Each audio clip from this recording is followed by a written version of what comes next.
in an online dispute that spanned 300 rounds, staunchly supporting Wolverine's ability to decisively defeat Patriot. Luo Kun awoke to find himself transformed into a variant of Wolverine's Superwolf. Concurrently, a mission echoed within his mind to hunt down Patriot. From the Marvel Universe to the world of the boys, he faced not only the so-called god of humanity, but also the Vought Corporation and the entire twisted superhero industry. The silver lining was that with each superpowered adversary he vanquished or eliminated, he could absorb their abilities. When adamantium claws met an iron physique, and the healing factor resurrected under searing heat, behold this newly empowered superwolf, wielding the power of Plunder as he navigated through this bizarre and perilous American comic universe, bumbling Patriot, kicking against Vought, and amalgamating myriad superpowers, reveling in existence, destined to become the true Superman. Virum, virum, virum. The sonorous roar of a motorcycle engine reverberated through the warehouse, where a muscular man clad in a tank top was fine-tuning his beloved bike. Just then, a voice emerged from behind him. From behind, you bear a slight resemblance to Henry. Turning around, the man was greeted by an overly enthusiastic figure clad in a tight red suit, whose fervor intensified as he chattered incessantly.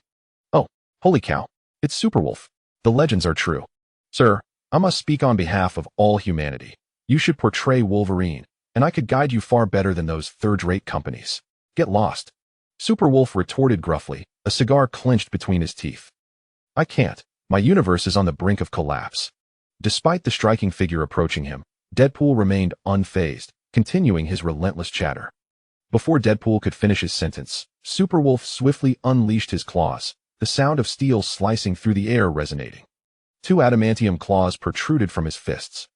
In the next moment, Superwolf lunged forward, his clawed fist crashing into Deadpool, sending him flying. Boom! Deadpool's body smashed through a support column, hurtling directly into a glowing orange energy portal, vanishing from sight. Silence. As Deadpool exited, the entire warehouse was engulfed in stillness. Not only did Superwolf cease moving, but the entire Earth, and indeed the universe, seemed to freeze in time, as if a film had abruptly halted him. After an indeterminate period, Superwolf stirred, a perplexed sound escaping his lips. "Where is this place?" Luo Kun gazed around, bewildered, still unaware of the events that had transpired. Just then, a voice familiar to every traveler echoed in his ears. "Ding! Congratulations, host, you have successfully traversed and assumed the role of the Wolverine variant, Superwolf. The mission is now issued. Eliminate Patriot." As the voice faded, a shimmering screen materialized before Luo Kun, displaying the task just announced, awakening him to the realization that he had indeed traversed dimensions. Recalling the events leading up to this moment, the previous day, Luo Kun had observed an online debate regarding who was stronger, Wolverine or Patriot. Upon seeing someone claim that Patriot could effortlessly dominate Wolverine, Luo Kun couldn't help but exclaim, "Come at me," and launched into a fervent tirade. "I view Patriot as merely a pretender, a weakened version of Superman, audaciously boastful before even being weaned. Can his heat vision shatter Wolverine's adamantium skeleton? He might not even manage to land a hit on Wolverine, who possesses animalistic senses. His defenses are laughably inadequate before adamantium claws. As long as he's not perpetually airborne, Wolverine could easily decapitate him." Having posted his thoughts, Luo Kun felt the weight of drowsiness before he knew it, only to awaken in this new reality, now tasked with eliminating Patriot. This tale serves as a cautionary reminder that the internet is not a lawless realm. One must tread carefully when posting, as it bears the risk of traversing dimensions. Him to fight Patriot? Is this for real? Luo Kun gazed at the illuminated screen, sighing inwardly, while swiftly adjusting his mindset. Traveling through dimensions, who hasn't dreamt of such a thing? Now that I'm here, why ponder too much? I can't just do nothing. The brave seize the opportunity to enjoy their journey. Though Patriot has endured his trials in such a world, resulting in his character, it is now my turn to face the challenge. After persuading himself, Luo Kun began to assess his new form. Goodness, Wolverine is indeed a mutant. The comfort of this body renders me oblivious to the pressure and weight of the adamantium within. This ease even makes me question whether this body has fully absorbed the adamantium. Adamantium claws. Luo Kun eagerly raised his wrist, preparing to examine the emerging claws. Shing! The sound of adamantium claws extending echoed. Holy smokes! Luo Kun exclaimed in agony that he recalled Wolverine mentioning that while he possessed a healing factor, each time the claws emerged from flesh, it would inflict pain. Yet, Luo Kun did not anticipate the intensity of the agony. More critically, due to the curvature of his wrist, the claws did not pierce through the skin between his knuckles, but rather penetrated the lower half of his palm. This gruesome spectacle, coupled with the relentless pain, left Luo Kun momentarily dazed. It wasn't until the continuous pain jolted him back to his senses that he recalled a video he had once watched. Wolverine needed to keep his wrist straight while transitioning the claws from his forearm to his palm, otherwise, they would penetrate his palm. He could vividly recall the laughter in the comments section when he first saw it, but now, as the humor turned to reality, it was far less amusing. Luo Kun's eye muscles twitched as he endured the pain, retracting the claws. The pain gradually subsided with the activation of his healing factor, only to be replaced by an itch. Once Luo Kun felt no sensation, the wound in his palm had vanished without a trace, leaving no scar behind. Truly, Wolverine, this healing ability is remarkable. Ouch. Luo Kun observed the healed wound, straightened his wrist, and once again controlled the claws to emerge. Shing! Shing! This time, both arms' claws emerged sequentially, finally aligning in their rightful position under proper form. But it still hurts. Luo Kun grimaced, contemplating the claws. Wolverine appeared glamorous, yet only he knew the suffering endured behind the scenes. I must adapt quickly, otherwise, facing Patriot as a novice Wolverine would surely lead to a thrashing. A sense of urgency washed over Luo Kun as he repeatedly extended and retracted the claws, suppressing the pain while contemplating. I dread being discovered by Vought ID, rather not end up as a test subject. I cannot fathom enduring such inhumane treatment. It would be far worse than this pain. Wait, I'm in a universe where Deadpool traversed as a Wolverine variant. How am I to complete the mission of eliminating Patriot? Am I to continue traversing? Wouldn't this endless back and forth attract attention? Beep. In light of the host's desire to swiftly master the abilities of Wolverine, a beginner's task is hereby issued. Defeat X-24. The reward is complete control over Wolverine's body, abilities, and memories. Special note, there are no subsequent movie plots in the current universe, and at this juncture, the sacred timeline is preoccupied with itself, so the time travel will not attract any anomalies. Upon completion of the beginner's task, the host will perfectly assume the role of Wolverine. Will you initiate the beginner's task? X-24, Laura is 23, and 24 is that clone. He looks rather weak. I should be able to defeat him. Initiate the beginner's task. Luo Kun recalled the plot of Logan 3, gradually gaining some confidence. Beep. The beginner's task is now initiated. You are traveling to the universe of Logan 3, The Last Stand. Anchor point locked. Time travel successful. Whoosh. As the beginner's task commenced, the flow of time in and around the warehouse came to a halt once more, and Luo Kun's figure vanished, heading towards the universe of Logan 3. Though he was not superhuman, he was undoubtedly a hero. This universe should more aptly be referred to as the Logan universe. Chapter 2. Run, jump, strike, annihilate. What is the key to determining victory among Wolverines, or more broadly, among those with regenerative abilities? The answer is quite simple. It is a matter of who fears pain less and who can regenerate more swiftly. Luo Kun felt this beginner's task, which required no combat skills, was perfectly suited for him. Instead of mindlessly retracting his claws in pain within the warehouse, he would rather engage in a genuine fight. Is there a more fitting practice partner than a clone with regenerative abilities? If he cannot be killed, then he shall be struck with relentless ferocity. Without even a trace of ruthlessness, how could one ever truly become Wolverine? How could the mission to eliminate the enemies of the homeland be accomplished? Of course, Luo Kun was confident in accepting the beginner's task so swiftly, primarily because Wolverine's combat performance in the X-Men film series had been rather lackluster. One could say that Wolverine's typical portrayal in the X-Men series depicts him merely as a robust man with a steel skeleton and regenerative capabilities. Anyone with some basic training could manage to hold their own against Wolverine, as the odds would be roughly even.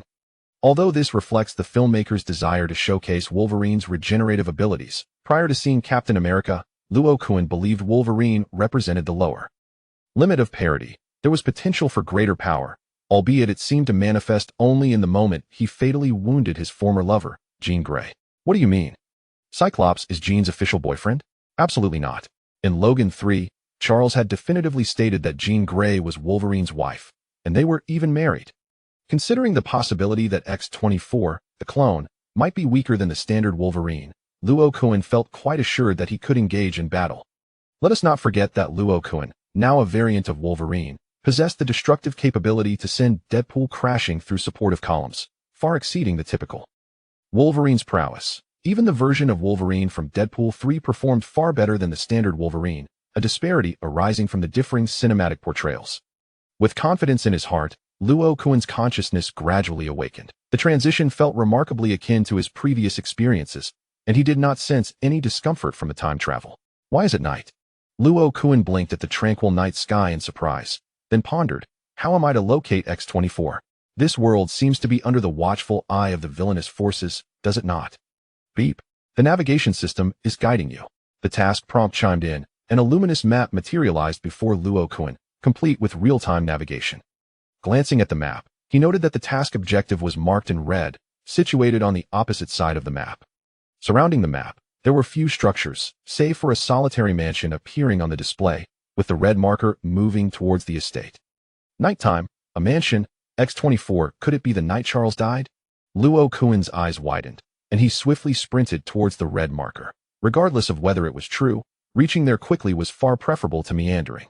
He recalled that on the night Charles perished, he mistakenly believed Wolverine was by his side, sincerely repenting for having lost control of his powers and killing members of the X-Men.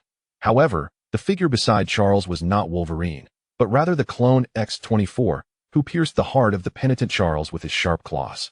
Admittedly, Luo Kun did not particularly admire Charles, often considering him excessively weak, overly altruistic, and too idealistic. Yet, it must be acknowledged that from many perspectives, Charles was, in essence, a genuinely good person. Moreover, Charles had little time left for an elderly man. Being stabbed in the heart by someone who resembled his closest friend during a moment of repentance was undeniably cruel. More critically, the family residing within that mansion was innocent, undeserving of death at the hands of X-24, just as the couple who once sheltered Wolverine should not have met. A tragic end. Luo Kun knew that, given the overall tone of this film, even if he were to save Charles and that family, it would not alter the ultimate conclusion. For both Charles and Wolverine, these aging heroes were destined to perish, especially Wolverine, who had endured so much suffering. For him, death represented a form of liberation. The reborn Wolverine could exist as a variant from another universe, yet there was no necessity to unearth this aging wolf from his grave and force him to continue living. To fight alongside X-23, his daughter, before death and experience familial love he had never known was sufficient for the aging Wolverine to pass away without regrets. However, failing to alter the conclusion is not equivalent to inaction. Perhaps tragedy is more memorable, yet the curtain falling on tragedy does not imply an abundance of suffering is required, for the weight of farewell is heavy enough. At this moment, Luo Kun's speed increased exponentially, until the scenery around him transformed into mere afterimages. Currently, Luo Kun's velocity vastly surpassed that of Wolverine in the X-Men series and exceeded the limits of human capability, as if he were entirely unimpeded by the burden of adamantium within him. According to Marvel's metrics, if the speed of Wolverine from the X-Men series is level 2, then Luo Kun's current speed would reach level 3. A higher level is unattainable, as level 4 already meets the standard of supersonic speed. As he ran with all his might, Luo Kun began to adapt to this superhuman Wolverine physique, an effect unattainable while merely retracting his claws in the warehouse. In no time, Luo Kun no longer needed to consult the map to pinpoint the red marker's location, for he had already spotted X-24 approaching the mansion. Hey! Seeing that X-24 did not turn at the sound of his high-speed approach, Luo Kun shouted to capture the other's attention. However, his shout failed to elicit a response from X-24, instead drawing the attention of everyone within the off-road vehicle nearby. What is that thing? Such speed. An unmonitored mutant? Sandor Rice, in charge of the X-weapon program, looked out the window at Luo Kun in astonishment. Unclear that I've never seen him before, but if he weren't so young and didn't look different from Wolverine, I might have thought he was a younger version of Logan. Scoffed Donald Pierce, the mercenary leader, with a smirk on one side of his mouth. Look, his hairstyle and attire bear a striking resemblance to Wolverine. Perhaps he is indeed a fan who grew up reading X-Men comics. Upon your observation, he does indeed resemble Wolverine, Sandals affirmed with a nod, a glint of ferocity flashing in his eyes. However, considering his age, it is conceivable that there exists an unknown faction of mutants in this world. Ward. As Sandals spoke, an expletive escaped his lips, for he witnessed Logan's hands erupting with adamantium claws. In an instant, he leapt forward, charging at X-24. With a resounding boom, Logan surprisingly vaulted behind X-24, his outstretched arms sending the yet-eternal X-24 careening through the air. Yet, due to an uncalibrated exertion of force, Logan tumbled upon landing, but swiftly regained his footing. One must concede that his precise leap to X-24's rear, resulting in such a forceful impact, was a stroke of fortune. He had anticipated that it would require several significant jumps to approach X-24, only to discover that a single leap could traverse such a vast distance. The injury ignited X-24's primal fury. Disregarding the 6 wounds on his back, he roared in rage, rising to charge at Logan, resembling a beast devoid of human cognition more than Wolverine himself. How slow! Observing the enraged X-24 barreling toward him, Logan's mind conjured the image of Wolverine dispatching a saber-toothed tiger with ease. Resolute in his determination to test his own mettle, Logan propelled himself forward, accelerating towards X-24. Swish! The two figures intersected, accompanied by a faint sound, and blood gushed forth from X-24's neck. A grievous wound, deep enough to reveal bone, nearly severed X-24's neck in half. Chapter 3. Gradually transforming into Wolverine. Were it not for X-24 possessing an adamantium skeletal structure, he might have met the same fate as Sabretooth, falling victim to a single lethal strike. Yet, even without being swiftly dispatched, X-24 found himself in a dire predicament. The neck, a crucial area, is notoriously difficult for even a regenerative being to heal instantaneously. Particularly, with half of his neck laid open, X-24, despite his primal ferocity, instinctively clutched at his throat, yearning for a hastened recovery of his wound. The absence of a defeat notification was understandable. The adversary still held the capacity to resist, thus could not be deemed vanquished. Perhaps influenced by his prior experience of steel claws piercing his palm, the gruesome scene of X-24's injury did not unnerve Luo Kun. Instead, he seized the moment. Charging once more at X-24, take advantage of his weakness. A regenerative being is inherently difficult to slay, and with a rare opportunity at hand, failing to strike while the enemy is wounded and in dire need of recuperation would be folly. Why wait until the foe regains his strength only to trade injuries? Although Luo Kun had acclimated to the pain of steel claws emerging from his flesh, he could not ascertain whether he would retain consciousness and rationality after sustaining dozens, if not hundreds, of wounds. Hurry! Stop him! As Luo Kun transformed into a fleeting shadow, lunging towards X-24, Sanders finally regained his composure, frantically urging Donald beside him. Prevent him. Do not allow 24 a moment to recover. The preceding events unfolded with such rapidity that Sanders, an ordinary man, was left in a state of shock. From the moment Luo Kun leapt, Sanders was rendered speechless, and shortly thereafter, X-24 was sent crashing away, only to rise and roar defiantly at Luo Kun, who promptly severed a substantial portion of his neck. All these occurrences transpired in less than half a minute. Understanding X-24's capabilities, Sanders recognized that if Luo Kun continued to inflict damage and suppress X-24, their defeat was inevitable. A blend of panic and fury propelled Sanders to incessantly push Donald, who had also just regained his senses. Damn it! What manner of monster is this? Why are you all standing idle? Open fire. Everyone shoot. Donald swallowed hard, transforming the weight of his anxiety into commands directed at his subordinates. Rat-a-tat-tat. Bullets erupted from the gun barrels, protruding from the vehicle's windows, while several mercenaries disembarked, utilizing the vehicle as cover to fire upon Luo Kun.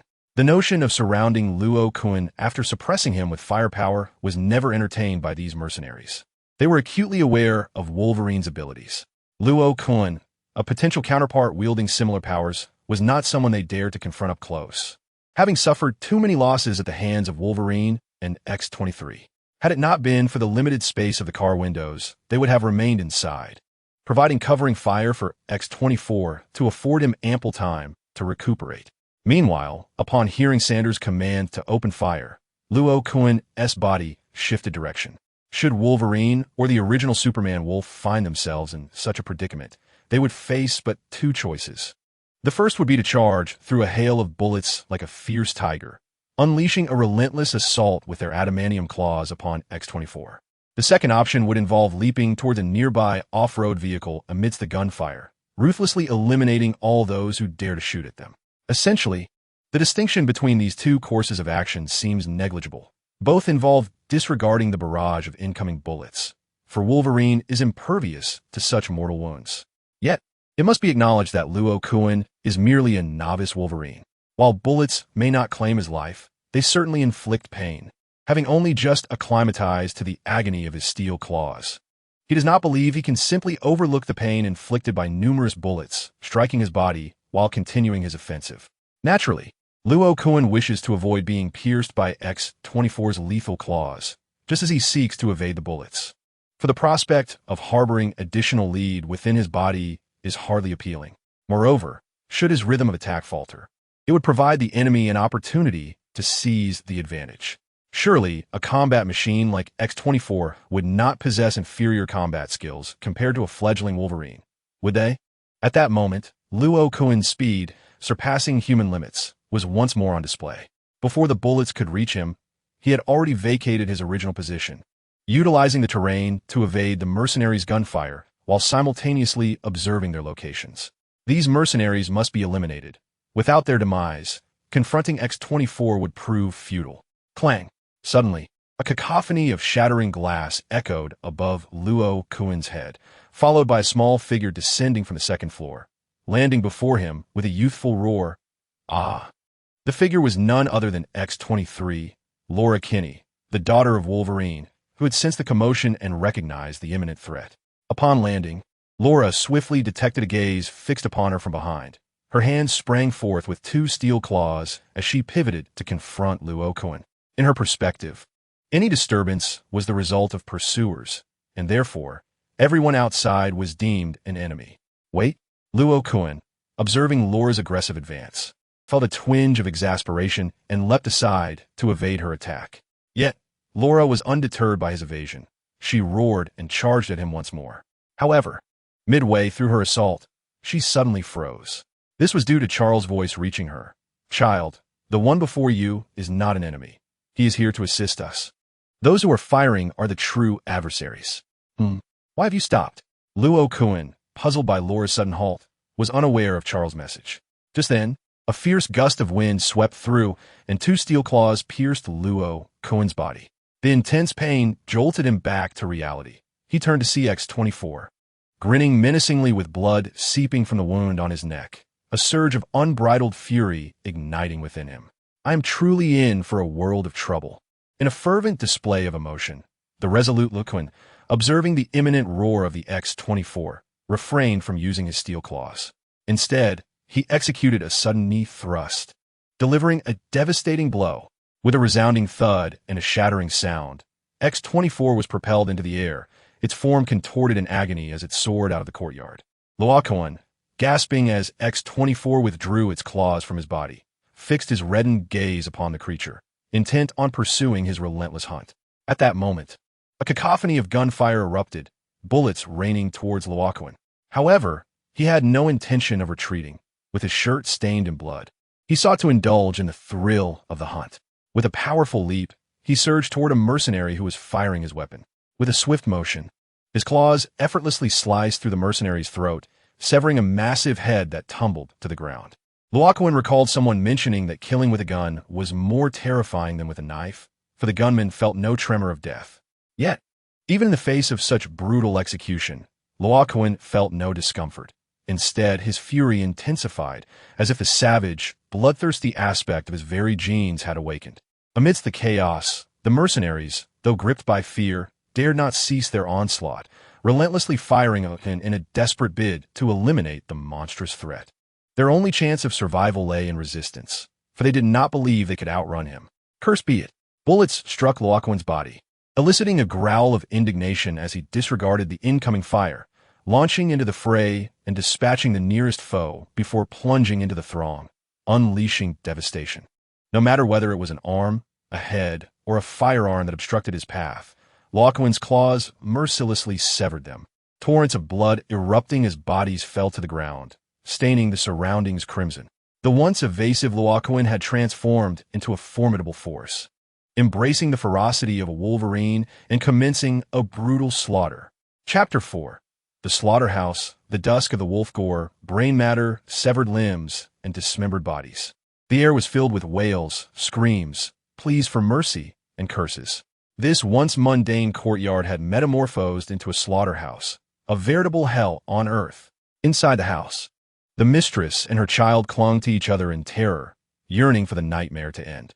Meanwhile, Laura watched with wide-eyed admiration as Luo Kun wreaked havoc, her gaze filled with reverence. Previously, when she had mistakenly attacked Luo Kun, leading to his ambush by X-24, guilt had consumed her. She had wished to assist him in facing their common enemy.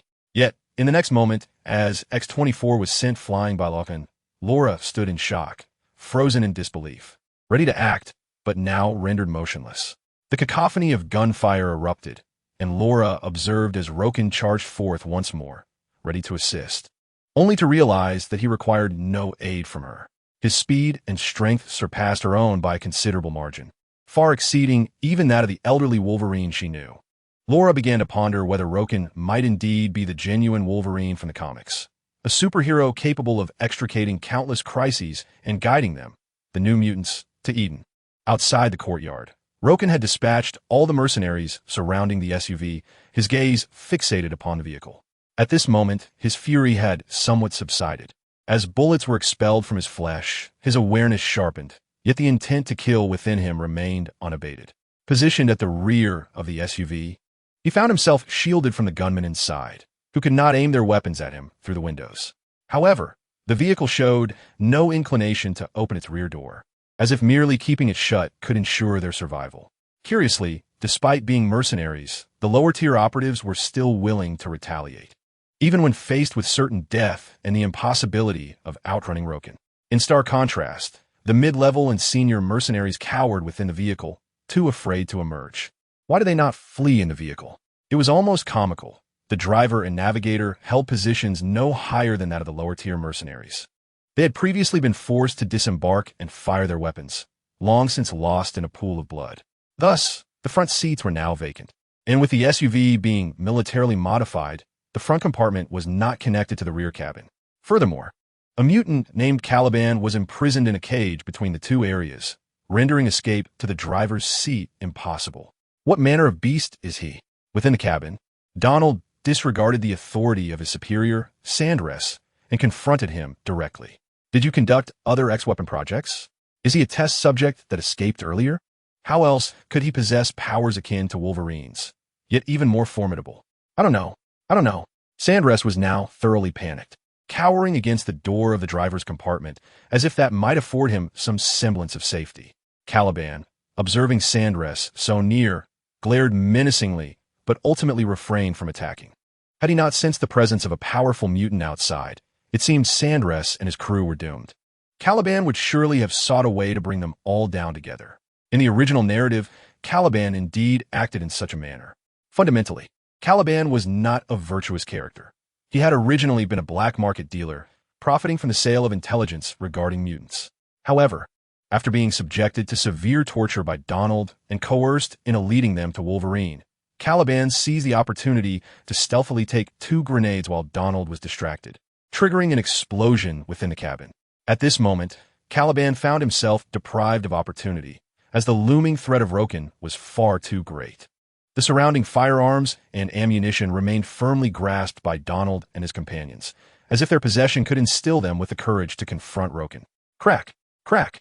Just as the occupants of the vehicle were engulfed in trepidation, 2 metallic claws pierced through the rear door, carving a large X. Be careful. Do not open it.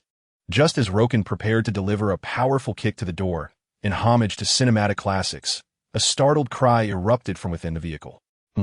Roken furrowed his brow and retreated, recalling the explosive scene from the film's plot. Suddenly, a thunderous explosion reverberated, forcing Roken, who had not yet retreated far enough, to stumble back. Fortunately, the blast radius was limited, and the unsealed compartment mitigated the impact to a bearable level. Even if Roken had faced the explosion head-on, he would have emerged unscathed, albeit his attire would surely be in tatters. As the smoke from the explosion gradually dissipated, 2 figures emerged from the burning vehicle, Donald and Sandress, whom Donald was dragging along.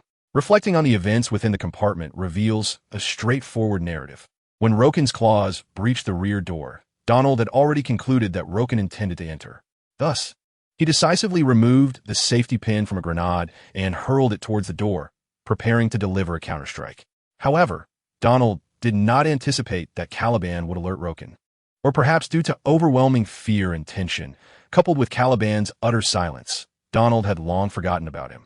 Moreover, Donald was astonished that Roken would genuinely believe Caliban had not entered, resulting in the grenade bouncing back after striking the door, leading to a catastrophic explosion that engulfed the entire compartment. It was only through his quick thinking that Donald shielded himself with several mid-ranking mercenaries, which ultimately saved his life. Realizing he had survived, Donald feared that the vehicle might ignite further, risking a secondary explosion. He inhaled sharply and, using his mechanical arm, forcibly extracted Sandress from the vehicle. 24. 24, where are you? Hurry and save me. Meanwhile, Sandress, who had taken refuge at the furthest corner, sustained less severe injuries than Donald. It seemed to have lost his ability to move. After hitting the ground, he curled up, wailing in agony. Roken cast a glance at Donald and Sandress, but chose to disregard them, swiftly darting towards the off-road vehicle. After all, Caliban had at least provided a warning. If there was a chance to save him, he would take it. Crack! Crack! Arriving at the side of the vehicle, Roken peered through the window, and, spotting the injured Caliban curled up inside, he pierced through the compartment, creating a square opening and pulling Caliban out. Opportunity! At that moment, Donald's eyes brightened. He perceived a chance for survival. Once more, he hoisted Sandress with his mechanical arm and staggered towards the exit. Is it you? At this moment, the aged Wolverine arrived late, yet upon seeing Donald and Saunders, he refrained from taking action against them. Instead, he hurriedly dashed toward the house, anxious that Charles might be in peril. I'm fine, Logan. However, as Wolverine limped halfway, Charles' feeble voice resonated in his mind, granting Logan a sense of relief. As he relaxed, he finally noticed, not far away, Caliban was being dragged from the vehicle by Roken, appearing on the brink of collapse. Release him. Wolverine instinctively unsheathed his adamantium claws, shouting angrily at Roken. Turning around, Roken appeared somewhat speechless, realizing that in every universe, Wolverine seemed to possess a fiery temper, truly deserving of the moniker Wolverine. Yet, it was not Roken who responded to Wolverine, but rather Laura, who emerged to shield Roken from Wolverine's wrath with her own growl. No, you mean him. Wolverine was compelled to halt, bewildered, struggling to comprehend why Laura stood between him and Roken. The elderly Wolverine, the young Laura, and the youthful Superman Wolverine formed an unconventional trio of wolves in this moment. Chapter 5. The most ironic death. Logan. He is not our enemy. He is here to assist us. You may perceive him as a younger version of yourself. Just as Wolverine found himself at a loss, Charles' voice echoed once more. Younger me? Although somewhat perplexed, upon realizing that Roken was not an adversary, Wolverine sheathed his claws and limped toward the house. He needed to witness that Charles was indeed unharmed to truly set his mind at ease. As for the equally injured Caliban, his priority was undoubtedly lower than that of Charles, especially given Roken's non-hostile stance. Thank you. After Wolverine ascended the stairs, before Roken could utter a word, Laura was the first to express her gratitude, causing Caliban, who stood nearby, to turn in astonishment at Laura. If Wolverine had been present, he would surely have questioned why. Despite Laura being capable of speech, she had remained silent during their 2,000-mile journey. One could imagine the plethora of expletives that would have emerged from the irritable elderly Wolverine. It's all right, I didn't come specifically to aid you. I am here to confront that counterfeit. Of course, you're not a counterfeit. You're a living being. Roken waved his hand dismissively as he began to move outside. He had spotted several vehicles approaching, and in order to prevent X-24 from seizing the opportunity to escape, Roken had to pursue, as even at this juncture, the mission had yet to indicate completion. This led Roken to reflect on the difficulty of genuinely defeating a Wolverine with regenerative abilities. Am I a living being? Laura murmured, her eyes shining as she gazed in the direction Roken had departed. As a post-human mutant born from a laboratory, she was inherently sensitive, and the mention of a counterfeit indeed stirred discomfort within her. However, upon hearing the subsequent words of Logan, Laura was instantly filled with exhilaration. This was an acknowledgement from her superhero idol, Wolverine. How could Laura possibly contain her excitement? Logan declared, he is Wolverine, so who am I? Outside the estate, A group of armed men emerged from several vehicles, vociferously seeking trouble with the estate's owner. "Ward, what on earth?" Just as one of the men advanced a couple of steps, he suddenly stumbled and fell into a deep pit, exclaiming in shock. "Roar!" At that moment, a ferocious growl resonated near his ear, and he felt a chilling sensation at his neck before losing consciousness altogether. "What is that? A thick-skinned crab? A werewolf? No, a vampire. Kill him. Shoot him." Bang, bang, bang. In the darkness, terrified cries echoed, yet the sound of gunfire could not alter the fate of these men, for it was X-24 who was delivering their demise. Previously, X-24 had been severely injured when he was thrown here, making it exceedingly difficult for him to rise. Even though X-24 had not utilized this part of his body and possessed little humanity, the instinct of a beast compelled him to hide in the deep pit, awaiting the healing of his critical injury. Awakened by these unwelcome guests, X-24's ferocity and rage ignited, unleashing a bloody massacre.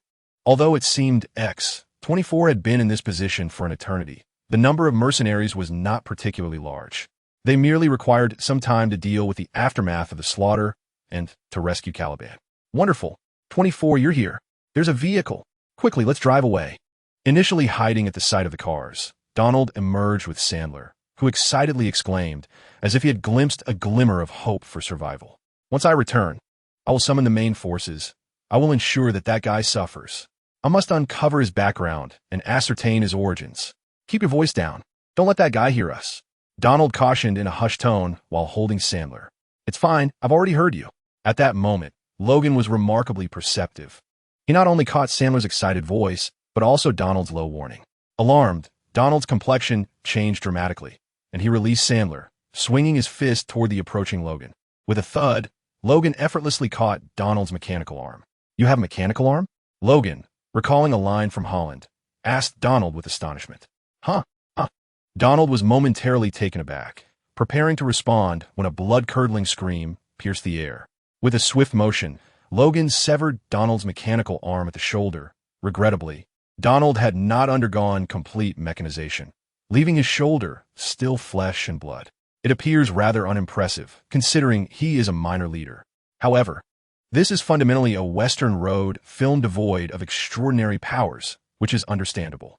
Luo Kun gradually shook his head, his steel claw piercing through Donald's throat. With a sickening squelch, Donald's anguished cries abruptly ceased, and only after Luo Kun retracted his claw did the lifeless body tumble to the ground. Having just endured a massacre, Luo Kun felt an unsettling sense of adaptation to this new body. The brutality and carnage stirred little within him, akin to vanquishing minor foes and bosses in a video game. Yet, the realism of this game was undeniably palpable, both in sensation and pain. "Please, don't kill me. I can help you enhance your body, optimize your abilities."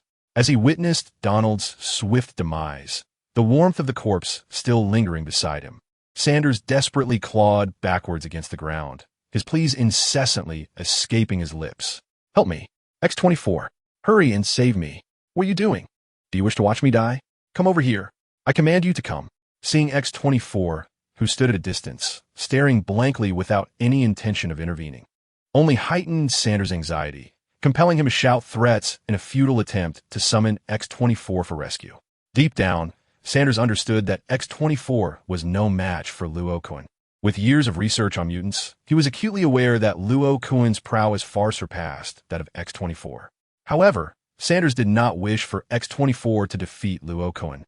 He merely sought to distract him long enough to secure an opportunity to flee. As long as he could reach the car, what did it matter how swift Luo Kun was? Sanders was well aware that Luo Kun was not a speedster. He could never outpace a speeding vehicle. Yet, the issue lay in the fact that X-24, who was already disobedient, appeared to have completely lost control, showing no inclination to heed Sanders' words, fixating solely on Luo Kun. Like a beast contemplating a prey it wished to hunt, but was uncertain of its ability to capture, X-24 observed Luo Kun, searching for a flaw to exploit for a decisive strike. "To die by my hand would be too lenient for you." Luo Kun also noticed X-24's gaze, but remained indifferent. After several encounters, he recognized that he surpassed X-24 in both speed and strength. Thus, he seized the struggling Sanders and remarked, "What do you intend to do?" Sanders trembled uncontrollably, his voice quivering with false bravado as he warned, "If you kill me, they will not spare you. You will face relentless pursuit." Before he could finish his sentence, Luo Kun hurled him away, and as Sanders realized he was being thrown towards X-24, a triumphant smile began to spread across his face. Yet before his smile could fully bloom, it froze in horror, for with a sickening squelch, a steel claw pierced through his chest from behind. In that moment, Sanders truly comprehended the meaning behind Luo Kun's earlier words. To perish at the hands of the very beast one has trained is the utmost irony for Sanders. Chapter 6. Never harboring grudges, fulfilling the task. Roar. Observing Sanders, gradually succumbing to the life draining from his body as his own steel claws pierced him. X-24's expression bore a hint of bewilderment.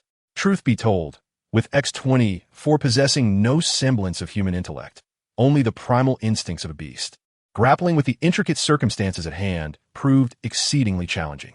X-24 could not even fathom why he had slain Sanders. His focus had been solely on the formidable quarry, Roken. And when Roken had hurled Sanders towards him, X-24 failed to recognize him. To X-24, Sanders had merely been a weapon wielded by Roken against him. Thus, he acted decisively, only realizing after extinguishing Sanders' life that this was the very individual who had commanded him all along. Whoosh! Just as X-24 lingered in a state of confusion, a gust of wind swept in, and before he could react, his neck was severed once more. Gush! A torrent of blood erupted forth, rendering the already dark night even more sinister and eerie. Previously, the courtyard had been illuminated by scattered lights, but now, only indistinct shadows could be discerned outside. Yet, this did not impede Roken's successful ambush.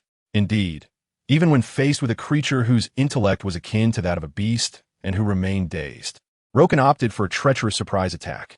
After all, what decorum is to be observed with an adversary? Just eliminate him, plain and simple. Roken had just thrown Sanders to X-24, not only to ensure Sanders' demise was even more humiliating, but also to create an initial advantage for X-24. Who says one cannot seize the initiative in a favorable situation? Moreover, this act served as retribution for X-24's previous ambush on him. Roken possessed a vast heart, never nursing grudges. He believed grievances should not linger beyond the night, resolving them on the spot, thus eliminating the need for resentment. Ugh! Lying on the ground, X-24 emitted a faint sound, yet failed to coalesce into a distinct voice. However, Roken could discern from his tone a palpable sense of unwillingness and hatred, truly difficult to kill. I wonder if the adamantium bullets that can obliterate this creature's head would suffice for me as well. This being's self-healing ability is evidently inferior to that of a youthful Wolverine.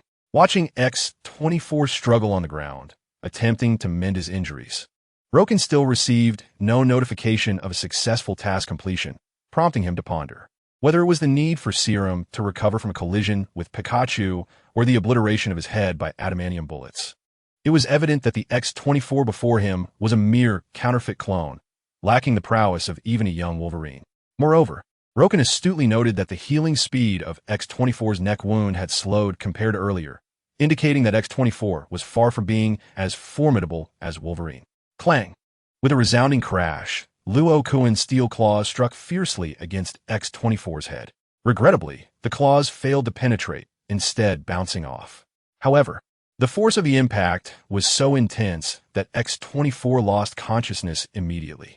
His already grievously wounded neck further deteriorated, leaving only the adamantium skeleton tenuously linking his head to his body, rendering the scene even more grotesque under the cloak of night. Not yet finished, my friend? System, are you operational? Has he truly lost consciousness without succumbing? Does mere survival equate to resistance? Is it only considered a defeat if he admits it? That poses quite a challenge.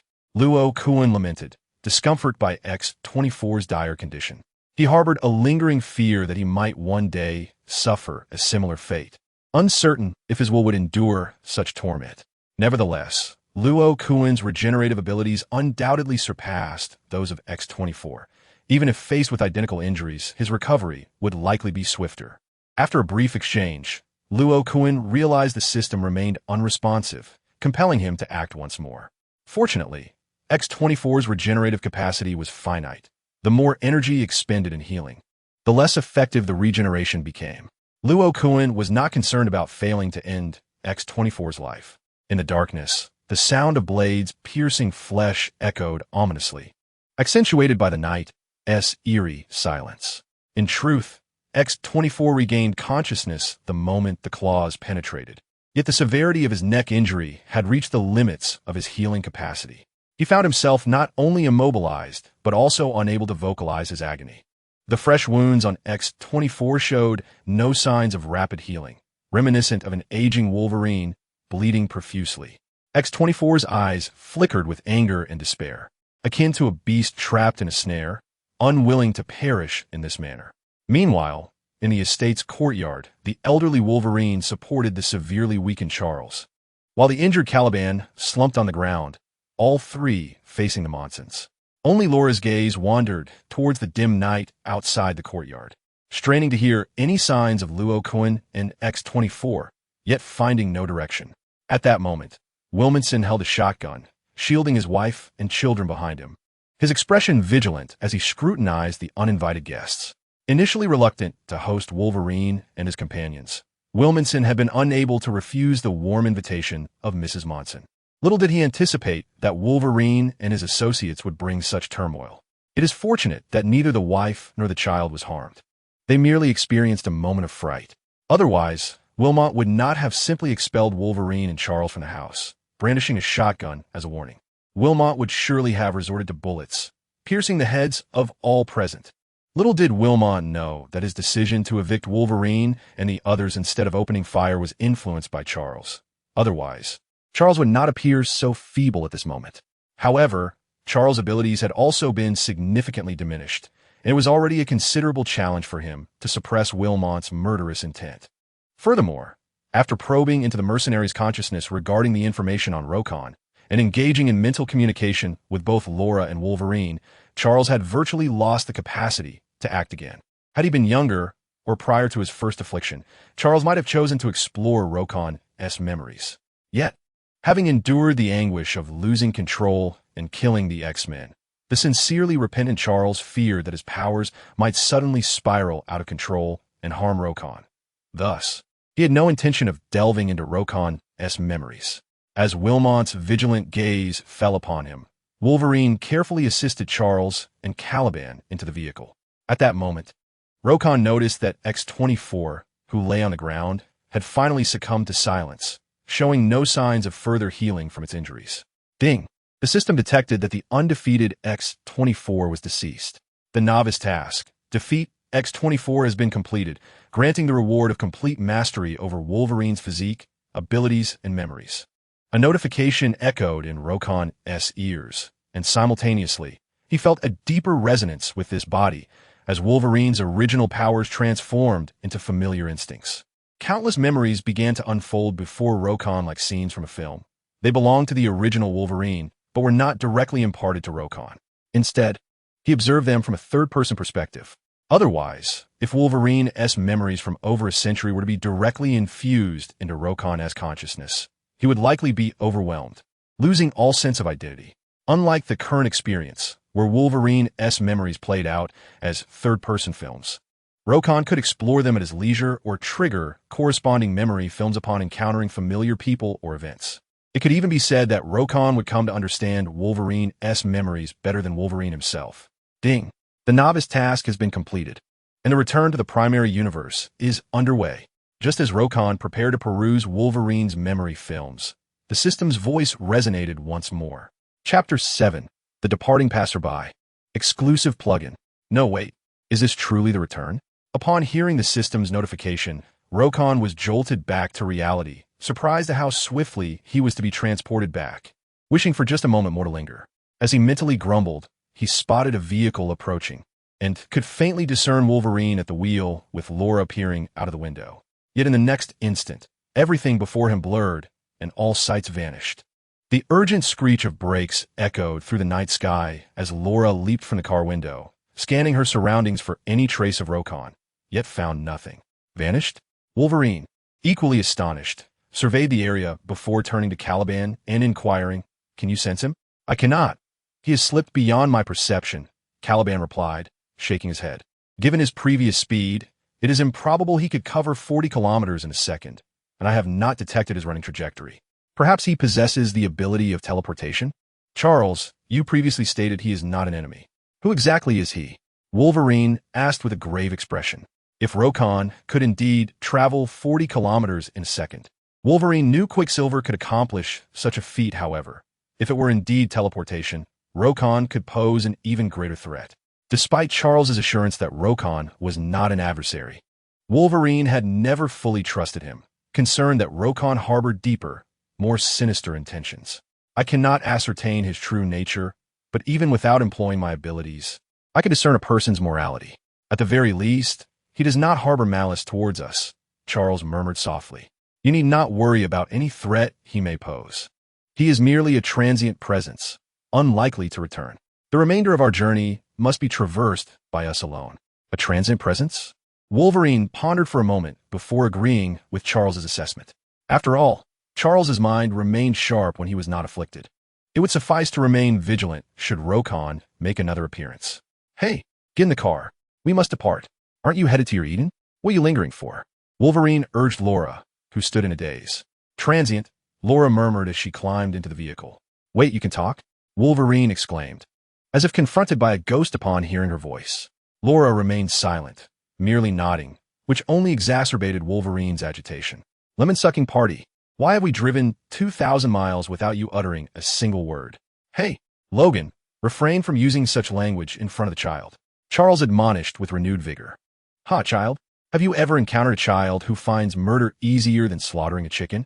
Wolverine retorted softly, starting the vehicle and steering towards the coordinates of Eden on the map. At that moment, the horizon began to glow with the soft light of dawn, illuminating the path ahead for the group. In the main universe's repository, upon Rokon's return, the fabric of time and space resumed its course as if it had never halted. Back, are we? My clothes have returned to their former state? This certainly saves me some expense, Rokon remarked, noticing the absence of bloodstains or rips on his white tank top, his surprise evident. Though the novice task of X-24 had indeed been somewhat obstinate and unyielding, Rokon felt little regret over the lack of time afforded to him after the mission's conclusion. Having accomplished everything within his reach, Luo Kun not only exceeded expectations by vanquishing X-24, but also eliminated Donald and Sanders, significantly diminishing the pursuit that Wolverine and his companions would later face. As for the inevitable demise of Wolverine and Charles, it is a fate that Luo Kun's presence could not alter. At the very least, that innocent family remained unscathed. Although they experienced fright, they survived, and as long as they live, hope exists. Of course, the tragic fate that befell that family in the original storyline cannot solely be attributed to the misfortune brought upon by Wolverine. Had Wolverine and his companions not visited, it is conceivable that the family might have met their end at the hands of the brutish intruders. After all, I am merely a transient figure. The extent of my influence is commendable, and as observed in Deadpool 3, the downfall of this universe seems preordained. Luo Kun snapped back to reality and slowly shook his head, activating the system interface. Having just traversed this realm, followed by a second crossing, he had yet to thoroughly explore his task system, but now he could finally peruse its functionalities. Host, Luo Kun. Identity, Wolverine variant, Super Wolf, perfectly substituted. Exclusive plugin, perfectly loaded localized language pack max, no translation needed, expressing thoughts directly. Instant memory retrieval max. Abilities, regeneration level 5, aging slowdown level 4. Extendable adamantium claws level 7, perception level 4, olfactory, sense level 5, strength level 3, speed level 2, defense level 1.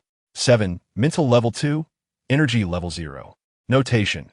Level 0 indicates abilities that are either not activated or weaker than average. Level 1 represents normal human capacity up to physical limits. Level 2 transcends human limits. Reaching the extraordinary. Task. Eliminate the nationals. Reward. A substantial gift package. Shall the task commence? This was all that Luo Kun observed within the system. As for the real-time navigation map, it likely would only appear after the task was initiated. After a thorough search, he could not locate the previous navigation page. Perfectly loaded localized language pack? I had noticed before. No wonder I could communicate seamlessly with them. Turns out the language pack was activated. Luo Kun recalled that despite not uttering more than a couple of lines in the world of Wolverine 3, he indeed faced no communication barriers, a feat unattainable with his original proficiency in English.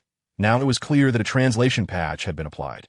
Instant memory retrieval must be the reward for this novice task.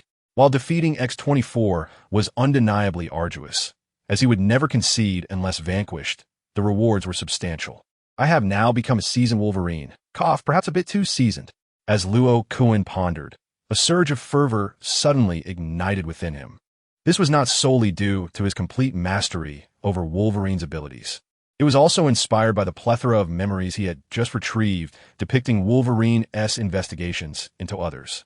Indeed, it is a diverse assortment of beautiful women, some known to Luo Kun and some not. Is that correct? Absolutely. Even disregarding the identity of Wolverine, one cannot deny the striking handsomeness of this visage, particularly within the context of the comic book world where such a lure is prevalent. Numerous surveys corroborate this. I recall a famous saying from Henry, the actor who portrayed Superman. If you like a girl, simply ask her out. This approach has proven effective time and again. But can one truly fail at confessing affection with such a face? Of course, Henry is not without his imperfections. The flaw of these handsome men is the inevitability of aging, which leads to receding hairlines and deepening forehead wrinkles. However, as Wolverine, he is presently untroubled by the concerns of aging or hairline retreats. Ahem, let us not dwell on that. System, can other tasks be triggered? After clearing his chaotic thoughts, Luo Kun communicated with the system, yet received no response. It seems there are none available. Since I have fully mastered Wolverine's abilities, it is time to demonstrate that Wolverine possesses the capability to defeat the Homelander. Taking a deep breath, Luo Kun felt a surge of anticipation. I wonder what this great gift will entail. System, initiate the task. Ding. Task initiation in progress. Transporting to the Boys universe. Anchor point locked. Transportation successful. Swish. As the task commenced, the flow of time, both inside and outside the warehouse, came to a halt, and Luo Kun's form vanished once more. Chapter 8. Crossing into the Boys. Encountering flirtation as consciousness returned, Luo Kun found himself on a bustling city street within the universe of the Boys. Though he appeared silently, he attracted no attention, as if he had been wandering the street all along rather than materializing out of nowhere. However, a pressing issue confronted Luo Kun. He was unaware of the current timeline within the Boys. Unlike the situation with Logan 3, where knowledge of the timeline was unnecessary due to the brevity of the plot, the Boys has a considerably more extended timeline. While the system would directly transport Luo Kun to a time node where the Homelander exists, there are numerous such time nodes, leaving Luo Kun uncertain of his exact temporal location. Moreover, the critical factor is that the Homelander is not as easily dealt with as the relatively feeble X-24. Should the Homelander sense something amiss, he could simply take to the skies, leaving Luo Kun with no recourse. Such actions are not unheard of for the Homelander, even if fortune favored Luo Kun, placing him in the weakest timeline of the young Homelander. It would still be quite challenging to seize the opportunity to strike down a child. For even though young Homelander may be too young and his powers underdeveloped, he remains in a phase where he cannot muster the courage to resist danger. Furthermore, unlike the adult Homelander, the young version would not be flaunting his presence, but rather residing within a research facility. Even if Roken could navigate through the mission map, breaching a heavily guarded experimental base would prove to be an arduous task. Infiltration without alerting the enemy was not a skill that Roken, or indeed Wolverine, possessed. Wolverine's approach to infiltration was akin to that of a standard assassin's creed: eliminate all foes and charge in.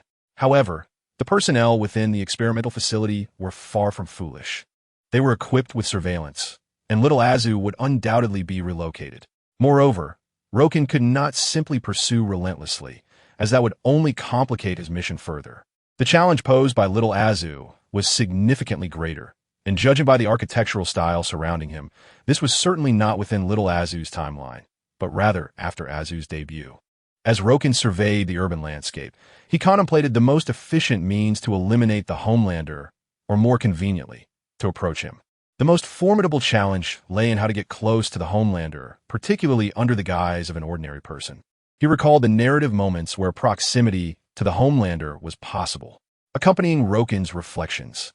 A series of visual projections materialized before him, fragments of memories from when he watched The Boys, showcasing his ability for instant memory retrieval. In the first season, the Homelander had delivered a stirring speech to his fans, descending upon them like a deity, an opportunity. In the second season, while fantasizing about shooting protesters, it indeed presented a chance to get closer, although at that moment, the Homelander was consumed by rage, easily provoked into a violent outburst. The press conference he held in the second season also offered an opportunity. Masquerading as a journalist near him could be advantageous. The third season featured the Homelander hosting a fan meeting with Ryan, where he eliminated an adversary. This, too, was a prime opportunity, and perhaps the most fitting. There were undoubtedly more appearances by the Homelander, but these were the instances Roken recalled that would be suitable for him to disguise himself as an ordinary individual and take action. Uncertain of what timeline he was currently in, he decided to navigate and ascertain the Homelander's location, intending to observe him from a distance. After a moment of contemplation, Roken summoned the system, ready to assess the situation. Ding! The devious map is navigating for you. The system's holographic map materialized, revealing that Roken was indeed not far from the Homelander's position, comparable to his previous location in the world of Wolverine 3. However, unlike the desolate expanses of Wolverine 3, where even the map displayed no second building, the crossing point for the boys was situated on the streets of New York. Although the filming location was in Toronto, it was conceptually New York. Thus, as an identity-less individual, Roken could not openly display his extraordinary abilities, lest he attract the attention of Vought International or the federal authorities, which could spell trouble. With these thoughts in mind, Roken refrained from charging towards the Homelander's red marker on the map, as Wolverine might have done. Instead, he prepared to gather some intelligence. However, despite Luo Kun's commendable discretion, he still captivated the attention of numerous passersby.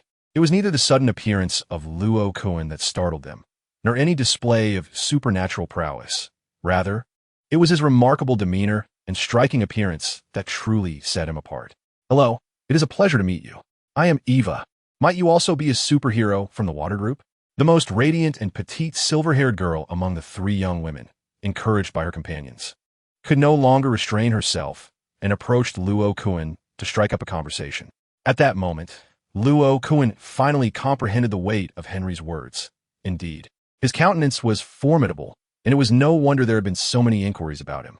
Of course, Luo Kun had no intention of acting recklessly. His duties took precedence.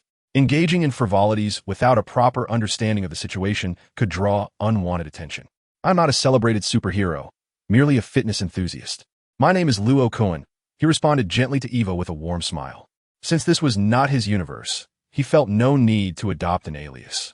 Upon witnessing Luo Kun, whose perfection resembled that of a Greek sculpture, paired with a smile imbued with both divinity and wildness, the girl felt her mind ablaze, causing her to shyly clasp her legs together. Eva was well aware that Luo Kun was not a superhero of the Water Group. It was merely a conversation starter. However, she had not anticipated that a simple smile from Luo Kun could possess such magnetism, leaving her somewhat flustered, her gaze beginning to glaze over. In that instant, Eva felt that the so-called superheroes of the Water Group paled in comparison to Luo Kun, even to the minutest detail of his being, and she found herself contemplating names for their future children. Hello, Luo Kun feigned confusion, fully aware of the effect his presence had on Eva. Having witnessed such reactions in Wolverine's memories, he chose not to reveal his understanding. While Eva was drawn to his physique, he was equally intrigued by her intelligence. After all, in unfamiliar territory, was there a more accessible source of information than a love-struck girl experiencing a feverish infatuation? I apologize. Eva, regaining her composure at his words, felt compelled to comment on the magnetic quality of Luo Kun's voice while summoning the courage to ask, "Would you allow me to treat you to a cup of coffee? I am quite interested in fitness, but I am unsure how to begin." It was surprising to Luo Kun that a girl could not only initiate conversation, but also be willing to spend her own money. He felt a sense of appreciation and graciously accepted her invitation. Before long, the two arrived at the nearest cafe. As for why it was just the two of them, Eva had firmly sent her friends away. What? They could serve as wing women? Eva certainly did not believe that her two somewhat superficial friends would behave modestly in the presence of a top-tier male god like Luo Kun, whose looks, physique, and aura were all unparalleled. Undoubtedly, those two would feign accidental revelations of Eva's embarrassing moments to diminish her image. Chapter 9. Confirming the timeline. Truly, what a superficial friendship. Yet, it was no small feat for her to have successfully dismissed her friends. Luo Kun mused, maintaining a perfectly calibrated smile, eager to engage in conversation. Eva soon approached Roken to inquire about his knowledge of fitness. Roken himself was not particularly well-versed in the subject. His prior experience with fitness was limited to personal practice. He could only claim a modicum of competence in his own regimen, but he felt ill-equipped to advise others. As for Wolverine, it was best left unmentioned. His extensive memory revealed a rather scant record of training. Despite having learned various martial arts techniques, none were suitable for sharing with Eva. The impressive physique he possessed could only be attributed to the diligent efforts of an actor. Nay, rather, the inherent gifts of a mutant. Yet, even though Roken's insights were not profound, Eva frequently gasped in awe, oblivious to the quiet surroundings and the curious glances of others. Her admiration for Roken grew increasingly evident, as if she were on the verge of dragging him off to demonstrate how to fully harness one's physical potential. As Eva's admiration blossomed and the topic of fitness reached an impasse, after all, it was impractical to actually put theory into practice. Roken, still grappling with his own thoughts, decided to redirect the conversation with a smile.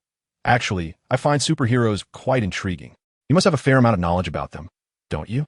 None are quite as dashing as you, Roken, Eva blurted out, only to quickly realize that he was attempting to shift the topic.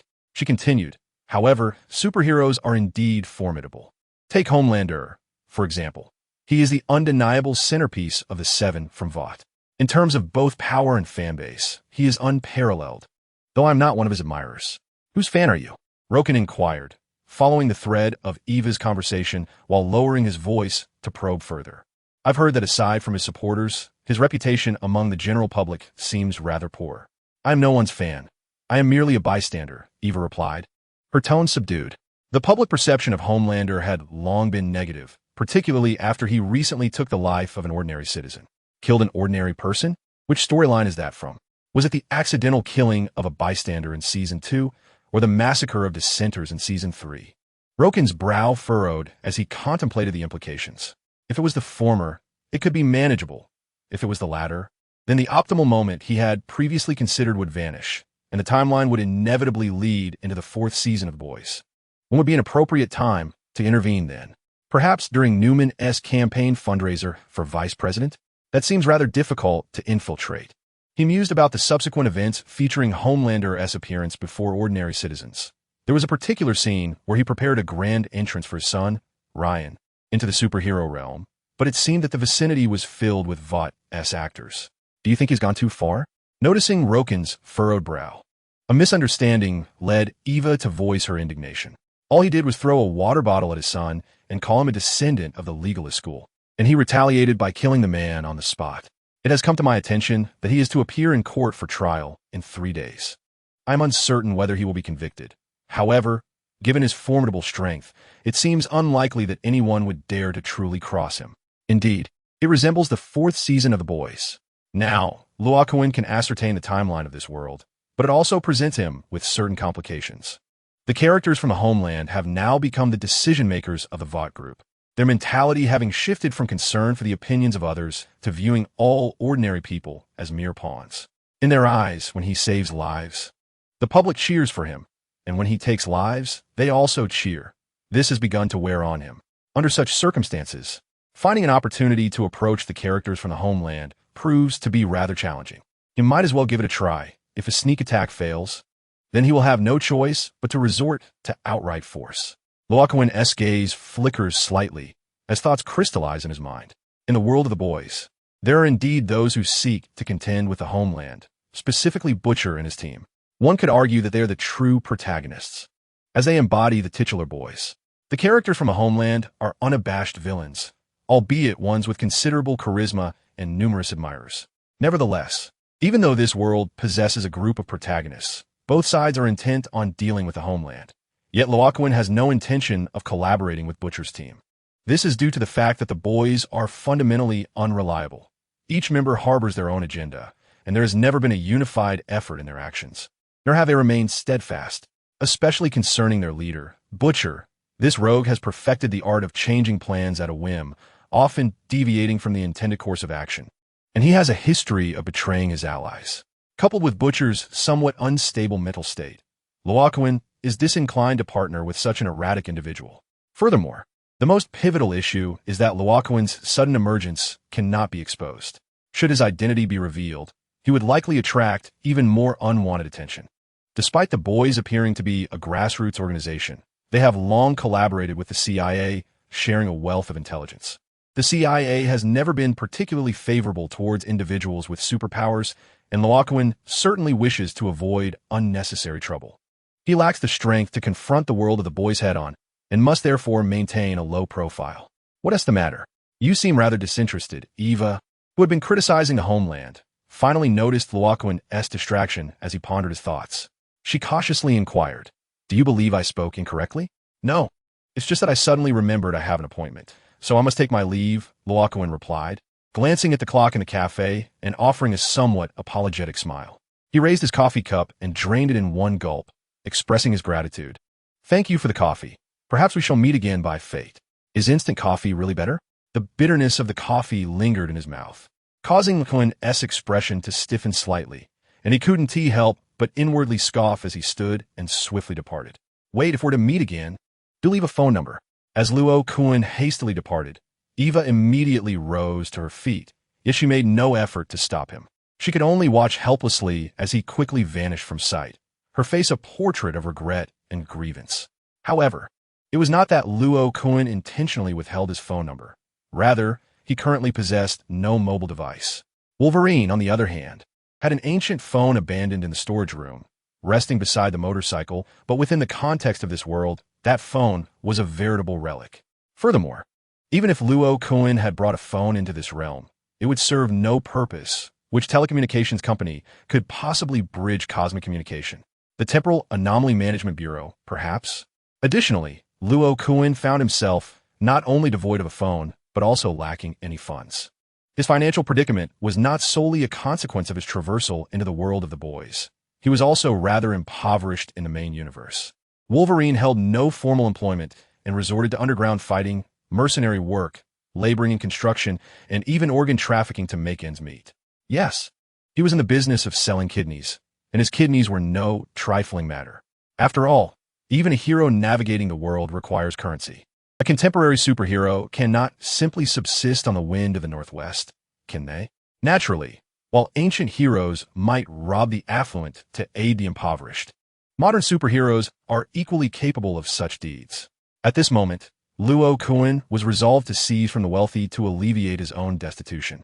Chapter 10. Schemes and Disguises. Luring the prey, the time was still afternoon. It was too early to engage in profit-making endeavors. Luo Kun decisively set his course towards the location of the Homelander, as indicated on the holographic map. He was not intending to confront the Homelander directly, but rather to scout the vicinity of the Vought Tower and familiarize himself with the nearby routes. This time, Luo Kun chose to ignore the individuals who approached him with idle chatter, yet he realized that his demeanor and appearance were ill-suited for stealthy infiltration, rendering him an easy target for attention. To approach the Homelander, some form of disguise was essential. Throughout the afternoon, Luo Kun moved at a pedestrian pace, not venturing far, merely acclimatizing himself to the area surrounding the Vought Tower and taking note of the courthouse's location.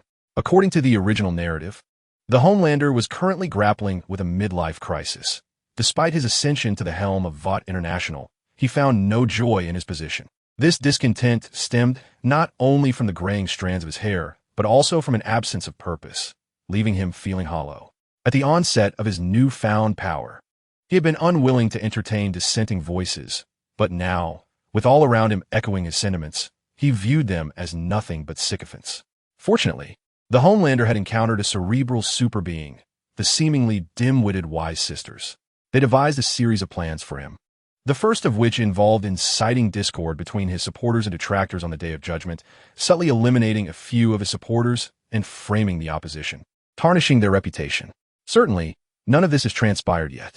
Tonight marks the evening of the gala for the presidential candidacy of Newman, the individual known as Headshot Girl. Newman, the adopted daughter of Edgar, the former head of the Water Group, conspired to ascend to greater heights by aligning herself with the nation's interests, ultimately orchestrating the downfall of her adoptive father. In turn, the nation's representatives executed a covert operation to eliminate President Bob Singer's original vice presidential candidate, thus paving the way for Newman to assume the role of vice president. Consequently, the nation emerged as the new authority over the water group. While Newman stood poised to become the vice president, tonight's gala was merely a formality. Even though President Bob Singer is aware of Newman's abilities as a superhuman and the CIA is intent on thwarting her rise to power, such matters cannot be publicly acknowledged. Covert struggles are permissible, but open conflicts are not. This is an unspoken agreement between the federal government and superhumans. Should superhumans spiral out of control, the federal government would find itself in dire straits. While the government possesses the capability to eliminate the majority of superhumans, the upper echelons remain comprised of ordinary mortals who are acutely aware of their own mortality and thus refrain from taking risks. Consequently, the CIA predominantly relies on the Black Cloak team to address the superhuman threat, and tonight is no exception. This evening, the CIA has dispatched the Black Cloak team to assassinate Newman, providing intelligence support in the process. As night falls, Roken leisurely wanders through the city, oblivious to the timing of Newman's so-called campaign gala. After all, those attending are prominent figures, either titans of industry or political magnates, making it quite challenging for an outsider like Roken to infiltrate the gathering, especially since he lacks the CIA's assistance in concealing his identity and providing intel. However, Roken simply needs to await the movement of the red that representing the nation's representatives on the holographic map and follow suit. At present, Roken aims to procure some funds. He has previously scouted certain dilapidated areas, discovering that the law enforcement presence there is nearly non-existent, rendering it the perfect locale for his endeavors.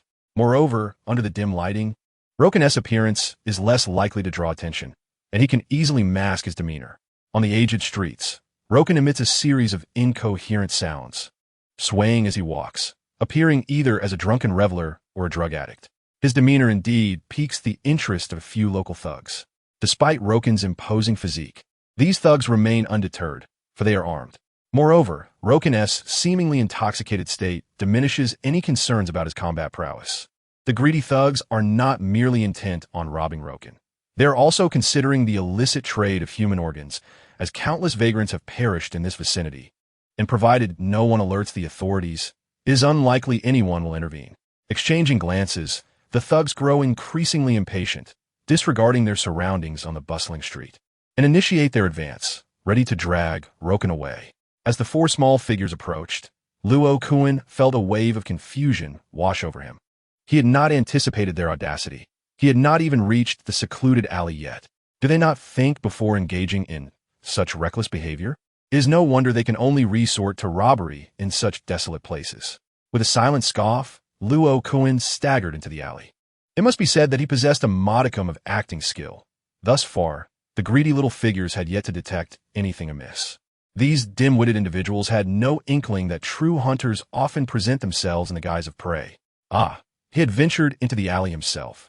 It seemed destined for him to meet his end here today. One could only wonder how much he might fetch on a black market. Hopefully, he was merely inebriated rather than under the influence of something stronger. Yet what of it? A minor discount would suffice. At that moment, the little figures trailed behind Luo Kun, conversing with an air of nonchalance, as if he were inconsequential. Their voices rose unabashedly, betraying their ignorance. How amusing it was to witness such a stereotypical display. They had initially aimed to rob him, yet now it appeared they had chosen the path to self-destruction.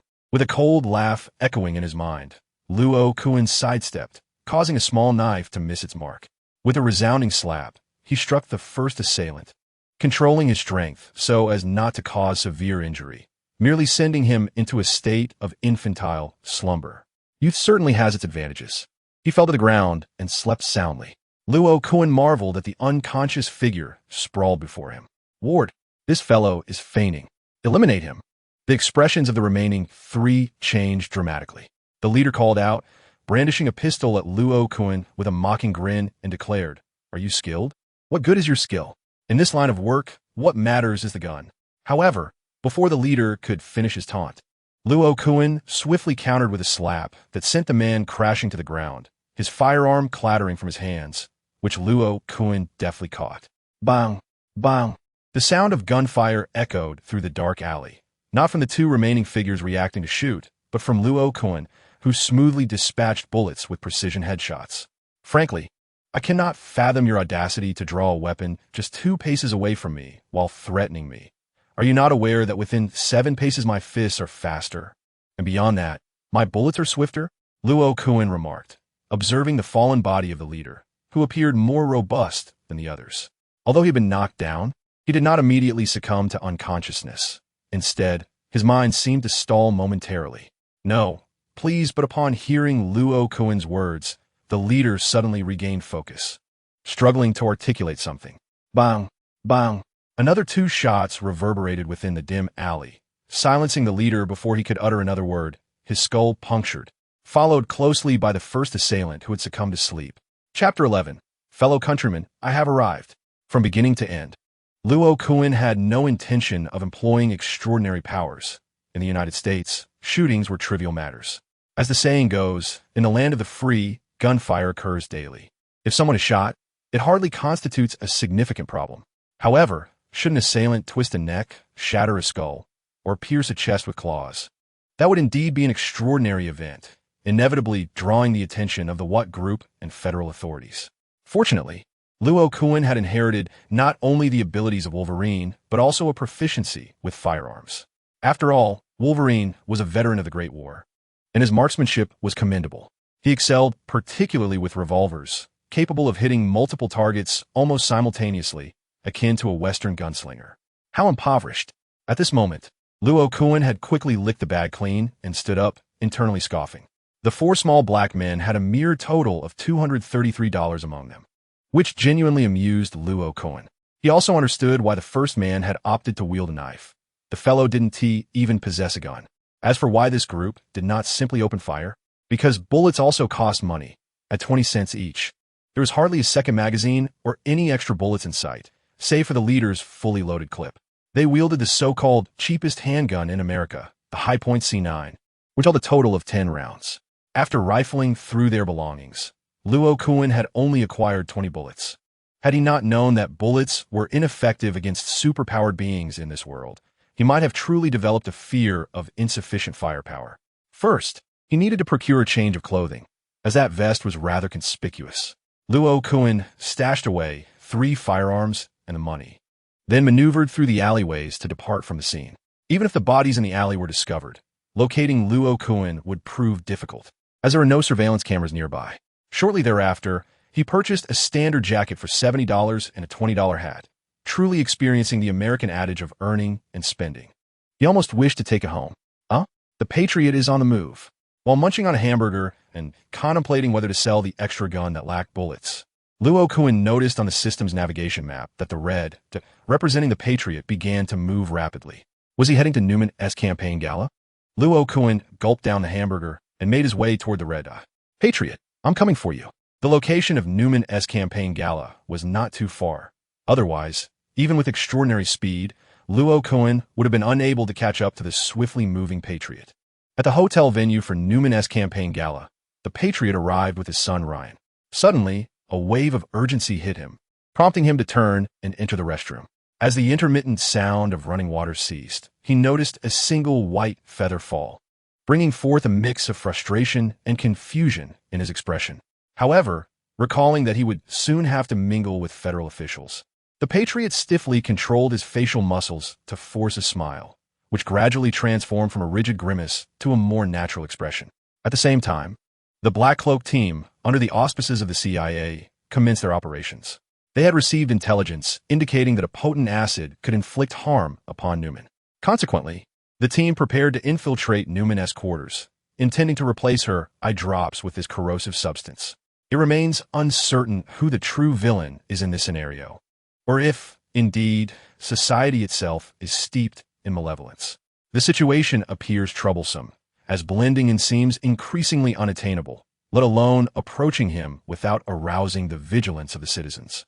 Outside the banquet hotel, Roken furrowed his brow, observing the elite entering the establishment while pondering his predicament. Were he affluent, he could don an expensive suit. Even without an invitation, his demeanor might grant him access. Alternatively, if he were not so strikingly handsome, attire befitting a waiter might afford him a similar chance. Yet, if a particularly dashing waiter were to appear, how could the hotel staff and his colleagues remain oblivious? Especially tonight, as it is Newman's campaign gala. Security measures would undoubtedly be more stringent than ever. Without the CIA's assistance, Roken could only linger outside, hoping to spot a moment when the citizens might be alone. He contemplated retreating to an adjacent alley, as his current position was rather conspicuous. After a moment's reflection, he deemed it unnecessary to remain there, recognizing that there would be future opportunities to approach the citizens without drawing attention. Meanwhile, the very citizens Roken was fixated upon were engaged in pleasantries with Newman. Accompanied by Ryan, the son of the citizens, and Zoe, Newman's daughter, both summoned to the kitchen for ice cream. However, Newman wore a facade of cordiality, clearly reluctant to engage too intimately with the citizens. This reluctance stemmed not only from her current lack of need for their public endorsement, but also due to the unresolved legal matters surrounding the citizens. "What do you want?" Newman inquired, her smile maintained as she addressed the surrounding dignitaries. Yet her words were laced with restrained irritation. "In the past 16 years, I have supported every new leader that has taken office," the citizen proclaimed, pride evident in his demeanor. "I require no support from you. You are merely a murderer awaiting judgment," Newman retorted, her expression unchanged as she subtly dismissed the citizen, turning her attention to others nearby. Unperturbed by Newman's accusation, the citizen argued that judgment was merely a formality and could not condemn him, asserting that he acted in self-defense when confronted with aggression towards his son. Crucially, after he had dispatched his opponent, the surrounding crowd erupted in applause, signifying their approval of the citizen's actions. Clearly, the citizen was attempting to redefine the nature of his actions, embodying the modus operandi of the Walter Group. During this period, the Walter Group and their supporters fervently endeavored to tarnish the reputation of the deceased, unearthing sordid details to depict them as a wrongdoer, ultimately to vindicate the citizen, asserting that the fault lay solely with the departed. However, Newman was not swayed. She had no desire to collaborate with the compatriots, and more crucially, they could not assist her in advancing further. In response to Newman's rejection, the smiles of the compatriots became increasingly strained.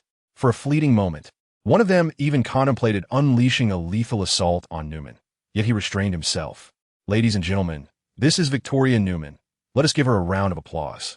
The compatriots seized upon Newman's reluctance to confront them openly, forcibly binding their alliance in front of the surrounding elites. Meanwhile, in the hotel kitchen, Ryan and Zoe were indeed searching for ice cream, but an unexpected visitor had found his way there. He was Butcher, who had effortlessly infiltrated the hotel that Roken could not access, a feat made possible by the CIA. The relationship between Butcher and Ryan was quite intricate. Ryan was the son of Butcher's wife. However, Ryan was not Butcher's biological son, and Butcher's wife was neither divorced nor remarried. In short, Butcher had unexpectedly become a father figure. Butcher's feelings towards Ryan were equally complex. Initially, he harbored resentment towards Ryan, as he represented the lineage of the compatriots he despised most. Yet gradually, Butcher came to view Ryan as a continuation of his wife and genuinely accepted him, only for Ryan to be taken away by the compatriots. Today, upon seeing Ryan, Butcher abandoned his mission regarding Newman. He wished to take Ryan away. Chapter 12. The elusive compatriot. When Ryan beheld Butcher, his expression was conflicted, as he was at an age where his mental maturity was still developing. One figure was the biological father, a compatriot who allowed him to act without restraint. The other was a man who encouraged him to be virtuous, a stepfather with no blood relation, rather, merely the husband of his mother. The choice was indeed daunting. "Can we speak privately?" Butcher asked softly. Zoe and Ryan exchanged glances, and upon Ryan's nod of agreement, Zoe turned to leave, discreetly texting Newman about the events transpiring here. After Zoe departed, Butcher eagerly approached Ryan. Noticing Ryan's wary retreat, Butcher raised his hands to signal his benign intentions. "Ryan, I have much to discuss with you, but time is of the essence," Butcher said urgently. "I have arranged a bus at the back door to take you away from here." "I don't understand what you're saying," Ryan replied, showing no inclination to leave with Butcher, instead taking a step back. "I know you're angry, and you have every right to be," Butcher sighed. He had previously said many hurtful things to persuade Ryan to distance himself, and now he found it challenging to make amends. But you are aware of how dangerous the compatriots can be. He is my father, Ryan stated flatly, revealing a fact that did not alter his expression. The compatriot was indeed his only blood relative. Indeed, he is your father. Butcher's expression gradually shifted to one of seriousness. Yet before your very eyes, he executed an unarmed, ordinary man. He was a copper smelter. Ryan interjected, seemingly forgetting that neither he nor the Homelander were aware of the man's identity as a so-called copper smelter at the time of the murder. That is simply untrue. Butcher replied in a low voice, the Homelander is deceiving you. I will take you to Grace, and from that moment onward, you shall not see me again. Grace Mallory, the deputy director of the CIA, was responsible for devising covert strategies against superheroes, including the collection of superhuman intelligence and the coordination of federal resources. It was she who orchestrated the plan for the payback team to assassinate Newman. After considerable thought, Butcher concluded that Grace would provide a better guidance for Ryan, at least offering more safety than remaining under the Homelander's shadow. Given that Butcher's own mind was plagued by a tumor, leaving him with only a few months to live, he knew he could no longer mentor Ryan. Upon hearing Butcher's words, Ryan fell into silence. Seizing the moment, Butcher earnestly implored, please, I beg you. Your mother would want you to do this. Not agreeing means not agreeing, William. Just when Ryan seemed to waver due to thoughts of his mother, the Homelander entered, having been informed by Newman of the message sent by Zoe. Seeing the Homelander approach, Butcher's heart sank as he recognized that with the Homelander present, he would be unable to take Ryan away. Previously, Butcher had been able to contend with the Homelander due to the temporary Compound V injection, but the side effects of that substance were dire, and repeated use was a certainty of death. More critically, Butcher currently had no access to the compound. Do not worry. Nothing ill will befall you, the Homelander said, casting a smile at Ryan. Yet, when he turned his gaze to Butcher, a glimmer of realization crossed his eyes. Oh, it appears misfortune has already struck. Look, you have a large dark tumor in your head. How much longer do you believe you can survive? 6 months? The Homelander possessed the ability of X-ray vision, but this was not a passive skill. It required his conscious activation. Otherwise, the infiltrating payback team would have been discovered long ago. Not even 6 months, Butcher replied, his expression unchanging. How unfortunate. It seems we will not have the chance to settle our scores. I shall miss our little vendettas. The Homelander's tone dripped with mockery, reflecting the notion that such a frail human could never be compared to a being of his perfection. Can you not keep that foul mouth of yours shut? Butcher retorted sarcastically, regarding the Homelander with disdain. Ah, now that sounds like something a friend would say. The Homelander laughed, unfazed by Butcher's words for now. There was no one else who dared to speak to him in such a manner. Come, son, it's time for us to leave. In the next moment, the Homelander extended his hand towards Ryan, calling out. Observing his compatriots and Butcher, Ryan fell silent for a moment before ultimately taking the hand of his fellow countrymen as they departed together. Meanwhile, Butcher could only watch helplessly, unable to intervene. In the vicinity of the hotel's back entrance, Roken, having searched the area for some time, discovered that it was unguarded. Although a bus was parked not far away, the occupants were oblivious to Roken's presence, their attention fixed on the hotel surveillance. Sensing an opportunity, Roken mused that even if he couldn't approach his compatriot directly, he could at least observe from a distance or pose as a fan to become familiar, easing the tension during their next encounter. With this plan in mind, he moved toward the hotel's rear door, but he soon halted upon hearing footsteps. Let us hurry. I don't want to miss the performance of the broken-mouthed choir. The voice of the compatriot rang out as he pulled Ryan out the back door and took flight, not sparing a glance around. He remained oblivious to Roken nearby, as well as the bus further away. Damn it! Watching as the compatriot swiftly vanished into the sky with the child, Roken fell silent, a twinge of jealousy stirring within him. So what if he can fly? However, he recognized this was indeed an advantage of the compatriot, and there was no way for Roken to banish such flying skills. Wolverine's strengths lay in his near immortality and his indestructible adamantium claws, which could bypass nearly all defenses. In contrast, the compatriot possessed speed, strength, and a resilience that far surpassed Wolverine, coupled with the ability to fly and unleash thermal vision attacks. These advantages compelled Roken to devise a strategy to engage in close combat with the compatriot. A brute force approach would yield no favorable outcome. especially since the compatriot was exceedingly cautious and would flee at the first sign of danger. Having missed this opportunity, Roken decided it was unnecessary to involve himself in the plot surrounding the Black Cloak Squad, opting instead to wait for the next outing of Azu.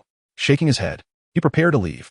Just then, Starlight and Cal rushed down in a flurry from the Black Cloak Squad, alarmed by the peril faced by their comrades, Kimiko and Francie. Kimiko and Francie had stealthily infiltrated Newman's room, accompanied by 2 CIA agents, intending to replace Newman's eye drops with a strong acid. Initially, the plan proceeded smoothly. However, they had not anticipated that Newman's daughter, Zoe, would return to the room after parting ways with Ryan and catch sight of Kimiko and Francie. To their astonishment, Zoe revealed herself to be a superhuman, sprouting 4 tentacles akin to those of an alien creature, which swiftly dispatched the 2 CIA agents. Now, Zoe turned her attention to Kimiko and Francie, and seeing their comrades in danger, how could Starlight and Cal not rush to their aid? Chapter 13. In Midlife. Azu faces the wind as Xinguang and his companion provided support. Kimiko valiantly faced off against Zoe in an attempt to rescue Francie. However, she found herself severely overwhelmed by Zoe, who even sank her teeth into Kimiko's arm. Fortunately, Kimiko possessed remarkable self-healing abilities. She resolutely chose to sever her own arm to escape, delivering a powerful kick that sent Zoe sprawling. With Francie's assistance, she swiftly exited the room. The commotion upstairs failed to attract the attention of Rokan. Instead, it was the desperate cries from Xinguang's team below that caught his ear. There's a window on the south side of the corridor. We're down here. Trust me. At that very moment, Rokan perceived the crackling sound of electricity emanating from the streetlights around him, followed by a peculiar convergence of illumination from all the surrounding buildings toward a single point.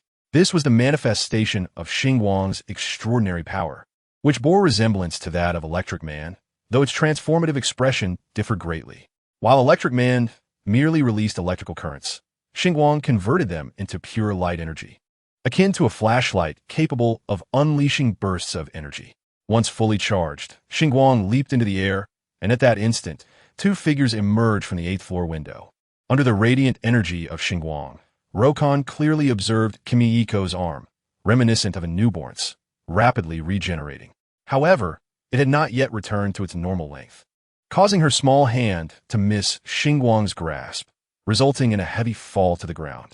With a resounding thud, Kimiko landed face first, bloodied and bruised. Francie, who was successfully caught, Xinguang, descending gracefully, Rokan, observing from a distance. Fortunately, Kimiko, being a self-healer, cradled her face, allowing her wounds to knit together swiftly, even amidst the gruesomeness of her injuries. Judging by the rapid growth of her arm and the speed of her facial recovery, Kimiko's regenerative abilities rivaled, if not surpassed, those of Wolverine and Deadpool. Well, it seems this flying individual is not as enviable as I thought, Rokan mused, retracting his gaze and dismissing the unfolding events as he made his departure. With the agents of his homeland having long since departed, Rokan had no reason to linger. His previous halt was merely due to the commotion stirred by the Black Cloak team. Though Rokan lacked proper identification to check into a legitimate hotel, this posed no challenge for him. Earlier that afternoon, he had already scouted the area, for one must always prepare for the possibility of an ambush against agents from one's homeland. Navigating with ease, Rokan soon found himself in the fabled Lower Town, a poverty-stricken neighborhood in Brooklyn, where the dilapidated buildings bore witness to years of neglect. Naturally, such a place was fraught with danger. Many locals recounted during interviews that it was a no-go zone after dark, vowing never to venture there at night. For Luo Kun, this was hardly a challenge. Even without extraordinary powers, he could navigate this place with ease. Moreover, he could enlist a few individuals to sell the unloaded gun for some money. As anticipated, he effortlessly secured a relatively intact and clean dwelling. Among those who confronted him, those who sought to engage in physical confrontation found themselves swiftly incapacitated by a single punch, while those who attempted to draw their firearms were dispatched just as quickly. There was little to be said. In fact, Luo Kun successfully sold the unloaded gun, not through coercion, but by allowing a few of those involved to chip in for its purchase. Although the final sale price exceeded the original cost of the handgun, each individual expressed profound gratitude, displaying no reluctance whatsoever. After all, Not every thug or vagrant possesses the audacity or courage to fight desperately. The following day, Luo Kun indulged in a hearty meal, but had no intention of venturing far or procuring a fake identification. The former was due to his lack of desire to leave the water building, while the latter stemmed from the fact that having a false identity could easily lead to his discovery. An undocumented individual, despite having traces of existence, is challenging to pinpoint. Yet it is remarkably simple for federal authorities to investigate someone with a false identity, especially in this age of information, where the timeline of the Black Cloak Enforcers is far more aligned with reality than that of Wolverine's universe. Luo Kun was intent on leaving no vulnerabilities. Within the water group, the mood of the patriotic man was rather grim. This discontent was not solely due to the previous day's meeting between Butcher and Ryan, which irked the possessive patriotic man, but also because he found himself overwhelmed with an excess of matters to address. Struggling with a midlife crisis, he was already in a precarious state, now compounded by the need to manage a murder case and oversee the entirety of the water group. The burden was indeed substantial, especially since the patriotic man was a Superman-type metahuman rather than a wisdom-oriented one. He had not even managed to acquire Superman's exceptional intellect. Consequently, he was ill-equipped to handle the so-called affairs at hand. However, due to his formidable nature, Ashley, along with others in the water group, dared not contradict him, and the remaining members of the Seven also became mere echoes of his will. This meant that every decision required the patriotic man's approval, a source of immense pressure. Fortunately, Ashley finally presented a list of metahumans to fill the vacancies within the current Seven, which offered the patriotic man a glimpse into the capabilities of the Wise Sisters. Upon discovering that their abilities involved limitless cerebral proliferation, granting them intelligence far surpassing that of ordinary individuals, he discreetly noted this for future consideration. Yet soon after, the patriotic man's mood soured once again. This is not merely due to the presence of the deep sea, the locomotive, and Ashley, who all echo the sentiments of the patriotic people. Whatever the patriotic say, they comply, and even when the patriotic change their minds, they stubbornly pivot 180 degrees to continue flattering them. It is also because the patriotic are shedding more and more feathers, their frequency of restroom visits increasing. One wonders if the patriotic harbors some peculiar collecting obsession, as he has taken to storing the white, shed feathers in a transparent vial, staring contemplatively at the filled container.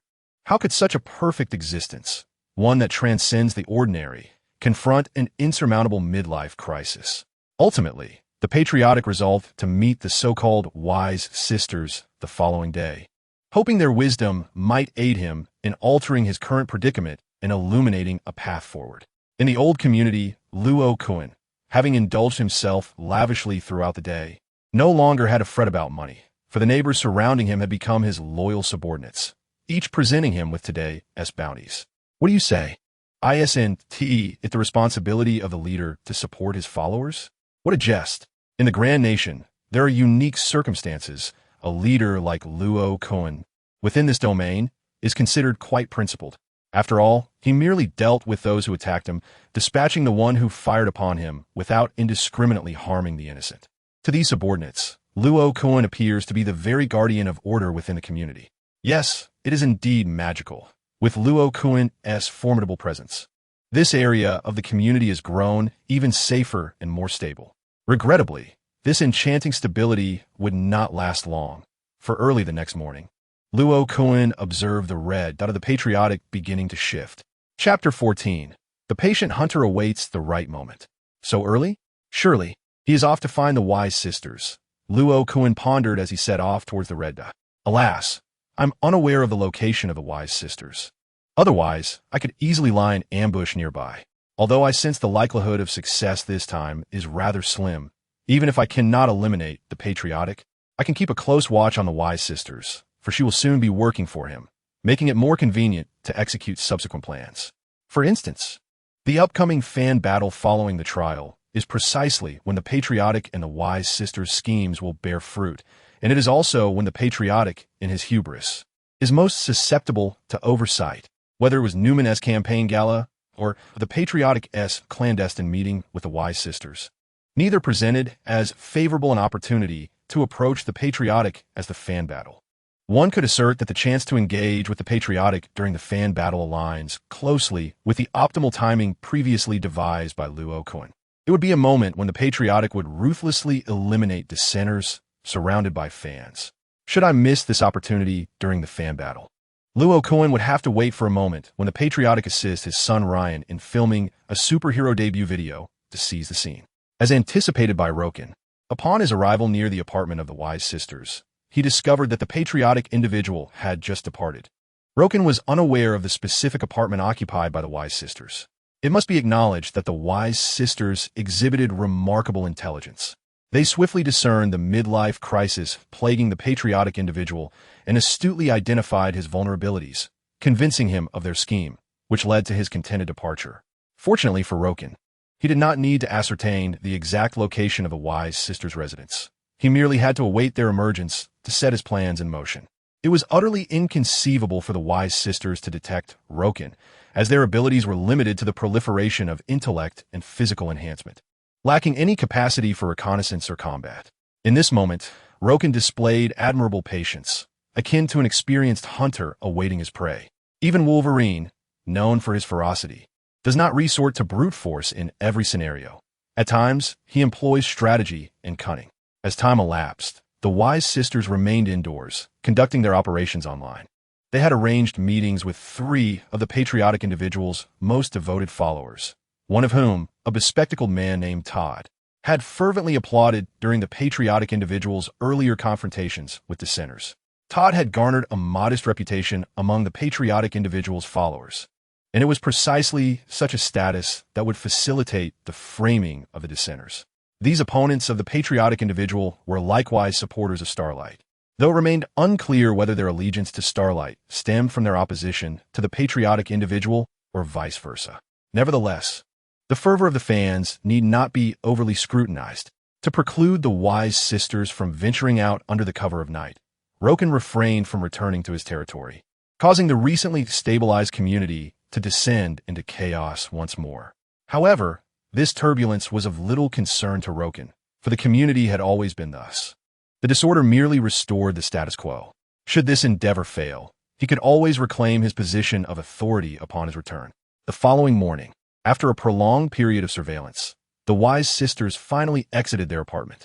Roken maintained a cautious distance, as the moment for action had yet to arrive. Even if he were to encounter the patriotic individual shortly, it was not the opportune time. The ideal moment would be when the patriotic individual was basking in his triumph. The assassin's creed is to retreat 1,000 miles after a failed strike, and Roken knew he could ill afford a second chance. Moreover, who decreed that Wolverine could only embody a berserker and not transition into an assassin? Soon, the Wise sisters convened with the 3 leaders of the patriotic individual's fanbase, with Todd exhibiting the most exuberance among them. He is here? In this building? Really? Todd bombarded the Wise sisters with questions, his excitement rendering him momentarily speechless, only to erupt again in fervent exclamations. Indeed, this day stands as the most splendid of my entire existence. Yes, let us proceed. The fervor exhibited by the Wise sisters left Todd somewhat unnerved. He scratched his head in resignation and turned to lead the trio inside. The sheer intellect of the Wise sisters rendered her somewhat ill at ease when confronted with individuals of mere ordinary wisdom, let alone someone as foolish as Todd. In the distance, Roken had no intention of following. This was not solely due to the impending arrival of the compatriots, which could provoke undue caution if noticed, but also because 3 members of the Black Cloak Squad were lurking nearby. Your most beautiful day of life? Alas, it shall regrettably be your last. As he faintly heard Todd's cries, Roken inwardly scoffed. He harbored no desire to rescue these 3 fans of the compatriots, for they were unworthy of salvation. Roken's modus operandi was straightforward, to eliminate those deserving of death and to save those who could be rescued. Just as the innocents in Wolverine 3, the Wilmot family, were worthy of rescue, so too were the perpetrators seeking trouble with them deserving of their fate at the hands of X-24. The elderly couple, more vividly etched in memory, were indeed innocent. However, Roken bore no mission to traverse into that cinematic universe. Fortunately, the memories inherited from Wolverine did not include the existence of that elderly couple, thus averting a tragic repetition. As for the 3 fans of the compatriots ushered inside by the Wise sisters, They were far from innocent and certainly did not merit rescue. Before long, Roken observed the compatriots emerging not far away, and the Black Cloak Squad, which had been watching, also took notice of them. In stark contrast to Roken, who was privy to the unfolding narrative, the Black Cloak Squad was taken aback by the appearance of the compatriots, as they were expected to be undergoing judgment at this juncture. With a swift motion, the compatriot executed a classic inward-turned squat and took flight, vanishing into the air. Upon witnessing this, the Black Cloak Squad hastily pursued in their vehicle. Roken, however, did not follow. He had already discerned the compatriot's trajectory through the red dots on his navigation map, yet he awaited the commencement of the Wise Sisters' plan. Not long thereafter, the Wise Sisters emerged, signifying that the three fans had been entirely transformed into lifeless corpses. The events that transpired within were rather straightforward. When the three fans yearned to meet the compatriots, their wish was indeed granted. The compatriot appeared before Todd and his companions, expressing gratitude for their dedication and sacrifice, leaving the trio momentarily speechless, while Todd clumsily attempted to shower the compatriot with further flattery. Alas, no amount of praise would spare them, for the compatriot had resolved to eliminate them, albeit not with their own hands. The compatriot instructed Deep Sea to produce 3 baseball bats, and the trio, Deep Sea, Shinsei, and the locomotive, proceeded to dispatch the 3 with the bats, much like Roken's use of bullets to eliminate the little black figure. This method served to obscure the true perpetrator's identity, ensuring that the blame could be seamlessly attributed to the fans of Starlight. After the demise of Todd and his companions, the trio, known as the train, remained in the room, awaiting news from the Wise Sisters. At the appointed time, the train would utilize its extraordinary speed to transport the corpses of the 3 fans into the tumultuous crowd, thereby concealing the true cause of their deaths amidst the chaos. Chapter 15. The Death of the Patriotic Ones. Roken had been trailing the Wise Sisters until he reached the courthouse, where the verdict for the public murder case involving the Patriotic Ones was to be announced. Outside the courthouse, 2 factions stood distinctly divided, each brandishing their own banners, flags, and placards, while a line of police officers stood ready. On one side were the fans of the Patriotic Ones, hopeful for their acquittal. On the other, the fans of Starlight, eager for justice. The atmosphere was fraught with tension as accusations and insults flew between the 2 groups. It was only when Roken spotted the Wise Sisters at the forefront of the Starlight supporters that he decided to turn away. Armed with a navigation map, he certainly could locate the Patriotic Ones. It was by observing the Wise Sisters that he could discern when to play his part. The Wise Sisters chose to don the guise of the enemy, masquerading as foes to exacerbate the conflict, while Roken opted to dress as a supporter of the Patriotic Ones, hoping this guise would afford him the opportunity to approach them. As both sides awaited the final judgment, a proclamation of not guilty sent the supporters of the Patriotic Ones into a fervent cheer. Roken too joined in the jubilation, blending seamlessly into the crowd despite his more handsome appearance. Naturally, he refrained from positioning himself at the forefront, for he had no desire to become the primary target of their ire. When the Patriotic Ones emerged, feigning innocence and theatrics, it would be Roken's moment to shine. Meanwhile, in stark contrast to the exuberance of the Patriotic One supporters, the Starlight fans fell into a hushed silence, unwilling to accept the verdict and repeatedly verifying the source of the news. F. King Squid, descendant of the legalists. At that moment, the Wise Sisters shouted, hurling a cup of coffee they had meticulously prepared at the opposing faction of Patriotic One supporters. True to their reputation as exceptionally astute beings, the Wise Sisters understood that the most effective way to incite conflict was to strike at the peak of tension. As anticipated, that cup of coffee ignited the already simmering discontent between the 2 factions like a spark to tinder. Many hot-headed individuals vaulted over barriers, engaging in a fray that devolved into utter chaos.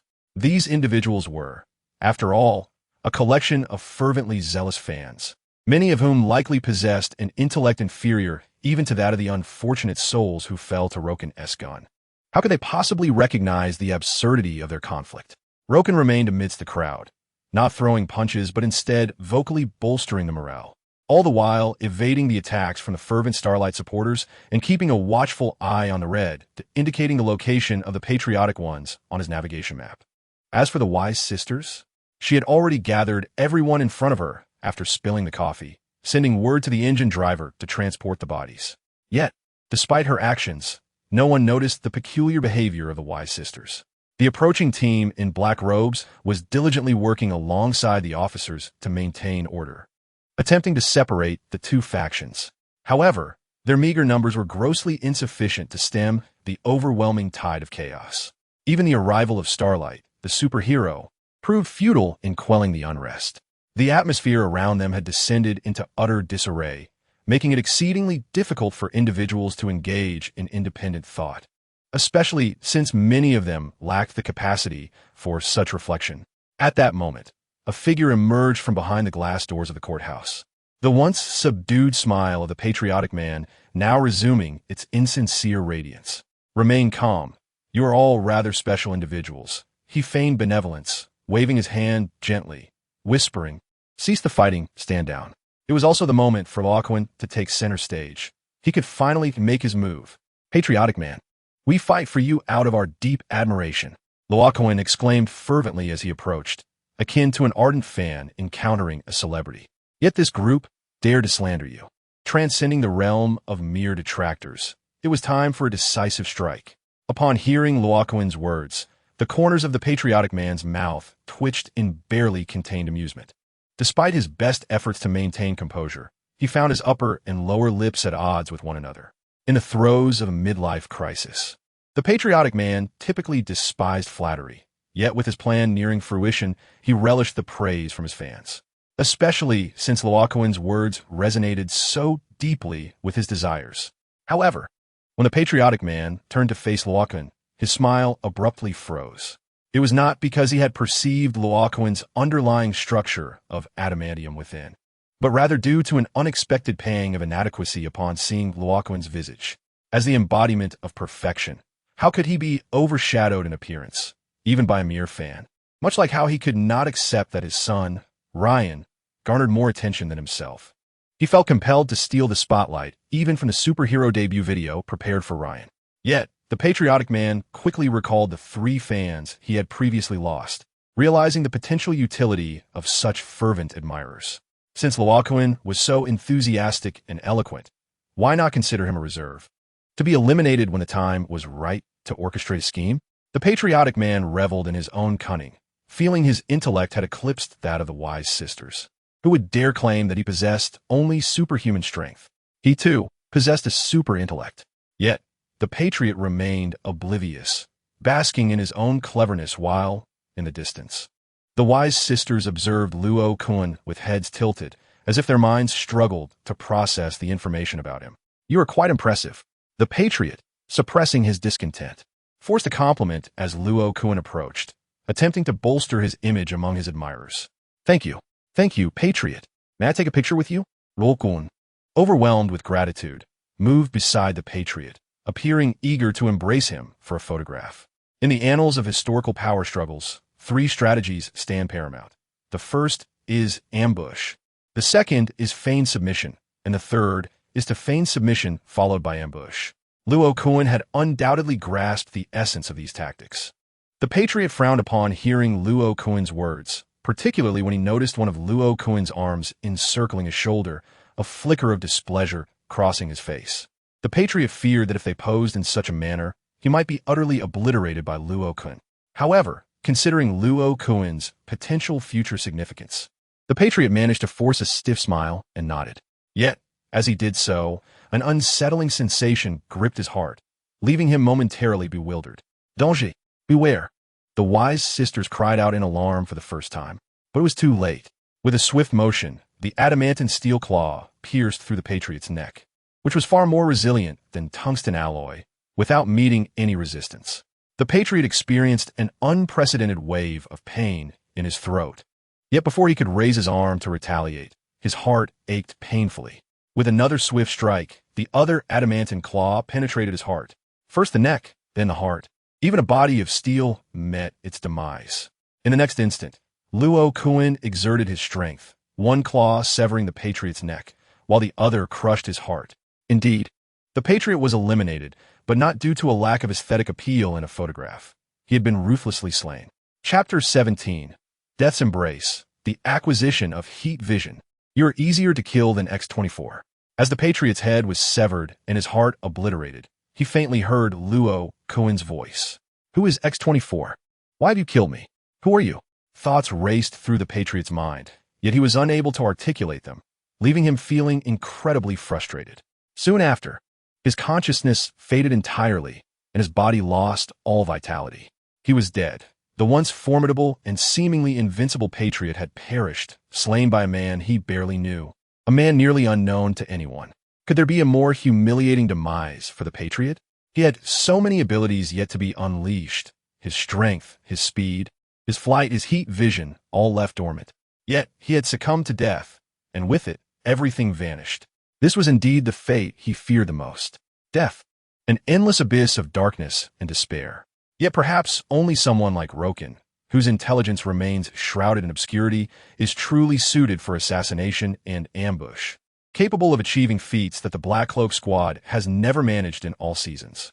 A sudden thud, the head of a Patriot, stained with blood, thuds to the ground, followed swiftly by the lifeless body of the Patriot, now decapitated. The deceased Patriot bears no distinction from an ordinary person. Ding! Congratulations, host, on successfully slaying the Patriot. A grand reward package awaits. The system's notification resonates. At this moment, a profound silence envelopes the courthouse entrance, the earlier chaos having long ceased. All gazes fixate intently on Roken and the fallen Patriot, yet neither fans of the Starlight nor those of the Patriot dare to approach. The Patriot is dead. Unbelievable, is it not? That was a Patriot. Has he activated some cheat? Run, if he can slay a Patriot, who is beyond his reach. After a brief moment of stunned silence, the scene erupts into pandemonium, with terrified individuals screaming and fleeing in every direction. Even the Black Cloak Squad refrains from investigating the fate of the Patriot or attempting to engage Roken. Slaying a Patriot is indeed a cheat?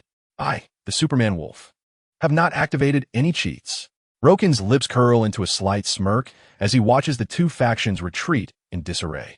Today, I have successfully demonstrated that Wolverine can indeed vanquish a Patriot. In an instant, Roken is unconcerned with the ethics of ambush. Is an assassin's act merely a sneak attack? It is the astute utilization of intelligence and personal advantage. Did the system not acknowledge Roken's achievement of a swift kill? However, Roken harbors no intention of lingering in place. While he is indifferent to bloodshed, he does not wish to harm innocents. He swiftly turns and departs, this time unhesitant to unleash his extraordinary speed. As Roken gradually fades from sight, neither the Black Cloak Squad nor the members of the Vought group show any inclination to hinder him, for they fear Roken. In the collective consciousness, the Patriot is perceived as an invincible entity. Even the previously indomitable Soldier Boy, father of the Patriot, was unable to overcome him. This perception acts like a mental brand, instilling a profound sense of dread when confronted with the Patriot, a harbinger of death looming over them. With the demise of the Patriot at Roken's hands, such mental branding and death's warning now transfer to Roken, and naturally, they dare not pursue him. However, alongside the Patriot's death, the Vought group and even the upper echelons of the Federation begin to tremble with turmoil. Some emerge to dismantle the old guard of the Patriot, while others vie for superpower data. A new wave of power struggles has commenced. Roken, however, pays no heed to the chaos within the Vought group or the Federation's leadership. He finds himself in an uninhabited alley, ready to examine the system. A grand reward package awaits. Shall it be opened? As he gazed at the prompts on the system's display, a flicker of anticipation ignited in Luo Kun's eyes. Open. Ding. Congratulations, host. You have unlocked the grand gift package, obtaining the exclusive plugins, Death Extraction Max, Gene Lock Max, and a one-time game exit option. Following the host's request after the previous mission, you will remain in the current world for 24 hours. After this period, you will be automatically transported back to the main universe. The ultimate mission of eliminating the national adversary has been accomplished, and the system will no longer proactively issue tasks. The host may choose to activate the one-time game exit option to return to reality or continue to dwell in the realm of the American comic universe. Ding! Death Extraction has been activated, granting you the ability of the national adversary. Heat Vision LV5. The barrage of task notifications left Luo Kun wide-eyed, as he had not anticipated such an abundance of prompts following the mission's completion.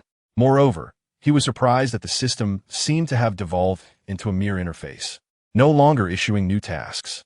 However, for Luo Kun, this was a stroke of fortune, freeing him from obligatory quests and transforming his experience from a task-oriented game into a liberating open-world adventure. Furthermore, with the one-time game exit option, he could easily depart once he grew weary of the game. At present, however, Luo Kun had yet to fully immerse himself in the experience and certainly would not choose to leave. Death extraction and gene lock. Let's see what they entail. Luo Kun understood that, with the system's transformation, his eyes were now set on the exclusive plugins within the grand gift package, as they would become his core abilities moving forward. Death Extraction Max. This ability allows the host to acquire powers from defeated foes, remaining unaffected by the abilities of others. Gene Lock Max. This secures Wolverine's original genetic makeup, preventing the theft, suppression, or elimination of powers beyond that genetic baseline, although enhancements may still be applied. Research on a genetic level will yield only Wolverine's original abilities. Death Extraction could be classified as a common skill for defeating monsters, akin to Apocalypse's reincarnation ability. Luo Kun contemplated the two exclusive plugins. The advantage lies in acquiring abilities without the need for a reincarnation ritual, which cannot be interrupted. However, the drawback is that not all powers of the slain can be acquired. This skill will serve as my primary means of enhancing my strength. Gene Lock essentially acts as a support for death extraction, alleviating any concerns of others obtaining my blood, genes, or essence to replicate a fortified version of myself. At the very least, I won't have to contend with a counterpart possessing the same powers as mine in the future. As Luo Kun delved into the system and his newfound skills, various factions began to mobilize. These entities were not merely vying for power amongst themselves. They were also keen to ascertain the identity of Luo Kun, the individual capable of vanquishing the national adversary. For those intent on eliminating the national adversary, they harbored no desire for a new superpowered being to rise and dominate in the aftermath. For the factions loyal to the homeland, there exists an insatiable curiosity regarding how Luo Kun managed to vanquish a nearly flawless superhuman from their ranks. They ponder whether Luo Kun's abilities can be replicated. Initially, these factions hesitated to entertain thoughts of confronting Luo Kun. However, the moment the Wise Sisters presented their analysis video, everyone was captivated. Their examination revealed that Luo Kun's prowess was not superior to that of the Homeland's champion, lacking in speed, strength, and physical defense in multiple aspects. Moreover, Luo Kun did not possess the ability to fly, at least not demonstrated thus far. He resembled a self-healing individual akin to Himiko. Yet within him resided a unique metal, an indomitable substance capable of piercing through the homeland's defenses. If this extraordinary metal could be acquired, would it truly be so challenging to eliminate a superhuman who could disregard bullets? At that moment, every faction felt a stirring of ambition. Chapter 18. The Alliance of Magneto Light and Professor X-Mini. However, finding Luo Kun was no simple task. In this world, he lacked any formal identity, and even his name was scarcely known. Furthermore, Luo Kun deftly navigated through surveillance, often retreating to impoverished areas devoid of monitoring, making his discovery quite arduous. The pivotal question remained: who could apprehend Luo Kun? Despite the Wise Sisters' analysis indicating that Luo Kun's raw power was not particularly formidable, the true reason for his ability to slay the Homeland's champion lay in the razor-sharp nature of the Adamantium alloy. This did not diminish Luo Kun's inherent strength. Even a self-healing individual would not be easily captured, and ordinary people, including military forces, would find it exceedingly difficult to detain him. From the brief video, the Wise Sisters discerned the presence of a complete adamantium skeletal structure within Luo Kun. With such an indestructible framework coupled with formidable regenerative abilities, Luo Kun was nearly immortal, leaving only superhumans capable of confronting him. However, within the remaining members of the Water Group, Shinsei, the Locomotive, and the Deep Sea were reluctant to take action, acutely aware that intelligence analysis differed vastly from real-world circumstances. Though Luo Kun might appear less formidable when compared to the Homeland's champion, the likes of Deep Sea and his companions were inferior in strength. Attempting to eliminate Luo Kun would be nearly impossible, and should they be pierced by his adamantium claws, their fate will be dire indeed. The risk, therefore, was exceedingly high, and none were willing to take such a gamble. Additionally, following the demise of the Homeland's champion. The water group lacked a definitive leader, leaving Deep Sea and his associates in a position of power. Ashley, the newly appointed CEO, had previously held sway over Deep Sea and his companions while the champion was alive, but with his death, she was hesitant to openly confront them. Fortunately, the wise sisters, in their quest for information, ultimately discovered a solution. Were you not previously aware that some individuals were apprehended at Godalkin University, and that too were inducted as reserves for the Seven of Water? These individuals are well suited to confront the Steel Claw. The one known as Andre Anderson possesses the ability to manipulate metal, allowing him to directly restrain the Steel Claw. It is worth noting that his father, a being of greater capability, is currently incapacitated in a hospital. Once we have subdued the Steel Claw, we can enlist the expertise of Kate Dunlap, who specializes in mind control and memory manipulation, to extract the Steel Claw's memories, thereby unveiling his identity and the origins of the metals. The Steel Claw is a moniker bestowed upon Luo Kun by the Black Robe universe. Godalkin University is a prestigious institution for superpowers within the spin-off series of the Black Robe Enforcers, known as V Generation, and serves as an affiliate of the Water Group. It comprises two divisions, one dedicated to cultivating celebrity influencers to attract attention, and the other focused on training superheroes. The most exceptional candidates may be selected to become reserves for the Seven of Water. However, it is important to acknowledge that Godalkin University is rife with clandestine activities. Within its subterranean laboratories, a virus specifically targeting superpowered individuals with the number 5 compound was developed. Andre and his companions uncovered this conspiracy and ultimately thwarted the rampage of the uncontrollable superpowered beings within the secret laboratory against the students. The reason behind the loss of control among these superpowered individuals was Kate's mind control. Notably, Kate was once a companion of Andre, but ultimately betrayed him and his friends. It is evident that the Water Group is not as pristine as it may appear. In the end, Andre and his heroic allies were apprehended, while Kate and Sam are. Woden, who possesses enhanced physical capabilities, ascended to become reserves for the Seven of Water, thus transforming into the superheroes destined to save Godalkin University from crisis. The rationale is straightforward. Andre and his friends were deemed too naive compared to Kate and Sam. Had they joined the Water Group, their potential to expose the organization's hidden transgressions would pose a risk. Hence, it was deemed more prudent to have Kate and Sam bearing their own shadowy pasts. Join the Water Group. Should they become unruly, their history could be revealed to undermine their credibility. Consequently, when the wise sisters articulated their plan, the Water Group promptly contacted both Andre and Kate, facilitating a collaboration reminiscent of a partnership between a young Magneto and a youthful Professor X. The terms offered to each party were distinct. Should Andre refrain from participating, the Water Group would eliminate him and his companions. Conversely, upon Kate's participation, she would be granted the status of a formal member of the Seven of Water. Upon learning of the operation, Sam proactively sought to join this endeavor. And the Water Group did not decline, recognizing the pressing need to fill the vacancies in the Seven of Water. Moreover, Sam's prowess is by no means inferior to that of Deep Sea and his companions. Rather, it is even more balanced, albeit lacking any particularly outstanding abilities. As for the whereabouts of Luo Kun, following the collaborative pursuit and propaganda by the Water Group and the Federation, individuals from impoverished communities chose to discreetly inform on him in exchange for a handsome reward. It is truly unexpected that we would have the opportunity to act together. Andre remarked with a sardonic smile as he observed Sam and Kate joining him. Long time no see, my dear. How have you been? Kate replied with a coy smile, her tone dripping with sarcasm. But remember to give it your all. Otherwise, if the mission fails, you and Mary will face dire consequences.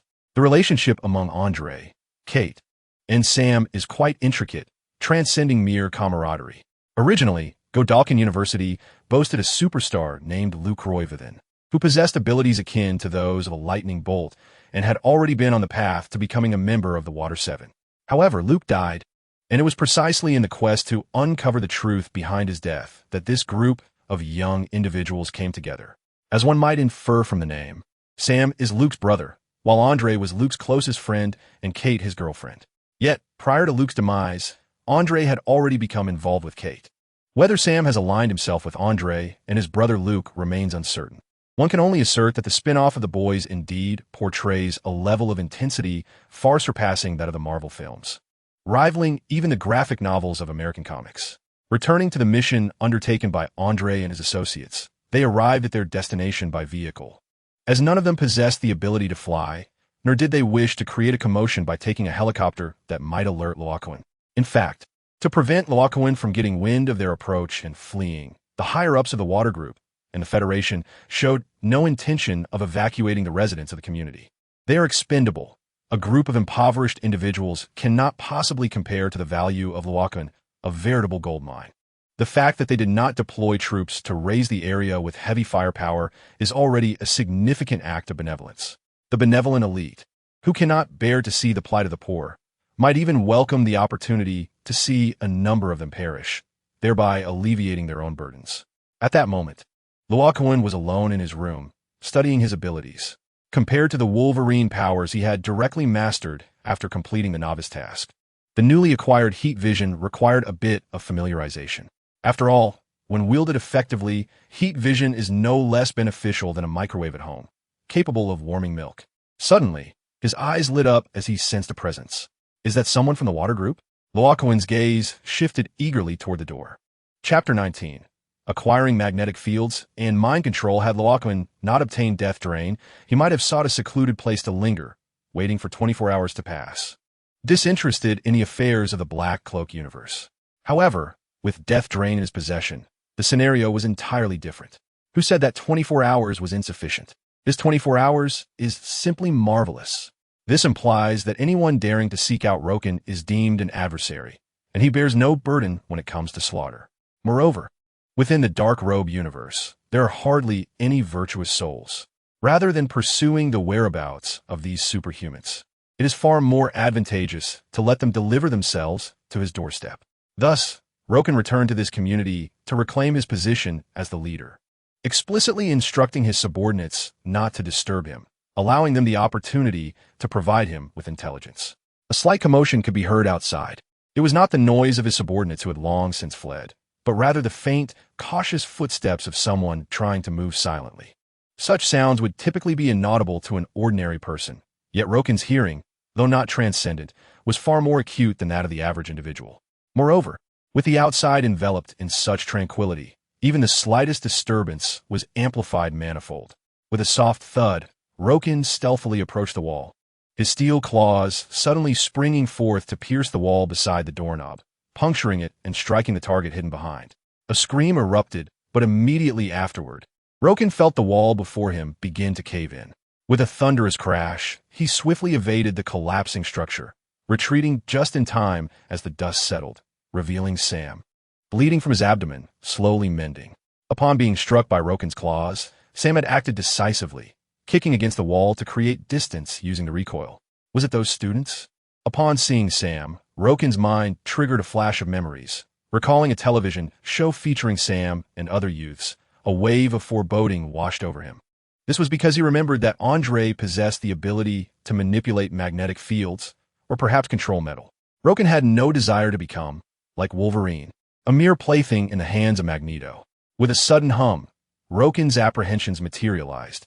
An invisible force enveloped him, rendering his body immobile. Even as he exerted every ounce of strength to struggle, he could only manage to slightly shift his body, utterly unable to free himself from such control. At that moment, Roken truly grasped the powerlessness Wolverine felt before Magneto. Was restraint. This is the very definition of restraint. It was as if he were being targeted by Wolverine himself. Furthermore, Andre's magnetic control paled in comparison to Magneto's. Roken could scarcely fathom what fate awaited him at the hands of the latter. However, this also presented an opportunity. A thought flickered in Roken's mind as he continued to feign a vigorous struggle. TSK, TSK, TSK, is this all? I expected something more formidable. It appears this is merely the extent of your prowess. At that moment, Kate, who had been hiding at the back, stepped forward, speaking mockingly. Such a level of skill could also eliminate a compatriot. It seems if I had encountered one of my compatriots earlier, I too could have controlled him. Enough of this idle chatter. The man continues to struggle, and I may not be able to maintain control over him indefinitely. You must act swiftly. Andre furrowed his brow and commanded, lest the mission fail and you be left to bear the consequences alone. TCH. Kate scoffed dismissively, casually approaching Luo Kun and extending her hand to touch his form. This was a flaw in Kate's mind control. She could only exert her influence when in contact with others, akin to the abilities of Silver Fox, Wolverine's former lover.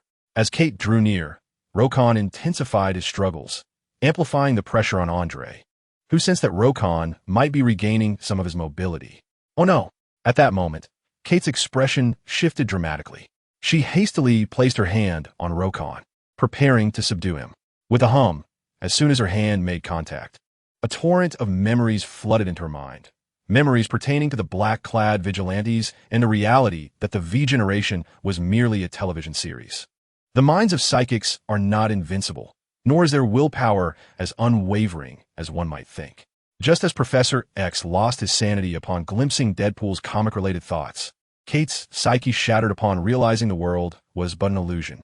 Though Kate appeared to be frivolous, her mental state was exceedingly unstable. And among the superpowered beings in this dark universe, few possessed a stable mindset. The reason Kate accessed this particular memory was that Luo Kun had employed instantaneous memory retrieval, deliberately presenting relevant recollections before her. No, it's all a lie. What significance does my existence hold? I'm merely a puppet, as I control others. I too am being controlled. Kate squatted down, uttering incomprehensible words that baffled Sam and Andre. Kate, witnessing this scene, Sam and Andre's expressions shifted, while Andre's grip on his abilities weakened further. At that moment, Luo Kun slightly turned his head, unleashing a searing beam of heat vision that struck Andre's head with a resounding impact. To succeed in battle, one must first sever control, especially when the influence is not physical. With a pop, akin to a bursting watermelon, Andre's head shattered instantly, and his remaining body collapsed to the ground. In this dark universe, the heat vision of the patriotic man is nearly invincible when he truly intends to kill. Only Queen Maeve and Soldier Boy could withstand his gaze without succumbing. Even though Andre's companion, Mary, survived a blast from the patriotic man's heat vision, it remains uncertain whether the patriotic man exerted his full strength, and it is evident that Andre lacked Mary's formidable defenses. Ding! Death absorption activated, granting Luo Kun the ability of magnetic field manipulation at level 3. Just as Andre perished, the death absorption process had already bestowed this magnetic control ability upon Luo Kun. Andre's control over the magnetic field is indeed somewhat feeble, which explains its lack of endurance and why it allows Luo Kun to retain a modicum of mobility. It appears to be on par with Luo Kun's own strength. Ward? Sam gasped in astonishment as he witnessed Andre's head explode, reminiscent of the earlier scene where the Homeland's forces bombarded Mary, filling his heart with dread.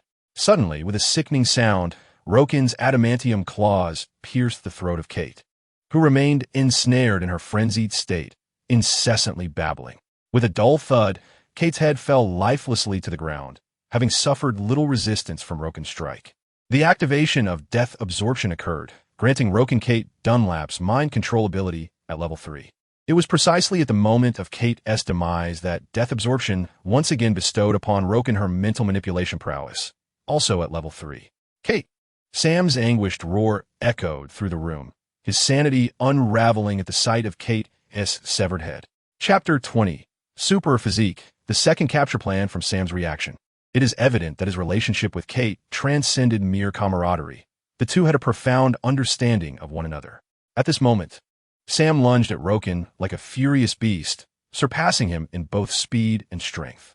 Although Sam was not particularly tall, he emanated an oppressive aura that unsettled Luo Kun, leading some netizens to humorously label him a diminished version of the Hulk. With a thunderous crash, Sam collided violently with Luo Kun, akin to a speeding dump truck, sending the 300-pound Luo Kun hurtling through the air. The walls of the room crumbled under the impact, and Luo Kun's body was propelled outside, landing firmly on the ground, his chest injuries healing almost instantaneously.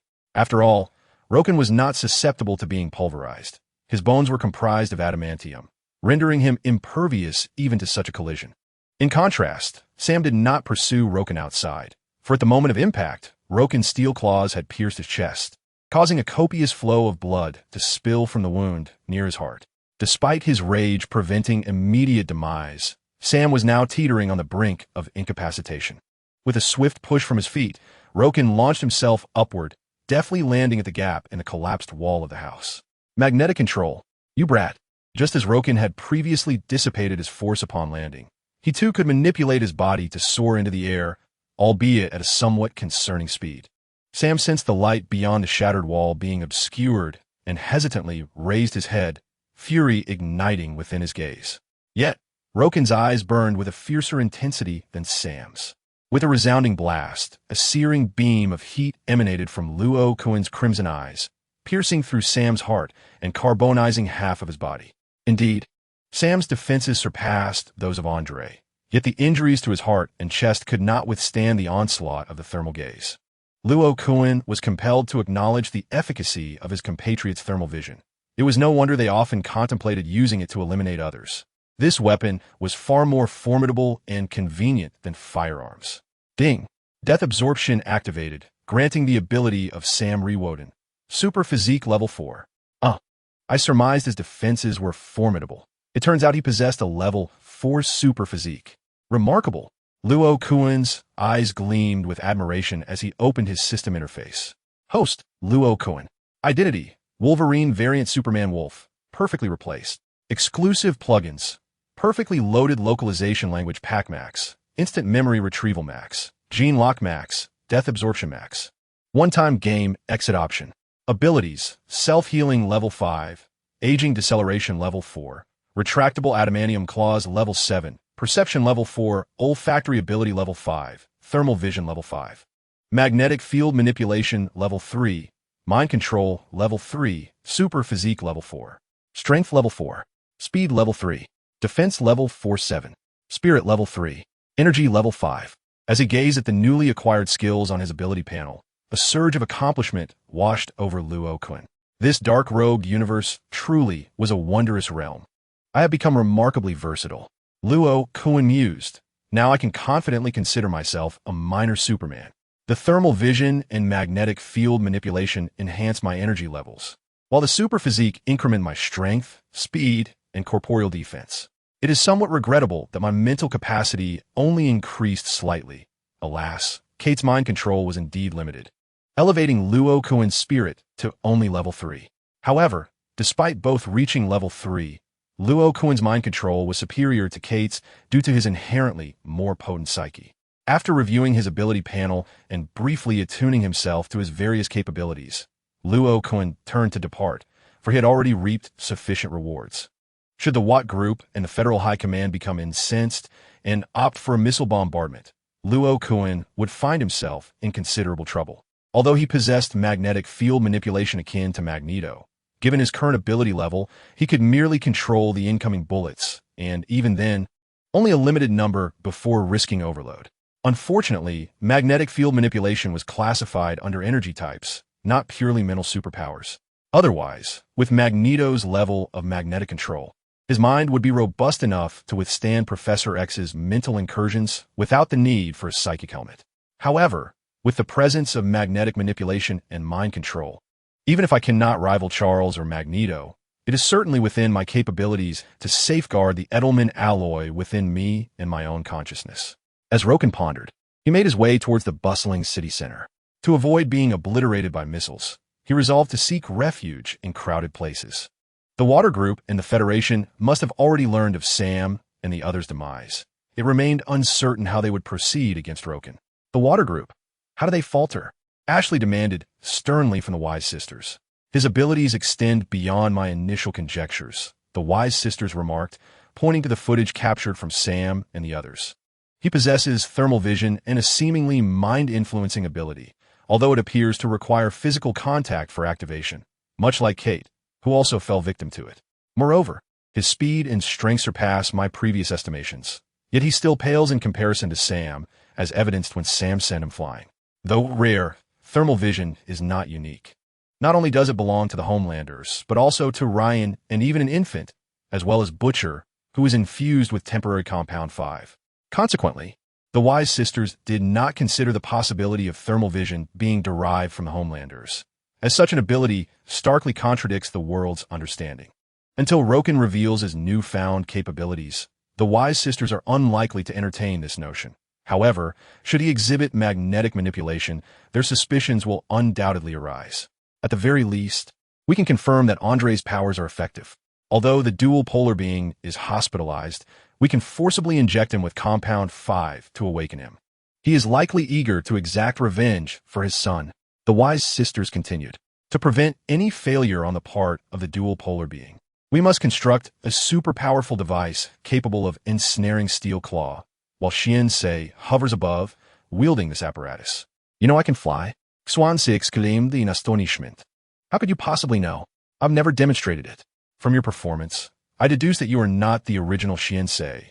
The wise sisters replied nonchalantly. Not just you. The locomotive and deep sea must also intervene, or else I will expose all your dark secrets. You. Anger flickered in the eyes of the locomotive and deep sea. Yet they ultimately restrained themselves. It can be said that in their efforts to confront Roken, the wise sisters have resorted to desperate measures, severing ties with the locomotive and their allies. Still unsatisfied, the wise sisters shouted at Ashley, "No, it is insufficient. Contact the CIA and Newman. We cannot allow them to reap the rewards without effort." Chapter 21. 6 against 1. Should we succeed in capturing Roken, the monumental triumph would send the wise sisters into euphoric rapture, an indescribable sensation of achieving the ultimate success, one that she relished immensely. Following the receipt of messages from the wise sisters, both the CIA and Newman hesitated but ultimately chose to collaborate further, as neither wished for Loken to stir up greater turmoil. However, neither the CIA nor Newman showed any intention of directly intervening at the outset. Promptly reaching out to the Black Cloak Squad, the CIA contacted all members of the squad, while Newman specifically reached out to Butcher. The Black Cloak Squad decisively rejected the CIA's orders, as their primary focus was on addressing threats posed by Homelander and nefarious superhumans like Newman, who endangered humanity as a whole. Although Loken had eliminated Homelander, he displayed no inclination towards indiscriminate slaughter nor a desire to engage in politics, leading the Black Cloak Squad to refrain from taking action against him. The underlying reason was that Loken was a newly emerged superhuman, with no deep-seated enmity or conflict of interest between them. Furthermore, the impact of Loken's confrontation with Homelander left them in a state of shock, prompting a decision to observe the situation for the time being. Conversely, Butcher agreed to Newman's invitation under the condition that Newman would procure temporary Compound V and facilitate Ryan's escape from the Vought group. Although excessive injection of temporary Compound V would inevitably lead to death, Butcher, burdened with debt and already facing a terminal condition, deemed it a worthwhile trade-off if it meant liberating Ryan to live freely. Following the failure to contact the Black Cloak Squad, the CIA reached out to federal higher-ups, ultimately forging an agreement to release 2 controlled superhumans, awaiting a coordinated strike with the Vought group. However, before this group could assemble, an unfortunate piece of news arrived. The locomotive had fled, disappearing with his family. This serves as a reminder that complex plans involving numerous participants and factions are prone to errors, with always one link in the chain likely to falter. Yet, as the saying goes, once the arrow is on the string, it must be released. Having come this far, they had no choice but to proceed. Despite the extensive preparation for this operation, night had fallen while action had yet to commence. By the following morning, Loken would be able to depart the Black Cloak universe. Ward, it's him, the one who killed Homelander. Oh my God, we must leave quickly before he goes on a rampage. He is wanted everywhere. Let us not get entangled in this. As he appeared on the streets, the surrounding populace instantly recognized Loken and hastily avoided him, showing no inclination to revel in the chaos. Loken, however, paid them no mind and ambled about nonchalantly, even dining at a restaurant that evening under the watchful gaze of a visibly trembling waiter. Upon exiting the establishment, Loken's nose twitched as he detected a faint scent of decay, reminiscent of a corpse.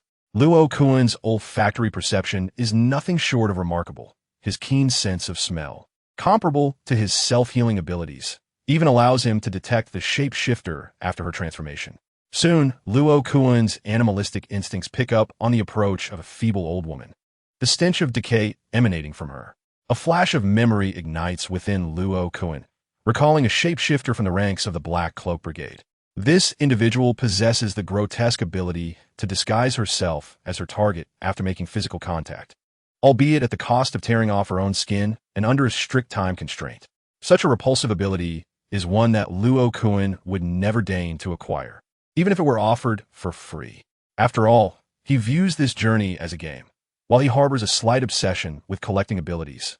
There are certain powers he simply does not wish to possess. The potency of a skill pales in comparison to its aesthetic appeal. With a swift motion, Luo Kun unleashes a scorching gaze, preventing the shapeshifter from grossing him out. Not only does he sever her legs with his searing glance, but he also applies high temperatures to her wounds, staunching the bleeding to ensure she does not perish and inadvertently grant him further abilities through death absorption.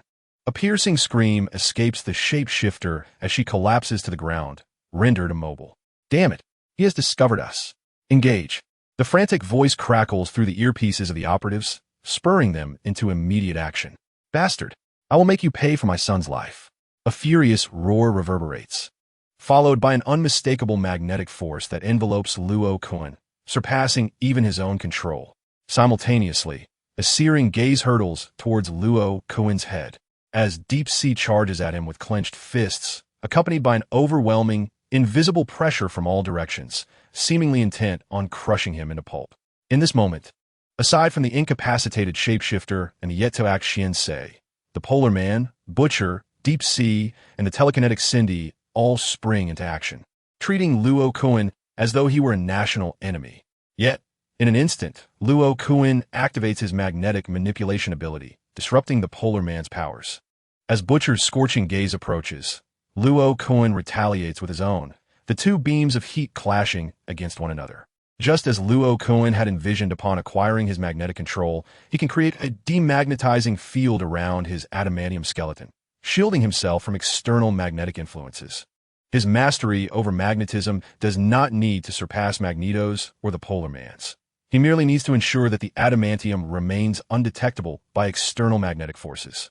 With a resounding thud, Deep Sea finally reaches Luo Kun, only to be sent sprawling by a swift kick. Cindy's telekinetic suppression proves ineffective against Luo Kun, not only because he can manipulate his own adamantium to forcibly control his movements, but also due to his superhuman physique, which boasts formidable defensive capabilities. Regardless of whether it is physical defense or internal protection, both have reached the 4th level, coupled with a 7th level adamantium skeletal structure. Luo Kun merely feels a slight heaviness in his body. It can be said that the current joint effort of the Polar Beings and Cindy to suppress Luo Kun is far less effective than the previous single-handed endeavor of Andre, primarily due to Luo Kun's rapid advancement. Moreover, the abilities of the Polar Beings have ceased to have any effect. He can no longer sense the presence of metal on Luo Kun. How is this possible? The onlookers, witnessing the battle from a distance, gasped in astonishment. Even the wise sisters experienced a moment of cognitive dissonance, unable to comprehend why Luo Kun could maintain an advantage amidst such simultaneous assaults. He is immune to magnetic field control. It is as if there is no metal on him. My abilities are rendered useless. The Polar Beings hurriedly communicated within their team channel. Swansea, discard that device and unleash the superpower virus from the shapeshifter on his steel claw. Once the wise sisters regained their composure, they promptly adjusted their strategy. Chapter 22, Explode. A great explosion. Profits galore. The so-called superpower virus was previously developed at Godalkin University and eventually fell into Newman-S hands for further research. Upon realizing the formidable challenge posed by Luo Kun, Newman produced a strain of the virus intended to subdue him. The original plan was for the shapeshifter to approach Luo Kun disguised as an elderly woman, waiting for the Polar Beings to immobilize him before releasing the virus, thereby attempting to extract information from him. However, unexpectedly, Luo Kun discerned the shapeshifter's identity and decisively severed her legs, rendering her incapacitated. Moreover, at this moment, it appeared that Luo Kun was no longer susceptible to magnetic forces, rendering Xian-Sei's magnetic device useless while suspended in midair. It would be more advantageous to seize the opportunity while Luo Kun was otherwise occupied and allow Xian-Sei to attempt a surprise attack. Once again, Deep Sea recklessly lunged at Luo Kun, driven by a deathly order. If he did not fight with all his might, he would struggle to maintain his position within the water group. The Polar Beings and Cindy, upon realizing their abilities had little effect on Luo Kun, chose to engage him in close combat. This aligns with the combat style of the Black Robe universe, where, regardless of one's powers, the ultimate resolution seems to devolve into hand-to-hand combat. Had Luo Kun just recently traversed into this world, engaging the superpowered beings in close quarters would have posed a significant challenge. Unless Luo Kun could pierce their bodies with his adamantium claws, he would be at a disadvantage in terms of speed, strength, and defense compared to superhero-level superpowered individuals. However, the situation has changed, having acquired Sam's superhuman physique. Luo Kun's augmented abilities now place him in the upper echelons of the Black Robe universe. The only ones who could truly surpass him are the patriotic people and his father, Soldier Boy, with Butcher, who has undergone enhancements, being a close contender. Thus, faced with the charging polar beings, Cindy, and Deep Sea, Luo Kun remained utterly composed, even as he continued to contend with Butcher in a battle of intense heat vision. Bang! With a resounding impact, as the Deep Sea surged forward, Luo Kun delivered a powerful blow to the lower ribs, just beneath the chest of the Deep Sea. A cry of agony escaped the creature as it was sent tumbling backward, for this was precisely where its vulnerability lay, an organ reminiscent of gills. Indeed, the Deep Sea possessed gills, which enabled its survival in the oceanic depths. It was also the reason Luo Kun refrained from employing his adamantine alloy steel claws to pierce it mercilessly. Although thriving in the aquatic realm seemed formidable, Luo Kun harbored concerns that slaying the Deep Sea might result in the grotesque emergence of fish-like gills beneath his own ribs, thereby introducing a new weakness to himself. As the Deep Sea was flung away, the onslaught from the polar man, Cindy, followed in rapid succession. The ferocity of their advance suggested an intensified but unstable aggression. Consequently, Luo Kun opted to absorb Cindy's punch, while his adamantine alloy steel claws effortlessly penetrated the polar man's body. If even the soldiers of his homeland could not withstand the might of the adamantine alloy steel claws, it was evident that the polar man stood no chance. Even with enhancements, as Luo Kun staggered backward, the polar man lay on the ground, grievously wounded and crying out in pain. Butcher's fiery gaze fell upon Luo Kun, his expression grave as he too charged forward. It was not that Butcher desired to cease his use of heat vision against the flung Luo Kun, but rather he recognized the limitations of his ability. Even the soldiers of his homeland could not sustain the use of heat vision for long. It was an even greater challenge for Butcher, a temporary wielder of such powers. Of course, Luo Kun could continuously unleash heat vision, provided he did not mind the potential damage to his own eyes. Butcher, seize him. At that moment, the commanding Wise Sisters initiated their intricate maneuvers. Cindy, attempt to restrain him with telekinesis. Schwanza, take action. With a resonant hum, Cindy exerted her utmost effort to momentarily stiffen Luo Kun's form, granting Butcher the opportunity to swiftly maneuver behind Luo Kun and attempt a powerful hold. Only from this position could Butcher feel at ease, knowing that Luo Kun would not be able to directly pierce his body with the adamantine alloy steel claws. However, Butcher soon realized that no matter how hard he exerted himself, he could not twist Luo Kun's neck. Yet it mattered little, for at that moment, Schwanza had ascended above Luo Kun, unleashing the superpower virus. It was evident that Butcher was prepared to face inevitable demise as he secured Luo Kun in his grasp. With a sizzling sound, akin to water splashing into hot oil, a vast cloud of gas erupted. Almost immediately, Butcher's screams echoed. Ah, no, wait. Why is it only Butcher screaming? The Wise Sisters, commanding from afar, suddenly sensed something amiss, their expressions turning grave. Fool! Luo Kun disdainfully wiped the so-called superpower virus fluid from his body with one hand, while his other hand extended, the steel claw slicing through the throat of the wailing Butcher. A colossal, disfigured head thudded to the ground, marking the premature end of Butcher's life. Wait. In this moment, Rokan recalled Butcher's grotesque abilities from the original narrative, which filled him with regret over having slain Butcher so hastily. What if that repulsive power was indeed potent? Although Butcher's tentacles possessed considerable strength, the aesthetic was undeniably unappealing. Ding! The death absorption was triggered, granting Rokan the ability of Billy Butcher, Heat Vision Level 5. Fortunately, perhaps due to Butcher's tumor-like tentacle abilities not yet being activated, Rokan did not acquire this grotesque power. Instead, he received an upgraded version of Heat Vision, which ascended to level 6. Such fortune! Rokan's eyes sparkled with delight. The prospect of fusion and upgrade among similar abilities invigorated him. He swiftly turned his sights upon the polar man, who lay on the ground clutching his wounds, deciding to grant him a swift end. With a hiss, a more solidified and potent heat vision pierced through the polar man's body, then swept towards Cindy and the suspended figure of Xian-sei. In an instant, the polar man and Cindy were obliterated, their blood and flesh scattering. Xian-sei offered a momentary resistance, but could not evade the clutches of death. Ding! Death absorption was triggered, granting the ability of Polar Man. Magnetic manipulation level 3. Ding! Death absorption was triggered, granting Cindy's ability. Telekinesis level 4. Ding! Death absorption was triggered, granting Xian-sei's ability. Flight level 3. Magnetic manipulation fused and upgraded, elevating it to level 4. What a thrill! This was an exhilarating windfall. Rokan grinned widely, resembling a bloodthirsty demon thriving in the aftermath of carnage.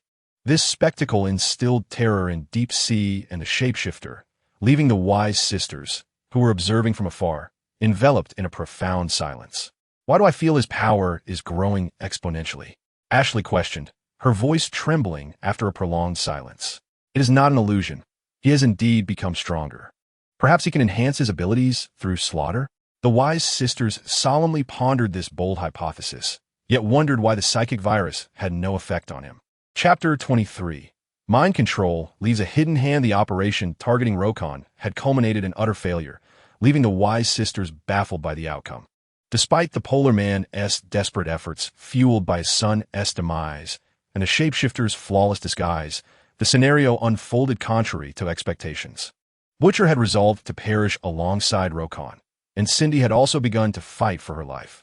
As for Xian-sei, participating in a team mission for the first time, he did not falter and successfully fulfilled his role. As for Deep Sea, he too was merely a man. In truth, one could argue that Deep Sea performed within the bounds of his capabilities. His strength was merely that. Being struck at a critical point by Rokan was something he could momentarily accept. The crux of this failed operation lay in the fact that the wise sisters possessed a scant understanding of Rokan. Particularly, the revelation that Rokan was impervious to magnetic fields exceeded their expectations entirely. Previously, Rokan had appeared susceptible to Andre's magnetic influence. Had he been feigning all along? A flurry of thoughts raced through the minds of the wise sisters, even their formidable intellects feeling somewhat overwhelmed. On the other side of the operation site, after dealing with the useful quartet, Rokan had no intention of personally eliminating Deep Sea and the Shapeshifter at that moment. The sentiment remained, an unequivocal refusal. However, it was equally clear that Rokan did not intend to spare the two. Approaching Deep Sea, he patted him on the head, his eyes filled with terror, and instructed, "Go back and inform those behind you not to provoke me again." While this seemed merely a warning, Rokan had already employed his mind control abilities on Deep Sea. Pretend to be oblivious when you return, and once I vanish, eliminate both the strategist behind you and the Shapeshifter. The wise sisters had schemed against Rokan for so long, yielding significant gains for him. Yet this did not imply that he would show them mercy. The so-called superbrain that the wise sisters possessed was not something Rokan particularly desired. As it bore drawbacks, their brain had the tendency to proliferate endlessly and required regular maintenance. Furthermore, if the brain sustained damage, the wise sisters would instantaneously regress to a state of incompetence. Thus, Rokan entrusted the task to Deep Sea, awaiting the latter to eliminate the Shapeshifter and the wise sisters, ensuring he would not trigger his death absorption ability. Targets that succumbed directly to Rokan's mental prowess could activate the death absorption, but indirect methods would not suffice. Otherwise, should Rokan control countless puppets to unleash a massacre against the Black Robe universe, the rewards would be immense. As for whether the wise sisters would abandon their plans against Rokan in light of Deep Sea's warning, Rokan remained indifferent. His time in this universe was limited. It was already late at night, and he intended to depart by the following morning. Casting a glance at the system's countdown, he noted just over 10 hours remaining, an inconvenient time in the dead of night to formulate new plans or rally personnel for action. Of course, should they wish to awaken the Soldier Boy to confront Rokan, he would welcome that initiative.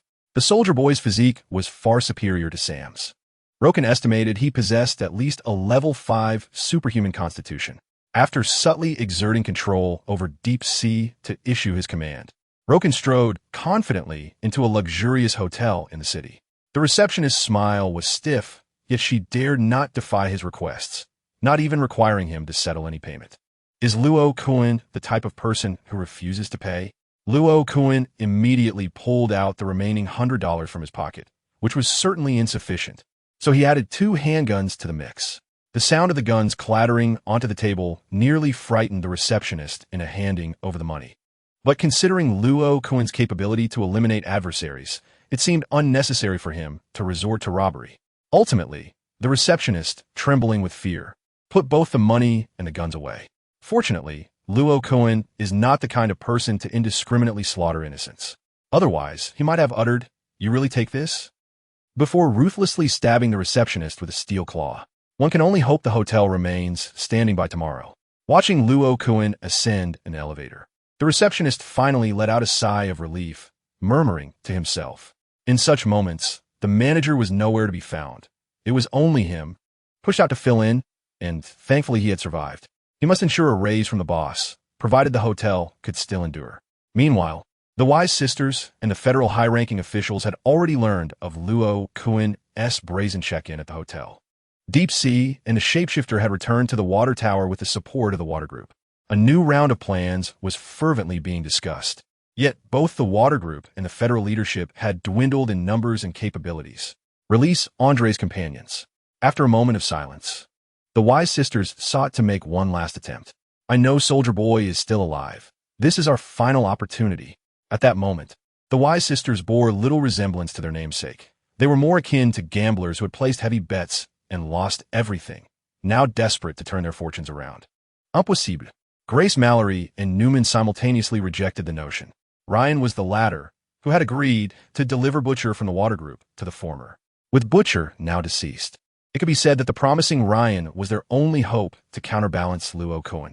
However, this would only come to fruition after Ryan had matured.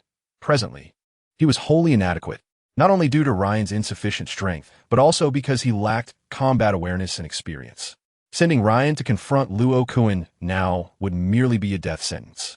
Are you truly resigned to such failure? Do you not wish to uncover the secrets behind him? The seductive voice of the Wise sisters echoed. From the intelligence we have gathered, he does not seem to be a superhuman created from Compound 5, which is why he remains unaffected by the virus. Are you not curious if anyone else, besides us, could produce such a formidable superhuman? Do you not fear that one day, such superhumans will multiply and trample you underfoot? Faced with the Wise sisters' manipulative rhetoric, Newman and Grace fell into silence. They were not the apex of the federal hierarchy, for there were those above them. Should the higher-ups hear the Wise sisters' words, this operation would remain unavoidable. Thus, the unwieldy Federation commenced a series of discussions, for the current state of affairs no longer allowed the Wise sisters to hold unilateral authority. It was not until the following morning, when Roken had risen and partaken of breakfast, that the Federation's high-ranking officials finally reached a consensus on a new plan through the traditional voting process. Although Roken appeared to harbor no intentions of subjugating humanity and showed no inclination towards the slaughter of innocents, being deemed far more secure and trustworthy than the compatriots, still, the insatiable greed within the Federation's leadership drove their desire for Roken's origins and the Edelman alloy. Consequently, the CIA and the Vought group allied once more. They even contemplated, should this plan fail again, how they might lure Roken into the bustling city center to obliterate him with a nuclear strike. Chapter 24. Return to the Marvel main universe. Under the persistent manipulations of the CIA, Ryan prepared to exact vengeance for his biological father, the compatriot, and his stepfather, Butcher. Soldier Boy showed little concern for the demise of the compatriot. Rather, he was intrigued as to who could possibly be capable of killing him, considering he had previously failed to accomplish such a feat as for Andre's young companions. Upon receiving the news, they appeared united in their desire for retribution, agreeing to avenge Andre. But this was merely due to their realization that they possessed no alternative options. The payback team also received word from the CIA. Huey, upon learning of Roken's slaying of Butcher, indeed felt compelled to take action. However, the current payback team lacked significant combat prowess. They merely agreed to assist without any genuine intention to engage. Isn't this efficiency rather sluggish? Roken lamented, shaking his head in disappointment at the now-empty hotel. As the system countdown had begun, he had lost all hope in the Federation's cumbersome operational efficiency. Perhaps after repeated failures, they had exhausted their resources to deal with him. If there was no one capable of confronting me, would the next moment entail a missile strike? A nuclear bomb should not be necessary. My threat had not escalated to that level, especially since I was currently in Upper Manhattan. Yet, one could never be too certain. What if those individuals were truly deranged?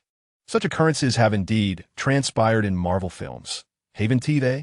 As Roken pondered, his gaze fell upon the direction outside the hotel, where a business vehicle had come to a halt, and Soldier Boy emerged, leading Ryan, Mary, Emma, and Jordan. The latter three possessed abilities to control blood, alter body size, and change gender respectively. They were indeed Andre's companions. Fearfully, they positioned themselves in front of Soldier Boy, shielding Ryan behind them. It was evident that these three were reluctant to confront Roken. They were merely thrust into this task, perhaps seeing this mission as their opportunity to escape from the clutches of the Vought group. "Is it you who killed the compatriot?" Soldier Boy inquired, his gaze fixed intently on Roken. "Enough with the idle chatter, Soldier Boy. If you intend to strike, do so swiftly," Roken exclaimed, noting the dwindling time, and charged directly toward Soldier Boy. Bold indeed, the Soldier Boy brandished his newly forged shield as he charged towards Roken. Just as the two were about to collide, he swung the shield at Roken, only to have their forms pass each other in the next instant. Crash! The Soldier Boy's shield shattered once again upon the ground. This was no Captain America's shield. Even in this dark-robed universe, there was precedence for shields being shattered by Butcher, let alone a shield facing the claws of Adamantium. How could this be? The Soldier Boy stared blankly at the fragments of his shield for a moment. But at that instant, Roken had already launched himself back towards him. Roken had no intention of using the shattered shield pieces to ambush the Soldier Boy, and he couldn't fathom why the Soldier Boy would wield a shield with lesser defensive capabilities than his own as a weapon. Perhaps it was due to character design? Damn it! A flicker of rage ignited in the Soldier Boy's eyes as he swung his fist towards Roken's head. However, just as Roken's fist was about to strike the Soldier Boy, he noticed the adamantium claws springing out. This caused the Soldier Boy's pupils to constrict sharply. Recalling Grace's earlier warning, beware the claws. With a swift motion, his extensive combat experience, far superior to that of the average soldier, allowed him to evade a fatal blow to his chest. Yet he still suffered the loss of his arm. "Damn it, I will make you pay with your life." As the Soldier Boy transformed into a disabled figure, his eyes burning with fury, a potent energy coalesced within his chest, illuminating the space around him. "No way, buddy. We're this close, and you can charge up a powerful move on the spot?" Roken couldn't help but voice his thoughts as he observed the Soldier Boy's actions. With a swift motion, Roken executed a strike that severed the Soldier Boy's head from his body.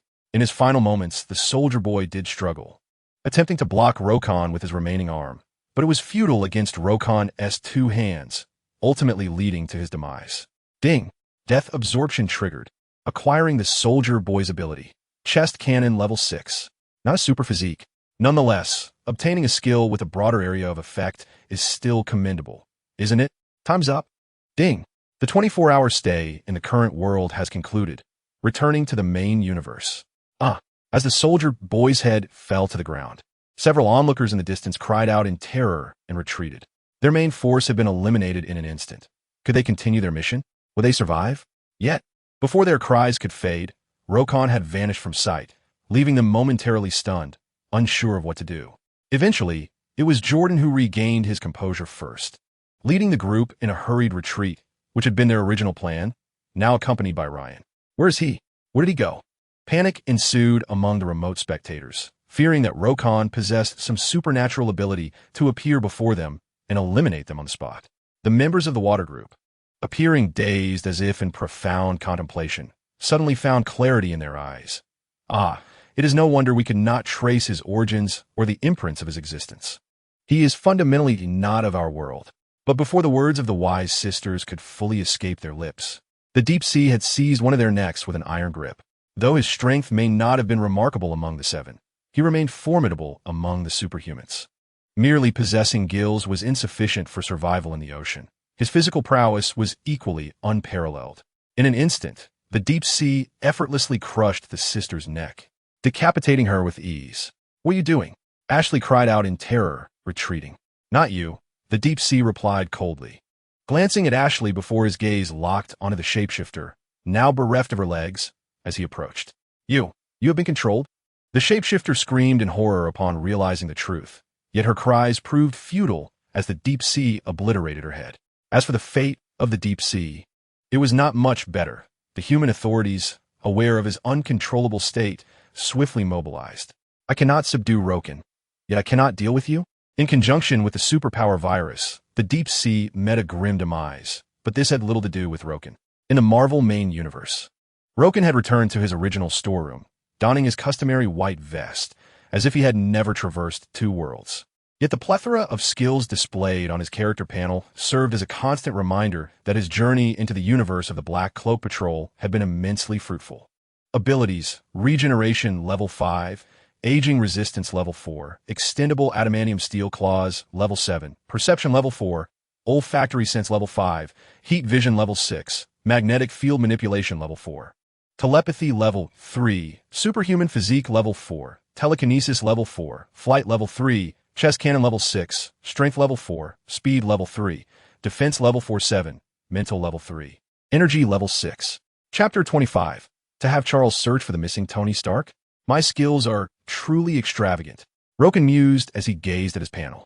With Level 6 Heat Vision and Chest Cannon, and energy also elevated to Level 6, it seemed he could now simultaneously masquerade as Cyclops and his brother Havoc. I am now devoid of any deficiencies. Aside from Apocalypse, there is likely no one with such an array of powers. Only a player like me, who traverses worlds with such advantages, could achieve this. Let's first examine the narrative of this Marvel universe. As Roken focused his thoughts, a momentary memory retrieval was triggered, intricately analyzing the storyline of the current world in conjunction with his original memories. The presence of Wolverine indicated the existence of mutants, and many elements of Marvel were indeed intact. Roken had encountered several characters that had appeared in the cinematic universe. From the perspective of Roken, one could assert that this universe resembles the Marvel main universe after the return of the mutant rights. Regrettably, this does not constitute the future cinematic universe. Theoretically, this universe has already become obsolete, had it not been for the transformative intervention of the Time Variance Authority and the arrival of Roken. This universe would have been long forsaken.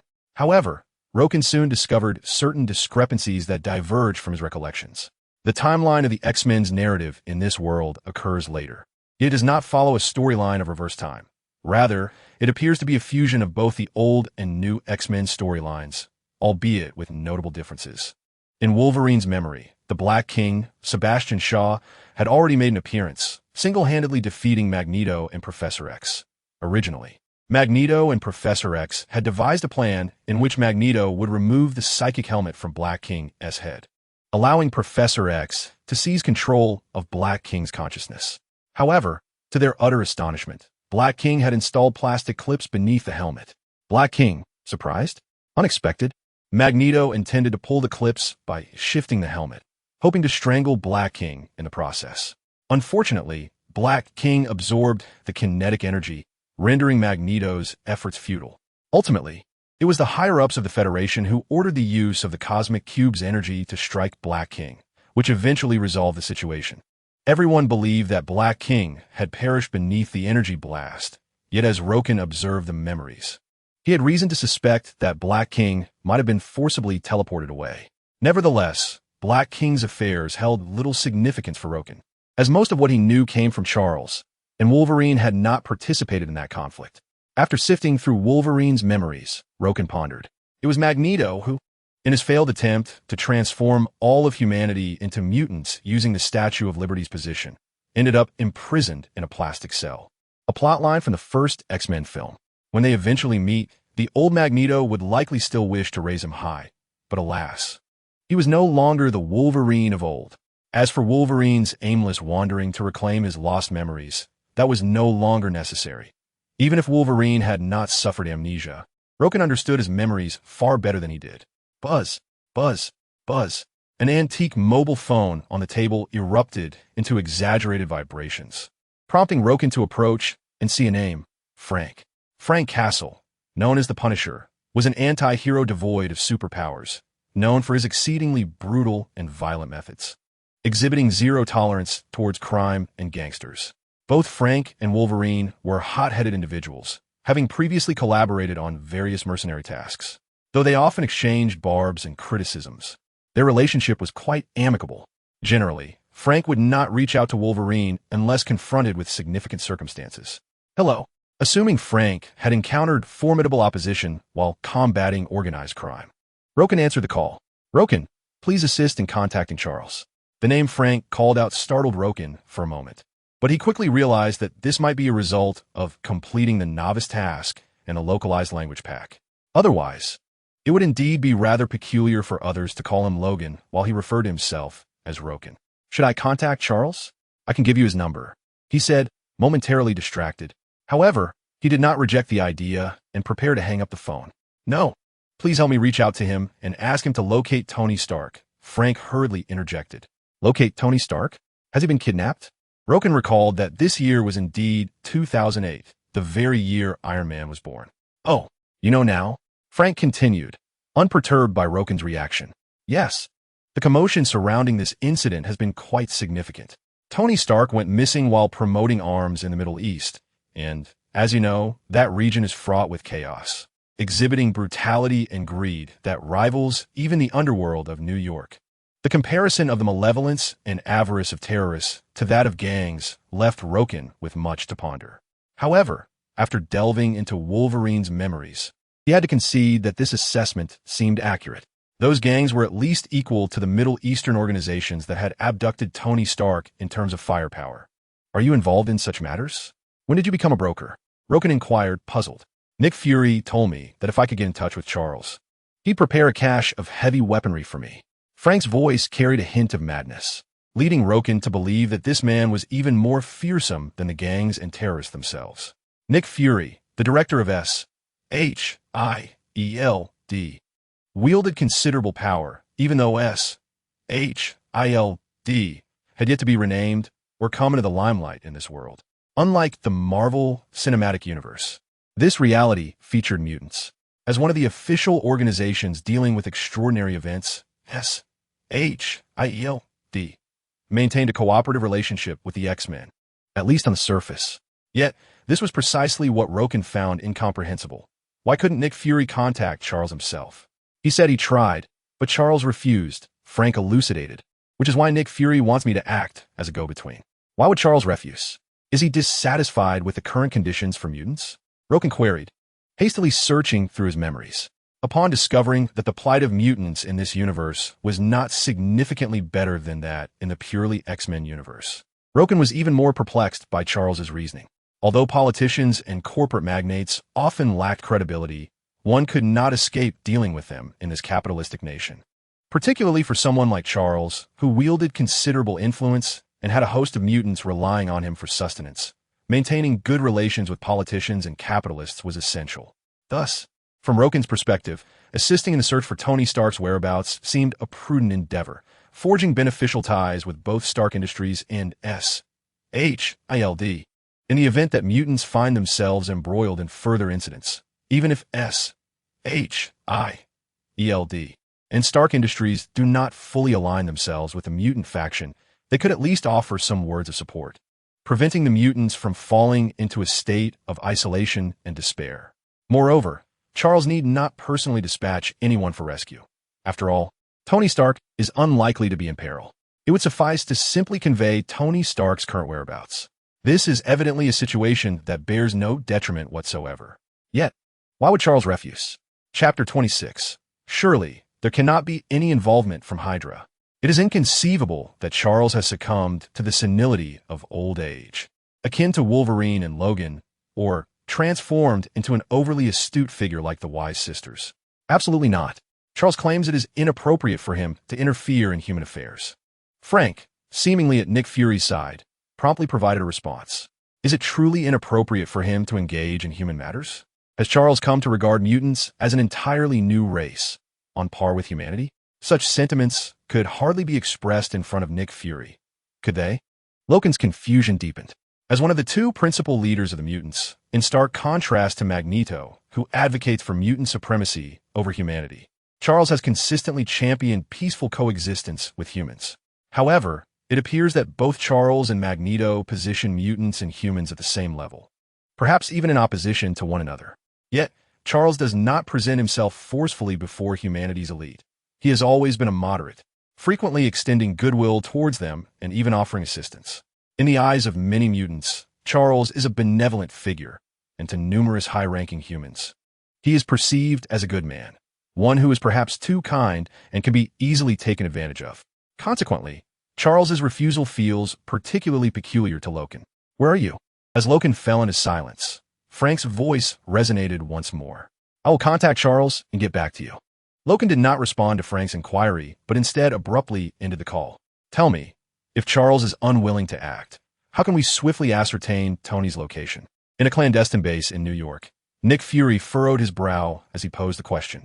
It had been some time since Tony Stark's disappearance, and both S.H.I.L.D. and the military had dispatched personnel to search for him. However, due to political constraints, neither S.H.I.L.D. nor the military could conduct large-scale searches, at least not overtly. Consequently, the agents and special forces returned empty-handed, prompting Nick Fury to pivot his focus toward the mutants, attempting to reach out to Charles, only to be met with outright refusal. Thus, Nick Fury contemplated enlisting Wolverine, who had previously collaborated with both himself and Frank, to persuade Charles. Yet he found himself stymied in this endeavor. "Actually, we could directly enlist Luo Kun's help. His heightened senses may lead us to Tony Stark's whereabouts," Frank suggested, raising his hands in resignation. "Certainly, regardless of whether he takes action or not, the heavy artillery equipment you promised me must not be diminished in the slightest." Nick Fury. In fact, dealing with the mob does not require such an abundance of heavy weaponry. After a brief pause, Nick Fury attempted to negotiate. "You have no idea how frenzied the gangs have become. Since you officials turn a blind eye, it falls upon me to manage the situation." Frank abruptly interrupted Nick Fury's words. "Why are you so concerned about an arms dealer? Is it possible that your weapons are sourced from him? Otherwise?" Nick Fury maintained his composure. For who in this beautiful nation does not know that the Stark Group is the largest arms dealer? Now that he is in trouble, do you understand the pressure I am under? His disappearance has nothing to do with you. You are responsible for extraordinary incidents. And this time the primary responsibility lies with the military, not you. Frank scrutinized Nick Fury with suspicion. "We are the Department of Homeland Strategic Defense, Attack, and Logistic Support. We not only manage extraordinary incidents, but are entitled to participate in all matters." Nick Fury retorted with righteous indignation. "How much?" Frank asked unexpectedly. "Not 10 million. Ahem. Never mind, they offered me 10 million to assist." Having let the slip escape, Nick Fury decided to embrace the chaos. In front of others, Nick Fury would not be so easily drawn out. After all, he is the king of spies. However, this was a matter concerning Frank, was it not? Moreover, if he did not seize the opportunity to mention 10 million, how could Frank dispel his doubts? How could he utilize part of that 10 million to employ Luo Kun? If anyone were to inquire about how much the Stark Group had actually paid, Nick Fury would merely respond with a rhetorical question. What is the purpose of being a middleman if one does not earn a profit? Is it free to procure arms for Frank? Is it free to discreetly establish a secret base? 10 million? Huh. Frank scoffed derisively and did not believe Nick Fury's fabrications in the slightest. Nick Fury's zealous pursuit of Tony Stark could not possibly be solely attributed to the payment from the Stark Group. Yet, Nick Fury's mind harbored too many secrets, and Frank was disinclined to continue probing. In the storage room, Luo Kun had just found Charles's contact information and dialed. "Charles, what are your thoughts?" Beep, beep, beep. Just as Luo Kun finished speaking, the call was abruptly terminated, leaving him momentarily stunned as he stared at his phone. As he hesitated whether to call again, a surge of psychic energy was sensed by Luo Kun. "Stop. Why are you invading my consciousness instead of infiltrating theirs to ascertain Tony Stark's location?" Luo Kun inquired, somewhat irked. "Luo Kun? How did you acquire psychic abilities?" Charles, communicating through the psychic energy emanating from Luo Kun, expressed his astonishment. "Is it not normal for someone who has lived so many years to awaken a bit more power?" Luo Kun replied dismissively. "So you're already aware of Frank's call to me?" "Certainly. I'm not only aware of their attempts to contact you, but also know the whereabouts of Tony Stark and the identity of those who wish him harm. However, I'm unable to divulge this information. Charles sighed helplessly. I have previously made an agreement with the federal authorities that prohibits the reading of any high-ranking human memories. Otherwise, those individuals would continue to target us mutants. In other words, you can access the memories of those high-ranking officials, but you cannot disclose what you discover, correct? Locke scoffed. Why not simply alter their memories to foster a bond with mutants? It would leave traces. I'm not a deity. If they exhibit any significant abnormalities, someone will inevitably notice, and at that point, mutants would face even harsher persecution. Charles cautioned. Therefore, even if you possess telepathic abilities, refrain from recklessly altering the memories of numerous individuals, as it would not serve our interests. So, do you freely invade others' consciousness? Are you not concerned that your intrusion might be detected by technological means, inciting the ire of the federal authorities? Locke queried sarcastically.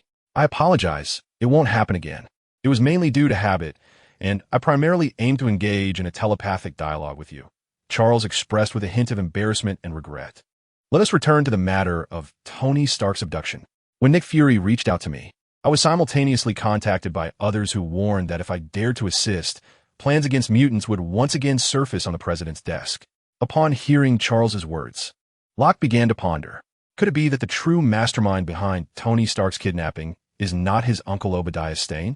Is there a greater force behind Obadiah? It is indeed difficult to decipher. The entity capable of threatening Charles while Nick Fury was in contact with him surely cannot be Hydra. Can it? Chapter 27, however. That being said, I cannot intervene directly, but I can inform you of Tony Stark's location, and you can rescue him. Sensing Locke's consciousness beginning to fluctuate, yet not transmitting any message, Charles hurriedly continued. Remember to simulate the process of searching for Tony Stark. Do not simply locate him immediately upon arrival, for those individuals will undoubtedly suspect my involvement. I am to rescue him. I have no desire to venture into such a forsaken place as the Middle East, and I believe Tony Stark is more than capable of fending for himself. Locke scoffed. Why would he need anyone to save him? Locke knew Tony Stark all too well. Appreciating him from a distance as a superhero was one thing. However, in close proximity, it would not be long before Stark's sharp tongue would provoke a cerebral hemorrhage. Nevertheless, in comparison to the excruciating films like Heart of Steel, Iron Man is indeed a paragon of perfection. Regardless of whether someone comes to his aid, Tony Stark will return safely as Iron Man. Why should Locke embark on a trip to the Middle East? Is it to eat sand, or simply to become familiar with the locale? Luo Kun certainly comprehended Charles's intention, for Charles was unable to directly agree to the Stark group in S.H.I.E.L.D.,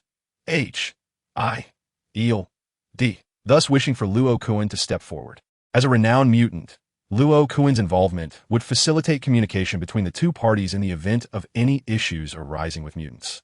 However, Luo Kun was reluctant to engage in the strife of mutant kind, as such matters were exceedingly complex and beyond his capacity to resolve. Moreover, his presence in the Marvel Universe was to indulge in games, not to undertake the arduous main quest of mutant descendants. Indeed, Tony Stark did not require rescue. He was in the midst of crafting a high-tech device akin to armor. Charles acknowledged Luo Kun's perspective, but swiftly continued. Yet we need you, Luo Kun. We require the support of S.H.I.E.L.D. and the Stark Group. You are well aware of this, or you would not have contacted me, would you? Do not appeal to emotions. I lack the lofty aspirations and steadfast convictions that you and Magneto possess to dedicate a lifetime to the struggle for mutant rights. Luo Kun replied, shaking his head slowly. I admire individuals like you, but such a burden is too exhausting for me. Seek someone else to approach Tony Stark. It is merely a performance, not a genuine rescue mission. Should they intervene, how could they possibly contend with a cunning fox like Nick Fury? They would be left with nothing, and if ensnared in a trap, the consequences would be dire. Upon hearing Luo Kun's response, Charles fell silent for a moment before speaking. Nick Fury and Frank have already discussed the possibility of hiring you for this task. He has just secured a substantial sum from the Stark Group. I presume your finances are rather depleted? Money? Luo Kun momentarily scanned his meager finances and felt speechless. Previously, after robbing the Black Cloak universe, he had found the Black Cloak's poverty disdainful. Yet now, he realized he possessed less wealth than they did, a mere $53 remaining. One might ponder where all of Wolverine's earnings, from mercenary work to selling kidneys, had vanished. Luo Kun's gaze drifted to his sleek, new motorcycle, which held the answer. Dressed in a leather jacket, atop a motorcycle, with a McCree-style revolver, several bullets, and $53. This constituted the entirety of Luo Kun's assets. He initially intended to critique Wolverine's spending habits, but upon seeing the motorcycle and revolver, he thought the expenditure justifiable. After all, it was simply too stylish, an embodiment of masculine romance. Ahem, he cleared his throat, his expression devoid of any embarrassment. As a member of mutant society, I ought to contribute in some capacity. By the way, how much did Nick Fury extort from the Stark Group? 30 million. Charles reminded him. He quoted Frank 10 million. You handle the negotiations, but don't strip everything bare. Goodness, that black-hearted rascal is not only dark of visage, but even darker of heart. Luo Kun grumbled. Yet such behavior indeed aligns with Nick Fury's character. Now that you have awakened your psychic abilities, is there truly any need to seek out your memories? Charles's voice resonated softly. Jean mentioned that she hasn't seen you in quite some time. Had it not been for my intervention, she would likely have sought you out to partake in this mission. Jean Grey, known as the Phoenix, is a pivotal force within the X-Men, an Omega-level mutant endowed with both telekinesis and telepathy. Most importantly, within Jean resides an even more formidable power, one of the ultimate forces of the universe, the Phoenix Force. In Wolverine's recollections, the Jean Grey of this universe does not embody the familiar cinematic portrayal of the Phoenix that Luo Kun recognizes, yet she is undeniably beautiful. Due to her less-than-perfect mastery over her own powers, Jean has refrained from accepting Cyclops' affections, fearing that her abilities might inadvertently harm others. It wasn't until she encountered Wolverine that she began to feel a sense of ease. With her awareness of Wolverine's powers, Jean no longer had to tread carefully, finding comfort in his presence. However, Wolverine found himself somewhat evasive around her. As a notorious womanizer, he understood well that a young woman like Jean, who was just beginning to explore her emotions, could not be trifled with.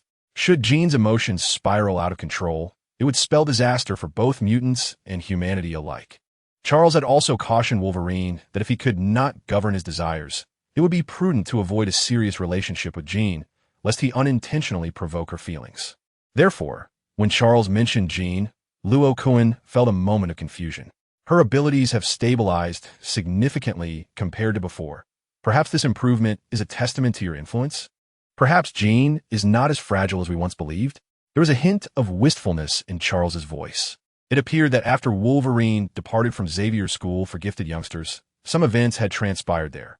Nevertheless, Luo Kun's immediate priority was to extract the resources from Tony Stark, the affluent industrialist. Understood. I shall address the Tony Stark matter before delving into this further. Luo Kun abruptly severed the mental communication with Charles and resumed his call with Frank. In truth, while Luo Kun and Charles were engaged in their mental exchange, Nick Fury had intercepted their signals. However, due to the abrupt termination of the call, he gleaned nothing of value. Hello. Charles is unwilling to intervene. I have other matters to attend to, so I shall hang up now. Luo Kun's voice came through Frank's phone, causing Nick Fury's remaining at a twitch. Wolverine, we are old acquaintances. There's no need for pretense here. How much are you willing to negotiate? Nick Fury inquired directly. Think it over before responding. Luo Kun scoffed and promptly ended the call. Such matters cannot be resolved over the phone. A face-to-face meeting is undoubtedly required. With 30 million at stake, offering a mere 50,000, Luo Kun was indeed curious to discover just how treacherous this salamander truly was. Chapter 28. Investigating the Black Widow to extract intelligence. How could he be so decisive in hanging up? Did he somehow know the amount I had acquired? After Luo Kun ended the call, Nick Fury's expression darkened. Yet he remained outwardly unchanged, deep in thought. Was it Charles who had informed him? If so, why did Charles not directly disclose Tony Stark's whereabouts? With his already paranoid tendencies, Nick Fury's mind spiraled into chaos, questioning one thing after another, sensing that the abduction of Tony Stark was far from straightforward. Take your time to ponder. I shall test the new equipment you prepared, Frank said as he noticed Nick Fury lost in contemplation. He reclaimed his phone and departed from his clandestine base. Though termed a secret base, it was hardly so. Both Nick Fury and Wolverine were well aware of its several locations. Try not to stir up too much trouble, I would rather not have to clean up after you," Nick Fury remarked as he regained focus and stood to leave. As for the new equipment, Nick Fury had already arranged for it to be delivered while Luo Kun was in contact with Charles. It was merely that Frank needed to inspect it. In broad daylight, with gangsters yet to commence their day, Frank decided to seek out a nearby faction, planning to take action once night fell. In truth, New York's gangs were not as ruthless as terrorists. However, with several dominant factions engaging in fierce competition, the lower-tier gangs were compelled to adapt and escalate their own tactics for survival. Outside the warehouse, Luo Kun donned his jacket, gathered his belongings, and set off on his motorcycle. This warehouse was not Luo Kun's property. It was an abandoned facility, temporarily occupied by Wolverine. It resembled a scenario where one discovers a deserted, dilapidated house during a ride and chooses to stay for a couple of days. Riding swiftly towards New York, Luo Kun felt no fear of losing his way, thanks to his instantaneous memory retrieval coupled with Wolverine's original recollections. The exhilarating sensation of speed stirred a fervor within him. Although the motorcycle could not match his own flying or running speed, the thrill of riding was distinctly exhilarating. As night descended, Luo Kun finally entered New York and arrived at a familiar hotel known to Wolverine, where no identification was required for booking a room. "Luo Kun, long time no see. What have you been up to lately?" The middle-aged white male proprietor greeted him with a smile, complimenting the motorcycle. "Quite the stylish ride. Feel free to leave it here while you step out for a bit." "Luo Kun Varnet. I certainly do not wish for it to end up in the hands of any unscrupulous dealers. Rest assured, I'm not that kind of person," the proprietor vowed earnestly. Luo Kun paid little heed to the sincerity of the proprietor's words. As the saying goes, one can run from a monk, but not from the temple itself. Even if the temple were to vanish, Luo Kun would still be able to trace the scent of the proprietor's presence. After departing from the inn, Logan continued to showcase his traditional skills, swiftly incapacitating 3 assailants and acquiring over $200, sufficient for his sustenance over the next couple of days. As for the reason behind Logan's proficiency, it is undoubtedly due to Wolverine's innate talent for such endeavors. Having navigated the murky waters of legality, Wolverine has faced robbery more than once, honing a well-established repertoire of counterattacks and baiting strategies. "Come out. You've been following me for quite some time. Aren't you weary?" Logan remarked, stowing the money into his jacket while addressing the shadowy recess nearby. "TSK, TSK, TSK, the illustrious Wolverine resorting to such tactics? Perhaps you should be called Ding Dong Wolf, so poor you jingle." A teasing female voice emerged, followed by an alluring figure stepping forth from the darkness. "Natasha, this isn't our first acquaintance. Why state the obvious?" Logan retorted, his bravado bolstered by righteousness. "Did Nick Fury send you?" The newcomer was none other than Natasha Romanoff, the Black Widow, a captivating yet perilously skilled agent. Logan's claim of familiarity was not unfounded, as they had shared numerous nocturnal escapades. However, Natasha invariably arrived with a mission, a common practice for Logan's more dubious dealings. Given the abundance of genetic samples he possessed, he was unburdened by debts. Moreover, extracting genetic material posed no significant cost to him. He found joy in it, even comfort. Not to mention, Natasha compensated him, though funded by S.H.L.D. It was a lucrative arrangement that also afforded him valuable intelligence. "Indeed, you hung up on the boss, and he was furious, threatening to withhold your commission," Natasha said, playfully linking her arm through Logan's robust bicep. "I haven't even agreed to rescue that dandy yet," Logan quipped, relishing the soft touch of her elbow against him. "Isn't that why you have a resourceful agent like me? With your prowess, rescuing that affluent gentleman should be a mere trifle," she countered, her tone playful. "How dare you call someone else a dandy? I've heard you stood up Barbara," leaving her quite irate, Natasha playfully chastised, lightly striking Logan's muscular chest before continuing with a melodious tone. "Besides, the conditions in the Middle East are harsh. Do you truly wish to see me endure the sun's harshness, further damaging my skin? True, you are not getting any younger. You ought to prioritize your care." Logan responded earnestly, appraising Natasha. "You," Natasha retorted, momentarily taken aback, her cold gaze fixed on Logan.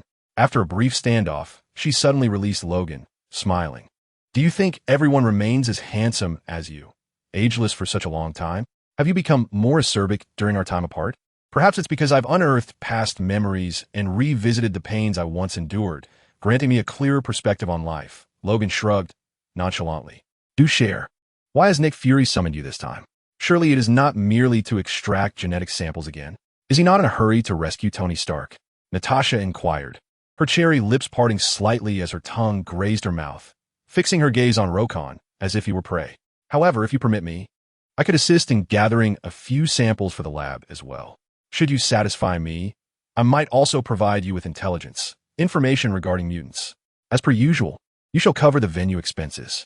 Rokon nodded in agreement, having long desired to test the authenticity of Black Widow's skills. After all, experiencing it firsthand was far more enlightening than merely observing footage. As the saying goes, knowledge acquired from books is superficial. True understanding requires practical engagement. The following morning, after a sleepless night of thorough investigation, Rokon was convinced that the legendary Black Widow was not as formidable as her reputation suggested. The so-called seasoned warrior was merely talk. In genuine combat, there was still a considerable gap between them.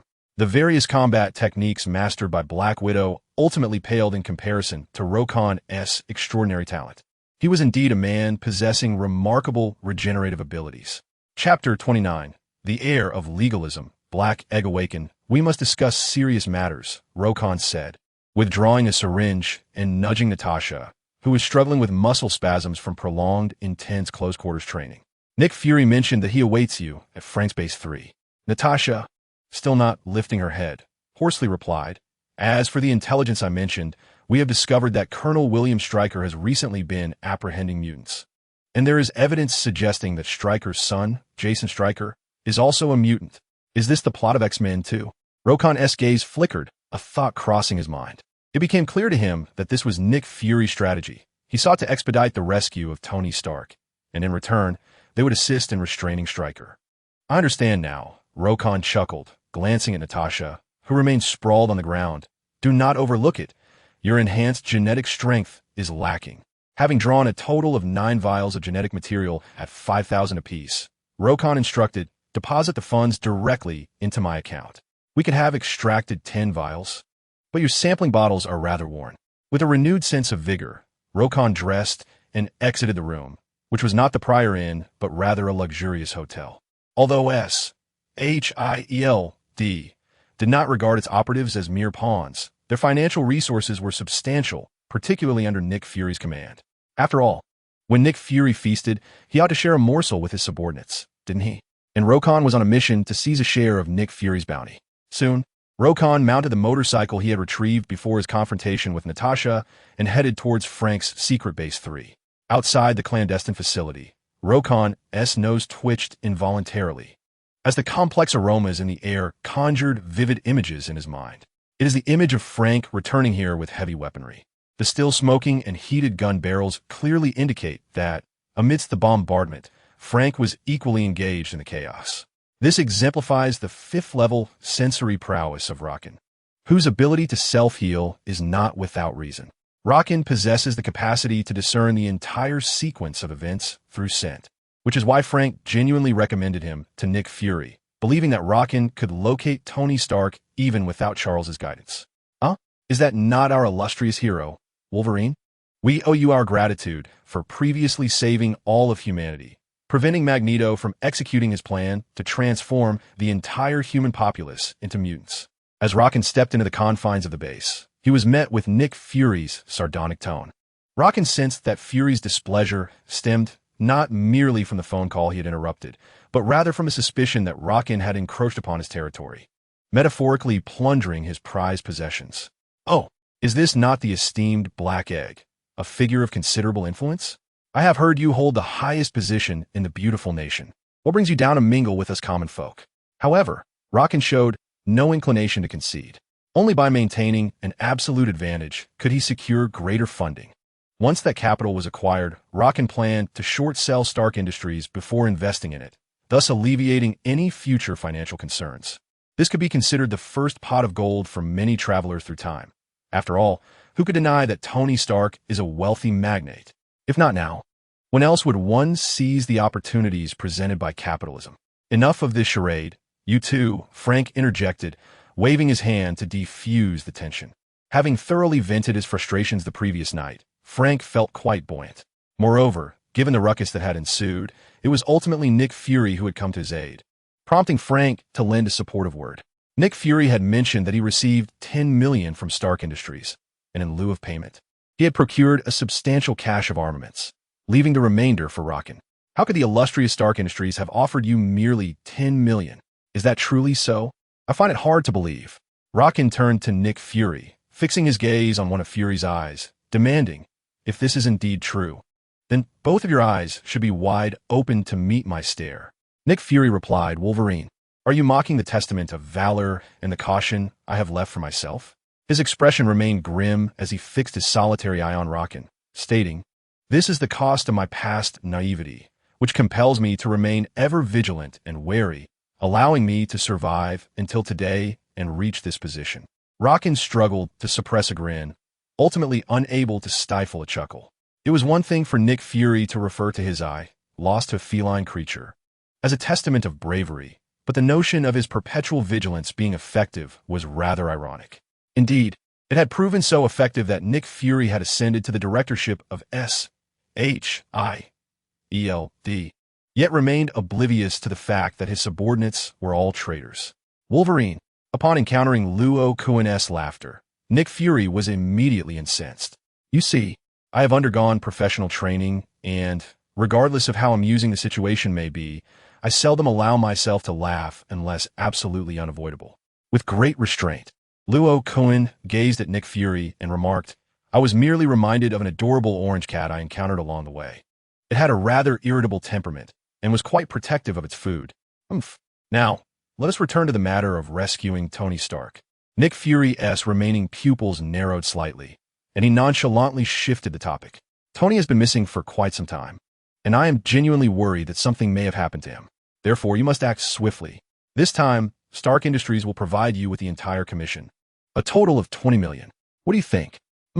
Frank's eyes widened in disbelief as he looked at Nick Fury, unable to comprehend when Fury had become so generous as to offer such a substantial sum. Moreover, if Nick Fury dared to make such a statement, Stark Industries would undoubtedly contribute even more. Let us add an additional $5 million. As for the specifics of your share, I shall not concern myself with that. The remaining funds can be considered as compensation for your assistance in monitoring Strick's operational finances. Luo Kun decisively concluded. If you agree, you may arrange for a private jet to take me there immediately, and I assure you I will bring Tony Stark back in one piece. Very well. After a moment of silence, Nick Fury ultimately nodded in acquiescence. Though it was a considerable expenditure, he would still profit by $5 million, which was not a loss at all, especially since it was not his own money, and he could rescue Tony Stark in the process. Let this be the price for safeguarding the secret of his eyes being blinded by the Devourer. Moreover, the $30 million had already been exposed. It was not being accounted for publicly, and using it directly to construct a secret base would be a tremendous waste. Nick Fury continually reassured himself. With a thunderous bang, after Luo Kun and Frank departed on the private jet, Nick Fury slammed his fist on the desk in his office. This is infuriating. That scoundrel. Were it not for the excellent soundproofing of Nick Fury's office, news of his apparent descent into the realm of the legalists would likely spread throughout the beautiful nation by the following day. At that point, the ironclad squid would not care whether Nick Fury was a ZZQ individual. They would undoubtedly retaliate with great force. Chapter 30. You should be called War Machine. It is astonishing that Nick Fury would exhibit such concern for an individual, were it not for Tony Stark's complete lack of any apparent African lineage. I might suspect he was Fury's illegitimate son. Frank tossed a cigar to Luo Kun, stating, this is a fine cigar procured from Nick Fury himself. I have heard it is rolled upon the thighs of beautiful maidens, and I believe you'll find it to your liking. Tony Stark is indeed the son of Howard. I can assure you of that, as I am acquainted with Howard. Luo Kun took the cigar, inhaled its scent, and shook his head. However, you know that my sense of smell is quite acute. Upon whiffing this cigar, it is evident that it was not rolled upon the thighs of lovely maidens, but rather crafted by the hands of an elderly lady. Ha! In your presence, do those elderly ladies not appear as maidens?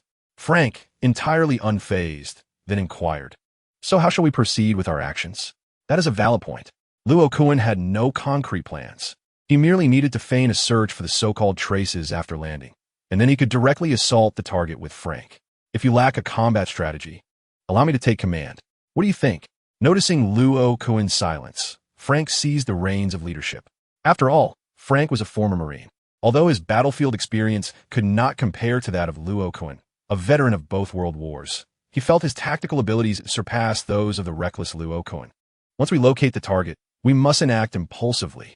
If we create too much commotion, what if they resort to executing him? Frank analyzed with utmost seriousness. After all, he is the son of your so-called old friend Howard. Not to mention you have taken a considerable sum of commission from him, more than you have ever earned combined. Howard is not my old friend. He would have rather seen me dead. After all, in the realm of rivals, we have both coveted the same women, and he has never succeeded. Luo Kun chuckled as he reflected on the relationship between Wolverine and Howard. However, since the money has exchanged hands, Tony Stark must not come to harm. Let us proceed according to your plan. Excellent. Frank nodded in satisfaction. The plan is simple. I will draw the fire, while you stealthily infiltrate and secure Tony Stark. Luo Kun looked at Frank with some surprise. Are you certain that I should infiltrate while you attract the fire? What kind of fire can your slight frame draw? It is precisely because of my slight frame that I fear bullets and need to draw the fire from a safe distance. Frank replied with conviction. If I infiltrate, I may not locate Tony Stark, and unlike you, I cannot disregard the gunman along the way. That is a valid point. Luo Kun nodded in agreement. Let us do as you suggest. At a splendid military base in the Middle East, with the arrival of a private jet, James Rhodes, who would become the future war machine, personally welcomed Luo Kun and Frank.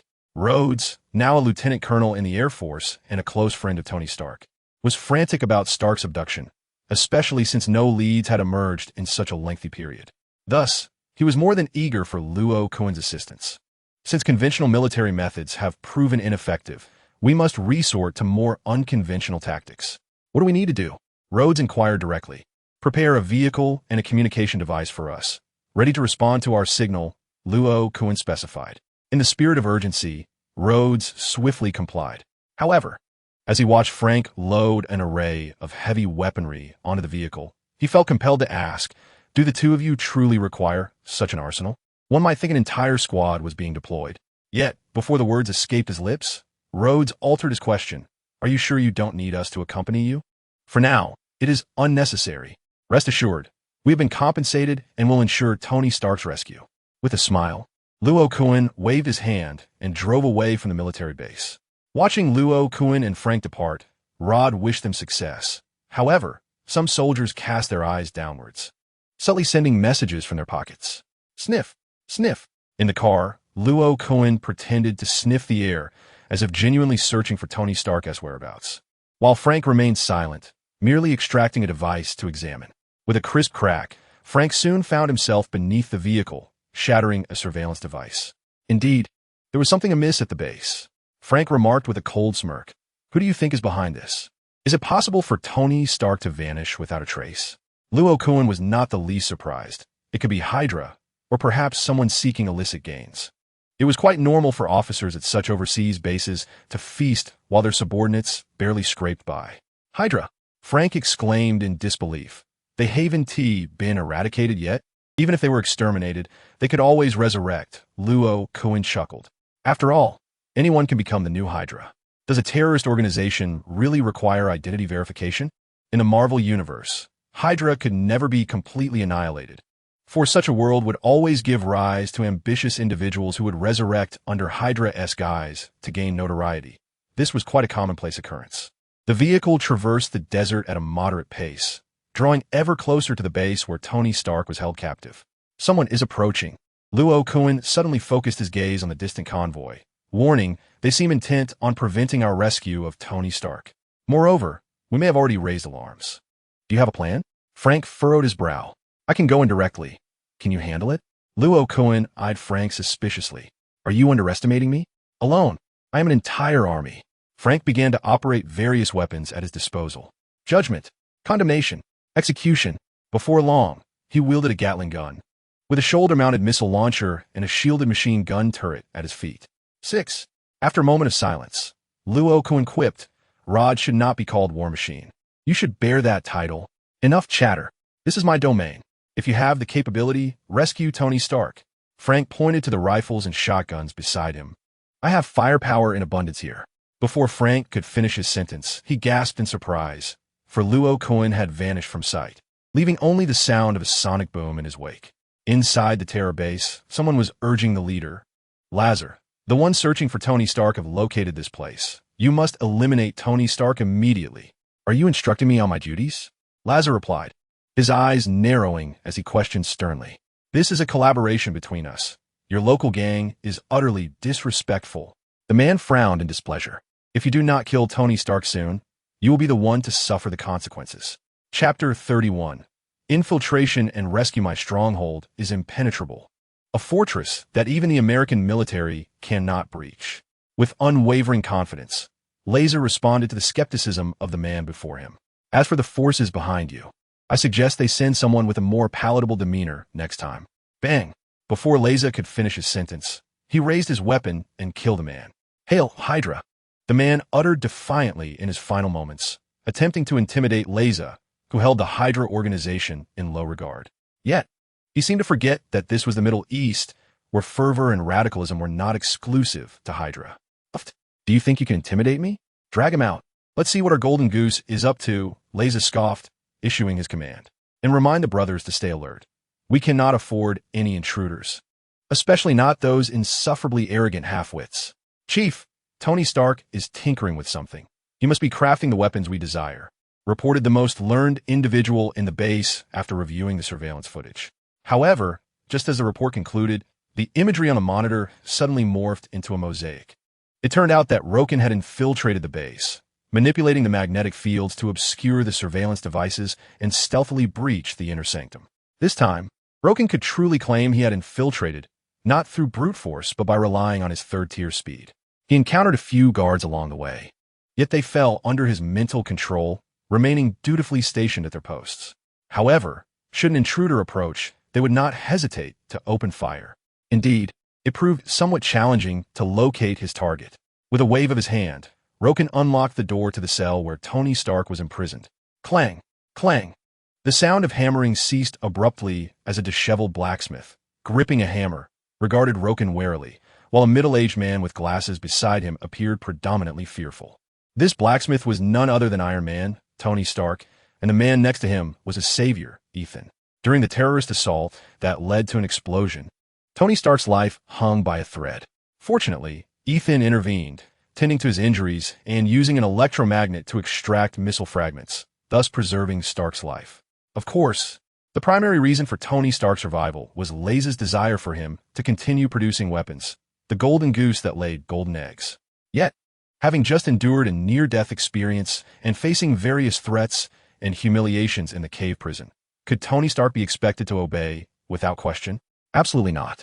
Tony Stark had never been an obedient child, and now he harbored a fiery determination within, under the guise of crafting Jericho missiles. He was secretly constructing a suit called Mark I, capitalizing on the terrorist's intellectual shortcomings. Even under the watchful gaze of surveillance, Raza and his subordinates remained oblivious to any irregularities. The adage knowledge is power found its perfect embodiment in this moment. Tony Stark had languished in his cell for 2.5 months, and as the armor neared completion, Luo Kun made his entrance. Why not wait for Tony Stark to finish the armor before intervening? What was Luo Kun's purpose? And what would a completed suit serve? Would it be to assist Obadiah in studying the Ironmonger? Who are you? Tony Stark demanded, gripping the hammer tightly, his gaze fixed warily on the unfamiliar Luo Kun. Stark Industries has funded my efforts. I am here to rescue you, Luo Kun remarked, casting a disinterested glance at the incomplete components of the iron armor. Until Stark developed anti-magnetic technology, these armors were merely toys in the hands of him and Magneto. Proof? Nonetheless, Luo Kun's words did not ease Stark's vigilance. He showed no inclination to accompany Luo Kun. Perhaps it was due to a similar charade previously orchestrated by Raza, which had left Stark bruised and deceived. Whether you believe it or not is inconsequential, Luo Kun replied nonchalantly, aware that Raza had already detected his arrival, having stealthily infiltrated earlier. It was now time to unleash chaos. In the cavern, a barrage of gunfire echoed resoundingly. What on earth are you doing? Raza thundered at the original guards. his anger palpable. Had he not reacted swiftly, he would have met the same fate as his fallen comrade. In the face of Raza's ire, the guards remained silent, relentlessly firing until their ammunition was exhausted. Kill them. Eliminate these traitors. Razu's roar was deafening, and his subordinates showed no hesitation in dispatching their former allies. Search inside. Confirm whether Tony Stark is still alive. Once the guards had perished, Raza dared not stride forward, instead positioning his subordinates protectively in front of him. Armed men ventured deeper into the cave, while Raza retreated to summon the remaining forces. Outside the cavern, as sounds of commotion erupted, chaos ensued, and even Raza lost his composure, retreating further. Where are the rocket launchers? Heavy artillery. Prepare everything. The moment anyone emerges, regardless of who they are, shoot to kill. Raza had already boarded a vehicle, continuing to direct his men. Within the cavern, the atmosphere was foul and the scene grotesquely bloody. Ordinarily, the Marvel Universe would not depict such brutality, yet this gruesome tableau unfolded before them. The heat vision is remarkably effective. Luo Kun mused, his crimson eyes gradually returning to normal. Gulp. The quietly trailing Ethan swallowed hard, perceiving Luo Kun as a demon, a mutant. In stark contrast, Tony Stark remained remarkably composed, now convinced that Luo Kun had indeed come to his rescue. Because Luo Kun had no need for such complexity in his intention to kill him. Tony Stark approached the dismembered limbs, suppressing his nausea as he collected several grenades. Tony, what are you doing? He is a demon. You mustn't act recklessly, Ethan exclaimed, witnessing Tony Stark's actions with rising alarm, fearing that he intended to detonate the grenades on Luo Kun. I am merely destroying my own data. I cannot allow it to fall into others' hands. Tony Stark removed the safety pins and hurled several grenades into the cell. Thunderous explosions echoed, startling Luo Kun enough to glance back in surprise. In the original story, Tony Stark did not destroy Mark I. Perhaps it was due to the dilapidated condition of the suit that he had not considered it could be reassembled. It is also possible that the recently escaped Tony Stark lacked the strength to deal with it at that moment, whereas now, having not yet faced combat, he retained his vigor. Open fire. Kill him. As Luo Kun emerged from the cave, the terrorists began to shout incoherently, yet he comprehended their cries. Rat-a-tat. Whoosh. Bullets, grenades, and even rockets were unleashed upon Luo Kun, yet he remained unfazed. With a mere lift of his hand, all flying bullets, grenades, and rockets suspended in midair. Chapter 32. Tony's narrow escape and the friend who shields him under the astonished and terrified gazes of the terrorists. The bullets and rockets reversed course and returned to their origin, while grenades detonated above their heads. Boom! I don't want to die. Don't kill me. As the terrifying explosions and the miraculous reversal unfolded before their eyes, the terrorists could no longer restrain their cries of despair. When truly confronted with death, they were far from the fearless image they had imagined. This scene undoubtedly exceeded Laza's expectations, yet he was oblivious to the plight of his subordinates, having long since fled his own base in a vehicle. Where's this? Even the fleeing Laza could not escape the Reaper's pursuit, as he drove into another realm of hell. Observing the scattered limbs and gruesomely mangled bodies, Laza furrowed his brow, clearly detecting the acrid scent of gunpowder in the air. Having spent years in the Middle East, he quickly deduced that an armed conflict had occurred here, with numerous participants on both sides. It would be prudent for him to leave swiftly. Whoosh! Before Laza could accelerate away, a rocket soared toward him. Boom! As the flames extinguished, only the wreckage of a car remained. TSK, TSK, TSK. Did you think I wouldn't notice you escaping from the base? Frank, with a telescope hanging from his chest and a cigar clamped between his teeth, disdainfully uttered a remark, disregarding the corpses strewn about as he drove towards the base. Within the confines of the terrorist organization as headquarters, Ethan felt that the place was rather misnamed. It ought to be referred to as a hell of terror. Although Luo Kun had come to rescue them, the brutality of the massacre left Ethan feeling profoundly unsettled. At least I did not take the lives of the elderly, the weak, or women and children.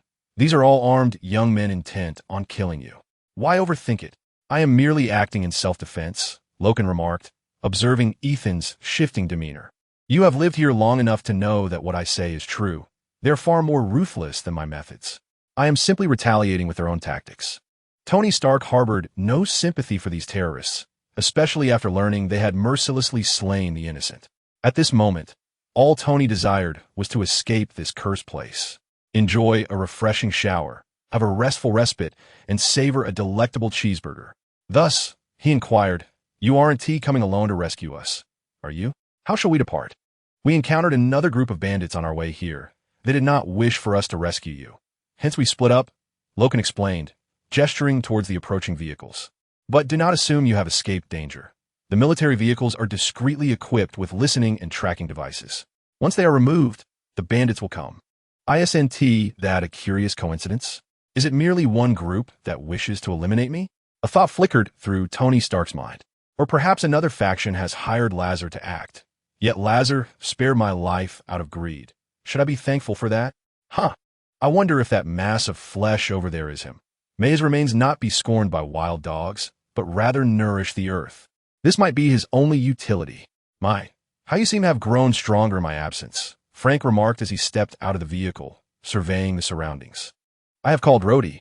He should arrive shortly." Upon hearing Rhodey's name, Tony Stark felt a wave of relief wash over him.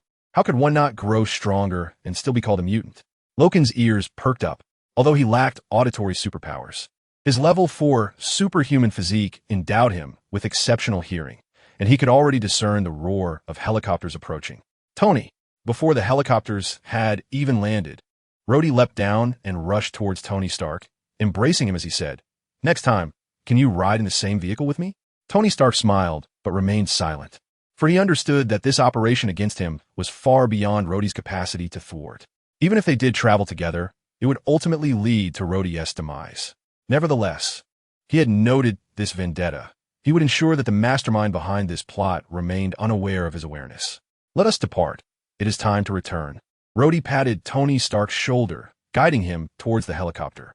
"Wait, they are on the same aircraft as me." Before boarding the aircraft, Tony Stark recalled the words previously spoken by Luo Kun, pointing at him while addressing Frank and Ethan. "I can manage. I have an entire truck of weapons. You may leave first. I require a bit more time. Or perhaps you could assist me by driving the truck back." Frank waved his hand in refusal.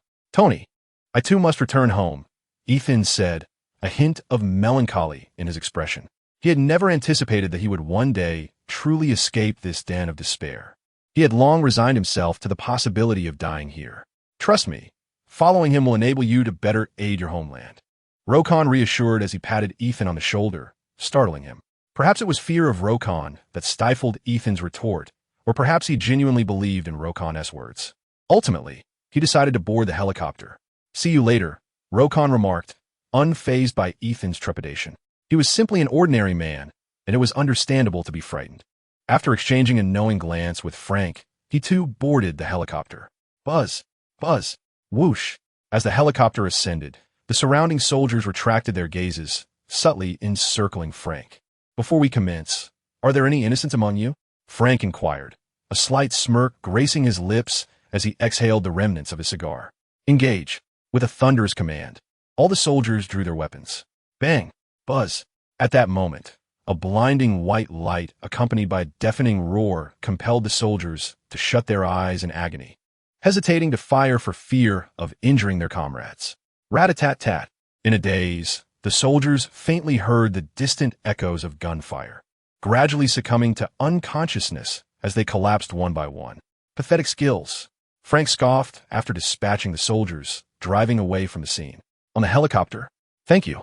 Had it not been for you, Tony would not have been rescued so swiftly." Rhodey expressed his gratitude to Luo Kun, acknowledging him as a veteran.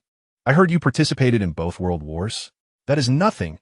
I also fought in the Civil War," Luo Kun replied with a smile, much to the astonishment of Tony Stark and Ethan. "So, is there anyone among you who can pilot a helicopter?" "Engage," the pilot shouted, and the already tense soldiers instinctively aimed their weapons at Tony Stark. "Careful," Ethan and Rhodey exclaimed in unison, lunging towards Tony Stark in an attempt to shield him from the impending bullets. Chapter 33. Seeds of Doubt. Bang, bang, bang. The cacophony of gunfire echoed within the helicopter. A typical helicopter could not accommodate so many, but this was a Black Hawk. Hiss.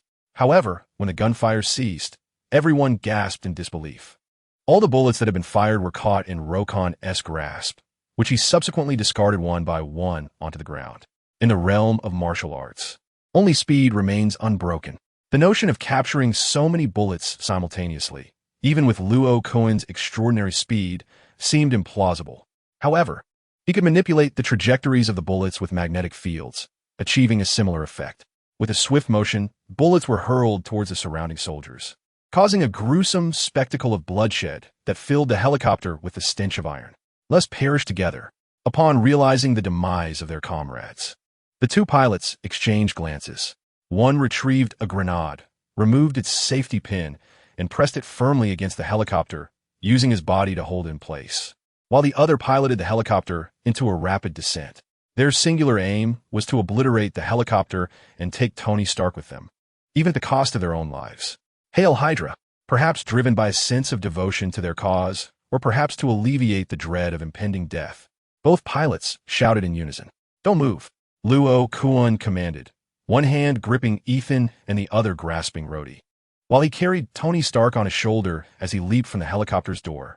Rather than struggling to control the helicopter's ascent, descending with 3 individuals proved to be a far more convenient solution. Ethan's cries were silenced by Luo Kun's admonition, and he soon realized they were not plummeting towards the ground, but rather soaring through the air. Flying, the ultimate dream of humanity. You can fly, but aren't your abilities super speed, regeneration, and an adamantium skeleton? Rhodey, having reviewed Luo Kun's information, was even more astonished due to his familiarity with him. Boom! Just as Rhodey's words faded, a shockwave surged forth, and the helicopter exploded upon landing, indicating a substantial amount of hidden explosives. You saved us once again, Tony Stark murmured softly. You're welcome. You've paid for it. Where's the base? Luo Kun surveyed his surroundings, inquiring. This way, Rhodey promptly directed, though hesitatingly added. But do you think there might be others in our base who want to kill Tony? You're quite the colonel. Your subordinates are all enemies. But Hydra, weren't they supposed to be eradicated? Tony Stark quipped at his friend before becoming perplexed. And why are they targeting me? Why such a relentless assault? What have I done to provoke them? Rhodey found the situation increasingly precarious. Hydra had been Captain America's nemesis in the past, not something a mere lieutenant could manage. Wait. Luo Kun noticed Rhodey looking at him, seemingly believing that his past battles alongside Captain America had incited Hydra's attacks. What are you implying? You don't think they are after me, do you? They have never targeted me. They have indeed sought my demise. Tony Stark, drawing from his own experiences, stood resolutely by Luo Kun's side.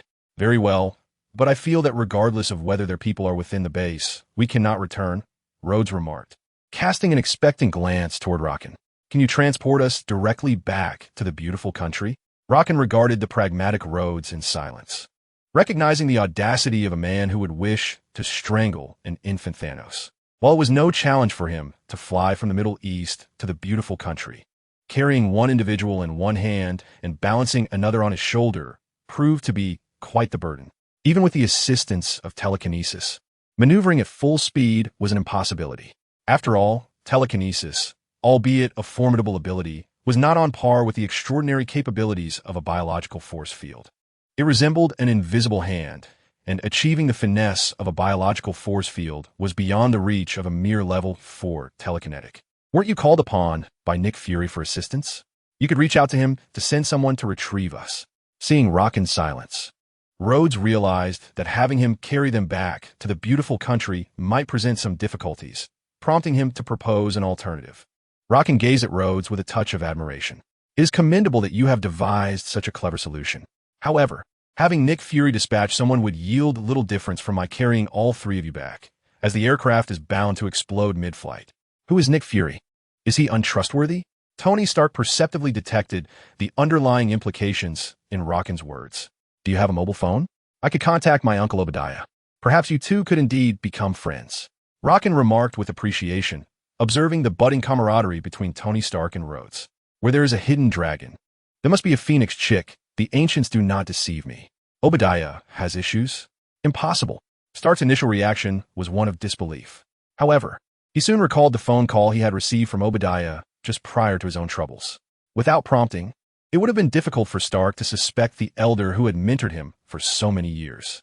Yet, once the seed of doubt was sown, it became challenging to overlook. Rest assured, we shall return to the military base. Hydra will only strike from the shadows and cannot seize control of the entire facility, Rocken stated, gradually shaking his head as he led the trio towards the military base. Aside from returning to the military base, the only recourse left was to contact Charles and enlist the X-Men's help. Nevertheless, it was evident that Charles was reluctant to bring the X-Men's rescue of Tony Stark into the public eye. Thus, they had to take a certain risk. After all, Hydra was not rampant enough to dominate the entire military base. Otherwise, the federal officials, whose power was threatened, would undoubtedly initiate a purge. Hydra was indeed a formidable force with deep-rooted secrecy, yet had not reached the point of omnipotence. Are you truly certain? While Tony Stark and Ethan voiced no objections to Rockin's decision, Rhodes remained uneasy. Previously, he had been accompanied by soldiers he recognized, and if even they had betrayed them, how many more might do so in the future? Ignoring Rhodes's concerns, Rockin resolved that should the situation require it, he would continue to unleash violence. After all, death could draw power not solely from the extraordinary.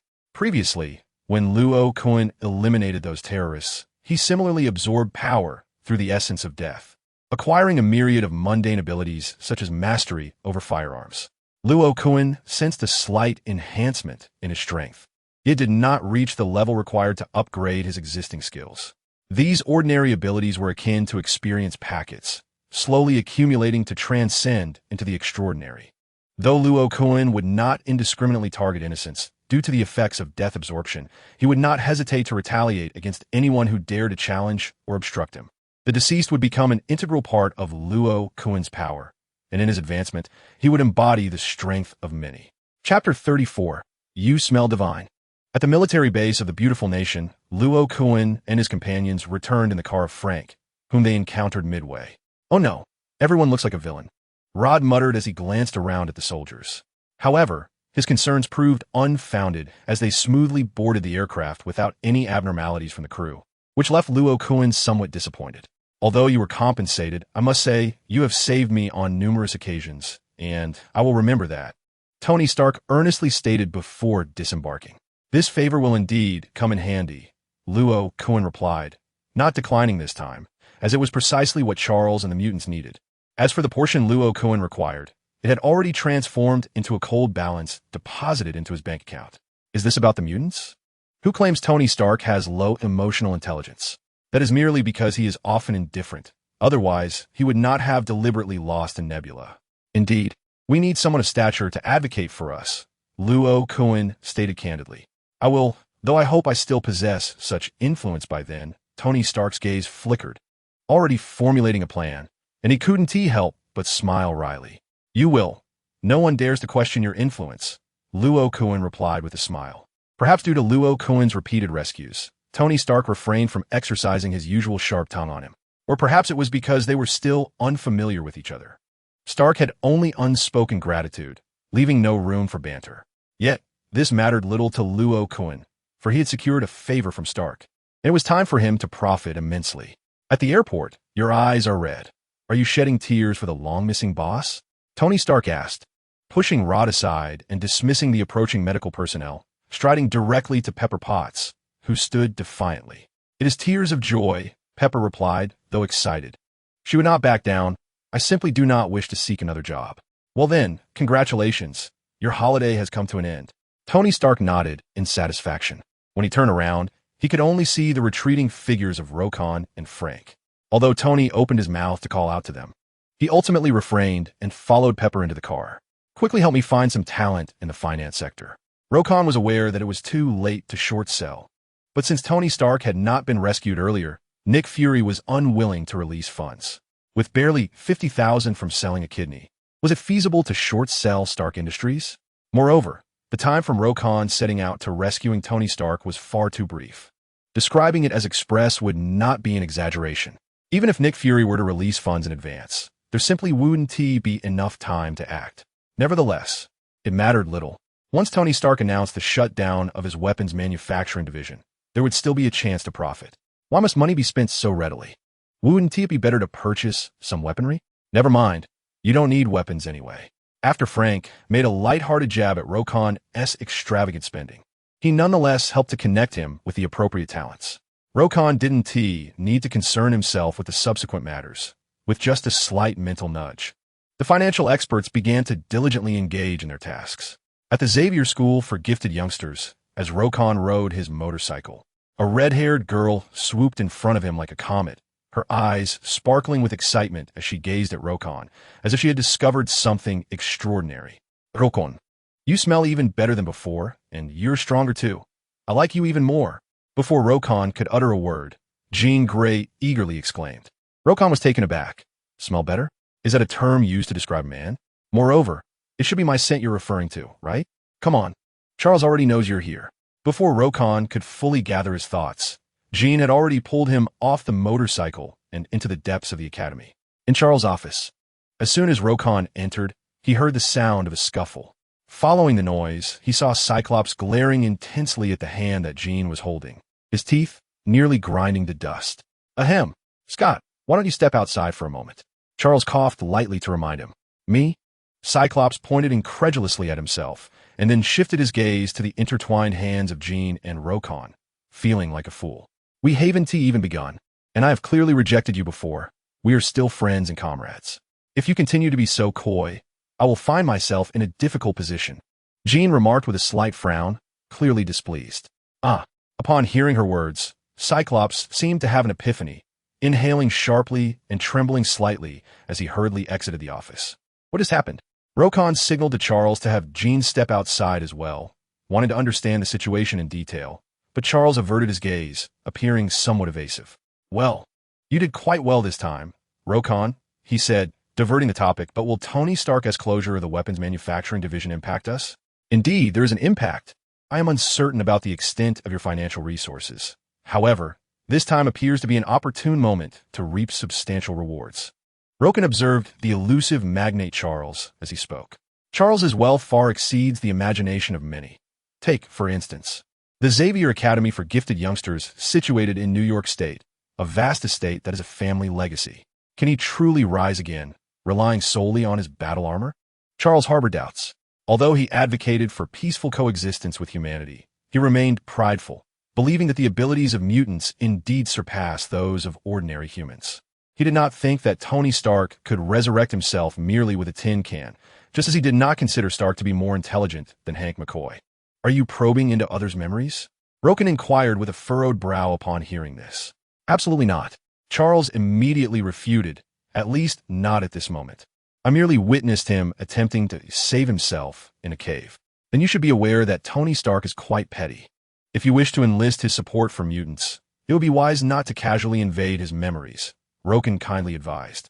Charles's telepathic abilities had nearly become second nature to him, yet acquiring excessive memories from others was not necessarily beneficial. I shall exercise caution.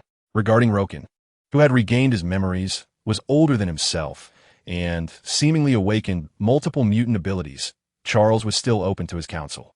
As for the actions regarding mutants on Stark's side, I have taken note, yet I am utterly incapable of probing into the circumstances within the Akali Lake base. For there exists a formidable psychic force guarding that location. If I were to forcefully investigate, it would undoubtedly lead to exposure. Chapter 35, The Dark Phoenix Persona. Seeking continued reading, Charles's psychic prowess was not invincible. Without the cerebral wave amplifier, he could not accurately sense thoughts worldwide, nor could he continuously monitor the minds of every individual. Furthermore, due to his own disposition, Charles was often not ruthless enough when employing his mental abilities. Although he frequently engaged in telepathic dialogue and even glimpsed into others' memories, it must be conceded that when confronting adversaries, he primarily focused on restraining their actions, seldom altering memories. Jason Stryker, the son of William Stryker, was also a telepath. Charles sighed. I once instructed him. It is truly ironic that a man who harbored such hatred for mutants ended up with a mutant son. A glimmer of cold fury flashed in Jean Grey's eyes. In light of Stryker's past atrocities against countless mutants and the cruel experiments he conducted on Rokon, she harbored a desire to see him utterly obliterated. That child is also a pitiful soul, Charles lamented. I wonder if it is a common affliction among older or more powerful mutants to refer to younger mutants as children. Charles is thus, Magneto is thus, the Black King is thus. An apocalypse is even more so. If you ask me, why not directly eliminate them at the Akali Lake base? A flicker of crimson light briefly illuminated Jean Grey's eyes. We cannot simply allow them to covertly target mutants without intervention. It is precisely because they're scheming against mutants that we are unable to act openly. Charles observed a hint of helplessness flicker across Jean's expression. We are the X-Men. We are not the Brotherhood of Mutants. If we were to engage in such brazen slaughter, all mutants would inevitably become targets. Perhaps we could eliminate a few high-ranking officials. But we cannot contend with the entirety of the Federation or even the world. While Charles is indeed benevolent, could he be oblivious to the fact that the upper echelons of the Federation are utterly untrustworthy? It is not certain.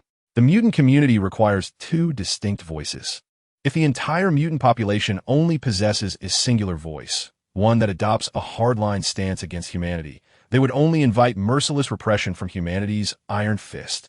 This world is not solely inhabited by mutants wielding extraordinary powers, and not every mutant is so radical. Shall we simply stand by and watch? Jean Grey glared at Charles with discontent. Are you planning to release Magneto to draw fire? Upon hearing Charles mention the Brotherhood of Mutants, Logan felt a vague sense of suspicion. A leaderless brotherhood is hardly a favorable situation. Without Eric's restraint, those mutants may spiral into chaos. Charles sighed. Just like humans, there are individuals among mutants who are born troublemakers. Previously, they adhered to Eric out of fear, but now that Magneto is imprisoned, incidents of mutants causing harm have begun to rise. For certain ambitious individuals seeking to target mutants, this presents an opportunity. If you intend to release Magneto, it would be wise to act swiftly. Logan recalled the events of the second X-Men film and remarked. He did not assert that future events would unfold precisely as anticipated, for he was uncertain whether everything would transpire according to the so-called narrative. Providing erroneous information could lead to complications. The mere fact that the Black King did not perish at the hands of Magneto and Charles, but instead vanished under the onslaught of the Space Stone's energy, is sufficient evidence that the storyline diverges from Logan's understanding. Nevertheless, preparations must be made. Since we cannot directly eliminate Stryker, we must first disrupt his potential plans. Stryker is to take action against Eric? Right, Jason's telepathic abilities. Without Eric's helmet, he might not withstand them. Charles's demeanor instantly grew serious. In matters concerning the safety of old friends and the future development of mutants, Charles's mental powers began to surge. The Brotherhood of Mutants. What?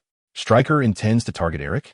As Mystique, Raven Darkholme, temporarily assumes control of the Brotherhood of Mutants, her expression shifts, signaling a sudden tension.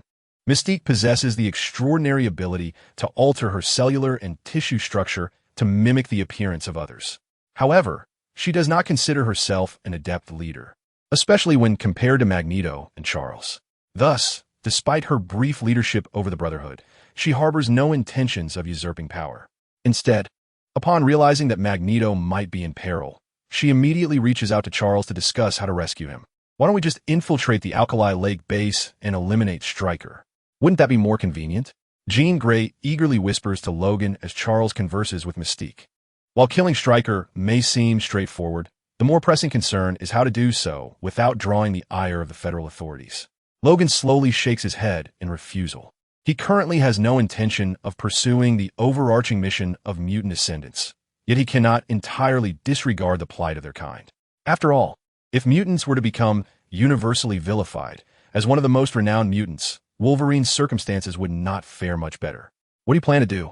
Jean's eyes light up with anticipation as she gazes at Logan.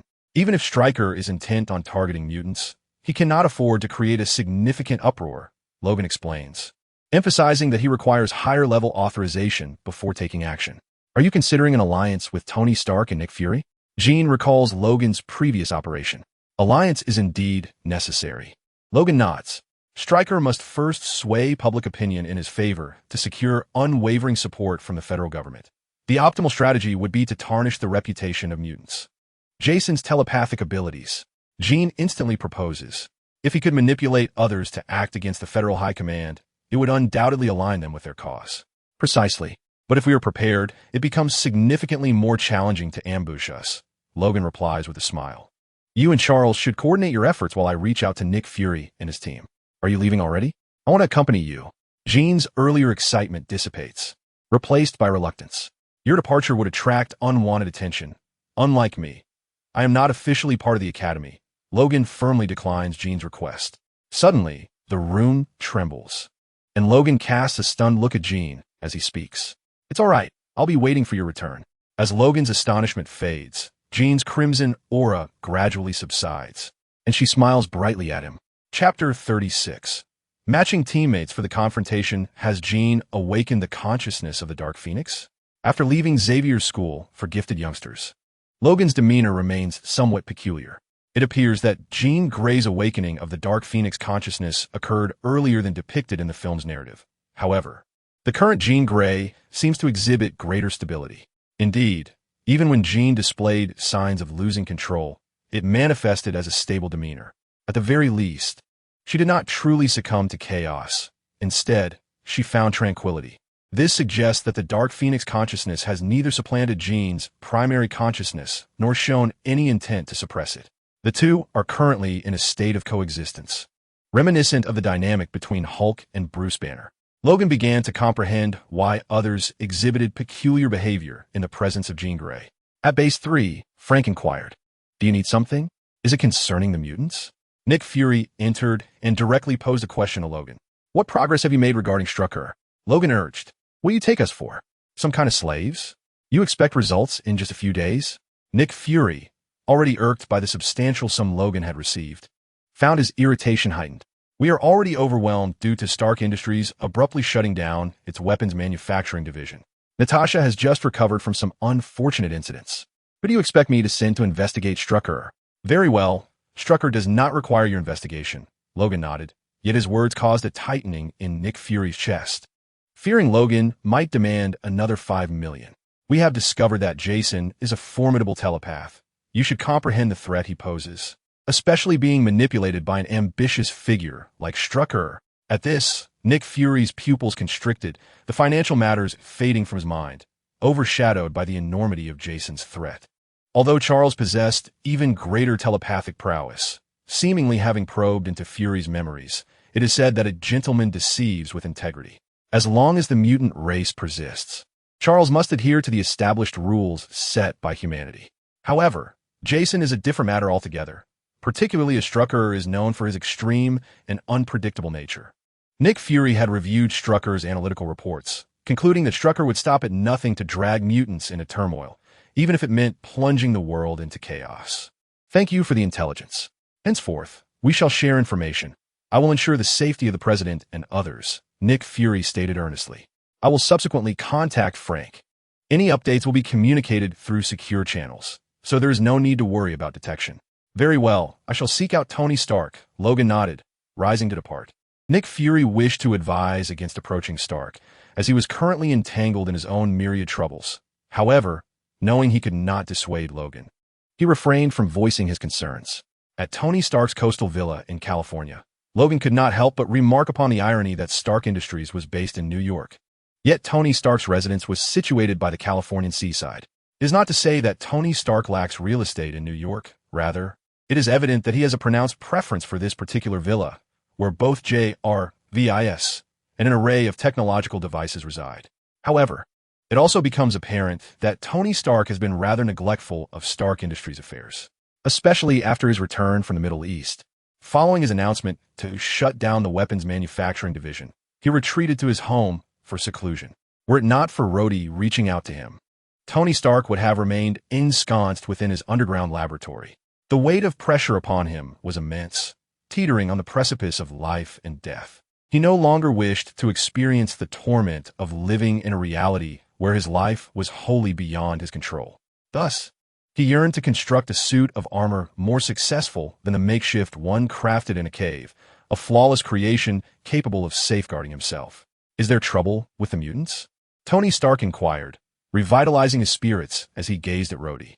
Considering that he had just returned home, it was remarkable that he had neither designed a new suit nor upgraded the arc reactor embedded in his chest. "A Colonel Strick is preparing to target us mutants. We are seeking leverage against him, and at that point, we will need someone to apply pressure alongside Nick Fury," Rhodey elucidated. "I fear that I may find it difficult to assist you. The closure of the weapons manufacturing division has significantly impacted Stark Industries. However, I can enlist Rhodey's help. Though he is merely a lieutenant colonel, he does have connections," Tony Stark replied after a moment's contemplation. "That works," Rhodey agreed without hesitation. The identity of the intermediary mattered little.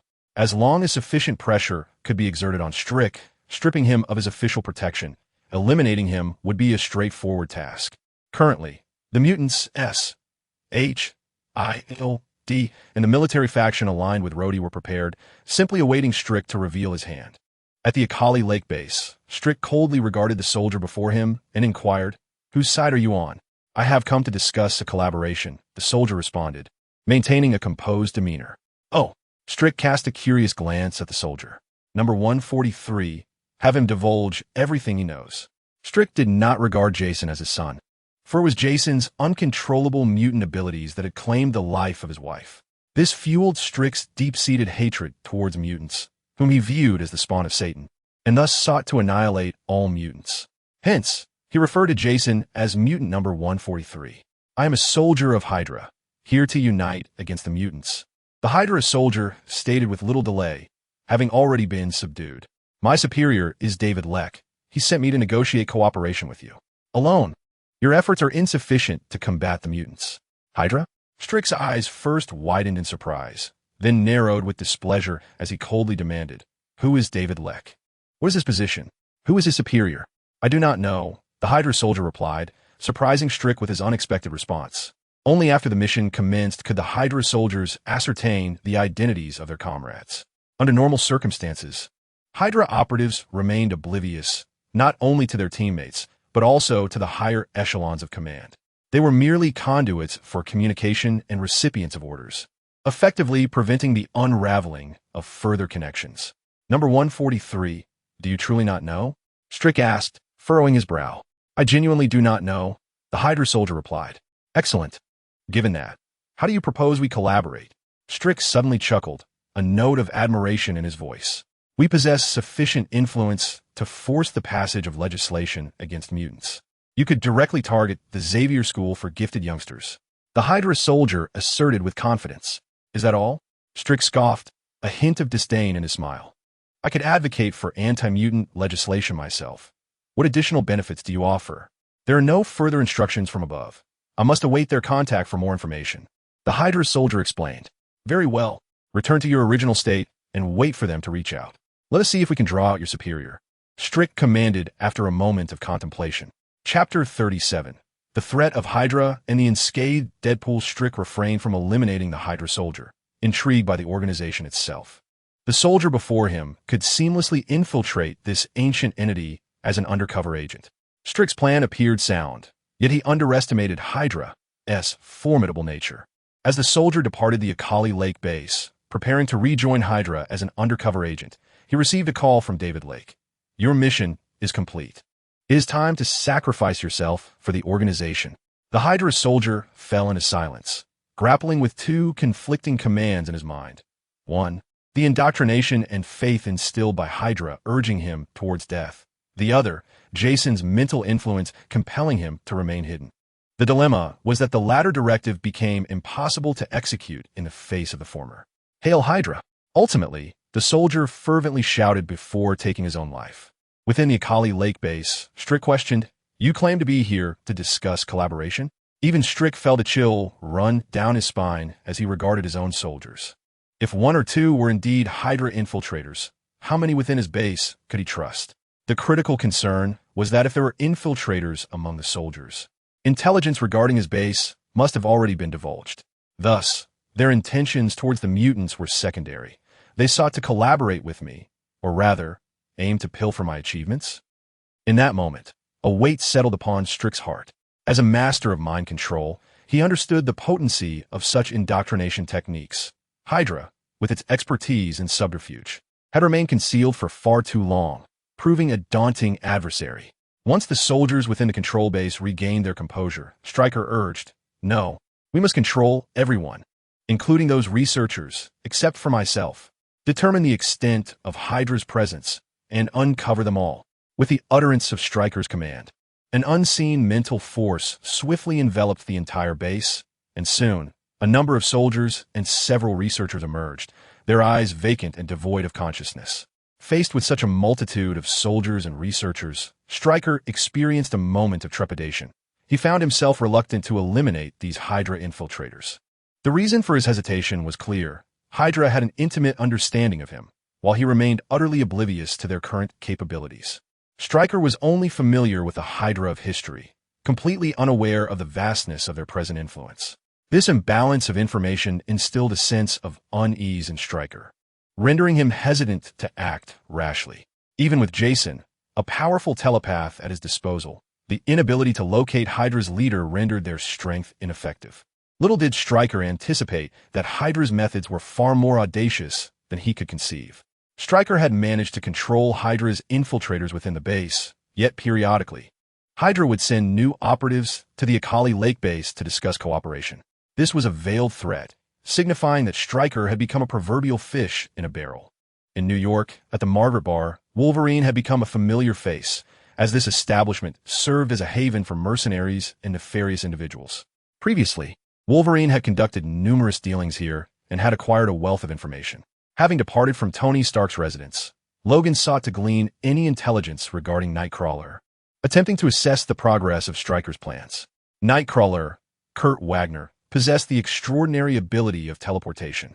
In the film's narrative, Stryker had orchestrated the assassination of the president by controlling Nightcrawler, thereby securing authorization for actions against mutants. The task of locating Nightcrawler was originally entrusted to Charles. Yet utilizing the cerebral amplifier to track Nightcrawler proved to be a formidable challenge, particularly as the amplifier itself posed a burden for Charles. It would be most advantageous to obtain information about Nightcrawler from the Margaret Bar. Should there be no trace of him, it would only indicate that he had fallen into Stryker's clutches. "Hey, Wolverine, long time no see." As Logan inquired about Nightcrawler, a somewhat flamboyant voice rang out, followed by an exuberant arm draping over his shoulder. "I had a dream last night where multiple versions of myself were engaged in combat. But do you know what was the most ridiculous part? Among them, only one effeminate fellow bore a resemblance to my own striking handsomeness. The rest were all grotesque. The most absurd thing was that they actually called a ceasefire over a middle-aged man named Peter. As if I haven't encountered Spider-Man before. I've been covertly observing. My Spider-Man truly exists, but he has yet to awaken. Once he does, we shall embark on our adventures together. Of course, I shall not forget you, my little wolf. Do you know that the self-proclaimed protagonist, Deadpool, has chosen the most inept Wolverine as his partner, while missing out on the dashing Superman wolf? Oh my fuck. If you're referring to that tight-clad pervert who, like you, has a penchant for vulgarity, he has already been sent flying by me." Roken, with a hint of admiration, pried Wade's hand away, marveling at his ability to articulate so many words in one breath. Wade Wilson, the infamous Deadpool, cannot yet be called Deadpool, for he is merely a mercenary, lacking regenerative abilities and has not yet been disfigured to don a mask. Not to mention, my friend, you truly are a Superman wolf. Wade scrutinized Roken with a mix of astonishment and sorrow, exclaiming, "Wait, you've always been you. Why should I be so surprised? Oh no, how could I have dreamt such a dream last night? Have I exchanged souls with the Deadpool of another universe? No, I cannot bear the thought of those hideous souls invading my body. Return my pure soul to me. I am tainted." As Wade crouched on the ground, weeping, Roken effortlessly seized a roll of tape from the bartender, jackhammer, and skillfully sealed Wade's mouth. The surrounding regulars displayed nonchalance towards this spectacle. Whether Wade rambled incessantly or wept in despair, no one paid him any mind. The best way to deal with Wade is to ignore him, depriving him of the attention he craves. Everyone here is well-versed in this approach. "Can I expect the information I requested by tomorrow?" Roken inquired of Jackhammer. "After all, he is a mutant. 5,000 as a down payment. I will procure the information within 3 days. Will that be by card or cash?" Jackhammer replied, shaking his head. "By car, please." Roken retorted internally, lamenting how the prices have risen to match his genetic seed money. With that thought, he downed the drinks on the table. Under the premise of a mission, this round was complimentary. As Roken finished his drink and prepared to leave, Wade theatrically called out to him, even tearing off the tape in an attempt to capture Roken's attention. "My little wolf, my dashing Superman wolf, don't go. Go find your little spider. I have matters to attend to." Roken dismissed him with a wave, departing the bar without a backward glance. Alas, being too popular has its downsides. Look, even Superman Wolf is feeling jealousy over my little spider. Wade chose not to chase after Roken, instead sitting beside the counter, his face a portrait of resignation as he sighed heavily. Chapter 38. The ensnared Mystique in a transparent plastic prison, Magneto lay, suddenly sensing something, a slight smirk gracing his lips. However, upon turning, he beheld Mystique reverting to her true form. We must hasten, although I have incapacitated all the guards. The alarm has been triggered. It will be troublesome if we are surrounded, Mystique urged. Is it truly necessary to complicate matters? We could simply eliminate them all. Magneto's eyes gleamed with murderous intent, for his time in this plastic prison has been far from pleasant. The entirely transparent prison not only signifies that Magneto is devoid of any semblance of privacy, but also subjects him to frequent humiliation at the hands of the guards. Such days evoke memories of his childhood, spent in the dungeons under the Black King's rule. Regaining one's freedom is indeed a positive turn of events. Do not indulge in senseless slaughter, Eric. Yet, in the next moment, Charles's voice reverberated within Magneto's mind, thwarting his intentions. You wish for me to be released? Magneto's tone carried a hint of astonishment. Was the situation outside so dire? We are inherently interdependent. You ought to pacify those unruly members of the Brotherhood of Mutants. Charles sighed. Very well. Magneto paused momentarily, yet without the mind helmet, he found himself with no alternatives. Under Charles's intervention, Magneto successfully escaped from the plastic prison alongside Mystique. Although he contemplated striking out as he passed a few guards, he ultimately restrained himself. Magneto has escaped. What transpired? Was he not confined within the plastic prison? Where did the oversight occur? Contact Charles. If Magneto acts recklessly, we must intervene immediately. Reach out to Stryker and see if he could devise a strategy against Magneto. Upon the news of Magneto's liberation reaching the federal hierarchy, panic ensued. Their concerns did not lie with the more liberated Charles, who posed a greater threat to humanity. Instead, they were apprehensive about Magneto, the ambitious one, for Magneto indeed took action and had blood on his hands. Nevertheless, the federal officials harbored their own doubts about Charles and simultaneously contacted Stryker. Aware that he was being targeted by Hydra, Stryker reluctantly departed from the Akali Lake base. Before his departure, he issued a stern command to Jason. Any intruder must be subdued immediately, unless they are here to see me. Stryker was on high alert, yet he somewhat overestimated Hydra's overt influence, failing to recognize that Hydra was comprised of various factions. What? Magneto has broken free. Upon learning of Magneto's escape, Stryker was astonished, yet saw an opportunity. He promptly advised the president, I believe this to be a mutant conspiracy. We must be vigilant. I propose we take immediate action to suppress all mutants. This matter is not so straightforward, the president replied, gazing intently at Stryker. What I require is for you to locate Magneto and discern how he managed to escape. Do you comprehend? I understand. A glimmer of excitement flickered in Stryker's eyes as he hurriedly acknowledged and turned to prepare. The president's intent was clear. Even he could not act against all mutants without justification, lest he face repercussions from Charles. Thus, Stryker became the one tasked with finding a suitable rationale. However, after Magneto departed from the plastic prison, he vanished without a trace, and the number of troublesome mutants significantly dwindled, leaving Strick without any opportunities for several days. Moreover, during this time, Hydra continued to send operatives to the Akali Lake base daily, much to his annoyance. Rather than remaining in such a passive state, he thought it prudent to feign collaboration with these individuals.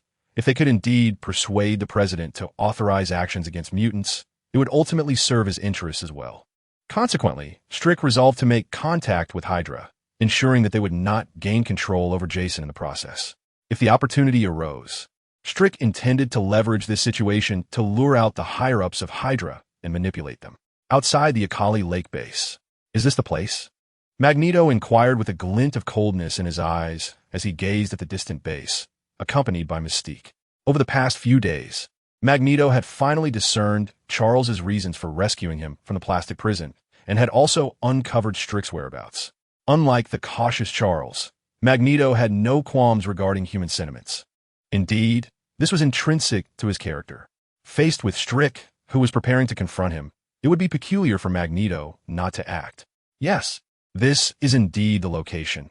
I have gathered all the necessary information, Mystique affirmed with a nod, though her tone bore an undercurrent of uncertainty. However, the intelligence I acquired seems somewhat flawed.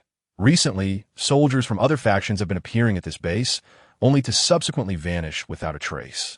What could their purpose be? Magneto pondered aloud. I am uncertain.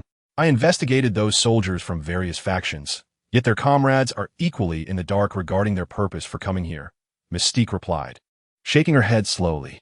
Lacking telepathic abilities, she could merely disguise herself as others to extract information. Thus, her revelations were inherently limited. Then we shall investigate. After a moment of contemplation, Magneto commanded, exercise caution. Once you ascertain the structure of the underground base, notify me. Rest assured, I have never failed, Mystique declared with unwavering confidence.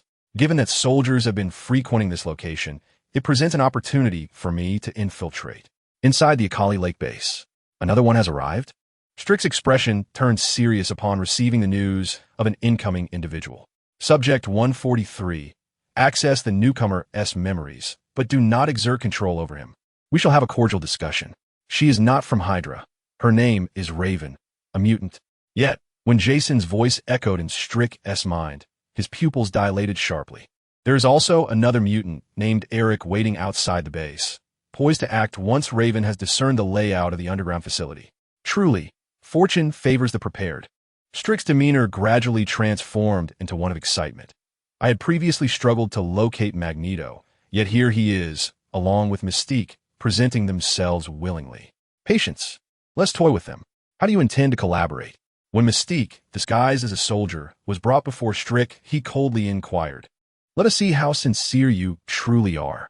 Although Mystique was unaware of Strick's intentions, she maintained a calm demeanor, her peripheral vision meticulously surveying the layout of the base.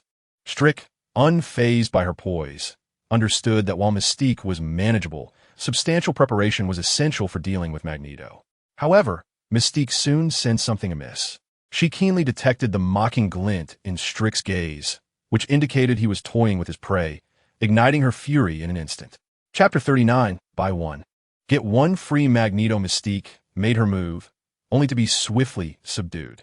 Faced with a telepath devoid of any intelligence on her, she was akin to a mere plaything, utterly devoid of any resistance.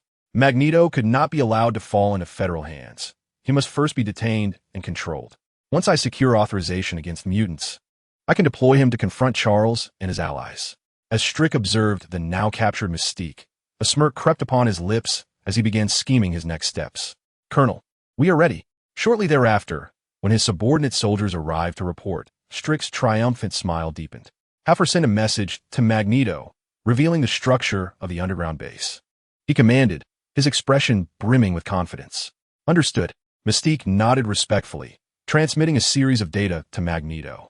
Is that all? Magneto's lips curled slightly in a confident smile as he advanced toward the base, entirely dismissing the notion that Mystique might falter.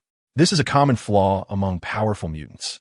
They possess an excess of confidence in their abilities and harbor a disdain for ordinary humans, accompanied by a pronounced sense of superiority. However, upon entering the interior of the base, Magneto sensed an anomaly.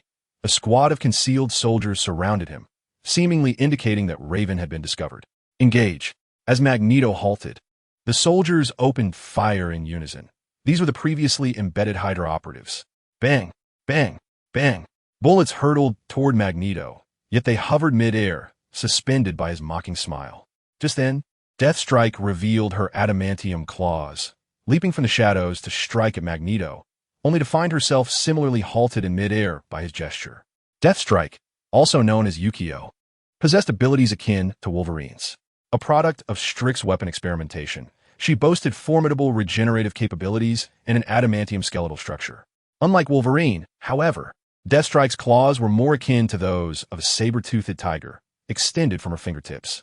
You humans truly do not learn from your mistakes. Using these bullets in my presence is one thing, but sending a clone of Wolverine to confront me? Magneto scoffed at the suspended form of Deathstrike. Even Wolverine himself cannot best me, let alone you, the inferior imitation. As soon as Magneto's voice faded, another contingent of soldiers appeared in his line of sight. Unlike the previous soldiers, these were armed with specially designed plastic firearms, and even their ammunition consisted of a unique tranquilizer. Yet, true to his reputation, Magneto deftly maneuvered the Deathbird to shield himself while simultaneously manipulating the floating bullets to ricochet back, eliminating both squads of soldiers in the blink of an eye.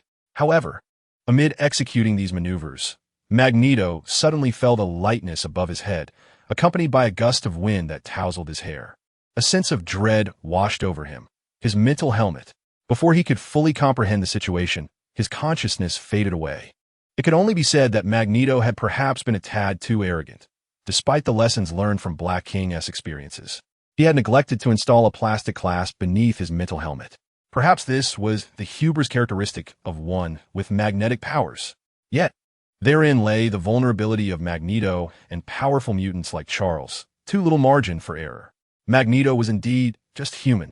Stryker and the Nightcrawler, clutching the mental helmet, emerged, mockingly taunting Magneto, eager to unveil more secrets of the mutants. In New York, at the Margaret Bar, according to our investigations, it had been 3 days since Nightcrawler had left the circus, having been seen captured by a group of soldiers. Jack Hammer handed over a dossier to Luo Kun, stating that due to Nightcrawler's mutant identity, witnesses assumed he had committed some offense and dared not inquire further or inform others. It had been 3 days since his abduction, and they had yet to strike against the president. It seemed plans had shifted, Luo Kun pondered. Thankfully, I did not cling to superstitions about the storyline. Otherwise, I would have been caught up in it. Unlike now, where it was Nick Fury expending effort to protect the president, sparing me from concern. Breaking news. Breaking news. Just as Luo Kun was deep in thought, Wade's boisterous voice rang out once more, drawing the attention of everyone in the bar. The Hulk. It's the Hulk. The monstrous figure has appeared, far larger than I had imagined. Luo Kun, are you going to stage a showdown between Wolverine and the Hulk? The Hulk? Luo Kun mused. Considering the current timeline, it was indeed a clash with the Abomination. Truly, the Marvel Universe is fraught with calamity. I never expected our universe's Hulk to be so formidable. But what unfolded next was somewhat reminiscent of a familial bond, as Wade continued to shout excitedly. A familial bond? Is it the 2003 version of the Hulk? Is Hulk's father the one who absorbs people? Hearing Wade's exclamation, Luo Kun's eyes lit up, and he instantly took off from his spot. Luo Kun, I'm telling you, huh? Where's Luo Kun? Wade realized mid-sentence that Luo Kun had vanished, glancing around but finding no trace of him. Strange, have I been drained by Vanessa lately? Am I seeing things? Indeed, I feel somewhat dizzy, but attending the performance is of utmost importance. Wade shook his head vigorously a couple of times and dashed out of the bar, hopping onto his electric scooter and racing towards the battlefield of the Absorbing Man and the Hulk. Goodness, such a colossal figure.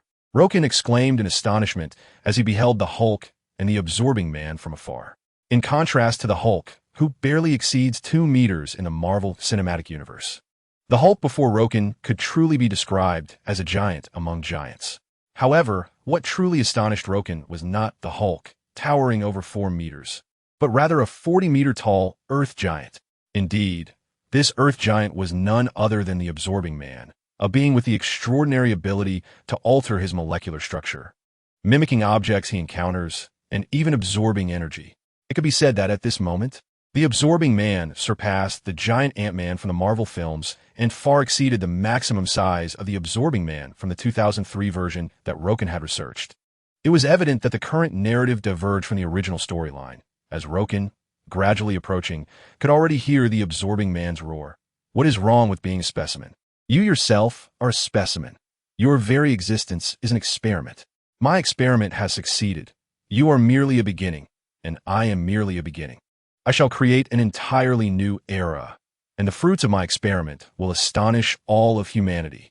With a resounding thud, the Hulk remained silent, relentlessly swinging his fist to smash the 40-meter Absorbing Man into countless fragments that fell to the ground. Yet, before the Hulk could relax, the Absorbing Man reassembled and firmly grasped the Hulk in his palm. This ability is somewhat overpowered. Elemental transformation is indeed challenging to contend with. Luo Kun pondered as he observed the Absorbing Man reforming from the ground. Chapter 40. Absorbing Man, New Effect, Death Drain. Boom. Under Luo Kun's watchful gaze, the Hulk smashed through the Absorbing Man's hand once again, breaking free. The Absorbing Man's abilities are indeed formidable, but the Hulk is equally a force to be reckoned with. A giant formed solely from soil could not possibly harm the Hulk, for its defenses were utterly fragile in comparison to the Hulk's might. Realizing this, the Absorbing Man, after once more being shattered by the Hulk, did not attempt to reassemble as the Earth Giant, but instead fled toward the nearby lake. With a thunderous stomp, the Hulk sprang into action, causing the ground to collapse beneath him as he leaped high into the air, aiming to collide with the absorbing man's earthy form. However, in that very impact, a portion of the absorbing man's body shattered and fell into the lake. Splash! As the Hulk cautiously glanced towards the lake surface, a massive water giant lunged at him, dragging him into the depths of the lake, while an immense force bore down upon the Hulk, rendering him immobile. You do not deserve such formidable power. This power rightfully belongs to me. Observing the Hulk being thoroughly suppressed, the absorbing man materialized beside him, seizing him with the intent to swiftly refine him. With a sudden sound, a red laser pierced the depths of the water, causing a vast expanse of lake water to evaporate instantaneously.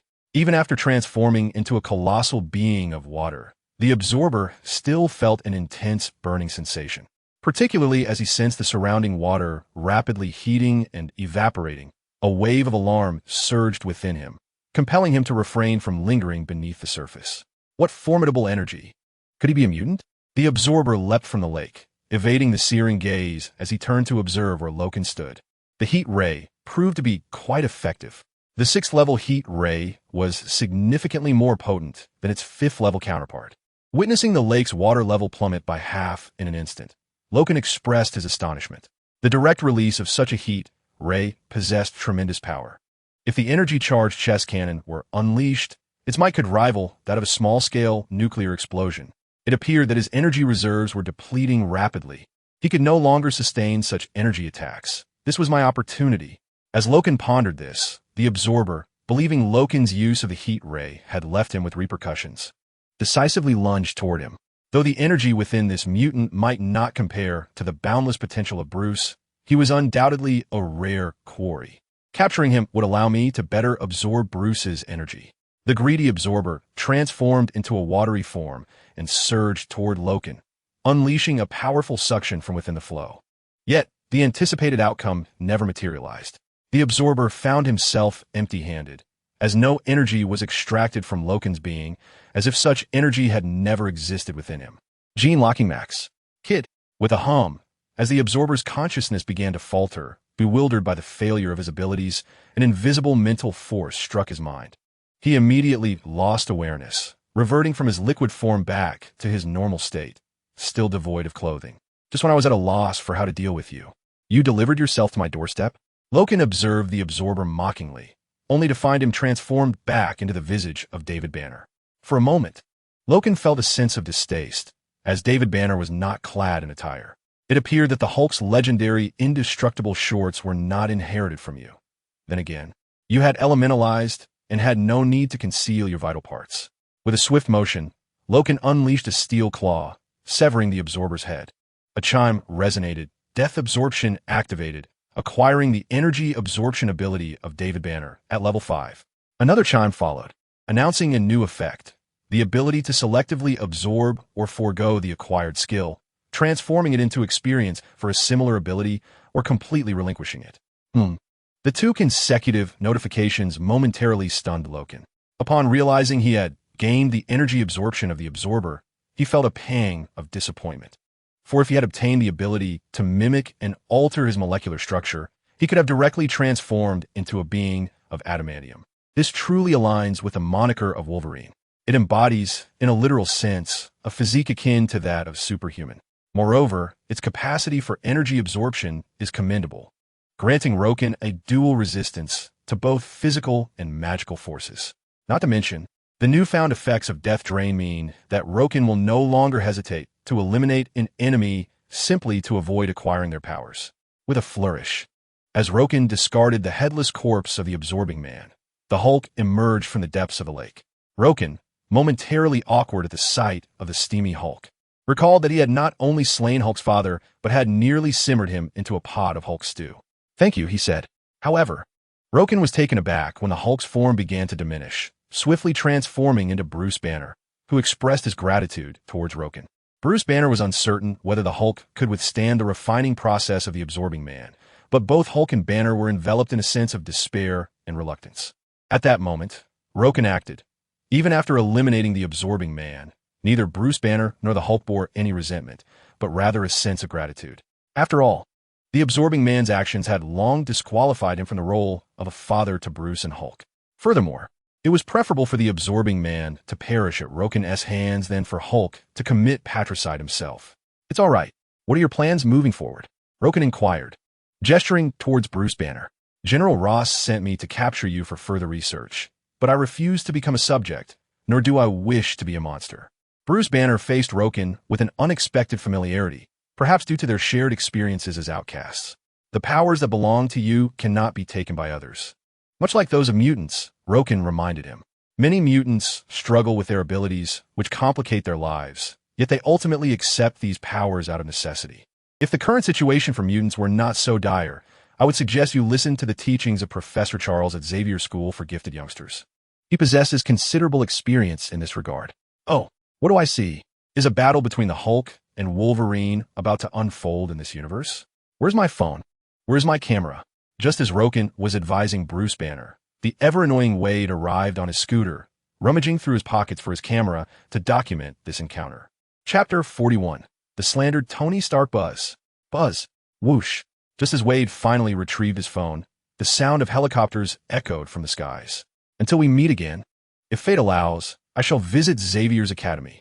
A flicker of panic crossed Bruce Banner's eyes as he called out to Rokun, transforming once more into the Hulk. Bang! With a resounding thud, a deep pit appeared beneath him, and the Hulk leapt into the air, quickly vanishing from Loken's sight after several powerful bounds. It is all your fault.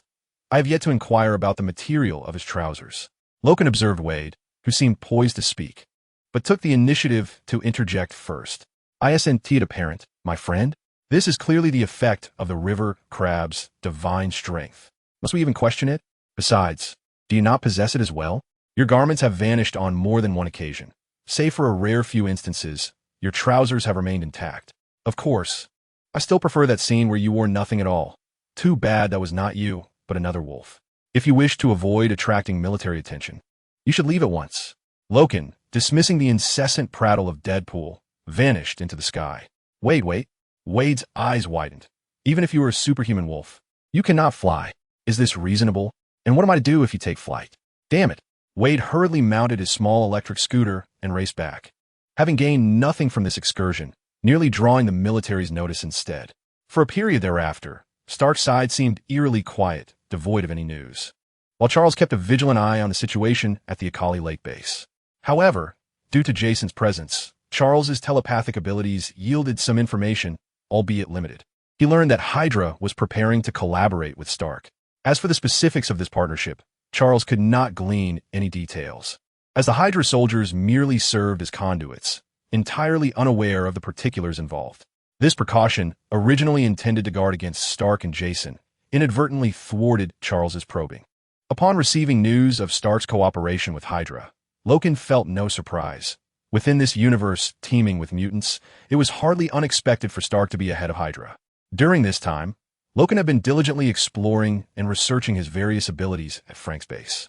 Death absorption was not the sole means of enhancing his powers. However, the pace at which he could self-develop his abilities paled in comparison to the rapid advancement afforded by death absorption. Naturally, Loken did not entirely forego death absorption during this period. On some nights, he accompanied Frank in combating the underworld. After all, one cannot subsist on idle hand alone. Yet, due to Loken and Frank's actions, Hell's Kitchen, and indeed the entire underground world of New York, bore a grudge against the Punisher, while Loken, who did not employ steel claws, remained unrecognized. Energy absorption extended beyond merely drawing from the energy within and emitted by his own body. It also encompassed the ability to absorb energy from sunlight, moonlight, and even starlight. Outside Frank's third base, Loken basked in the moonlight, reflecting on his recent advancements in harnessing his powers. By this reckoning, I have acquired an ability akin to that of Superman. However, compared to the enhancements Superman gains from sunbathing, this passive absorption of stellar energy is rather meager, and its conversion efficiency leaves much to be desired.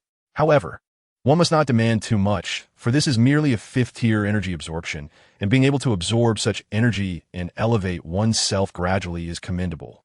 As for the chest cannon, without a charge, it cannot possibly compare to the heat vision, and it risks incinerating clothing. Nevertheless, the longer the charge, the greater the power, and it can serve as a trump card, inevitably proving useful at some juncture. In Tony Stark's seaside villa in California, within the subterranean laboratory, he gazed with satisfaction upon the red and gold-hued Mark III, a wave of exuberance swelling within him. "Congratulations, Tony," Ethan, ever the assistant, remarked earnestly. "This time, you surely won't come close to meeting your demise due to freezing, will you?" "Not all. You know, the titanium alloy has rectified those flaws," Tony Stark replied with unwavering confidence. "So what do you say? Shall we give it a try?" "No, Tony. At my age, such thrills are beyond me," Ethan replied, waving his hand in refusal, then hesitantly added, "Since you've completed your tasks, I think I shall return to my homeland for a visit." "Ethan, how could I possibly not need you?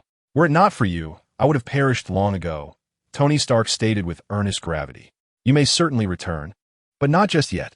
At least wait until I have dealt with Obadiah completely. You cannot hope to alter the situation in your hometown alone. Once you ascend to a high-ranking position within Stark Industries, you will possess the power and resources to aid your hometown more effectively." During this period, Tony Stark appeared wholly engrossed in the development of his Mark III, seemingly indifferent to the world beyond. Even the board-esque prohibitions did not faze him, and he showed no signs of concern when confronted with Obadiah. However, he was prepared. It was merely the weight of past relationships and sentiments that prevented him from decisively confronting Obadiah.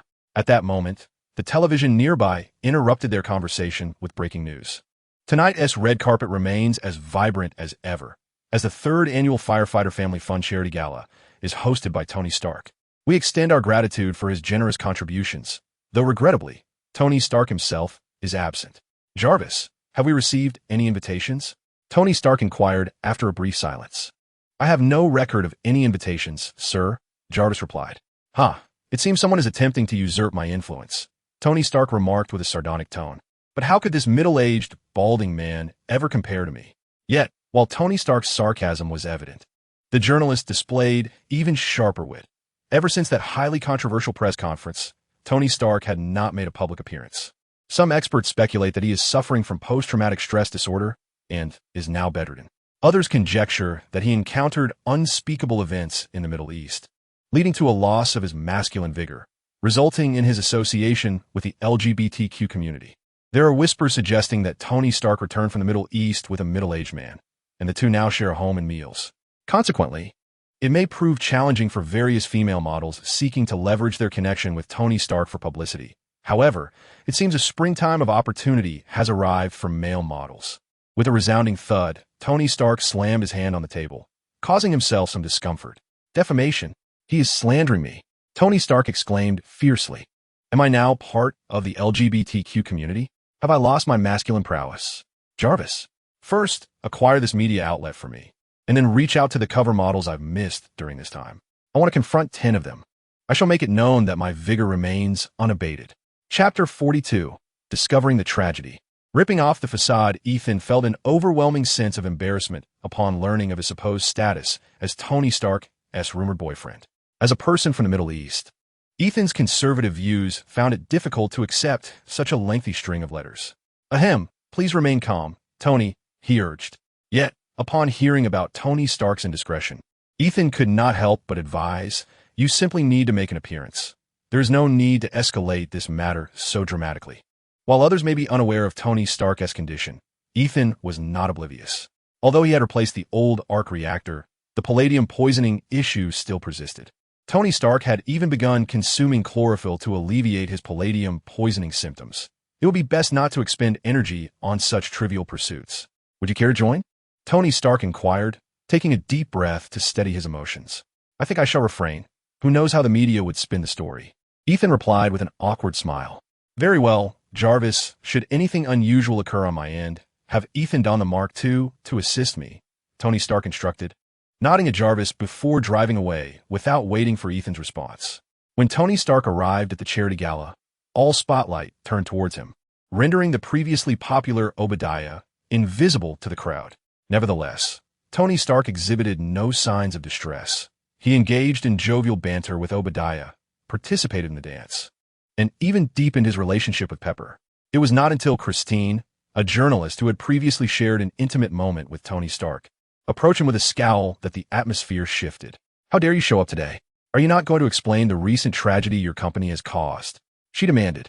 You know, I haven't left my home in months. Haven't you heard? Tony Stark replied. Is that your explanation? Is that your idea of taking responsibility? Christine retorted, producing a stack of photographs as she pressed on. This place is called Gurmira. Have you heard of it? Tony Stark's heart sank as he glanced at the photographs in her hands, which depicted war-torn ruins and images of Stark Industries weaponry. Even though the base of Al-Qaeda had been ruthlessly decimated by Ron, the existence of terrorists is not so easily eradicated. When did this occur? Tony Stark inquired, his expression darkening. Yesterday, Christine replied. I did not authorize this. Tony Stark opened his mouth, attempting to alleviate his discomfort. But your company did, Christine asserted in a low voice. That is not my company. Tony Stark inhaled deeply, turning away with the photograph in hand. At that moment, a surge of fury coursed through him. He instinctively surmised who was responsible for this incident. Simultaneously, Tony felt a pang of regret for his softness, which had led to the demise of so many innocent lives, especially since Gurmira was the homeland of Ethan. Tony was at a loss for words on how to address this matter with him. It was time to lay everything bare. Tony Stark's goodwill towards Obadiah had finally been exhausted. Hey, Tony, observing Tony Stark approach with a fierce demeanor. Obadiah gestured for his bodyguards to usher the reporters away and swiftly moved toward Tony, lowering his voice. If you wish to avoid a plummet in Stark Industry stock prices, it would be prudent to refrain from speaking certain words at this juncture and to abandon any notion of a confrontation with me. Why do this? Tony Stark inhaled deeply, fixing his gaze on Obadiah.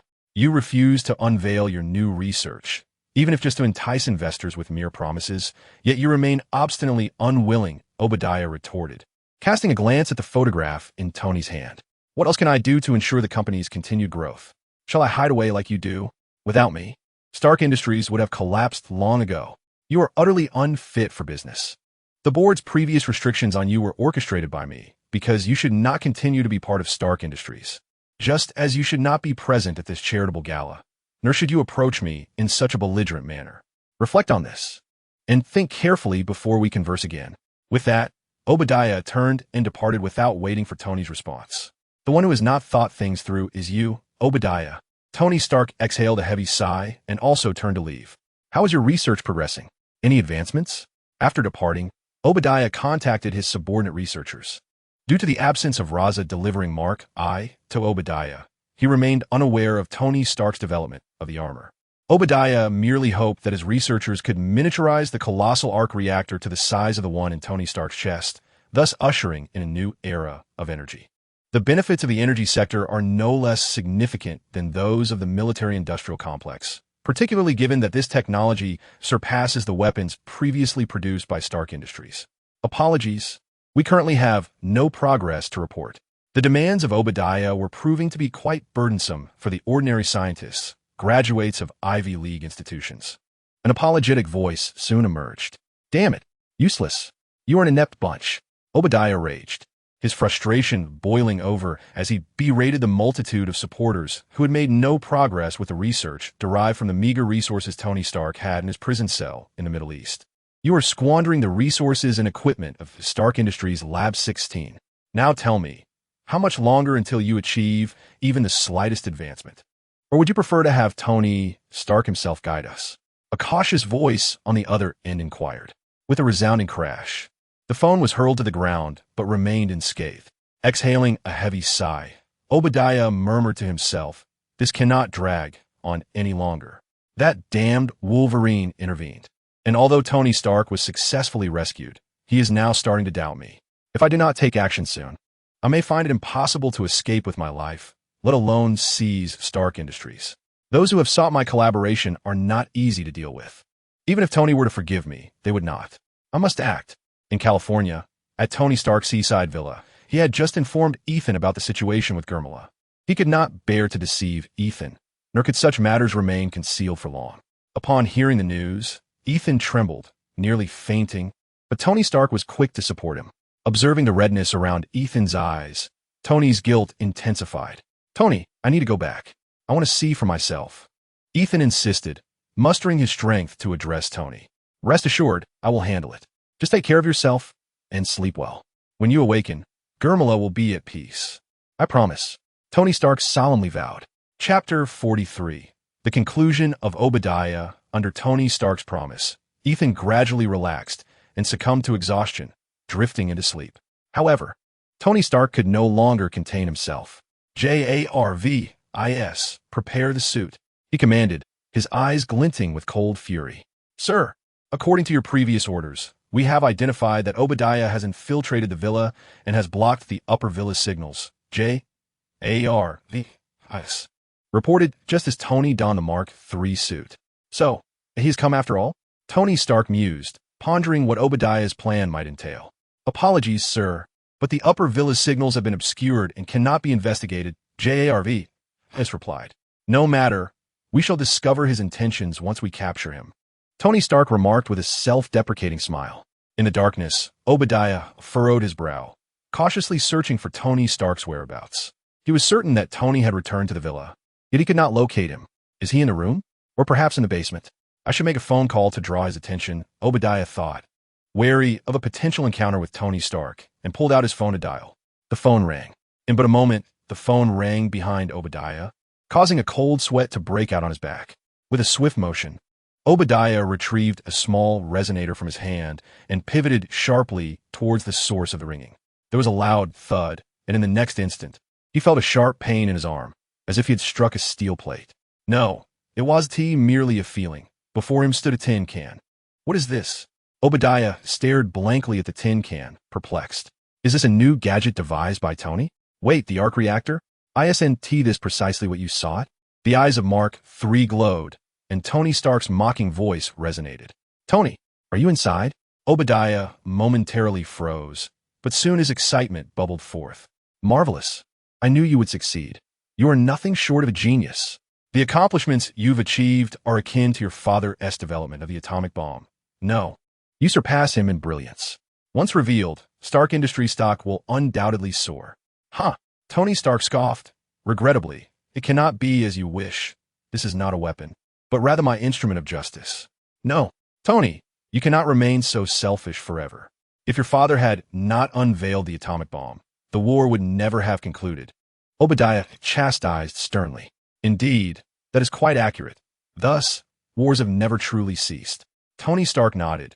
How many lives have been lost due to the weapons we created? Have you ever pondered that? Are you truly willing to undermine the very foundation of our nation?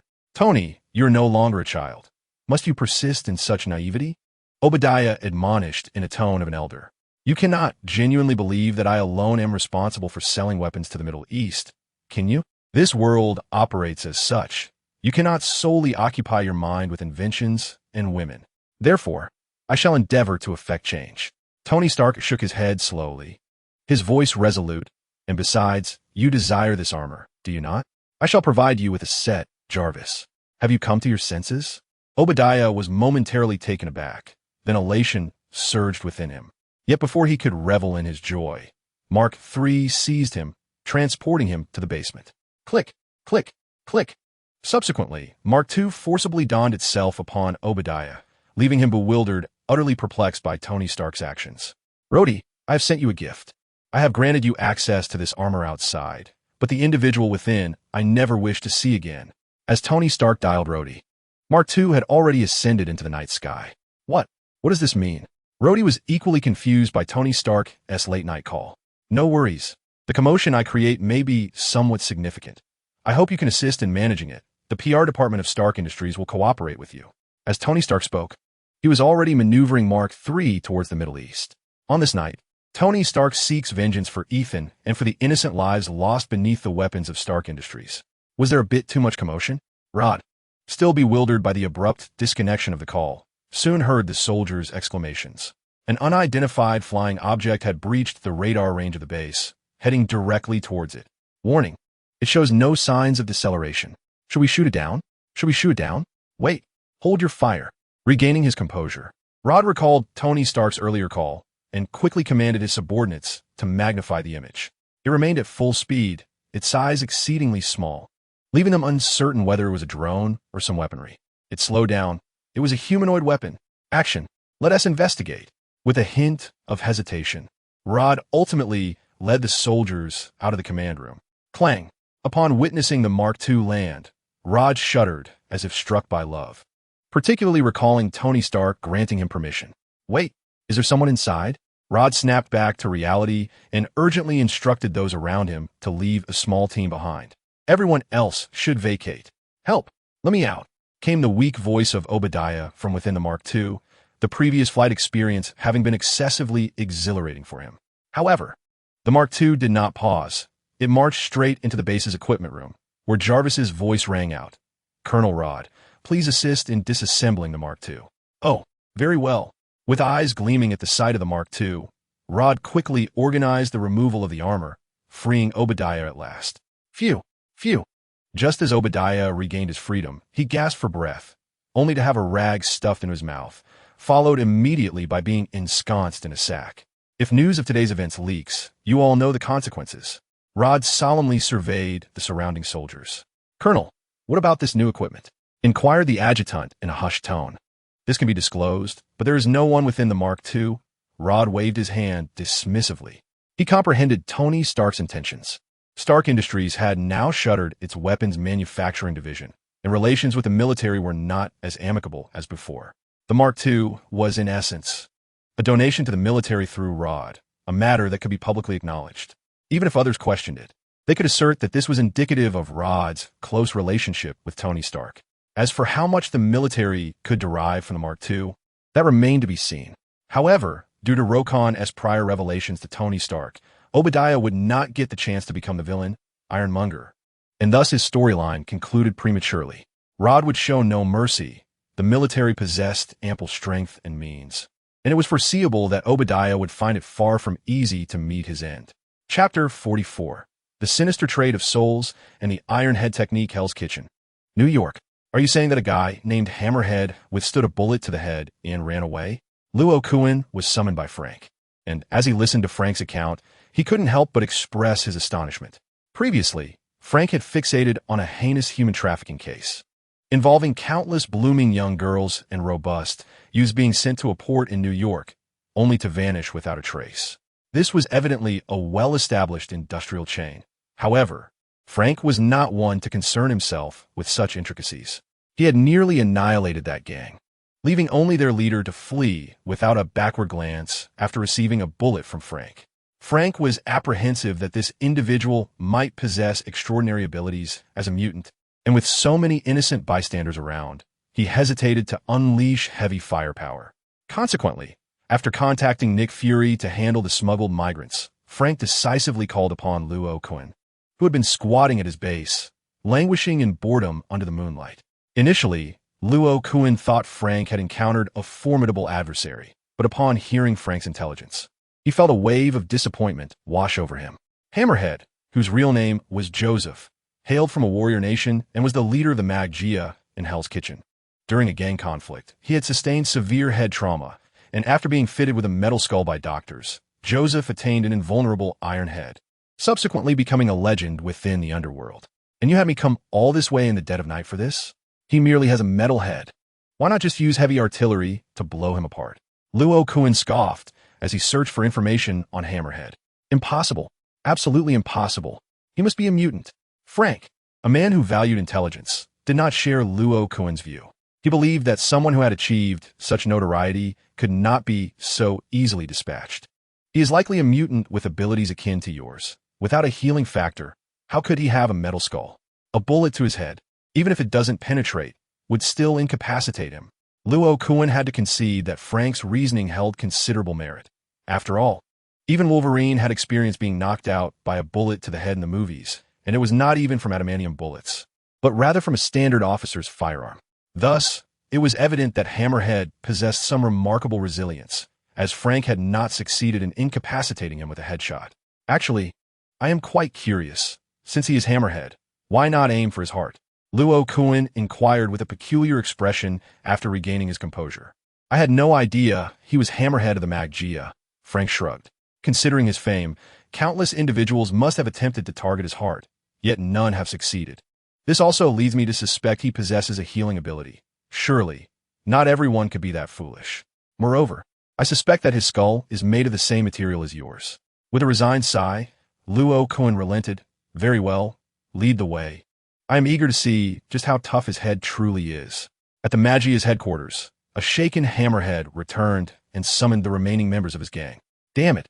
The Punisher dares to interfere with my operations. Who gave him the audacity? Gather your weapons.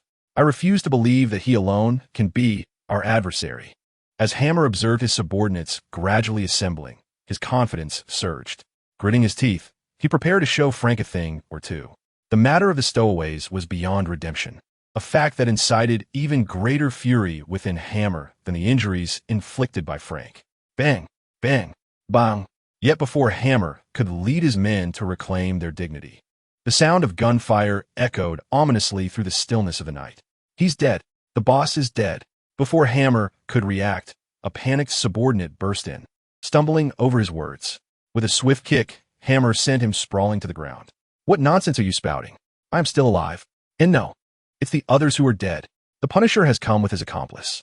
They struck so swiftly that the brothers had no time to react. The fallen subordinate lamented. Arm yourselves. Find cover. How dare they invade our territory? The Punisher shows a blatant disregard for the Magra gang, but today, he shall learn what it means to tread into the Dragoness lair. With a thunderous roar, Hammer seized his weapon and sought shelter, awaiting the arrival of Frank and Rockin. However, Frank and Rockin had no intention of storming in unannounced. I've often wondered, with your myriad abilities, why resort to firearms? Frank inquired, casting a glance at the revolver in Rockin's hand. Because it looks cool. Besides, using firearms is merely a typical gang conflict. If we employ too many superpowers, it could become troublesome if reported, Rockin replied, gesturing towards the various directions in the room. There are individuals in those directions, so be cautious. Don't let a stray bullet catch you off guard. Huh, they underestimate the Punisher. Frank scoffed, unfastening the Gatling gun from his back. You handle that iron-headed one, and leave the rest to me. Tot tot tot. As Frank's words settled, the Gatling gun spewed forth a torrent of bullets, riddling the house before him with countless holes. They have infrared detectors. Don't kill me. Let us fight back. Cries echoed within the house, but none could withstand the onslaught of the Gatling gun's firepower. It was only when silence fell that Frank ceased his assault. Let us meet the mutant you spoke of, Hammer, Rockin said, casting a wary glance at Frank before stepping inside. Bang! Just as Rockin entered the room, a burly man raised his weapon and fired, but the bullet missed Rockin entirely, clattering to the floor. You're a mutant? Hammer exclaimed in disbelief, yet undeterred, he prepared to shoot again. Bang! But Rockin's revolver was swifter, striking Hammer's hand with precision. With such marksmanship, why not aim for the head? Hammer gritted his teeth, stifling a cry, yet he gazed incredulously at Rockin. Previously, the Hammerhead encountered numerous adversaries, each time targeting his own head, especially after they became aware of his moniker. This was the first occasion since he had acquired a steel skull that he sustained injuries to other parts of his body. Why would I strike his head when he is already called Hammerhead? There is no target on his head, Rockin remarked, pointing to Hammerhead's bloodied palm as Frank entered. See, he is not a mutant, nor does he possess any regenerative abilities. He merely possesses a resolute will. Indeed, I was mistaken. It was unnecessary for you to make this trip, Frank admitted awkwardly. No worries. I happen to practice the Iron Head technique as well. Let me see how well he has mastered it. With a wave of his hand, Rockin summoned Hammerhead to him, delivering 2 powerful punches. Iron Head technique. Is that so? Rockin aimed precisely for the Iron Head technique's target. It was evident that Hammerhead had not perfected his craft. Stop! A thunderous voice echoed from outside. But it was too late. Although Hammerhead's head remained relatively intact, the interior had been thoroughly shattered. Chapter 45. Iron Man's debut did not go as planned. Even if they're gang members, you should not so ruthlessly eradicate them. A man clad in a red and black form-fitting suit, with a half-mask adorning his face, landed in a classic superhero pose, casting a disapproving gaze upon the increasingly lifeless Hammerhead as he rebuked Rockin and Frank. We meet again, Daredevil. You remain ever the saint, Frank mocked, preempting Rockin's anticipated jibe at this Batman-esque figure. Let me ask you, why is it unacceptable to kill them? Do you know what they have done? How many people they have trafficked? How many lives they have destroyed? These are their sins. My actions are a means of avenging the innocents they have victimized. No one possesses the right to judge others arbitrarily. Punisher, you do not wield that authority. They must face the judgment of the law. Daredevil retorted vehemently to Frank. Oh, then may I inquire what fate befell the gang members you previously apprehended after their legal trials? Frank questioned with a hint of mockery at the corner of his mouth. Daredevil found himself momentarily speechless. Those ordinary gang members, once apprehended, received minimal sentences, only to emerge as heroes again, often even more esteemed.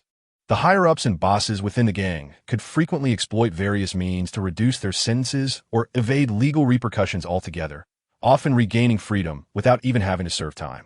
But if you continue to navigate the shadows without boundaries, you will inevitably become the very person you despise. You will descend into the ranks of criminals like them. Daredevil inhaled deeply, fixing his gaze upon Frank as he cautioned him.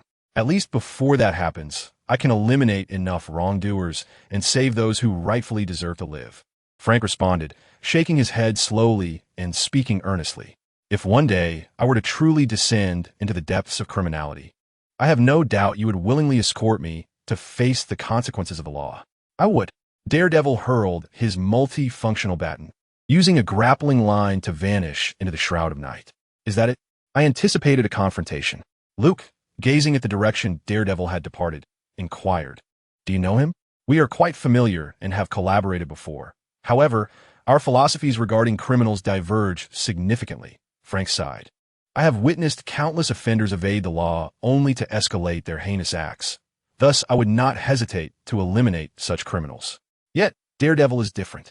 He prefers to apprehend them, allowing the judicial system to impose its judgment. He refrains from taking lives, believing he lacks the authority to pass judgment upon others. The dichotomy of killing or sparing is not a matter of right or wrong, but rather a personal choice. If one can remain true to their core, even acts of violence will not alter their essence." Luke slowly shook his head as he exited the headquarters of the Maggia. He believed that arbitrarily ending the lives of criminals could lead to a loss of control, resulting in the demise of those who ought to live. However, such matters seldom yield a definitive answer. Focusing on one's own integrity suffices, without the need to impose one's choices upon others. "But he is a good man," Frank murmured. "If one day I truly lost control, I would wish for him to be the one to stop me." "Let's hope," Luke replied, yawning now. Back to sleep. In contrast to the midnight ambience of New York, Gurmira in the Middle East basked in daylight. Tony Stark maneuvered the Mark III through the skies, unveiling the formidable power of the powered armor to the world for the first time. It is fair to say that Tony Stark made quite a stir in the Middle East, neutralizing all terrorists in the vicinity of Gurmira and dismantling their weaponry. Such commotion could hardly be concealed. Fortunately, the military had been prepared, promptly declaring that the incident bore no relation to them, while collaborating with Stark Industries' PR department to redirect attention.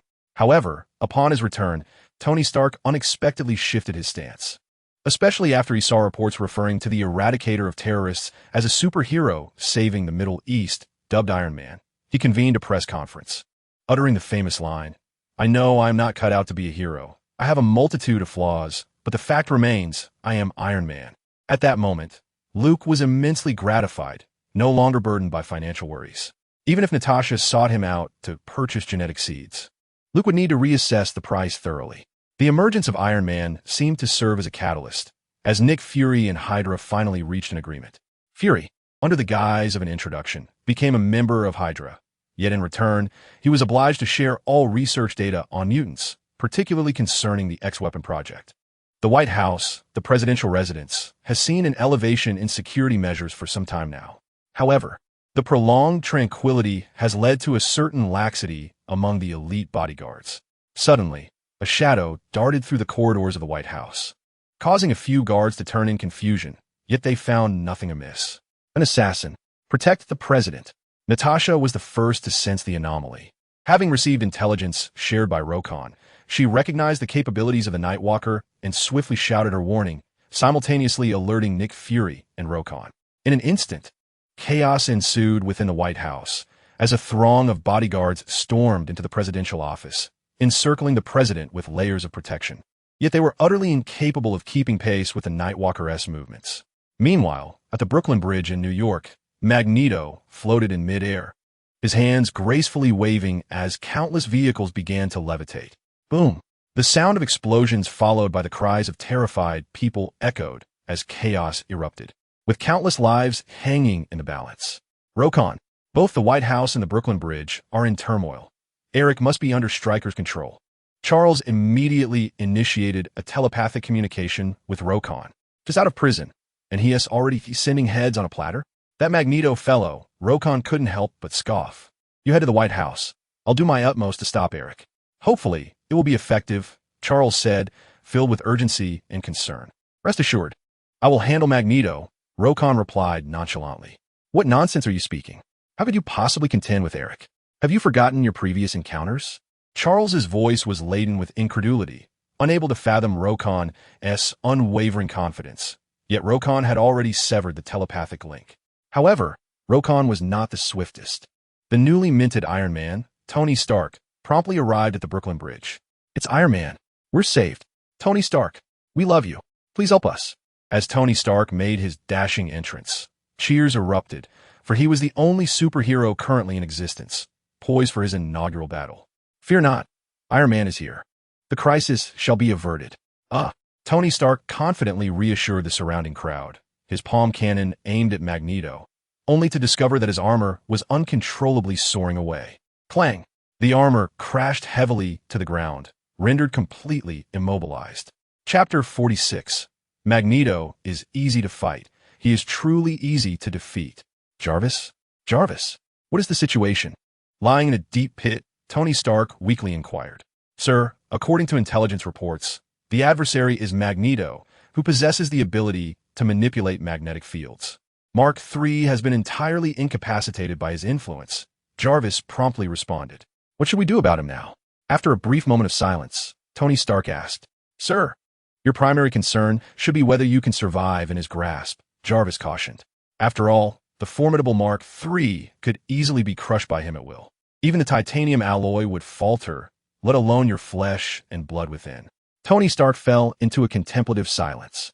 Iron Man, merely a jester, Stryker remarked with a sneer as he observed the motionless Mark III from a distance.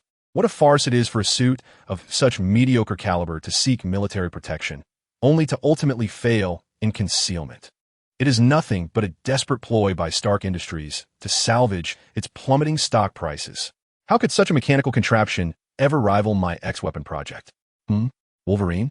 At that moment, Stryker's derision intensified upon seeing Logan appear on the screen. Wolverine, have you come seeking punishment? Even Deathstrike cannot withstand a single blow from Magneto. What difference is there between you and her? Logan. It was indeed Logan. Tony Stark, unlike the sardonic Stryker, felt a surge of joy upon seeing him. Having been saved by Logan on multiple occasions, Stark believed that Logan's presence could surely counter Magneto. Sir, according to my data, Wolverine has a 0 chance of success against Magneto, as the adamantium within him is also a metal. Jarvis's reminder swiftly plunged Stark's heart into despair. Meanwhile, Magneto, who also noticed Logan, appeared momentarily perplexed. He tilted his head slightly, scrutinizing Logan, for he sensed no metallic presence within him. However, driven by muscle memory, Magneto instinctively extended his hand, attempting to manipulate Logan into submission. Yet, Logan stood resolute, a mocking smile gracing his lips, as if to convey, "Is that all you've got?" Buzz. In the next instant, with Magneto's fury surging, the vehicles around Logan began to levitate, hurtling towards him with force. Bang! Bang! But each vehicle missed its target. Logan did not need to wrest control of the cars through magnetic manipulation. A gentle leap propelled him into midair, landing right before Magneto, pulling the imposing figure down to the ground. Magneto was surprisingly easy to overpower. Under the bewildered gaze of Magneto, Logan focused his mind, and the magnetic field yanked the helmet from Magneto's head. Don't kill him, Charles's panicked voice echoed, emerging through Magneto's lips. I am expelling Jason's mental control. He will awaken shortly. Before Logan's intervention, Charles had declared, you could never be a match for Magneto. After Logan's decisive action, he implored, don't kill him. Truly, he was a master of transformation, unlike the mind control wielded by Charles and Loki. The current Magneto is under the influence of an injection of Jason's cerebrospinal fluid serum, which has amplified Jason's mental manipulation capabilities. Only through this means can one circumvent the effects of the mind helmet to dominate Magneto's mind. If it were not for the necessity of repelling Charles' mental incursions, Stryker would not have considered returning the mind helmet to Magneto at all. I harbor no intention of killing him. After all, the mutants still require this radical faction. Loki shrugged, noting Charles's agitation even before he unleashed his adamantium claws, a testament to their long-standing camaraderie. Jarvis, did you not assert that Loki's chances were 0? Tony Stark inquired, observing the swiftly concluded battle with a hint of disbelief. Apologies, sir. There appears to be an error in the database, Jarvis replied, maintaining the stubbornness typical of AI, but I am certain my calculations were accurate. Impossible. Absolutely inconceivable. It defies all logic. How could Wolverine possibly defeat Magneto? What gives him the audacity to disregard Magneto's magnetic control? Haven't he leaped so high, as if he were soaring? As Stryker witnessed Magneto's defeat, his worldview began to unravel. For Wolverine was a product of his ex-project, and Stryker believed he understood Wolverine better than the mutant himself. Suddenly, with a crack, the image was abruptly interrupted before Stryker could fully accept the reality of Magneto's defeat. He quickly turned his attention to the surveillance of the White House, where Nightcrawler was wreaking havoc. In the White House president's office, an array of bodyguards lay incapacitated at Nightcrawler's feet, due to the confined space and the president's presence. The guards were too apprehensive to draw their weapons, allowing Nightcrawler to navigate the room as if it were deserted. Even Natasha struggled to keep pace with Nightcrawler's movements.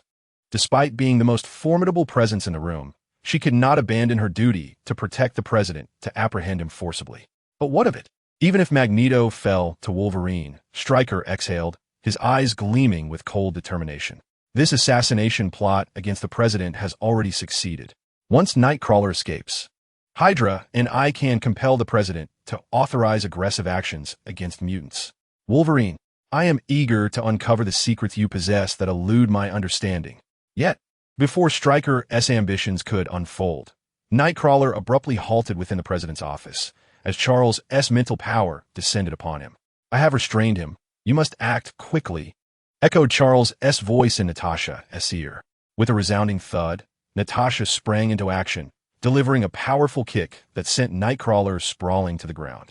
After securing him in handcuffs, she crushed the surveillance camera. Mr. President, the crisis has been averted, Natasha informed the now-rattled president. Very well, the Black Widow of S.H.I.E.L.D.'s it.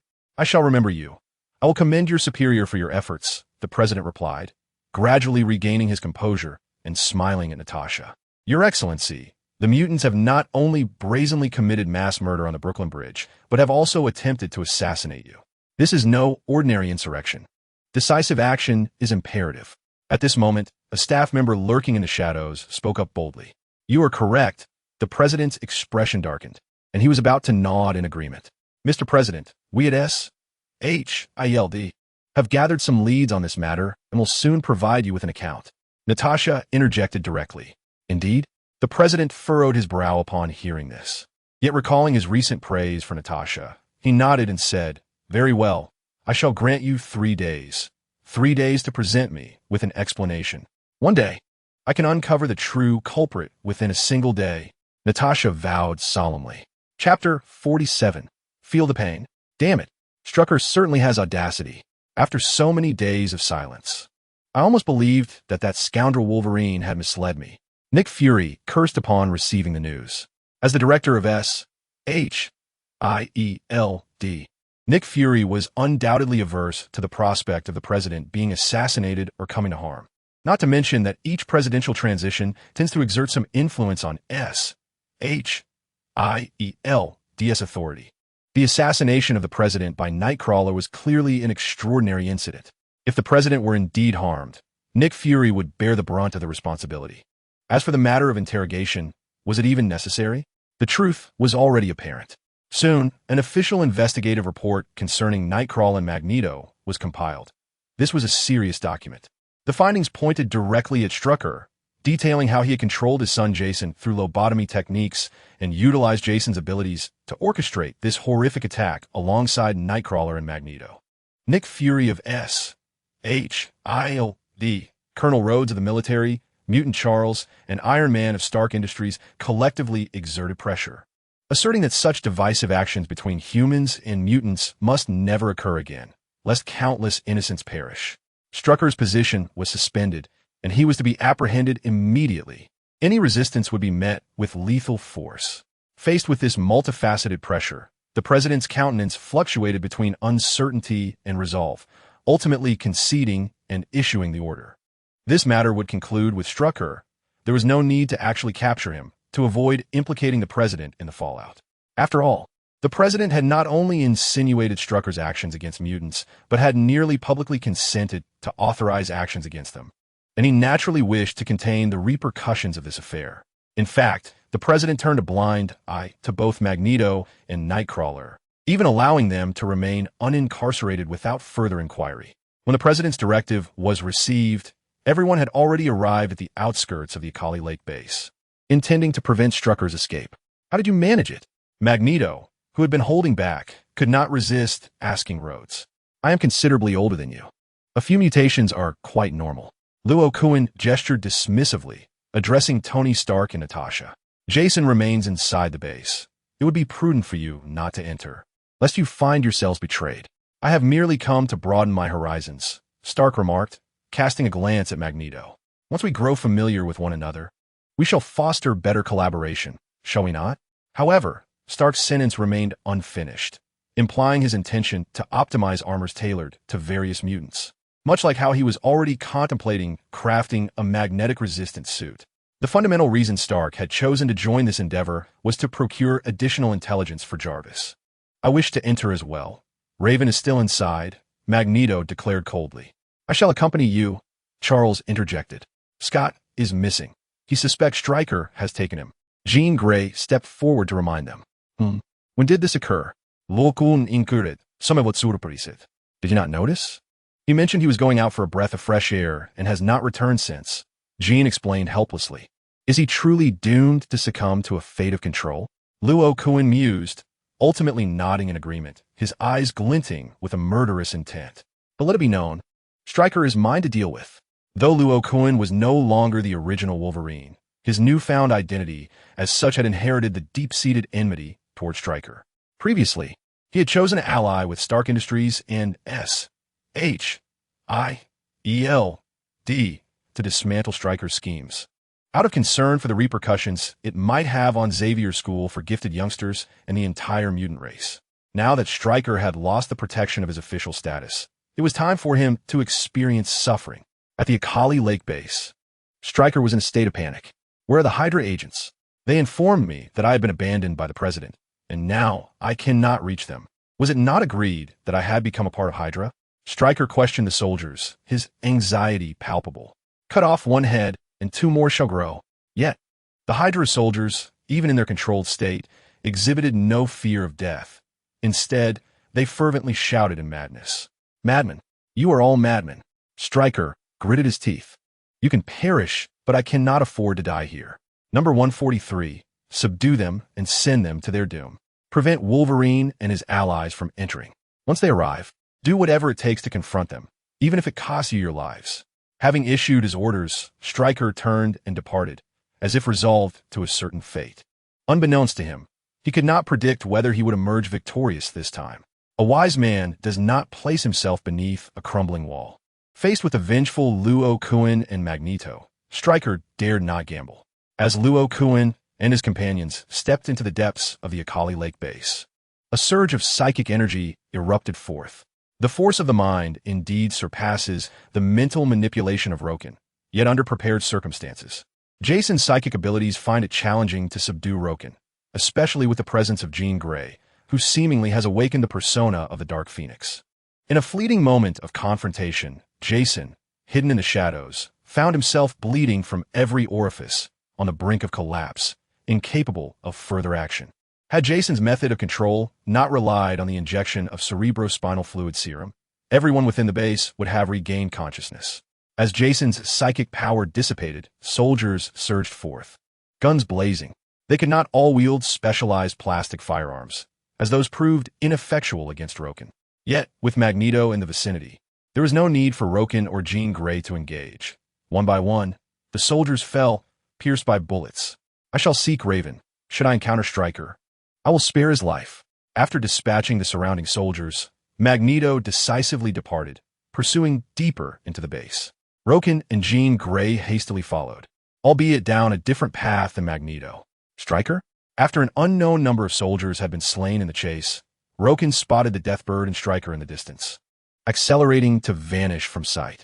With a clang, the metallic claws of the Deathbird collided with Roken's, sending her sprawling.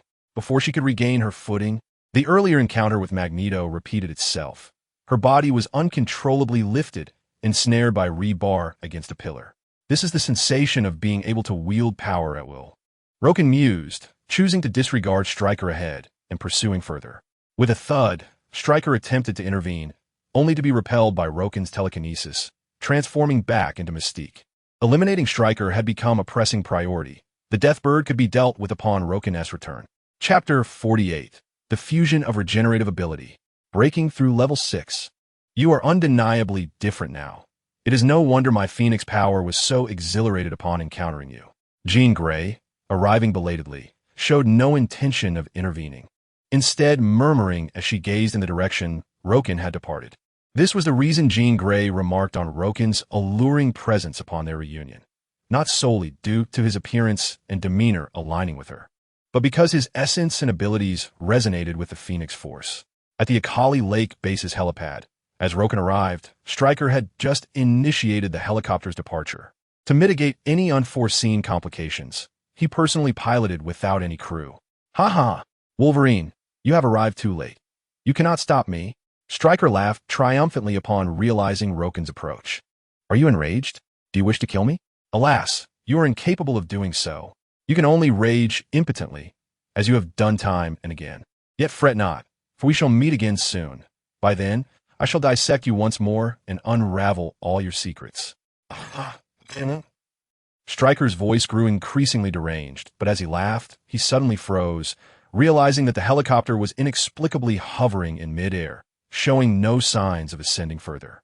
This is bad. Is Magneto here? Stryker immediately thought of Magneto. Given that Luo Kun had previously controlled Magneto's helmet with such subtlety, coupled with Stryker's ingrained perception of Wolverine, he would never suspect that it was Luo Kun who was in control of the helicopter now. Why the silence? Are you not amused? However, in the next moment, Luo Kun's mocking voice echoed, and Stryker, in terror, discovered that Luo Kun had indeed arrived on the helicopter. You can fly and manipulate magnetic fields. Who conducted new experiments on you? Stryker finally perceived the gravity of the situation, widening his eyes as he struggled in vain against Luo Kun's grasp. Wait, you cannot kill me. I can assist you with your experiments. I can make you stronger. Have you forgotten? Your current prowess is all thanks to me. Indeed, it is because of you, so now you shall experience those painful memories. Luo Kun nodded with a smile, unleashing his psychic energy. Although Luo Kun's mental manipulation could not conjure illusions from afar like Jason, it was still entirely feasible to implant painful memories into Stryker's mind. In an instant, a torrent of agonizing memories flooded Stryker's consciousness. Stryker's wretched cries reverberated through the air, yet this was merely the beginning. Luo Kun would not cease until Stryker was thoroughly tormented to the brink of death. Thus, Luo Kun promptly sealed Stryker's mouth with telekinesis, dragging him down from the helicopter back to the Akali Lake base. Boom! The uncontrolled helicopter plummeted and exploded. Meanwhile, with Jean Grey's assistance, Mystique had regained consciousness. After expressing her gratitude to Jean, she set off in search of Magneto. When Luo Kun returned with Stryker in tow, the Deathbird, bound to a pillar with rebar, struggled desperately, appearing fiercely devoted to her master. How do you intend to handle her? Jean Grey inquired, glancing at Stryker, who in agony rolled his eyes but was unable to produce much noise. It is indeed rather difficult to kill her. However, there is a suitable place for her. After sensing the surroundings, Luo Kun directed Deathbird towards a particular laboratory. Before long, Deathbird was cast into a vat of adamantium liquid, and under Luo Kun's control, the adamantium filled her form, transforming her entirely into a being of metal. Ding! The ability of Deathbird, Yukio, was activated, granting her self-healing at level 5. The ability has been seamlessly assimilated. The self-healing capability has undergone a fusion upgrade, elevating its status to level 6. Beside him, Jean Grey cast a dubious glance at Logan, sensing a subtle shift within him. However, upon closer inspection, she discerned nothing amiss, only that Logan's vitality appeared to have intensified. Boom! At that moment, a distant explosion captured the attention of both Logan and Jean Grey. Cyclops. Logan raised an eyebrow. It seems so. Jean nodded in agreement. Let's investigate further. Logan glanced at the adamantium alloy nearby, feeling it was somewhat squandered in this location, yet it seemed impractical to transport it in the short term. Crack! As if understanding Logan's thoughts, Jean waved her hand, causing the ground to fissure open, allowing the adamantium to descend safely beneath the surface. The ground then restored itself, leaving no trace behind. Were it not for Logan's ability to sense the adamantium underground, he would have remained oblivious to the anomaly. On the opposite side of the Akali Lake base, the explosions continued to reverberate, causing the entire facility to tremble. This was due to the controlled Cyclops relentlessly bombarding Magneto. One must admit, Cyclops possessed considerable potential, particularly when unrestrained. Even Magneto wished to avoid a direct confrontation, resorting instead to attacking Cyclops with various metallic objects, all of which were effortlessly obliterated. Go and retrieve Jason. He is crucial to our future plans, Magneto commanded Mystique, who had located him, while simultaneously fending off Cyclops' onslaught. Remember to take on the appearance of Stryker. Since learning of Jason's abilities, Magneto had formulated a strategy, especially after reviewing Stryker's detailed plans. He deemed it feasible to follow Stryker's original scheme. The linchpin of this plan was undoubtedly Jason, and having Mystique disguise herself as Stryker to manipulate him seemed almost trivial. The only dilemma troubling Magneto was how to neutralize Cyclops without ending his life. After all, both Logan and Jean were present. Should Magneto carelessly kill Cyclops, it could jeopardize his opportunity to infiltrate Xavier's school for gifted youngsters for the next phase of his plan. Scott. Just as Magneto was pondering, Jean and Logan arrived at the scene. Magneto's eyes lit up, seizing the moment to retreat. Cyclops did not pursue Magneto, but instead unleashed a laser beam towards Jean and Logan. With a whoosh, just as Jean was about to act, Logan's heat vision surged forth, meeting Cyclops' unrestrained blast. This is impossible, Cyclops exclaimed, unable to accept that, even under control, Logan possessed abilities akin to his own. However, Luo Kun had long desired to test whose heat vision was superior, especially since he currently stood on the right. Indeed, when Luo Kun unleashed the full force of his heat vision, Cyclops was instantly propelled away, unable even to utter a gasp before losing consciousness. Had Luo Kun not restrained some of his power, Cyclops would have been reduced to a charred corpse. You were concealing your true strength? Jean Grey inquired, her eyes glimmering with surprise as she looked at Luo Kun. Let us not dwell on that. This base is collapsing, and we must depart swiftly, Luo Kun remarked, glancing at the crumbling structure. Chapter 49.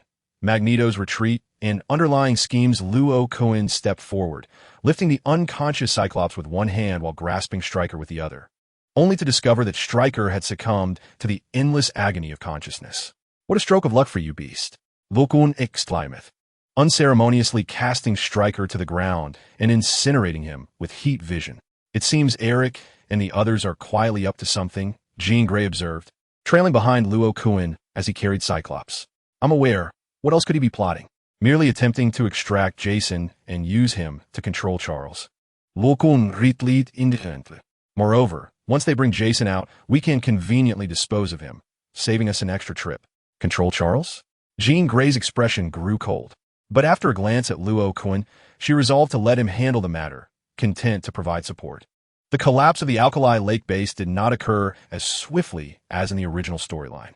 Both Luo Kun and Jean Grey were not only able to escape effortlessly, but even had time to copy the intelligence within the base. Meanwhile, Magneto, shielding himself with a metal barrier against the falling debris, also managed to escape unscathed. Upon emerging, Magneto's demeanor remained largely unchanged, as if rescuing Jason was merely a matter of course, a duty befitting his role as the leader of mutants. One could only say that Magneto was indeed cunning, yet still not seasoned enough.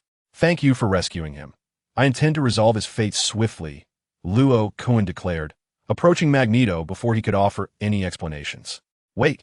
Magneto's expression shifted dramatically as he hurriedly attempted to intercept Luo Kun. In the past, he would have effortlessly cast Luo Kun aside with a wave of his hand. However, now he found himself seeking a justification to pacify him. He is still one of our comrades. How can you so casually take his life? He is merely a pitiable child. Are you truly so cruel? Luo Kun was taken aback, never expecting that one day Magneto, the leader of the radical mutants, would decry his cruelty, subtly hinting at a moral obligation. It was well known that Magneto typically valued others only as long as they served a purpose. Even Mystique would be discarded without hesitation once she lost her utility. Only Charles holds a somewhat unique position in Magneto's heart. Yet, when it comes to the grand endeavor of mutants, the slight sacrifice of Charles may not be deemed unacceptable. TSK, TSK, TSK. Roken observed Magneto with a sense of astonishment. Not to mention that he currently possesses little self-awareness and can merely obey the commands of the so-called Stryker. Do you truly believe that Stryker's schemes are known only to you?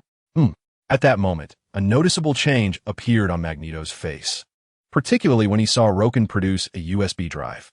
Magneto exclaimed sharply, "Impossible. I buried everything there. How could you possibly locate the data? No, wait, are you attempting to deceive me?" But who could blame him for merely burying the evidence without destroying the machinery? Your experience is still lacking. Roken replied with a shrug and a smile. So, will you hand over Jason to us now? Or shall we wait until you attempt to struggle after we have uncovered your plans? Why is Roken so audacious before Eric? Mystique, overhearing the dialogue between Roken and Magneto, tightened her grip on the armrests of her wheelchair, filled with bewilderment. Even after being flung aside by Roken's telekinesis, Mystique did not regard him as a match for Magneto. After all, it was a well-known fact that Magneto's abilities could easily overpower Roken. Raven let them have him. However, to Mystique's astonishment, Magneto truly conceded and abandoned this plan. Eric? Mystique stared at Magneto in confusion, struggling to accept the situation. Had they gone through so much effort to rescue Jason from the Alkali Lake facility only to hand him over to Roken? What did their previous hardships amount to? And if they surrendered Jason to Roken, what would become of their plans? Missing such a prime opportunity, where could they find another mutant capable of controlling Charles? Under normal circumstances, with a mental helmet donned, Magneto could effortlessly defeat Charles and capture him. At that point, controlling Charles with Jason would have been a breeze. To abandon this chance now seemed too regrettable. Give them to us. We shall depart. But before Mystique could fathom the reasoning behind this decision, Magneto's voice resonated once more. He was unwilling to engage Roken in battle until he fully understood what powers Roken had awakened that could negate the magnetic properties of adamantium. After all, Roken's margin for error was exceedingly high. He could falter countless times, yet Magneto could afford to err only once. Very well. Ultimately, Mystique acquiesced to Magneto's command, her gaze lingering on Jean Grey, now suspecting that Magneto's concession was rooted in fear of Jean's power. In fact, if it is Jean, I could attempt to confront her. After all, she cannot remain on guard against me at all times, Mystique quietly suggested as she followed Magneto. It's Wolverine. Magneto abruptly interrupted Mystique's plans, shrouded in a profound secret. He had awakened other mutant abilities, perhaps due to his prolonged existence. How could this be? Mystique gasped in disbelief upon hearing Magneto's words, struggling to comprehend the implications. Yet, as she listened to his subsequent statements, she vehemently refuted them. Impossible. Even if he had indeed awakened new mutant powers, it could not possibly be attributed to longevity. I have encountered several mutants who have lived long lives, and they do not gain new abilities merely due to age. You make a valid point. After all, Sabretooth has not acquired new mutant powers either. But we have no means of discerning the truth. Magneto slowly shook his head, speaking softly. He was already difficult to kill, and now he has become exceedingly troublesome. There is no necessity for us to engage in direct confrontation. Had it not been for Charles's timely intervention, I fear I might have already perished. Magneto had to concede that the current Logan was far more formidable than Charles. The only solace for Magneto was that Logan was not as merciful as Charles. Otherwise, it would not bode well for the mutant populace. Meanwhile, in a clandestine meeting of Hydra, a group of leaders convened remotely within secure, undisclosed locations equipped with psychic shielding devices, completely unconcerned about detection by Charles. Why is Wolverine so formidable? What do the records at Strucker S say? According to Strucker S files, Wolverine is merely a mutant with regenerative abilities and adamantium lace bones. Perhaps his powers have undergone a mutation. If Wolverine can experience such a transformation, then Sabretooth is not beyond the realm of possibility. Their abilities are nearly identical. Let us capture Sabretooth for study. But what of Wolverine? Shall we simply let it be? He has already thwarted our two significant undertakings: the failed attempt to use Obadiah to usurp Stark Industries, and the unsuccessful endeavor to employ Strucker against the mutants, all due to him. Indeed, how can we simply allow this to pass? Yet this fellow proves to be somewhat challenging to deal with. Fear not, I have devised a plan. It seems this is indeed a consequence of his own past actions. In due time, none of his secrets shall remain concealed from me. Chapter 50. The acquisition of the Mind Mirage ability outside the Akali Lake base. Logan observed Jason, who remained unresponsive after Magneto and Mystique departed, and sighed softly. Your life has indeed been somewhat tragic, but your condition is beyond redemption, with scarcely any self-awareness remaining. It is better to grant you a swift end. With a swift motion, Logan used telekinesis to shatter Jason's heart, leaving his body intact for burial. Ding! Death absorption triggered, acquiring the ability of Illusion Master Jason Strucker. Mind Mirage LV5. Mind Mirage and Mind Control are manifestations of the same source ability. Shall they be fused? Fusion initiated. Logan did not hesitate, for this was merely a different expression of psychic power. The fusion of mental illusions and mental manipulation has reached level 5. Furthermore, the ability to create illusions remains intact. With this amalgamation, Luo Kun can distinctly perceive an enhancement in his mental prowess. Upon glancing at his status panel, he is pleased to discover that his mental capacity has indeed ascended to level 5. His abilities now include self-healing level 6, aging retardation level 5, extendable adamantium claws level 7, sensory perception level 4, olfactory sense level 5, thermal vision level 6, magnetic field manipulation level 4, mental manipulation level 5, super physique level 4. Psychokinesis level 4, flight level 3, chest cannon level 6, energy absorption level 5, strength level 4, speed level 3, defense level 4, mental fortitude level 5, and energy level 6. Luo Kun realizes that not only has his self-healing ability and mental capacity improved, but his aging retardation has also advanced by 1 level. It remains uncertain whether this is a result of his self-healing capability breaking through to level 6, or if the life force he occasionally acquired from dispatching ordinary individuals played a role. Luo Kun has indeed grown stronger. This time, he is certain of his perception. The Phoenix Force resonates with the enhancement of his mental strength. As Luo Kun observes the data on his panel, Jean Grey's gaze upon him sparkles with renewed brilliance. Previously, it was the enhancement of life force, and now it is the elevation of mental strength. He can hardly contain the restless Phoenix Force within him. The Phoenix Force embodies life and mental power within the primordial universe, symbolizing existence and emotion. With Luo Kun's life, force, and mental capacity both heightened, the Phoenix Force naturally desires to draw closer to him. Let us hurry. The dam is on the verge of collapse. At that moment, Natasha cautions, glancing at the crumbling dam of the Alkali Lake base. Let us go. Luo Kun snaps back to reality, swiftly grasping Cyclops and boarding the aircraft. He refrains from immediately using his mental power to awaken Cyclops, concerned about the potential awkwardness that may arise upon his revival. Observing Jean Grey seated in the aircraft, Luo Kun reflects with a touch of nostalgia. Jean did not sacrifice herself to block the flood as in the original narrative. Might the Dark Phoenix awaken later? Yet, considering Jean's previous reactions, it seems the Dark Phoenix has likely already awakened, albeit in a stable state. Even if a flood were to surge forth, the Phoenix Force would undoubtedly withstand it. At Xavier's School for Gifted Youngsters, Tony Stark and Natasha have already parted ways, one returning to compile mutant data for armor improvements, the other to submit a mission report. Luo Kun, escorting Cyclops, accompanies Jean Grey to Charles' office. There is no need for Luo Kun to assist Cyclops in regaining consciousness. As the effects of the cerebrospinal fluid serum fade, Cyclops awakens on his own. However, upon regaining consciousness, Cyclops appears somewhat withdrawn as the memories of his prior control linger. Discovering that he was bested by Luo Kun in his area of expertise is undoubtedly a bitter pill for Cyclops to swallow. The crux of the matter lies in the fact that Rokon indeed saved him. Although the manner in which he carried him was somewhat undignified, the debt of gratitude was undeniably real. Laser Eye recognized that he ought to express his thanks to Rokon. However, he found himself at a loss for words, particularly as he observed Jean Grey trailing closely behind Rokon, casting not even a fleeting glance in his direction. It was truly fortunate that Rokon intervened. Otherwise, the outcome of the situation remained uncertain. The emotional fluctuations within Laser Eye did not go unnoticed by the three present, yet Charles took the initiative to divert the conversation. "It's nothing. I'm also a member of the mutants, and I cannot simply turn a blind eye to these matters," Rokon remarked nonchalantly. As long as he was not tasked with bearing the banner of mutant ascendancy, he was amenable to anything. After all, selecting factions and undertaking missions in games was entirely normal. With no system constraints to bind him, Rokon could make his choices freely. Eric was unlikely to relent easily.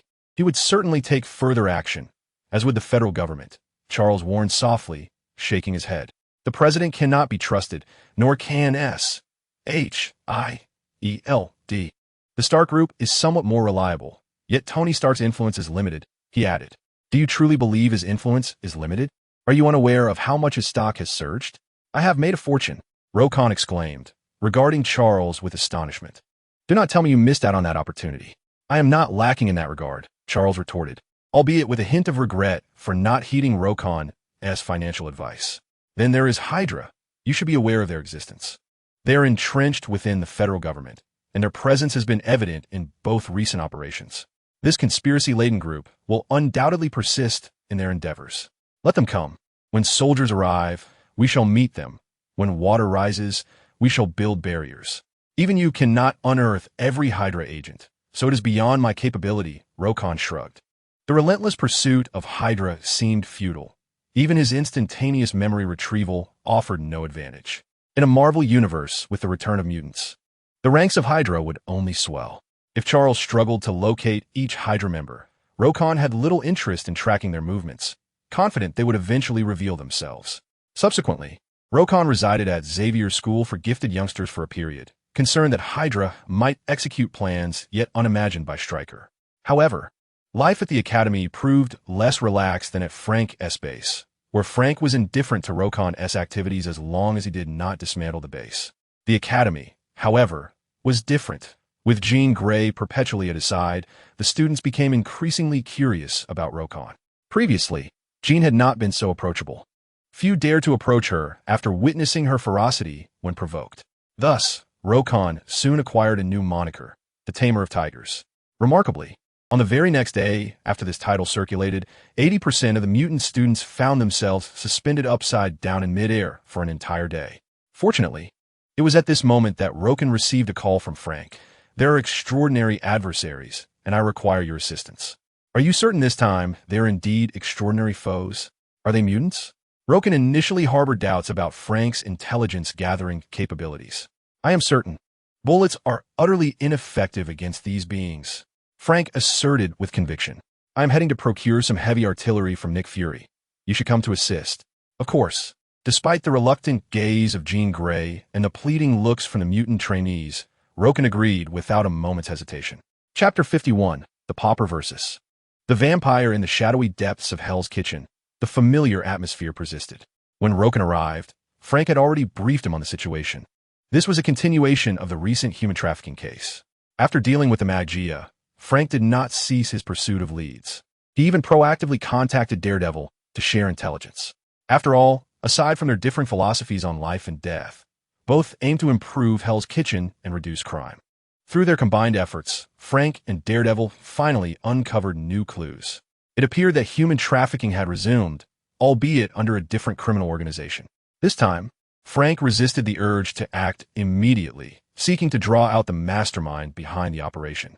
However, when the orchestrator appeared and prepared to strike a young girl, Frank could no longer contain himself and fired his weapon. To his astonishment, the adversary was unfazed by the bullets.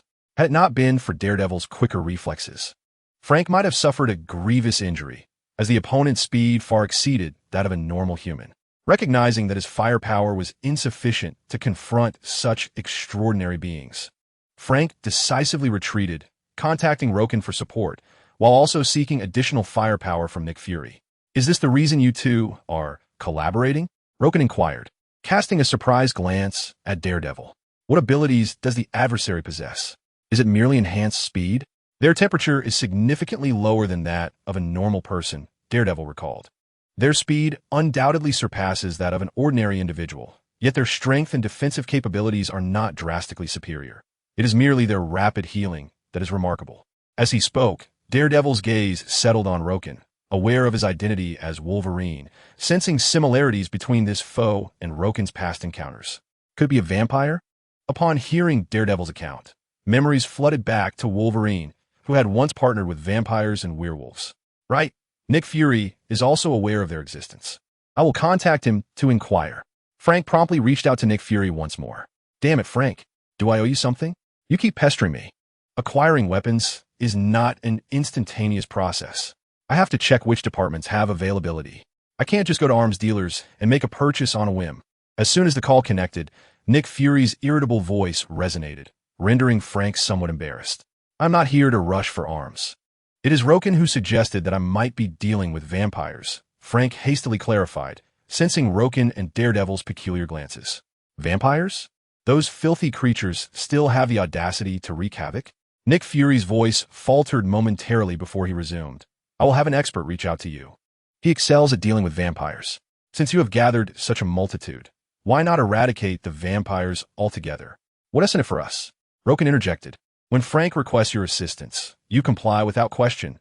Yet when I ask for help, you seek a reward." Nick Fury's voice escalated in frustration. "Damn it. Don't think I'm unaware of the fortune you've amassed at Stark Industries. And so what? That's merely a testament to my investment acumen," Roken retorted defiantly. Fine.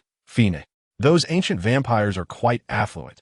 Otherwise, they wouldn't be able to lead such opulent lives, even if they are immortal," Nick Fury contended, implying that vampires were the epitome of seasoned capitalists. Of course, even without Nick Fury's insistence, Roken intended to take action, for he was eager to discover what death drain could extract from the vampires. The trio did not linger long. Roken and Daredevil simultaneously turned their gazes toward a shroud of darkness.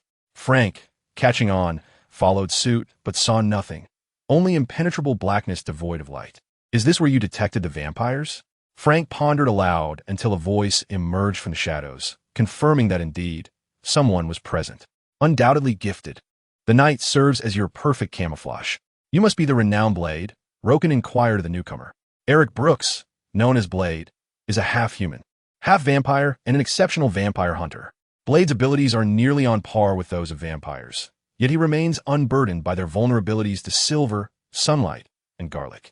In a sense, Blade's prowess bears resemblance to that of Wolverine and Sabretooth, extraordinary physicality coupled with formidable regenerative capabilities and heightened senses. Let us proceed. I have a lead on a vampire. I hope this time we can truly ensnare them all." Blade, clad in sunglasses and leather, nodded at Roken and the others, his demeanor cool and unaffected by Roken's previous remarks. "However, before we embark, you must upgrade your equipment. Vampires are not to be trifled with." "Upgrade our gear?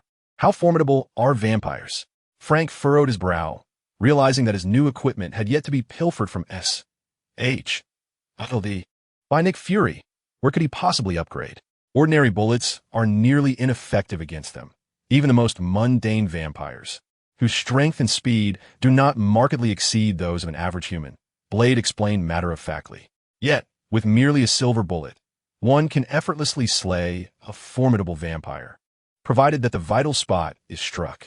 In addition to silver weaponry, ultraviolet rays and garlic also possess unique effects against them.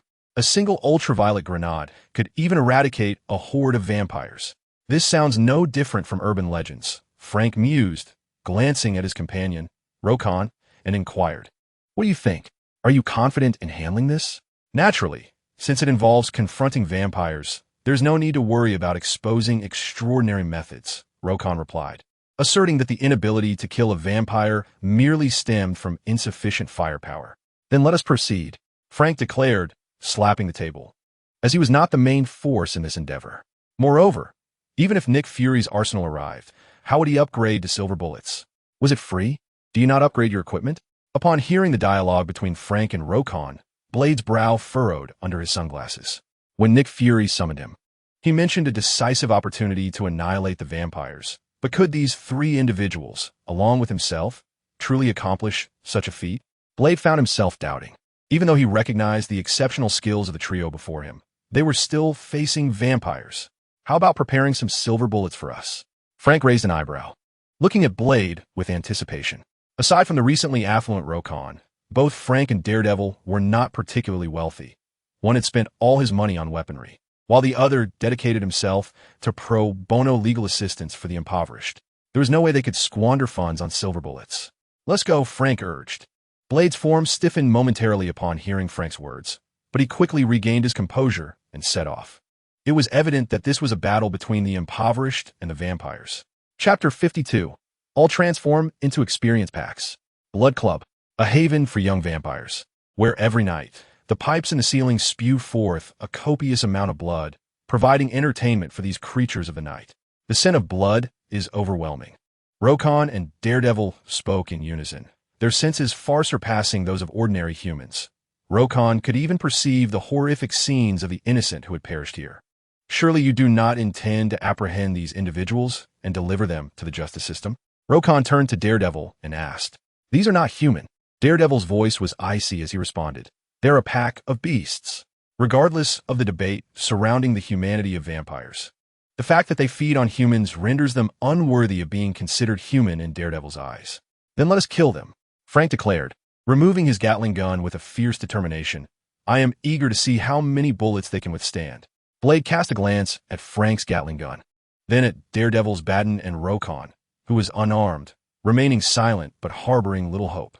However, as long as the number of vampires present was not overwhelming, Blade was confident in his ability to eliminate them all, and he believed that Rokon and the others should be able to at least restrain a few vampires.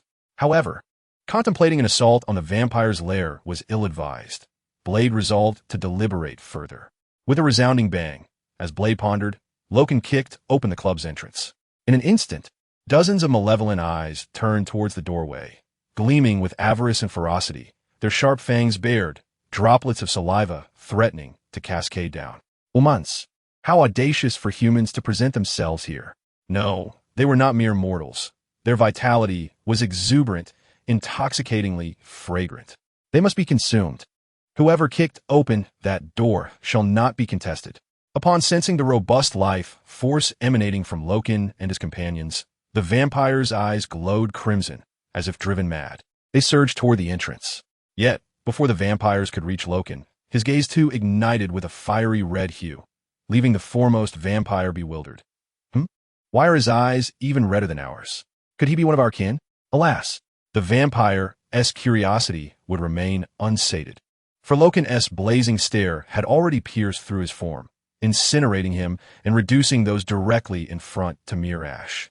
The vampires, renowned for their vitality, were believed to be impervious to death except by silver weaponry or other unique means. Such beliefs were rendered moot before overwhelming strength. Not a single vampire at the forefront survived. Only those flanking Frank and the Night Demon remained unscathed. This is impossible. What manner of creature is he? Panic surged within the surviving vampires. Even they, creatures of the night, could experience fear, and they hesitated, opting instead to flee. A mutant. He is a mutant. Some vampires recognized Luo Kun's abilities and shouted threats.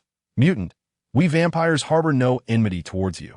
Do you wish to incite a war between our two races? Upon hearing this vampire's proclamation, Luo Kun couldn't suppress a laugh. How could they speak such words with a straight face? They truly overestimated their significance. Tat-a-tat-it. Meanwhile, Frank seized the opportunity, unleashing a barrage from his Gatling gun, forcing the Night Demon to retreat a few paces in discomfort. The density of Frank's bullets left little room for the Night Demon to act, compelled to watch as vampires fell to the ground, writhing in agony. How could this be? Are mutants truly this formidable? If Blade were not wearing sunglasses, his stunned expression would undoubtedly shatter his carefully crafted persona. As a renowned vampire hunter, he was acutely aware of the challenges in vanquishing vampires. He had heard whispers of mutants, yet Blade had never deemed them superior to vampires. However, at this moment, while his persona remained intact, his worldview began to fracture. With capabilities like Luo Kun's, there was indeed no need to prepare silver weaponry. No, that cannot be. The remaining vampires must not escape. We must extract Frost's whereabouts. After a brief moment of astonishment, Blade swiftly regained his composure and darted deeper into the club. Relying on his remarkable speed, Deacon Frost, the proprietor of this blood-soaked establishment, also stands as the leader of the half-blood vampires. He is an ambitious, emerging vampire who scorns the purebloods, particularly those venerable elders who convene in the Vampire Council, deeming them cowardly for their peace treaties with humanity. Currently, Frost enjoys the overwhelming support of the majority of vampires beneath him, as the pureblood elders have long since distanced themselves from youth and the evolving times. Damn it! It seems they truly cannot be killed. Upon witnessing Blade rushing past, Frank immediately ceased fire, anxious to avoid harming him. However, Frank soon realized that these vampires, despite their woeful state, were far from dead. "Allow me," Roken exclaimed, seizing Frank's arm, his eyes gleaming with excitement. You wouldn't have developed some peculiar fascination, would you? Frank regarded Roken with suspicion. Of course not. I merely wish to grant them a swift end. Their cries can be rather unsettling, Roken replied with a smile, his eyes glowing red once more, this time genuinely filled with a hint of envy. With a swift glance, the fallen vampires ceased their lamentations, succumbing to lifelessness. Ding! Death Drain activated, acquiring vampire ability. Regeneration level 2. Ding! Death Drain activated, acquiring vampire ability. Aging suppression level 2. Ding! This explains Roken's eagerness to eliminate these vampires. One must acknowledge that vampires, as a transcendent race, are indeed distinct from ordinary humans. The powers gained from Death Drain are significantly more potent than those obtained from regular individuals. It is noteworthy that these were nameless vampires, yet the rewards surpassed those from previously renowned foes. Moreover, Roken had previously vanquished a named vampire. Ding! Death Drain activated, acquiring vampire ability. Quinn's vampire physique level 2. However, Roken harbored concerns that acquiring the vampire physique might inherit the vulnerabilities to silver weaponry, so he assimilated it into his own closely related abilities. Ultimately, the 2 levels of vampire physique merged with his 4 levels of super physique, while it did not elevate his super physique to level 5. It enhanced his regeneration and various other capabilities. The 2 levels of vampire physique encompassed not only regeneration and aging suppression, but also 2 levels of speed, 2 levels of strength, and 1 level of defense. Regrettably, Quinn remained the only named vampire present. Thus, Roken did not acquire a second vampire physique. Nevertheless, with Quinn, a lesser-known vampire, yielding such rewards, Roken's anticipation for future encounters with vampires heightened. Let them all transform into experience orbs. Chapter 53. The Weakest Vampire in Existence. Perhaps tone it down a bit. Your laughter is becoming rather unsettling. As Luo Kun revealed a toothy grin, Frank, somewhat taken aback, remarked, "Is there truly such a thing?" Luo Kun's smile brightened further. "Have you ever encountered such a handsome anomaly? Isn't that exactly what we have here?" Frank retorted, "I almost thought you had transformed into a vampire, especially when you unleashed that heated gaze." No, something's amiss over there." During their conversation, the ever-alert Daredevil, with his keen hearing, perked up and swiftly alerted them. "Is that so? Didn't Nick Fury claim that fellow was an expert in dealing with vampires? How could he possibly falter?" Frank mused hesitantly. In the depths of the Blood Club, upon their arrival, they found Blade sprawled on the ground, unconscious. Even his dark skin could not conceal the pallor of his face, which unmistakably suggested severe blood loss. Has he been bitten by a vampire? Surely he hasn't turned one himself? Frank said, a hand resting on his firearm, warily eyeing Blade. He is, after all, half vampire. Luo Kun slowly shook his head. He has merely been drained of blood. A small transfusion should suffice. Once Luo Kun finished speaking, both Frank and Daredevil turned their gazes toward him. Given that Luo Kun possessed the most blood and was unperturbed by the prospect of losing some, he found himself slightly exasperated. Why resort to such primitive methods? Can't we simply take him to a hospital for a proper transfusion? He continued, "Which of you 2 will escort him to the hospital? I shall pursue those 3 fleeing vampires." Luo Kun, having caught a whiff of the previous events, stated matter-of-factly, "It appears that I am the only one capable of undertaking this task." Frank mused silently, realizing he was indeed of little assistance, with firearms proving less effective. The quicker reacting daredevil could at least provide support.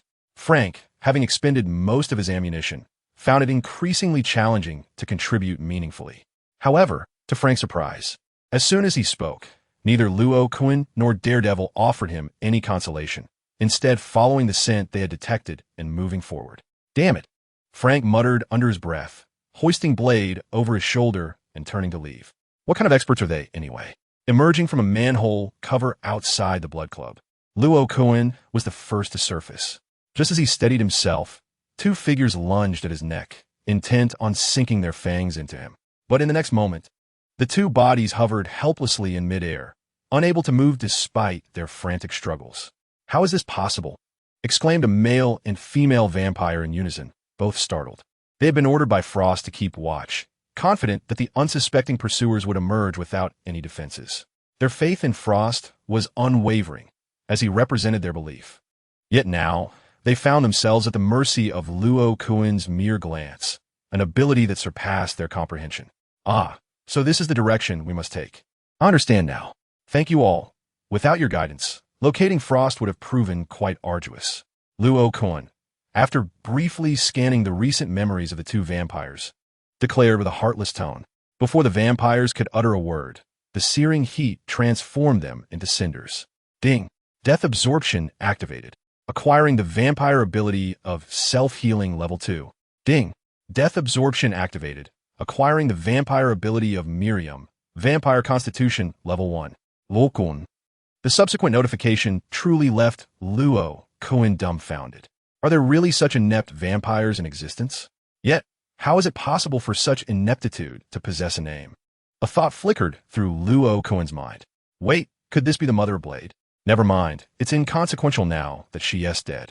Luo Kun continued on his path nonchalantly, seamlessly integrating this worthless vampire constitution into his super constitution. Indeed, there are not many changes. However, it seemed that Luo Kun had acquired the title of Superhero Parent Slayer, having successively slain the father of Hulk and the mother of Blade. In a clandestine hospital in New York, after receiving a substantial blood transfusion, Blade, endowed with vampire constitution, swiftly regained consciousness. Yet, he bore the visage of a soul in turmoil, merely expressing gratitude to Frank before lapsing into silence. From a cool, aloof figure in sunglasses, he had transformed into a withdrawn and fragmented individual. "Were you attacked?" Frank, lacking in perception, inquired. Blade remained silent for an extended period. Perhaps he sought someone to confide in regarding his inner turmoil. Ultimately, he recounted his tale. When Miriam was nearing the time of Blade's birth, Frost had bitten her, endowing Blade with a hybrid lineage of human and vampire. After Blade's birth, Miriam perished, or at least that was Blade's belief. Until just moments ago, the 30-something Blade recognized his mother, Miriam, immediately, for she resembled her youthful self perfectly. When Miriam revealed her fangs, Blade comprehended why she had retained her youth. She had transformed into the very vampire he despised most. Moreover, she had become one of Frost's lovers. The realization that his greatest enemy, Frost, had become his stepfather was an immense shock for Blade. Thus, when Miriam appeared, Blade's mind momentarily short-circuited, rendering him vulnerable to Frost's ambush, who drained the blood from his body. It turned out that from the very beginning, Blade's birth and lineage were merely part of Frost's sinister plot. Frost required the blood of a half-vampire devoid of vampire flaws to serve as a catalyst for a ritual, and thus, he orchestrated the very creation of Blade. What ritual? Frank furrowed his brow in inquiry. That ritual cannot be completed hastily. The Blade warrior slowly shook his head. That ritual required not only my blood, but also the sacrifice of 12 pure blood elders. I have yet to recover and possess no combat strength. Once I regain my strength, will you assist me in confronting Frost? Working together may prove somewhat challenging, Frank articulated, as the two had already set off in pursuit of Frost. What? The Blade warrior emitted a piercing whistle, abruptly sitting up in alarm. No, they cannot possibly be a match for Frost. He is the most formidable hybrid. Moreover, Frost undoubtedly commands numerous subordinates. Even if Roken is a mutant, it will be exceedingly difficult to contend with so many vampires, let alone purebloods. We must go to their aid. Assist? Frank observed the Blade Warrior, who was struggling to rise from his bed, his lips twitching slightly. Yet ultimately, Frank said nothing, merely supporting the Blade Warrior as they made their way outside, while also contacting Roken, as they were unaware of Frost's whereabouts. Chapter 54. The Weak God Vampire Mansion. Roken, guided by the memories of the Blade Warrior's mother, arrived at this location, but upon witnessing the grand edifice, he fell into silence. Why? With such an obvious structure here, has no one discovered it? Roken could not help but inquire. Perhaps it is due to the collaboration between the vampires and the Federation? Daredevil furrowed his brow, stating, I can detect a heavy scent of blood within. We must hurry. That scent is a blend of the Blade Warrior's blood and that of a group of vampires. Roken shook his head, retrieving his phone. Hold on, I need to take a call. Hello, where am I? I'm in the Squid District of Brooklyn. You can see a glowing building from afar. Yes, that's the one. Suddenly, a thunderclap descended from the heavens, illuminating the night as if it were day, striking the apparatus atop the mansion. The lights of the entire building flared brightly before abruptly extinguishing. Countless currents surged through the veins of the mansion, reaching the location of the vampire's most vital site, the Eternal Night Temple. Well, it seems you no longer have the lights to guide you. Their ritual has commenced. Daredevil, you stay outside to cover them and handle any vampires that might escape. Roken stated to Frank and Daredevil before hanging up, rushing into the vampire mansion. Shout if you need anything. I can assist you in escaping, Daredevil called out to Roken's retreating figure. Underground, Eternal Night Temple. As the thunderous energy was channeled here, ancient curses were activated. The 12 pure-blood vampire elders, already captured by Frost, were instantly obliterated by the thunder, leaving behind only their withered bloodline essence, which flitted chaotically from their original vessels. Crack, splatter. Surrounded by a multitude of mixed-blood vampires, the swirling remains of withered bones were shattered one after another. Blood gushed forth, transforming the entire Eternal Night Temple into a vast ocean of crimson. Under the influence of the altar and the forbidden incantations, this sanguine torrent surged towards Frost, merging with the lifeblood extracted from the Blade Warriors. Ultimately, the essence that surged into Frost was comprised of the remnants of 12 pure-blood vampire elders. A resonant hum reverberated as Frost's aura suddenly intensified, causing his form to expand rapidly, with a substance resembling flowing blood seeking to escape his body. Yet in the end, Frost suppressed all anomalies. Apart from his eyes turning a deeper shade of crimson, he appeared no different from an ordinary human. However, in essence, Frost had undergone a profound transformation. He had become the embodiment of the blood god, or perhaps a new blood god altogether. No longer burdened by the weaknesses of a vampire, he found silver weapons utterly ineffective against him. The inherent abilities of vampires were magnified within him. Ha ha! Reveling in his metamorphosis, Frost could not help but laugh maniacally. Even as his subordinates fell around him, he felt no remorse, for they had become one with him. Moreover, should Frost desire, he could effortlessly unleash his blood to forcibly transform others into his vampire minions. This was the authority of the blood god, far more convenient than the mere bites of ordinary vampires. With this newfound power, it would not be long before I could convert all of humanity into vampires, at which point I would ascend as the supreme deity of this planet. Frost bellowed, conjuring a sphere of blood in his hand. Whoosh! The orb of blood shot forth like a cannonball towards the entrance of the Eternal Night Temple. Crash! Unfortunately, it failed to hit its target, shattering a wall instead and spilling across the ground. Its speed was commendable, yet its potency fell short. Luo Kun landed safely, observing Frost with a critical eye. It's you, mutant. Why do you target us vampires? Never mind, it matters not. You will soon become my subordinate, Frost declared, his gaze fixed on Luo Kun, his eyes alight with fury and greed. The previous Blood Club had surveillance, which was why Frost managed to escape unscathed. Reluctantly, he had to acknowledge that it was his fear of Luo Kun's piercing gaze and the sense of hopelessness that compelled him to flee the Blood Club, hastily invoking the Blood God ritual with the blood of the Blade Warriors. Yet, the outcome was not entirely adverse for Frost. At least now he had succeeded, ready to trample upon the very Luo Kun he once feared. Whoosh! Frost's form transformed into an afterimage as he instantaneously broke the sound barrier, vanishing from sight. Boom! Only the speed with which Frost charged at Roken was matched by the velocity at which he was sent flying. A swift kick from Roken propelled him outward, The walls of the Eternal Night Temple crumbled with a thunderous crash, leaving Frost sprawled amidst a cascade of bricks and rubble. His expression one of disbelief. How could he have been so easily dispatched by Roken? Impossible. I have ascended to become the blood god. By what means can you match my speed? Frost roared at Roken. Huh, such weakness. And yet you dare to call yourself a god? Even Quicksilver would not claim he could ambush me with speed, let alone your velocity, which does not exceed mine. Roken scoffed derisively. Is it merely the speed of sound? We are both at level 3 speed. Why the pretense? I refuse to believe it. With a sudden surge of determination, Frost leapt to his feet, vanishing once more into a blur.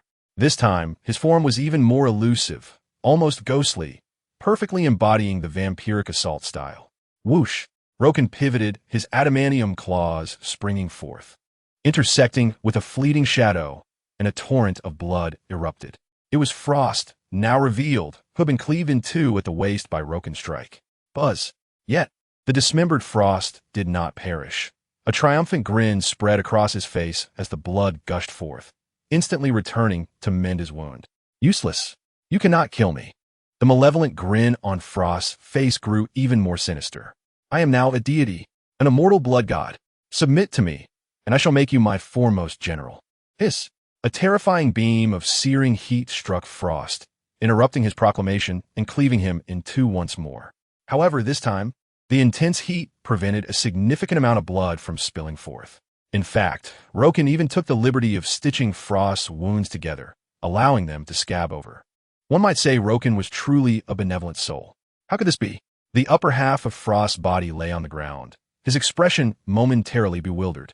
But soon, blood surged forth, forcefully reconnecting with the lower half. It appears that his healing speed is not significantly superior to mine when I first arrived. Primarily, he wields the ability to manipulate blood, which enhances his regenerative capacity. Roken contemplated as he scrutinized the restored Frost. Chapter 55. Level 5 Blood God Physique? Roken had not exerted his full strength with that last beam of heat. He merely sought to gauge the self-healing prowess of the blood god, and it proved rather unimpressive. I will have you dead. The rejuvenated Frost bellowed as he lunged forward, his claws aimed at Roken's form. Bang! Roken did not even deploy his claws. With a single punch, he shattered Frost's arm, and then sent him flying with a kick. I've discerned the basic parameters, slightly stronger than level 5 healing speed. Level 3 strength and speed, level 2 defense, and the ability to manipulate blood. I wonder which of these I might claim for myself shortly. Observing Frost once again ensnared within the wall, Roken had developed a profound understanding of Frost's capabilities, a flicker of anticipation igniting within him. How could this be? Am I not the blood god? Why am I unable to vanquish a mere mutant? Within the confines of the wall, Frost, his form contorted, began to question the essence of his existence. Prior to becoming the blood god, he was no match for Roken, and even after his ascension, he remained powerless against him. Had he, then, ascended in vain? Frost attempted to exert control over the blood coursing through Roken's veins. Yet Roken emerged unscathed, rendering Frost's sanguine manipulation utterly ineffective, deepening the despair etched upon his visage. With no new strategies at his disposal, Roken approached Frost, calmly proclaiming, "Then let me send you on your way." A spark of hope ignited in Frost's eyes as he realized Roken had stepped into the trap he had meticulously devised. A hum resonated as the blood previously scattered upon the ground, including the initial splatter from the wall, transformed into a myriad of deadly blades aimed directly at Roken's head, neck, and heart, vital points indeed. The excitement in Frost's eyes reached a fever pitch, as he believed this time his strike was swift and clandestine. He could hardly fathom how he might fail. However, an invisible barrier seemed to materialize around Roken, deflecting each blood blade with ease. Frost bellowed with great effort, his blood manipulation reaching its zenith, yet still failing to breach that unseen shield. One by one, the blood blades reverted to their liquid form, dripping helplessly to the ground. How could this be? Exhausted, Frost slumped down, his spirit visibly crushed, unable to comprehend the failure that had befallen him. His head hung low, embodying a figure utterly defeated, devoid of any capacity for action. The rank of his blood manipulation was unclear, but it certainly paled in comparison to Roken's level 4 telekinesis. A flicker of crimson light ignited in Roken's eyes. Nonetheless, Frost's abilities were still superior to the original Wolverine, and his arsenal was far more diverse. Just as Rokon's heat vision was poised to unleash its fury, Frost suddenly lifted his head. His own eyes gleamed with a scarlet hue. An intangible psychic force surging forth from his gaze, locking onto Rokon's own. In that fleeting moment, Frost's crimson eyes brimmed with a triumphant mockery, his lips curling into a smile, as if he could already envision Rokon under his control. Yet, in an instant, the mocking expression on Frost's face was pierced through. Rokon's heat vision began to sear every inch of Frost's being.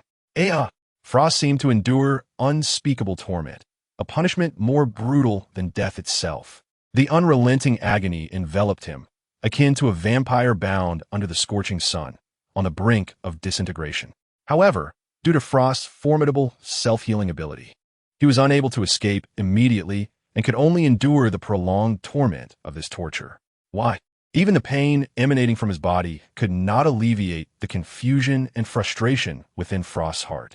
He could not comprehend why his final hypnotic technique had no effect on Rokon, nor could he understand why, despite having exhausted all his means, he was consistently suppressed by Rokon. Could it be that mutants truly possess such omnipotence? If only he had a little more time. Reluctantly, Frost felt death gradually encroaching upon him.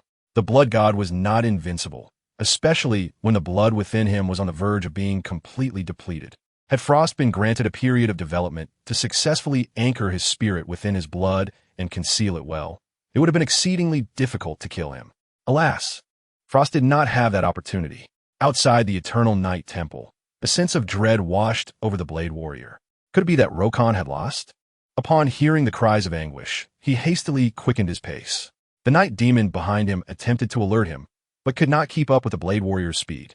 I will assist you in breaching the Eternal Night Temple, the Blade Warrior bellowed, drawing his silver-long sword, only to find himself momentarily stunned. The scene before him was entirely different from what he had anticipated. Rokon was tormenting Frost with his heat vision, and Frost had utterly lost his ability to resist, as if they were not even on the same level. What was the purpose of his long journey here? To exercise? A flurry of thoughts raced through the Blade Warrior's mind, causing him to question his existence. Opportunity. Frost, who had originally thought he was doomed, felt a surge of joy within. The blood that had been scattered on the ground, previously blocked by Rokon's telekinesis, began to levitate anew, shooting towards the Blade Warrior. Alarmed, the Blade Warrior, whose perceptive abilities surpassed that of ordinary individuals, immediately swung his sword at the largest droplet of blood. Though he had never witnessed a vampire employing such a power, he believed that his silver blade would surely counteract all of a vampire's abilities. Yet, what unfolded next was entirely unexpected. Swish! The droplet of blood, severed in two, remained unaffected by the silver weapon and barreled straight towards the Blade Warrior's body. Oh no! The Blade Warrior, unable to change his course in time, realized it was too late to evade. I can survive. Frost rejoiced, not expecting a turn of fortune. Buzz! An invisible barrier appeared before the Blade Warrior, blocking all the shooting blood and leaving both him and Frost momentarily stunned. No! As Frost witnessed the blood floating back to his own body, he let out a mournful wail, his newly formed mouth opening in despair as he watched the blood being incinerated into wisps of smoke by the searing gaze. What was even more unbearable for Frost was the fact that the potency of this scorching beam had escalated significantly, causing his consciousness to blur under the agony until it was utterly extinguished. A chime resonated, signaling the activation of Death as Harvest, granting him the ability of the Blood God, Deacon Frost, at level 5. The system's notification confirmed that Frost was indeed irrevocably deceased.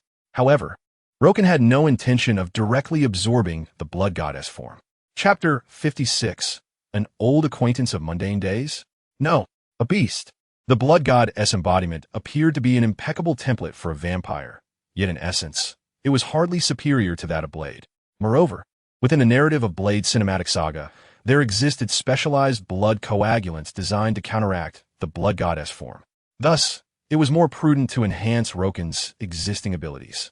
Aging reduction was elevated to level 6. Speed increased to level 4. Perception heightened to level 5. Self-healing, strength, defense, and mental manipulation experienced slight enhancements. He acquired blood manipulation at level 2, Observing the transformations on his panel, Roken conceded that Frost was indeed a commendable boss, although not overwhelmingly powerful. The plethora of abilities he possessed was quite comprehensive. It even allowed Roken's recently upgraded aging reduction to ascend another tier. After all, being a vampire, an extended lifespan was to be expected. Is the blood god truly dead? Blade, standing a short distance away, wore a look of bewilderment. Roken did not delve into extensive explanations, but merely patted Blade on the shoulder, saying, "Should you encounter any insurmountable vampires in the future, feel free to reach out to me." "I will," Blade replied, his demeanor undoubtedly one of shattered resolve, nodding absently in agreement. The events of the evening had been overwhelmingly numerous. Whether it was Frost, who after becoming the blood god became immune to many vampire flaws, or his own arduous journey nearly resulting in him becoming a burden, or the formidable blood god being vanquished in an instant by Roken, all had profoundly impacted Blade as perception. Previously, Blade had harbored doubts about Roken's ability to handle the vampires of the Blood Club, yet in the blink of an eye, both the vampire stronghold and the blood god Frost had been eradicated by Roken. The contrast was undeniably stark. Additionally, having confronted his mother, who had long since passed, yet returned as a vampire to attack him, it was entirely natural for Blade to be momentarily disoriented. Now Blade stood in a daze, so oblivious that he failed to notice his sunglasses had fallen off, entirely devoid of the cold demeanor he had exhibited earlier. By the time Blade regained his composure, Roken had already departed with Frank and the others. At the Punisher's base, Frank, who initially believed it would take considerable time to resolve the matter, expressed his surprise, stating, "I didn't expect it to be resolved in a single night. Aren't you heading back? I will call you when I need assistance again." Frank was anything but courteous. Having just resolved the troubles caused by the vampires, he was eager to usher Logan away. "What is the hurry? I plan to stay a while longer. The children over there are quite noisy, while your place remains tranquil." Logan had no intention of departing, for the academy proved to be rather inconvenient for honing his abilities.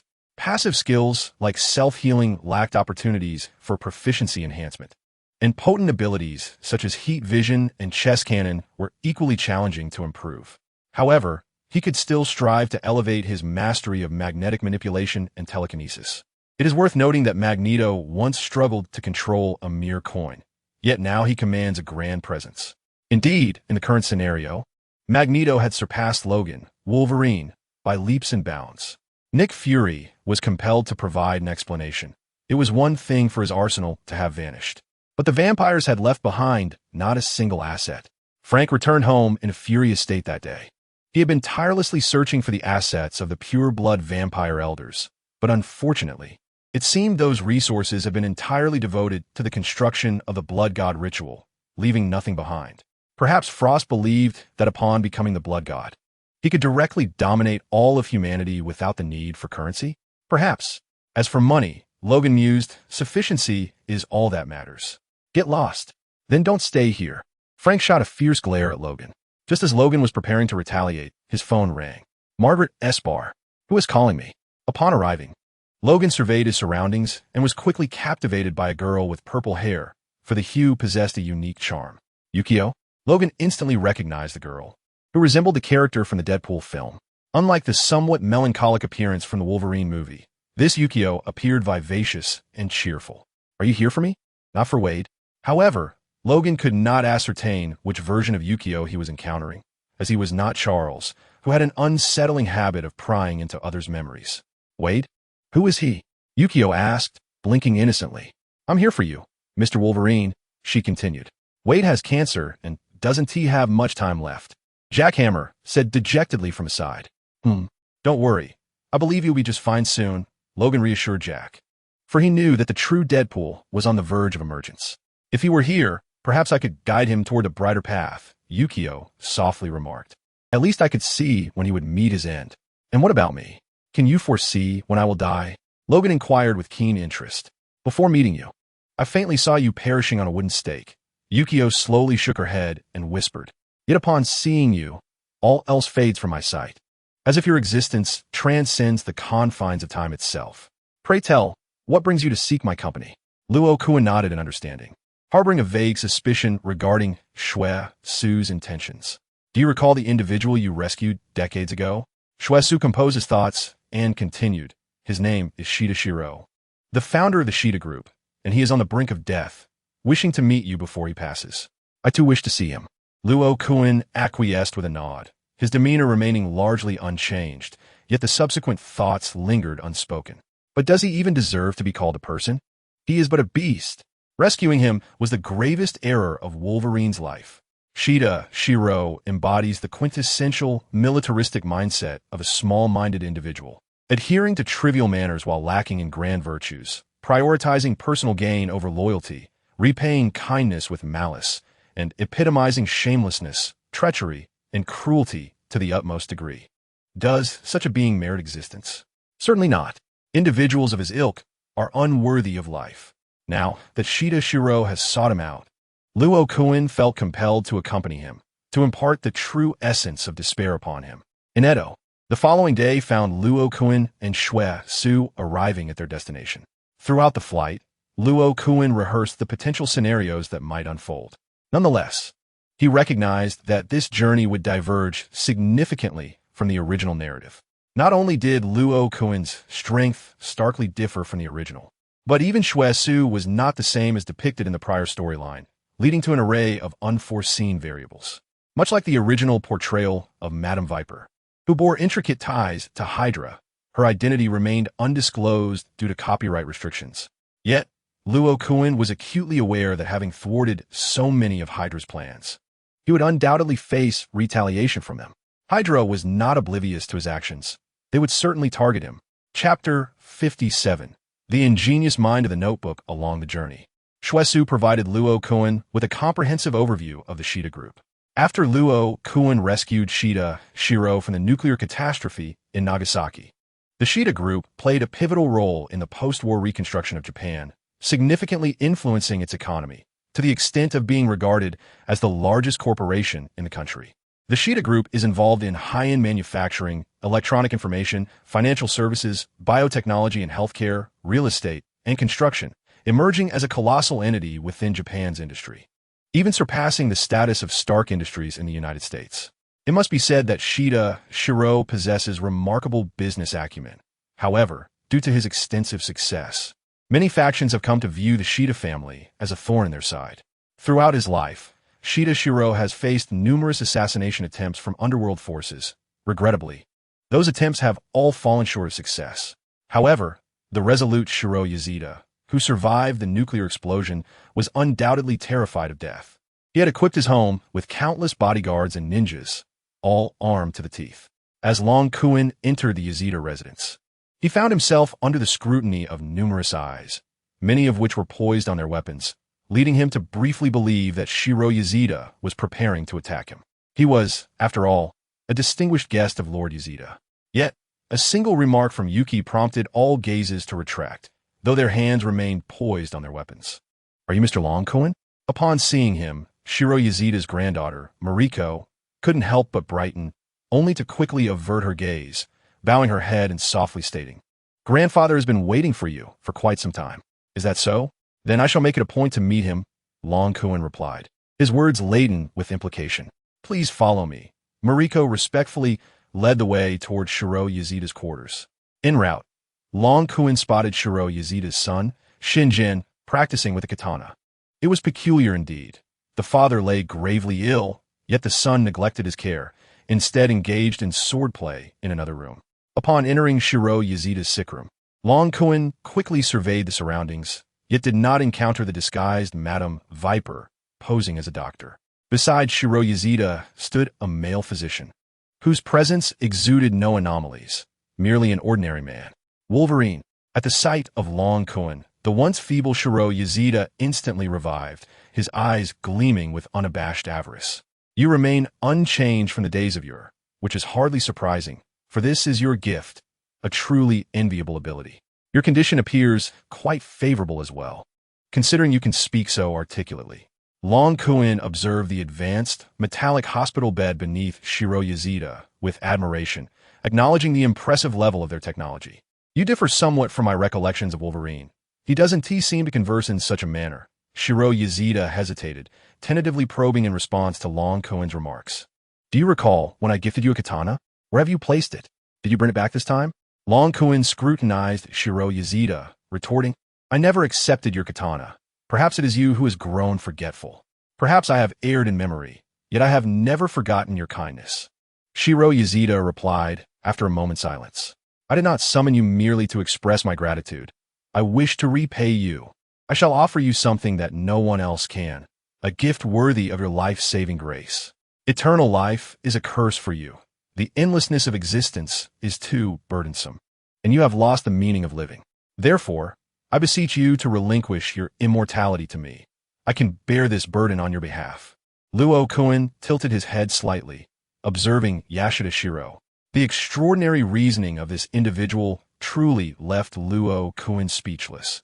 However, it seemed that, in the original narrative, Yashida Shiro was indeed this forthright. I cannot lose my family, nor can I forfeit all that I have created. You have lived enough, but I have not. Yashida Shiro fixed his intense gaze upon Luo Kun. If I were to perish, they would harm her. She is my precious jewel, and she must be safeguarded. I will. Everything you have spoken, I shall protect, Luo Kun replied with a sudden smile, eliciting a look of surprise from Yashida Shiro. After all, had you perished back then, none of this would exist. When one considers it, this indeed is a splendid gift, one worthy of repaying the debt of life. At that moment, Luo Kun finally devised a plan regarding Yashida Shiro. Since Yashida Shiro was so reluctant to relinquish everything, desiring Luo Kun's eternal life to maintain control, then let Luo Kun assume that control in place of Yashida Shiro.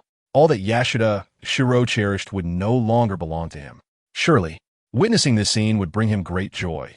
Thus, this old fellow must not be allowed to die easily. What? Yashida Shiro gazed at Luo Kun in bewilderment, momentarily failing to comprehend his intent. Take me to rest. I'm rather fatigued. Yet, Luo Kun paid no heed to Yashida Shiro, merely addressing Yukio before turning to leave.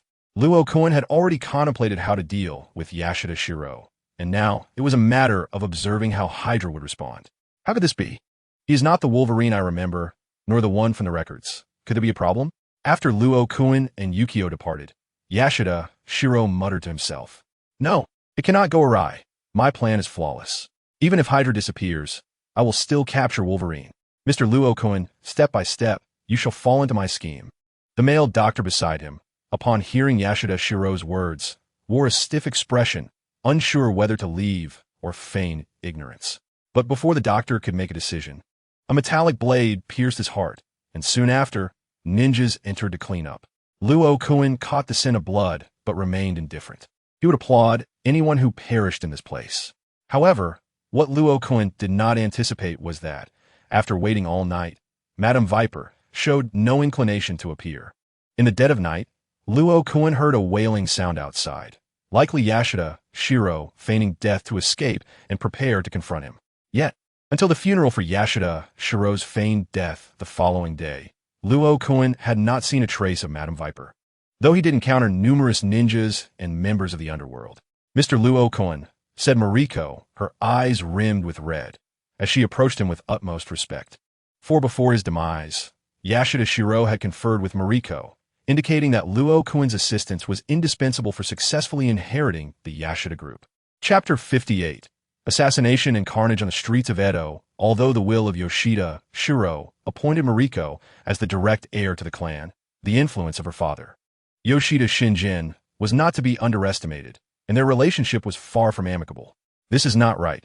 It cannot be that Lord Yoshida perished last night, Yukio murmured, her expression equally somber. She had once foreseen the death of Yoshida Shiro, yet it was not supposed to have occurred the previous evening. Even when she had encountered him yesterday, she had detected no signs indicating a change in the timing of his demise.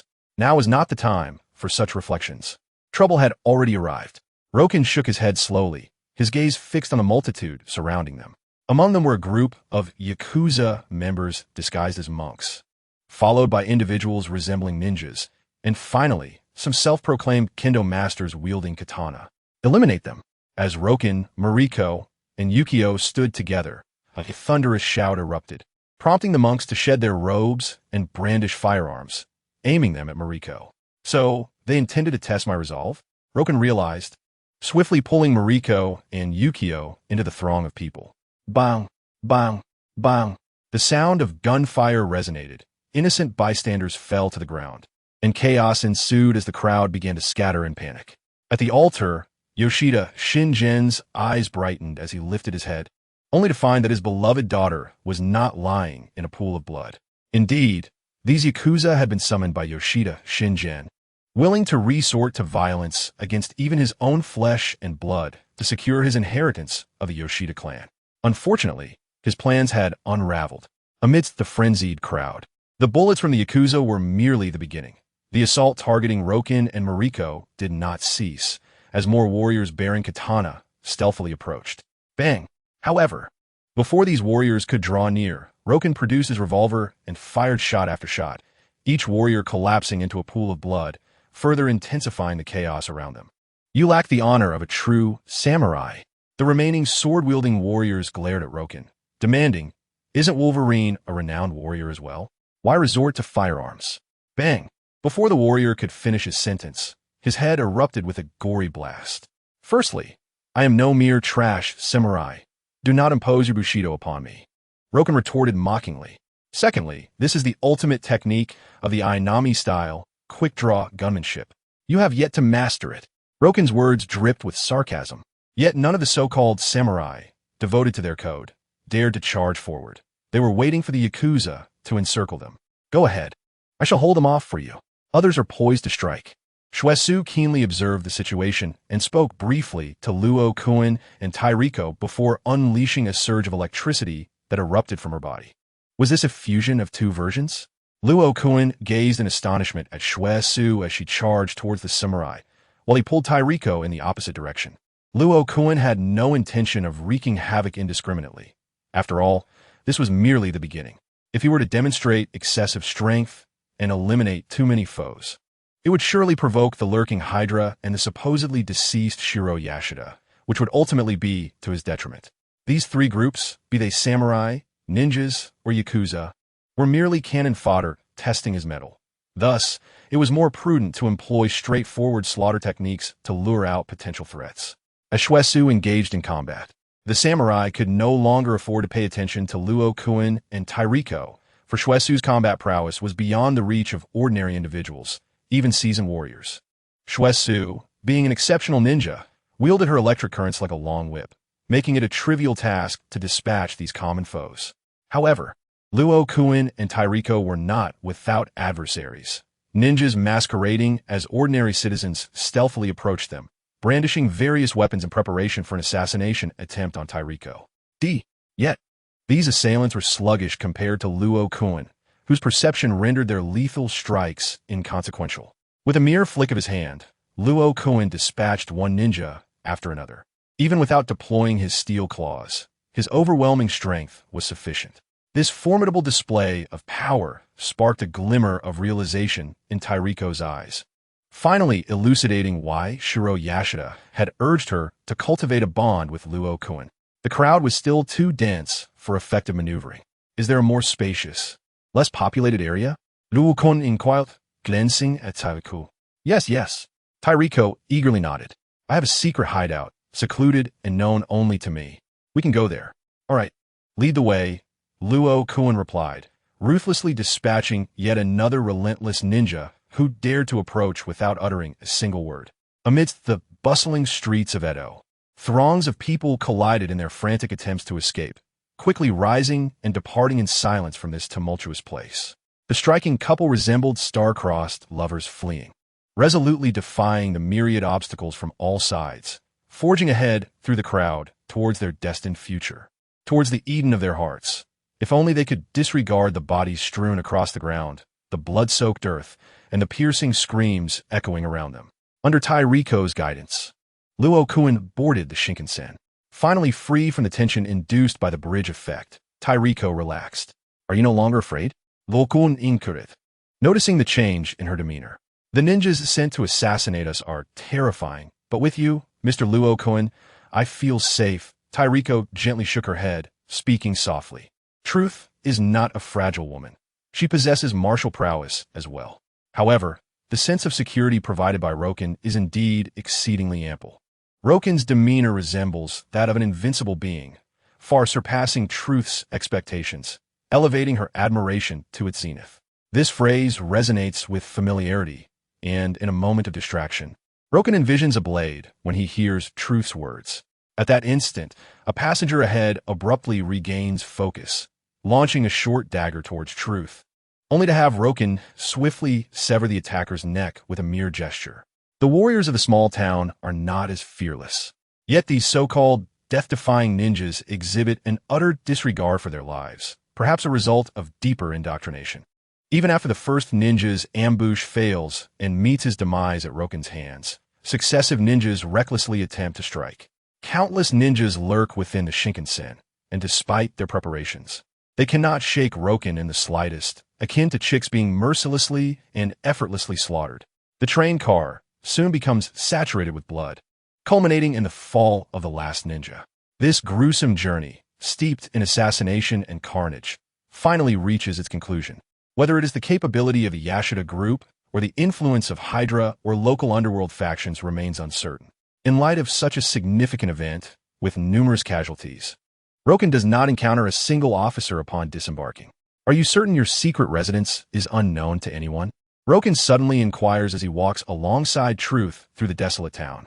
"No one knows, except for my grandfather, but he has passed away," Truth replies, hesitantly meeting Roken's gaze. It seems someone has not kept the secret. Roken slowly shakes his head, glancing towards the other end of the street. "Are you not going to show yourselves? Or do you intend to remain hidden indefinitely?" Chapter 59. A moonless night with the wind rising, the demon blade strikes. Attack! Accompanied by a thunderous command. Over 100 fully armed assassins surge from the surrounding streets. Some have been lurking around corners, while many others are concealed within the buildings. Roken can detect the area has been cleared with a mere whiff. Truth's so-called secret residence is no longer a secret. As these individuals reveal themselves, bullets rain down towards Roken and Truth. Even without the aid of the Adamantium within him, Roken's 4th-level defense is sufficient to withstand gunfire. However, Truth does not share this advantage. With a resounding hum, Roken gestures, causing the bullets to levitate in midair. Magnetic field manipulation. At a certain secret base of Hydra, Madame Viper, monitoring the scene remotely, is suddenly captivated, her eyes gleaming with greed. No wonder Wolverine can defeat Magneto. It turns out he has awakened the ability to manipulate magnetism. After expending so many resources, they finally uncovered his powers. However, he possesses at least one ability that remains untapped. In the Middle East, when he eliminated those individuals, he utilized a form of intense thermal energy, the nature of which remains a mystery. Look at him, and then look at yourself. Why is he capable of awakening so many abilities while you remain unchanged? Madame Viper remarked, casting an irritable glance at the already modified saber-toothed tiger nearby, lamenting the missed opportunity for her organization, Hydra, to acquire such excellent experimental material. As Madame Viper spoke, the bullets had all been deflected, and one by one, lives succumbed to the sanguine pool beneath them, rendering the scene eerily reminiscent of hell itself. Even having witnessed the carnage within the carriage, Truth still found herself struggling to cope with the horror unfolding before her. Yet, she pondered if it were merely her father who had orchestrated the assassination attempt. Could he truly rally so many to target her? Moreover, the only person privy to her secret residence was her grandfather. How could so many be lying in ambush? For a moment, Truth's composure wavered, leaving her somewhat dazed and disoriented. "Let us depart. You require rest." Just as Truth felt lost, the reassuring voice of Ron echoed, providing her with a sense of support. However, with their location now compromised, was it truly safe? Truth gazed at Ron with concern, inquiring about their security. "Fear not. We can draw them here," Ron replied confidently. "Do you have a safe house? If you feel uneasy, you may take refuge within. There is a basement, but it may not be entirely secure," Truth hesitantly responded. "No matter. I shall reinforce it for you," Ron reassured her, gesturing for her to lead the way. The two soon arrived at Truth's quaint estate to regroup temporarily. At the research facility in the Yashida Mountains, they are all dead? How is this possible?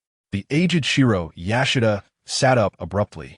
Disbelief etched across his features as he stared at his subordinate. Even if he is Wolverine, he could not have emerged unscathed. Decades ago, our forces were able to capture Wolverine.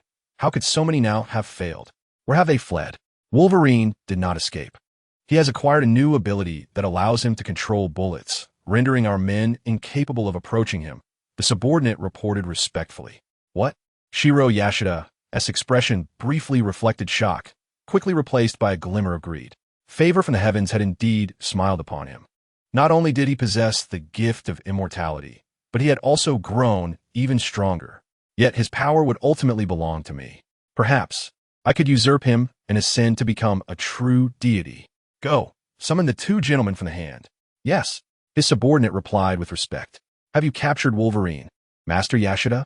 The two members of the hand, Murakami and Boto, inquired, their fingers poised expectantly as they regarded Shiro Yashida. The collaboration between Shiro Yoshida and the Alliance of Hands was relatively brief, primarily due to Yoshida's sudden inability to contact Hydra, which compelled him to seek cooperation with the Alliance, closely tied to the local community. Upon learning that Yoshida had mastered a technique capable of extracting the regenerative factor from Wolverine, the Alliance decisively agreed to this partnership. The rationale was straightforward. Murakami and the gambler sought immortality. The five fingers of the Alliance had lived longer than Wolverine, yet such longevity came at a cost. They required dragon bones to sustain their existence. As the days passed with their supply of dragon bones dwindling, each finger was desperate to prolong its life. And the opportunity presented by Wolverine was not one they wished to overlook. However, if Wolverine's healing factor proved insufficient to satisfy their greed, a conflict was inevitable. Wolverine, suspected of possessing the ability to control metal, was no longer fearful of bullets, making him a formidable target. Yoshida slowly shook his head, his expression grave as he spoke. Nevertheless, from what I know, Wolverine is deeply loyal. Although I have not captured him, I have fostered a bond between him and my granddaughter, Mariko, through shared adversity. If I can retrieve Mariko, Wolverine will undoubtedly come to me willingly. The head of the Yoshida family was indeed a man of great ambition, willing to sacrifice even his own granddaughter. The gambler laughed heartily. I admire your spirit. Such gamblers are deserving of all that they can win. Murakami, however, remained serious, cautioning. If he can control metal, many of our subordinates may be rendered ineffective. Let us take matters into our own hands. Why bother with those useless subordinates? At most, bring along a couple of trusted allies, the gambler declared decisively. Will you confront Wolverine or capture Mariko? I shall deal with Wolverine, but I must insist on a 40% share of the results. Murakami retorted coldly. Agreed. Then you shall take the lead. The gambler, after a moment of contemplation and noting that Yoshida did not object, nodded in agreement. Night fell at Mariko's estate. Wolverine sat alone in the courtyard, having just soothed Mariko into a deep, exhausted slumber, her body glistening with perspiration. This served as a form of relaxation for Wolverine after the carnage. Mariko and Natasha represented two distinct styles, neither of which allowed Wolverine to unleash his full potential, with a considerable disparity between them. Fortunately, a more bloody confrontation awaited him. The dark night is ripe for murder, alas, it has not rained, Wolverine murmured, gazing up at the night sky. Suddenly, a flash of a blade cut through the darkness, its brilliance outpacing sound, arriving before Wolverine in an instant. It was an enchanted sword, pulsating with a crimson energy, as if a demon resided within its steel. A flicker of surprise crossed Wolverine's eyes, for his magnetic control proved ineffective against this blade. Clang! As Luo Kun shifted his stance, the adamantium claws sprang forth, colliding with the demonic blade, producing a resonant clash of metal. Astonishingly, this formidable adamantium failed to cleave the cursed sword in twain. Chapter 60. The clash of adamantium and vibranium, yet the sharpness of adamantium was thwarted, and Luo Kun, unable to absorb the full force of his own might, was abruptly propelled backwards, leaving several footprints imprinted upon the ground. Bang! Bang! Bang! Truly, the indomitable Wolverine possesses remarkable strength. Murakami stabilized himself and marveled at Luo Kun, exclaiming, Your blade is no trifling matter. Luo Kun scrutinized the cursed sword in Murakami's grip. Vibranium? Indeed, the cursed blade Muramasa, forged from vibranium. Murakami raised the cursed sword, its crimson luminescence intensifying to the point where Luo Kun could almost perceive a demon striving to break free from its confines. Swish! A dark red energy sliced forth from the sword, swifter and more potent than the previous ambush. Hiss! Yet another surge of red energy surpassed this one in strength and ferocity. The heat vision, in but a fleeting moment, engulfed the blade's energy, hurtling towards Murakami's form with unrelenting force. How is this possible? This is dire. Murakami's pupils dilated in shock. The revelation that Luo Kun could emit laser beams was far beyond his wildest imagination. In a critical moment, Murakami raised the cursed blade Muramasa to shield himself, and was subsequently blasted away along with the sword. Laser eyes. So the Wolverine has awakened his laser vision. Madame Viper, observing from a distance, was momentarily enlightened and then chastised the silent Sabretooth. Look at you. Pathetic. Act. As Murakami was flung away, he bellowed, and 3 figures clad in ninja attire leapt through the wall. Buzz. Upon entering, the 3 ninjas began a dazzling array of hand seals, leaving Luo Kun questioning whether he had stepped into the wrong scene. However, recalling that this was a peculiar day, Luo Kun found solace. Hiss! Under the intense gaze of Luo Kun, before the ninjas could even unleash their jutsu, they simultaneously collapsed to the ground, reduced to charred remains. These 3 ninjas indeed possessed extraordinary power, yet that power was not innate. It stemmed instead from the demonic forces sealed within the cursed blade wielded by Murakami. Why was there no delay at all?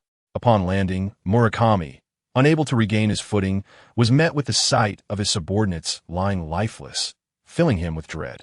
Damn it! Has the gambler succeeded? Why has there been no signal? Could it be that he intends to betray me and seize Wolverine's regenerative factor for himself? In the shadows beneath the estate, the gambler fell into silence, confronted by an iron door of indeterminate thickness. He had just attempted to shake the door, but to no avail. Before arriving, the gambler had already devised a plan. Upon encountering Mariko, he would merely need to apply a subtle psychological suggestion to manipulate her into leaving with him. Yet now, he found himself bereft of any sight of Mariko, as an iron door thwarted all of his schemes. Had he known, he would have entrusted the task of dealing with Wolverine to Murakami, for his Muramasa would surely cleave through that iron barrier. After a moment's hesitation, the gambler resolved to change tactics, for in his estimation, Luo Kun was far easier to handle than the iron door. He was a master of martial arts, particularly adept at using softness to overcome hardness and employing the art of leverage. More importantly, he excelled at incapacitating an opponent's nervous system with precise pressure points. To the gambler, if given the opportunity to engage Luo Kun up close, he could easily subdue him, even if Luo Kun possessed regenerative abilities. However, as the gambler approached the courtyard, his body froze instinctively, breath caught in his throat, cold sweat trickling down his back. Under the cloak of night, the moonlight peeked through the dark clouds, illuminating the scene in the courtyard. Luo Kun held Murakami's severed arm in one hand, while the other gripped the cursed blade. His curiosity piqued. Perhaps alerted by the sounds of his approach, Luo Kun turned his gaze upon the gambler, a sinister grin spreading across his face, reminiscent of a predator spotting its prey. Flee! A singular thought flashed through the gambler's mind, and without a moment's hesitation, he leapt over the courtyard wall and sprinted down the silent street. In his lifetime, he had never felt himself run so swiftly, despite having lived for centuries. The instinct for self-preservation ignited within him an extraordinary potential. His heart raced violently, the dragon bone elixir meant to prolong his life activated by the brush with death. Yet, it was also in the name of survival. Once only capable of reaching subsonic speeds, in this moment he approached the very threshold of sound itself, igniting a flicker of hope for survival. Suddenly, with a sickening thud, the gambler felt a chill pierce through his heartbeat abruptly ceasing. It was only then that he perceived the sound of a blade penetrating his chest. Lowering his gaze, he beheld the familiar cursed blade, Muramasa, his old adversary Murakami's weapon. Most crucially, the blade contained demonic runes, endowed with the power to drain life force. In that instant, the gambler sensed the dragon bone elixir sustaining his life swiftly depleting, his body beginning to carbonize. Ding! The death drain was triggered, granting the gambler the ability to slow aging at level 4. Luo Kun, hearing the notification sound, was taken aback, for this was undoubtedly the most valuable ability possessed by the gambler, a testament to his longevity derived from the dragon bone. Don't kill me. I could be of service to you. Murakami pleaded from the other end of the street, his head bowed, yet his eyes glinting with madness. Were you waiting for that cursed blade to offer you a chance to survive? Luo Kun gazed at the demonic blade that had detached itself from the gambler's body, now suspended midair and pulsating with a crimson light. However, it seemed that its intent was to eliminate him. With a swift motion, a streak of red brilliance darted across the night sky, its speed far surpassing that of the gambler, even exceeding the pace at which Luo Kun had previously hurled it. As Luo Kun had predicted, the target of the blade was not himself, but rather Murakami, who possessed the dragon bone power and had resonated with the blade for countless ages. The blade sought to devour its master. Crack! Yet the blade was swift. Luo Kun was swifter still. The notion of losing his life was utterly inconceivable to him, and he immediately crushed Murakami's neck. Ding! The death absorption was triggered, granting him the ability to slow aging at level 4. The acquisition of the same power as the gambler confirmed their shared lineage. Splurt! At the very moment of Murakami's demise, the demonic blade plunged into his heart. Yet, almost instantaneously, a formidable aura emanated from Murakami's body, with red energy surging around him. Had he been possessed by the blade? No, it was as if a demon had taken hold of him. Luo Kun's Adamantium erupted forth, shattering Murakami's remains in an instant. The blade, which had been channeling energy, abruptly ceased, seemingly rendered incapable by Luo Kun's actions. Hiss! However, Luo Kun's endeavors were not yet complete. Thermal vision began to incinerate Murakami's remains, ensuring that he would find no peace in death, lest he rise again as a vengeful spirit. Luo Kun believed he was performing a noble deed, certain that Murakami would express gratitude. Buzz! Yet, as Luo Kun commenced his task, the demonic blade also surged forward, swiftly absorbing the residual energy from Murakami's corpse. The crimson glow of the blade intensified, transforming into a streak of light that charged towards Luo Kun. Chapter 61, Devilish Deeds? Unveiling the Bloodline. Clang! The adamantium claws collided once more with the vibranium blade, but the ungoverned weapon showed no signs of being repelled. Indeed, the strength contained within the blade was no less formidable than Luo Kun's, and its smaller form afforded it greater agility.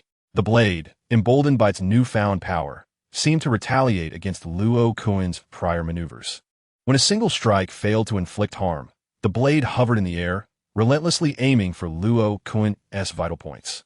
It was as if an invisible master of the sword was wielding the blade, its ferocity far surpassing that displayed by Murakami. Clang! Clang! Clang! Beneath the night sky, the sound of metal clashing echoed continuously, as the outcome between adamantium and vibranium proved challenging to discern. Particularly, the vibranium blade was imbued with demonic runes, rendering it far sturdier than typical vibranium, and possessing the ability to shield against external control, leaving Luo Kun with no opportunity to manipulate the magnetic field. Hiss! As Luo Kun's eyes glowed red, the blade was blasted away by thermal vision, yet it remained unscathed. However, in the following moments, Luo Kun directed his intense gaze towards the Edmund alloy steel claws in his grasp. Hiss! Under the terrifying heat, the claws shimmered with a blazing light. It was at this juncture that the demonic blade surged forth once more, streaking past Luo Kun like a flash of lightning. Crack! Clang! The demonic blade shattered into 4 segments, falling lifelessly to the ground, its sinister runes gradually fading away. Ding! The death drain was triggered, bestowing upon him the beast metamorphosis ability at level 4. Oh! Luo Kun raised an eyebrow, surprised that severing the demonic blade could activate death drain. It appeared that the demon consciousness known as beast had indeed descended. The life bestowal ability. So this was how the gamblers achieved their 4th level anti-aging effect. Luo Kun sensed the newly acquired power and swiftly comprehended its application. If Wolverine's anti-aging was a byproduct of his healing factor, then the gambler's healing ability was, in turn, a side effect of their anti-aging, with their vitality stemming from the demon known as Beast. Yet, the demon's powers were not easily obtained. In the secret base of Hydra, could heating Edmund alloy really make it even more formidable? Madam Viper cast another glance at the saber-toothed tiger. It seemed a minor operation was in order for you. Fear not, it will be swift. In the laboratory of Yoshida Mountain, what? Yoshida, Shiro jerked upright in shock. Both gentlemen were dead? How could this be? What did they mean Wolverine had acquired laser vision? What did it mean that Wolverine had heated the Edmund alloy to sever the demonic blade Muramasa? Why? Shouldn't he have been captured by me, allowing me to claim all that he possessed? Was he not the most benevolent soul? Why did he refuse me? It is all mine. Everything about him belongs to me. This is my domain, and his capabilities have limits. I can outlast him. Furthermore, given his temperament, I refuse to believe he would continue the slaughter indefinitely. Go. Contact those berserkers. Reach out to all nearby factions. I shall see just how many he dares to kill. How many he can kill. When he exhausts his strength, that shall be the day I seize him. No, I must go personally. I want to witness his downfall with my own eyes. Undoubtedly, at this moment, Yoshida Shiro had completely lost his sanity. No, this was the true nature of a character like Yoshida Shiro. Now, he was unwilling to maintain even a semblance of pretense. Buzzing. Rumble. The quiet night had yet to pass, and Luo Kun had barely returned to the courtyard for respite when a cacophony of deafening motorcycle roars approached, shattering the street's tranquility. They come again so soon? What purpose do these expendable pawns serve? Are they merely stalling for time? Or do they believe such tactics might unveil more of my capabilities? Luo Kun stepped outside the courtyard and shook his head at the glaring headlights of the motorcycles. Bang, bang, bang. The sound of iron rods striking the walls reverberated in the surroundings, creating an intangible sense of oppression, especially as the raucous gang had completely encircled the manor. Any ordinary person witnessing such a scene would undoubtedly be thrown into a state of panic. Foreigner, do you realize you've stirred up trouble? The leader, a muscular figure with yellow hair, donning a menacing mask, brandished an iron rod, pointing it at Luo Kun with a voice steeped in mockery and derision. How aptly this conforms to the stereotype of the reckless gang. It conjures memories of less than favorable narratives. Luo Kun gazed at these mindless delinquents, a glimmer of coldness flashing in his eyes. I offer you a chance. Leave now, and you may yet live. Do not become mere fodder for others without even realizing it. Unfortunately, his final act of goodwill went unheeded. The youthful faces of the gang were adorned with wild grins, and one green-haired thug swung a steel pipe with intent to smash Luo Kun's head. How dare you act so arrogantly alone? You're doomed. People like you shouldn't be reborn. Luo Kun slowly shook his head, and in an instant, the green-haired thug lost his grip on the pipe, which plunged violently into the chest of the yellow-haired leader. Ugh! The yellow-haired thug collapsed to the ground, gasping for breath and spilling blood, his fingers weakly pointing at the green-haired thug, bewildered as to why he had been ambushed. Did he aspire to usurp him? Yet, surely one wouldn't need to kill their leader in front of so many witnesses to ascend. It wasn't me. Wait, it wasn't me. The green-haired thug stammered in frantic explanation, but the surrounding thugs remained unconvinced. Bakayuru, kill him.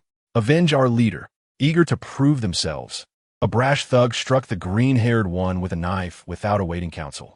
The green-haired thug screamed in agony, but was unwilling to succumb just yet. He swiftly seized a knife and retaliated against his assailant. You dare resist. Kill him. Damn it. What are you doing? Why are you cutting me? Have you lost your mind? Baka, you still owe me from the last time, and now I'll kill you. Zinai. An inexplicable chaos erupted. The thugs began to turn their weapons against one another. It seemed that Luo Kun needn't lift a finger as they engaged in mutual slaughter. The efficacy of mind control was truly remarkable. Luo Kun shook his head slowly. He stood at the entrance of the manor. Yet all the delinquents seemed oblivious to his presence, preoccupied with attacking their comrades. This was once their most familiar maneuver, a means to ascend, yet had now become their death knell. Only when the last of the thugs lay lifeless in pools of blood did a few barely surviving figures awaken to reality. They turned their trembling gazes toward Luo Kun, their bodies quaking, for the dread of facing him surpassed even the approach of death. You are the devil? I am the devil? Sending creatures like you to hell is indeed a meritorious deed. Luo Kun's lips curled into a slight smile. In former times, this would have warranted a dedicated page in the clan genealogy. Chapter 62. Reliving the terror governed by nuclear explosions. How did he manage to achieve this? From a distance, Shiro Yashida's expression darkened, his heart filled with uncertainty. Initially, he could surmise how the green-haired individual pierced the yellow-haired one's hand. It was merely a matter of Roken employing magnetic field manipulation to control the green-haired man's steel pipe. However, the subsequent chaos among the entire gang was beyond Shiro Yashida's comprehension. Surely, it could not be attributed solely to long-standing grievances within the gang, could it? Master, those factions express reluctance to intervene. One of Shiro Yashida's subordinates cautiously reminded him. Increase the payment. I am not asking them to act of their own accord. Were their underlings worth? Shiro Yashida replied coldly. Understood. His subordinate trembled slightly and hurried off to communicate with those factions. A bunch of useless fools. Death is your greatest value. Shiro Yashida's gaze shifted toward Roken's position. I refuse to believe that the energy of a mutant is limitless. This incessant assassination must eventually deplete your vigor and vitality. The moment your strength wanes will be the moment I strike. Shiro Yashida's hair stood on end, and cold sweat instantly drenched his back. Like a cunning hare, he dashed into the tall, handsome, silver-armored suit nearby. Someone, quickly summon all those factions. Bring every weapon. Wolverine is about to arrive, and do not reveal my presence here to anyone. Shiro Yashida's urgent voice echoed, prompting his anxious subordinates to hastily depart. On the streets outside the estate, Roken's gaze fixated on a distant small high-rise building. Just moments ago, he sensed the presence of malevolent intent there, a feat attributed to the enhancement of his perceptive abilities. At last, I've drawn them out. It was no easy task. Roken could hardly recall how many lives he had taken since arriving in this new world, but he had eliminated the ninja warriors of the rogue gang, earning widespread acclaim for his prowess. Tick-tock, tick-tock, the night sky began to drizzle, which soon escalated into a torrential downpour, the wind carrying the sound of rain throughout the streets. Beneath the small high-rise, a cadre of individuals clad in black stood ready, one hand holding an umbrella while the other brandished a firearm, their eyes fixed intently on the obscured street beyond the deluge. The last time he witnessed such a multitude was during the throngs on the pedestrian street. Roken's gaze swept over these underworld members, quickly honing in on the small high-rise. It appeared that ascending the building would necessitate dealing with these gangsters, but could they truly impede Roken? Were they fully aware of the adversary they faced? They were merely gangsters, not Deadpool. How many would genuinely lay down their lives for a meager existence? Hiss! The intense gaze evaporated countless droplets of rain, shrouding the already indistinct street in a thick fog. Before the underworld members could discern what was transpiring, they witnessed a flash of red light cutting through the mist. A demon! Run! A series of anguished screams pierced the air, yet those whose cries were the loudest had yet to be caught in the searing gaze. The ones already ensnared by that fiery vision lay lifeless. The anticipated dramatic scene envisioned by the Homeland's people unfolded before Luo Kun, as the intense glare transformed countless members of the underworld into charred remains in the blink of an eye.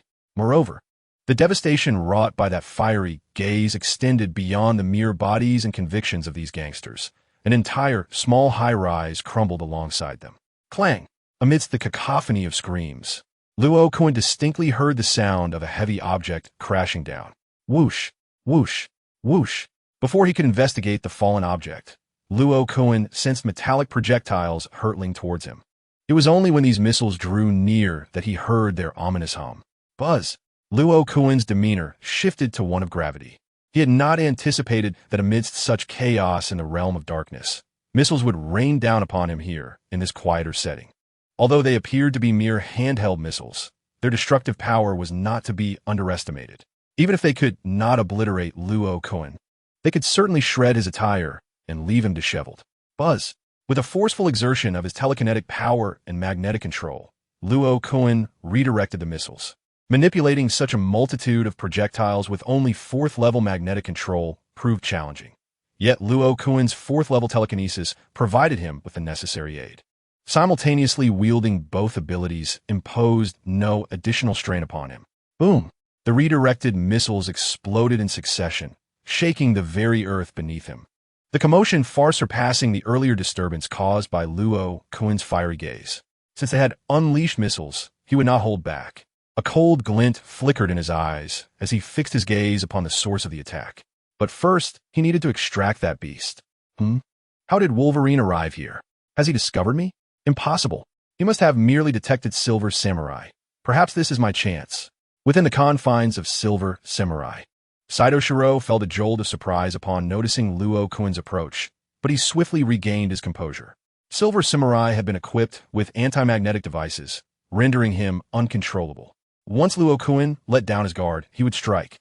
He could never fathom that I was concealed within Silver Samurai. To him, it was merely a suit of armor.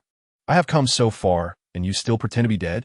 But Luo Kun's mocking voice pierced the air, causing beads of sweat to spring forth on Saito Shiro's forehead.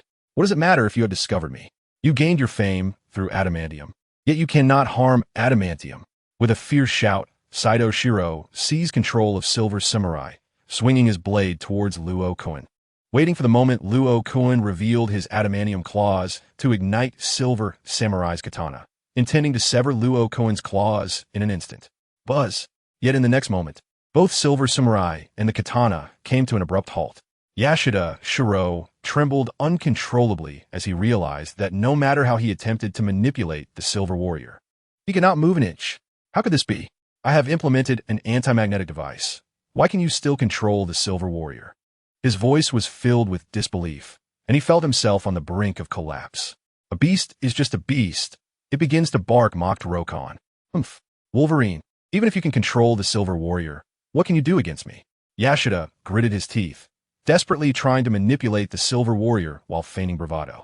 Suddenly, with a crack, the helmet of the Silver Warrior opened abruptly, revealing Yasuda's panicked visage within. You, how is this possible?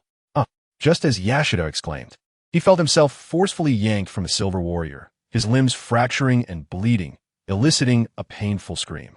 Strangely, his blood did not remain within the Silver Warrior, but instead floated out alongside his severed limbs. Since you're using missiles to cleanse the ground, I have prepared a grand gift for you. Rokon, with a glowing chest, smiled at Yasuda.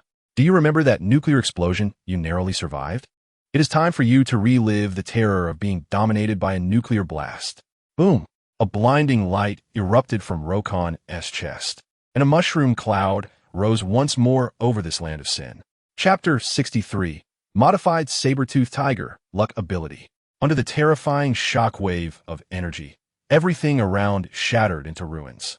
Even the torrential rain evaporated instantly, and not a single drop fell until the dreadful energy dissipated. The gangsters who had narrowly escaped the searing heat could not flee, nor could the Hydra soldiers conducting remote missile strikes. Within a 1-kilometer radius centered around Rokon, nearly all objects were reduced to ashes, while the destructive force diminished significantly in farther areas. Rokon's chest cannon was far more powerful than that of Soldier Boy, as he possessed greater energy reserves and recovered more swiftly. Yet compared to the two mushroom clouds, Rokon's was less symmetrical, dissipated quickly, and failed to cause lingering radiation damage, which was indeed a pity. Hydra's secret base lay enveloped in an eerie silence, and the atmosphere was heavy with tension. For Rokon's chest cannon had far surpassed their expectations. Hydra had already held Rokon in high regard, but they never anticipated he could wield such a terrifying ability. Shock and fear spread among them. Despite Rokon's chest cannon lacking radiation and not being particularly powerful in the context of nuclear explosions, who could wield nuclear strikes at will? Rokon had truly become a walking nuclear weapon. Wolverine possesses yet another formidable technique. It is fortunate that we had refrained from engaging him directly. However, such an ability undoubtedly demands significant energy, presenting us with an opportunity to strike. Madame Viper was the first to regain her composure, decisively issuing commands. Should we capture Wolverine and replicate his technique, the dominion of Hydra over the world would be within our grasp. If Hydra's soldiers could unleash nuclear devastation while proclaiming Hail Hydra, who could possibly stand against us? Merely envisioning this scenario sent a thrill of euphoria through Madame Viper's mind. Hail Hydra! Upon receiving the command, the Hydra soldiers acted without hesitation, fervently rallying to commence their assault, led by the modified Saber-Tooth. The Hydra operatives advanced swiftly to preempt any recovery on Logan's part. They surged forward at full speed, with Madame Viper joining their ranks. Target acquired. Open fire. Upon reaching the epicenter of the explosion, the Hydra soldiers spotted Logan standing beside the Silver Samurai, raising their specially designed firearms to commence shooting. Syringes filled with lethal toxins struck Logan's body, causing him to shudder and his movements to falter. These deadly concoctions had been meticulously developed by Madame Viper herself, and had already been tested on Sabretooth, capable of significantly diminishing his strength with but a single injection. Regardless of Logan's formidable prowess and regenerative abilities, he could not disregard the effects of Madame Viper's specialized venom. Observing Logan, now resembling a porcupine, Madame Viper's lips curled into a slight smile, her spirits lifted. It was as simple as that. Clearly, allowing Shishitani to strike first was a sound strategy. Had we not forced Wolverine into a corner, how could he unleash such a terrifying technique and subsequently be captured by us in his weakened state? Madame Viper gazed at Logan with a glimmer in her eyes, her mind conjuring images of the capabilities Hydra could develop upon capturing him. However, in that moment, Logan, now riddled with syringes, unleashed a primal roar, rising with unexpected ferocity and instantly tearing apart the advancing Hydra soldiers. Sabretooth, it is your turn to act. Activate your energy-enhanced claws. Even retrieving Wolverine's corpse would be a boon. Witnessing this scene, Madame Viper furrowed her brow and issued her command sternly. The loss of consciousness due to modifications rendered Sabretooth unreliable. Even in this critical moment, he required direct orders to engage. Something felt amiss. As she observed Logan dispatching Hydra soldiers, a sense of unease gripped Madame Viper. She noticed a red glow emanating from Logan's claws. Yet he had not utilized his heat vision to warm them.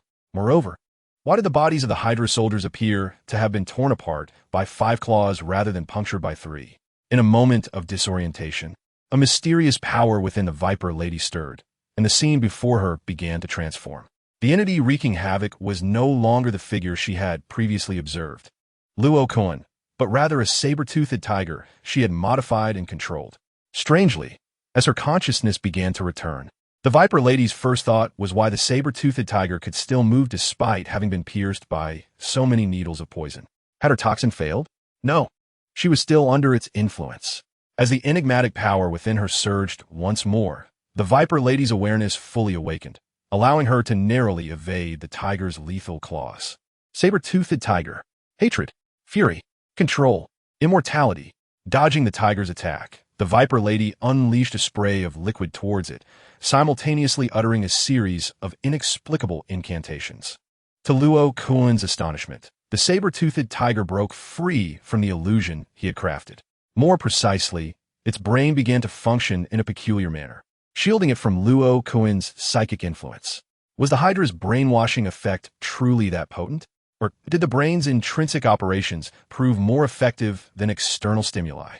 This phenomenon bore similarities to the control exerted through Jason's cerebrospinal fluid, where physical influence was more immediate than psychological manipulation. With a mighty roar, the saber-toothed tiger shook off the needles embedded in its body. Kill him. Engage in close combat. Do not give him the opportunity to unleash his laser eyes. The Viper Lady commanded the saber-toothed tiger, yet she herself had no intention of remaining there. Just moments before, Luo Kun had demonstrated a form of illusionary power never before seen, but the Viper Lady could not afford to linger, for dread had filled her heart. Her most pressing concern was to escape and survive. As she turned to flee, a chill ran down her neck, even as that mysterious ability within her activated. Allowing her to tilt her head aside, it did not alter her fate. What was this? Whose body was this? Where had her head gone? This attire seemed so familiar. It was as if it belonged to her. The Viper Lady beheld a familiar headless female corpse on the ground, only then realizing that she had met her demise. Ding! The death siphon activated, granting the Viper Lady the ability of Ophelia Sarki, with a luck level of 4.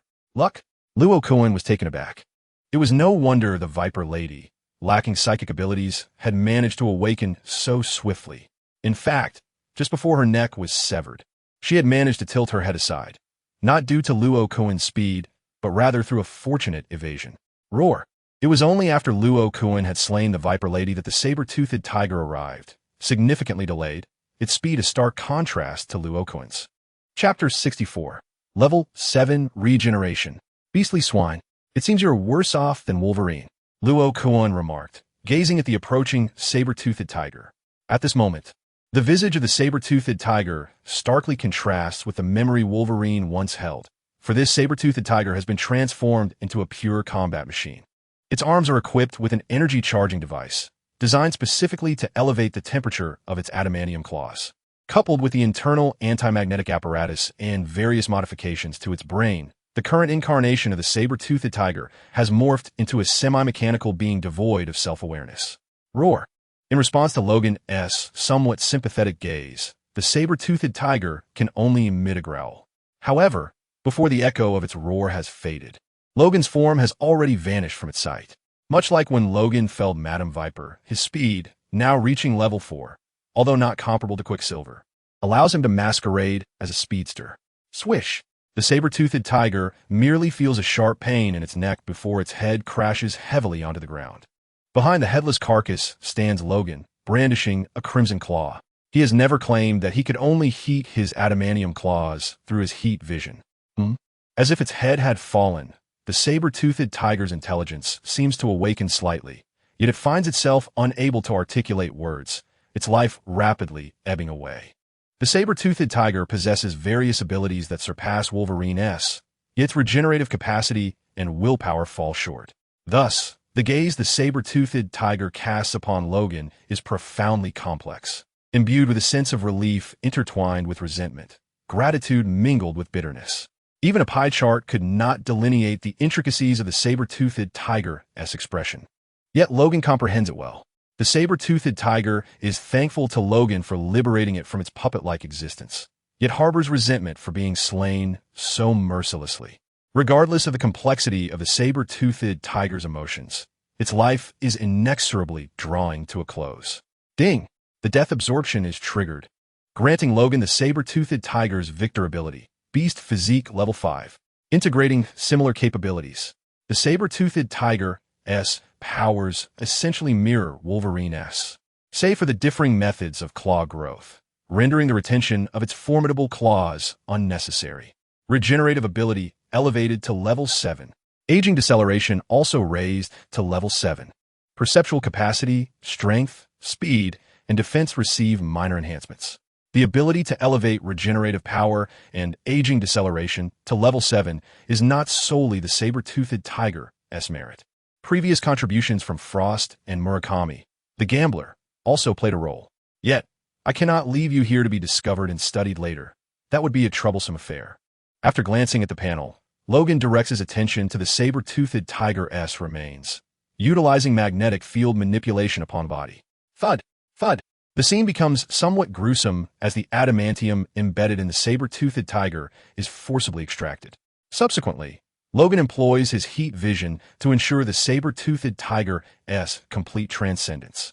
After all, we shared a bond. Granting you peace is my final act of tenderness. After Luo Kun dealt with the saber-toothed tiger, he benevolently assisted in the transcendence of all surrounding corpses, including that of the Viper Lady. Luo Kun remained uncertain whether the Viper Lady was still connected to the god of the underworld, Zysorn, but to prevent any chance of a resurrection, it was deemed safer to reduce her to ashes. In truth, apart from Luo Kun, there existed another creature still drawing breath. Indeed, Shiro Yashida had not yet succumbed to death. However, it could be surmised that at this moment, Shiro would prefer death to his current state of existence. Fortunately, Luo Kun, in his great compassion, felt it would be a pity for Shiro to perish in the explosion.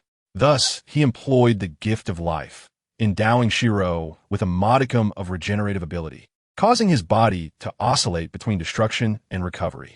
To prevent Shiro from wandering and potentially alarming the approaching saber-toothed tiger and Viper Lady, Luo Kun kindly severed his dismembered limbs and vocal cords, leaving him voiceless. Consequently, Shiro had become a mere shadow of his former self. Were it not for the life bestowed upon him, he would have surely perished. Yet, how could Luo Kun allow Shiro to die so easily before witnessing everything he cherished being claimed by him? The current predicament lay in finding an appropriate vessel for Shiro. The gift of life was indeed a remarkable ability, granting Luo Kun the freedom to control the duration of life and the speed of self-healing at his will. At Mariko's estate, the earlier explosion from Luo Kun's chest cannon had not reached this vicinity, as the distance between them exceeded a kilometer. Moreover, the chest cannon was not a true nuclear explosion. While the core blast radius was not insignificant, the energy dissipated rapidly, leading to a steep decline in its reach. Clang! Clang! Clang! In the courtyard, two figures clashed. One was Mariko's father, Shinjin Yashida, and the other was the bodyguard, Kenichiro Harada. Notably, Kenichiro was originally tasked with protecting Mariko under Shiro's orders, and he remained oblivious to Shiro's devious schemes. Furthermore, as Mariko's admirer, upon witnessing Shinjin Yashida personally prepare an assassination attempt on her, Kenichiro acted without hesitation. Shinjin Yashida's subordinates fell one after another to Kenichiro's arrows. His archery skills ranked among the finest in the world, second only to Hawkeye. However, in close combat, Kenichiro lagged behind, particularly as he was not accustomed to carrying melee weapons. Thus, when his arrows were exhausted, Kenichiro found himself outmatched by Shinjin Yashida. Yet he showed no inclination to retreat. Why are you being so obstinate? Yoshida Shingung severed Harada Kenichiro's longbow with a single stroke, sending him crashing to the ground. Why not engage in battle with anyone? I offer you a chance. Follow me, and your status shall remain unchanged. Truth be told, Yoshida Shingung genuinely admires Harada Kenichiro. A loyal subordinate like him is truly rare. Alas, his loyalty lies not with Yoshida. Such delusions. Yet, Harada Kenichiro offered no opportunity for Yoshida Shingung to win him over. Struggling to resist once more. Suddenly, a flash of steel pierced Harada Kenichiro's heart. If you cannot be of use to me, then you shall not be spared. Fear not, I shall soon send Mariko to join you. Yoshida Shingung's cold voice echoed as Harada Kenichiro lay on the brink of death. Oh, by the way, I forgot to inform you, you pitiful wretch, that perhaps you are unaware it's not just me pursuing Mariko. My seemingly deceased father is also preparing to capture her. Like you, Mariko is but a discarded pawn, cast aside to attract attention. That ancient wretch's ultimate aim is to seize Wolverine's healing factor to attain immortality. Chapter 65. The Clash of Father and Daughter, Overthrowing Authority. What?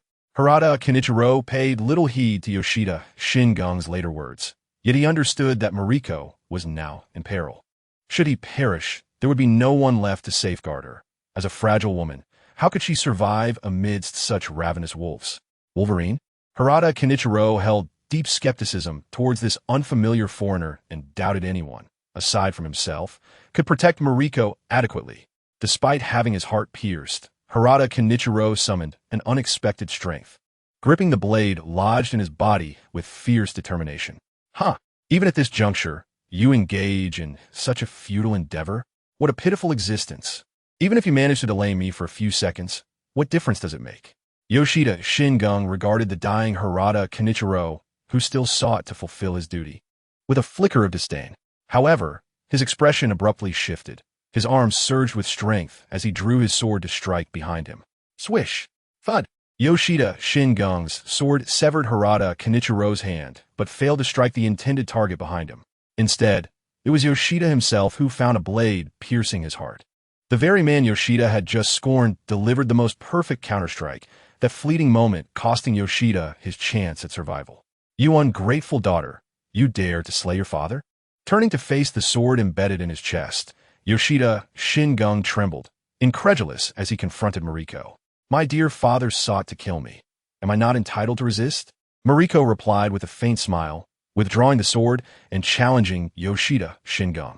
Although she had previously appeared soft in front of Roken, Mariko was never a delicate girl.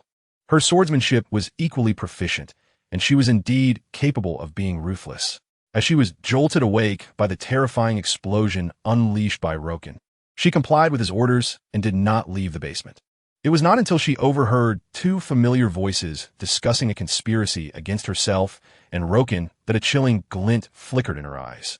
Grasping her katana, she stealthily approached. Mariko was acutely aware that, given her mastery of swordsmanship, she was no match for Yoshida Shinjin in a direct confrontation. Thus, she had planned to launch a surprise attack as soon as Yoshida withdrew his katana from Harada Kenichiro's chest. However, to her astonishment, Harada had managed to seize Yoshida's katana and even provoke him with taunts. Mariko could not let such an opportunity slip away, even if her target was her own father. Yoshida Shinjin, rebellious daughter, even if you kill me, you shall never inherit the clan, Yoshida exclaimed, forcing himself to maintain his composure despite the pain in his chest. Do you truly believe that your beloved grandfather would spare you? Once he attains immortality, how could he allow you, who knows the truth, to continue living? He will spawn new descendants. He looks down upon us, the ones destined to age. I know him too well. It's all right. Mr. Roken will handle him. Mariko replied slowly, shaking her head with a fervent expression. My grandfather is merely an old man. How can he possibly compare to Mr. Roken? Ha ha ha cough. Yoshida's laughter was interrupted by a cough of blood. Just a mutant. Do you truly believe he is invincible? You have no idea what your grandfather has prepared for him. You are also unaware of how many are watching him. Surely, you heard that explosion? Even with his healing abilities, he will need time to recover from such wounds. During that time, how much fighting capacity will your Mr. Roken have? What if he sustains new injuries at that moment? Your grandfather is a cunning old fox. I have never bested him in my lifetime, and neither can Roken. I never imagined I would meet my end at your hands. Impossible. Mr. Roken cannot lose. Mariko's resolute voice interrupted Yoshida's self-pity. Her grip on the katana tightened, and her gaze grew colder. You have no idea of Mr. Roken's might. Huh. I'm unaware. I've seen the files on Wolverine. He is just a four mutant. Yoshida retorted, a smirk playing at the corners of his mouth. It seemed that in such matters, if he could best Mariko, he could somehow alter the reality of being slain by her. Even as he saw Mariko raise her katana once more, preparing to strike, he continued to speak, lost in his own thoughts. A father's words are deemed infallible, and I appear to be imparting the wisdom of life. A mutant, brimming with potential, yet utterly oblivious to the concealed dangers. A fool who reveals his abilities to save a stranger. He will never realize that it is your grandfather, this cunning old fox, who orchestrates his downfall. Nor would he ever suspect that your grandfather is, in fact, not dead. Indeed, Yoshida Shiro has not perished. At that moment, the mocking voice of Roken resounded, causing Mariko, who had already swung her blade at Yoshida Shinjin's neck, to halt. Mr. Roken! Mariko exclaimed with astonishment, her heart reassured upon seeing Roken unscathed. She turned her gaze towards Yoshida Shinjin, filled with derision and triumph. You have not been captured? Yoshida Shinjin, already weakened, felt his strength wane as he pressed his hand against his chest. Yet, he summoned what little energy remained and coldly retorted to Roken, Humph. What does it matter if you escape this time? You will face the relentless pursuit of my father. On this land, there is no escape for you. Oh, are you referring to him? Roken waved his hand, causing a metallic container floating behind him to plummet to the ground, rolling directly before Yoshida Shinjin. What is this? Shinjin gazed at the container in confusion, and upon seeing a mutilated body within, his pupils dilated in horror. Father! Cough, cough, cough! Overwhelmed by shock, Yoshida Shinjin coughed up a copious amount of blood, collapsing to the ground.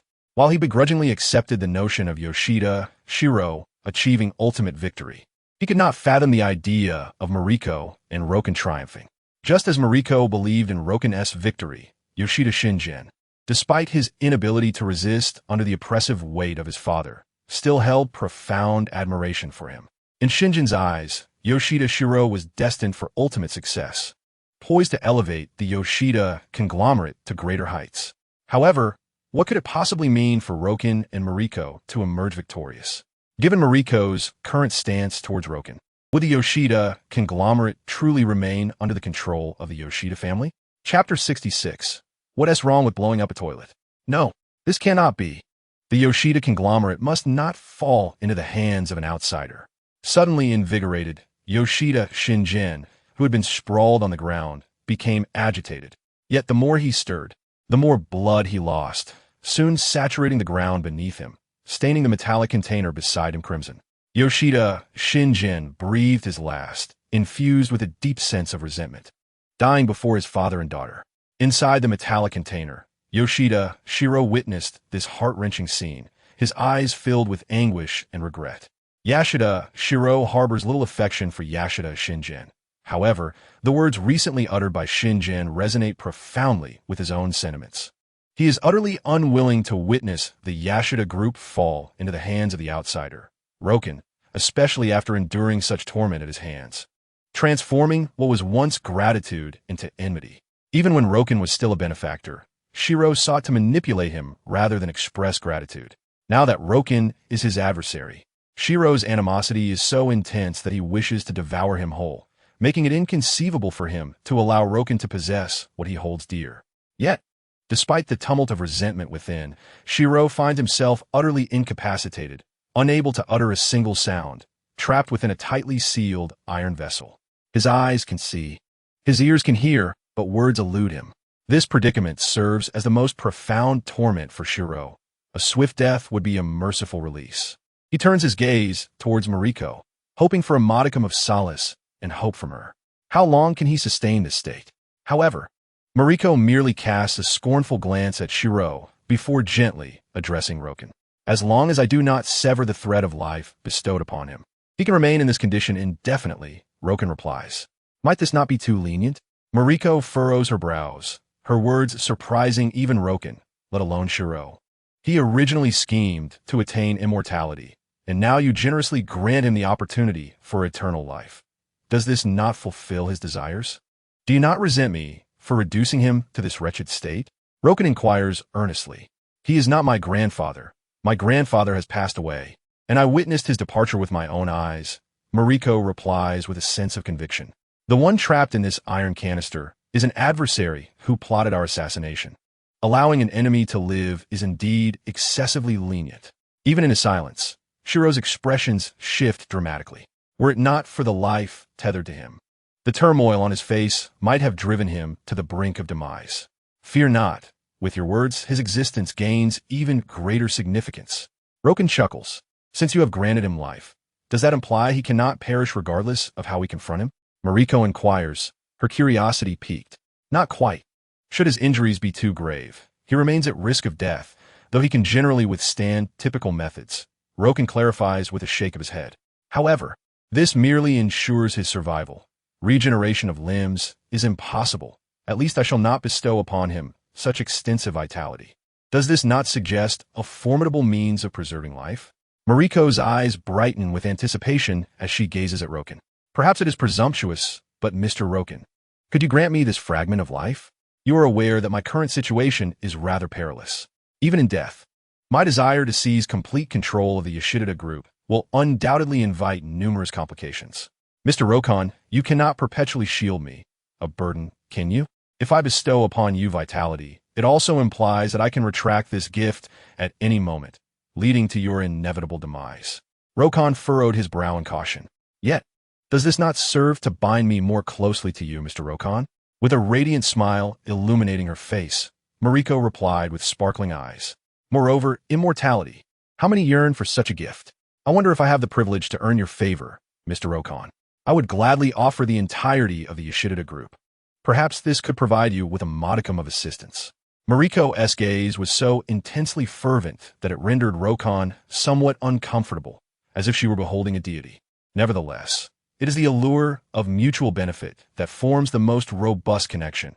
How long can a fleeting infatuation truly last? Roken grants Mariko life, and in return, she offers her loyalty and her influence. A remarkably equitable transaction, would you not agree? As Roken conferred vitality upon Mariko, the imprisoned Shiro, Yoshida, seethed with envy. Such unbridled immortality was precisely what he coveted. Had he known Roken possessed such capabilities, perhaps he could have feigned misery to attain the same vigor. Sparing himself from this current predicament, I feel invigorated, as if my strength has markedly increased. The youthful and vibrant Mariko's eyes shone with excitement as she eagerly prepared to wield a katana. Let's return for now. I have some experiments to conduct. Roken interjected, halting Mariko's gaze towards Shiro Yoshida. Very well, Mr. Roken. Mariko responded respectfully, ready to clear the surrounding bodies, only to witness Roken effortlessly assist in their transcendence. As for Kenichiro Harada, he had long since drawn his last breath. It remained uncertain whether he perished during Mariko's surprise attack or while she was enraptured by Roken. Despite Mariko's failure to glance in his direction upon her arrival, Kenichiro felt a profound sense of satisfaction, for he had indeed aided Mariko. As dawn broke, a soft golden light bathed Roken and Mariko. Mr. Roken, I never imagined you could fly. This is incredibly convenient. You are truly divine. Mariko's voice brimmed with excitement, her demeanor reminiscent of a spirited young girl before Roken. Do not allow anyone to approach your estate just yet. We shall retrieve the silver samurai later. For practicality's sake, Roken only brought Mariko and Shiro Yoshida with him, leaving the Silver Samurai at Mariko's estate until she secured control of the Yoshida group and could return it. Understood, Mr. Rokon, Mariko replied, her eyes darting suddenly to a building in the distance. Mr. Rokon, there lies the most infamous restroom. Indeed, one's actions often reveal their attitudes towards certain matters. Although Mariko did not comprehend the source of Rokon's animosity, her primary concern was to appease him, leaving other matters aside. Huh? Rokon turned his gaze at her, the cold glimmer in his eyes gradually transforming into a crimson glow. Hiss! A searing beam of light descended from the heavens, as if a divine entity had unleashed his wrath, obliterating the foul-smelling restroom in an instant. What is wrong with obliterating a restroom? It was replete with a stench so unbearable. Chapter 67. Reactions from all sides. The retreat of Hydra at the Shidada estate courtyard. Master, Mr. Rokon. Shueshu has been waiting for quite some time. Master, Mr. Rokon.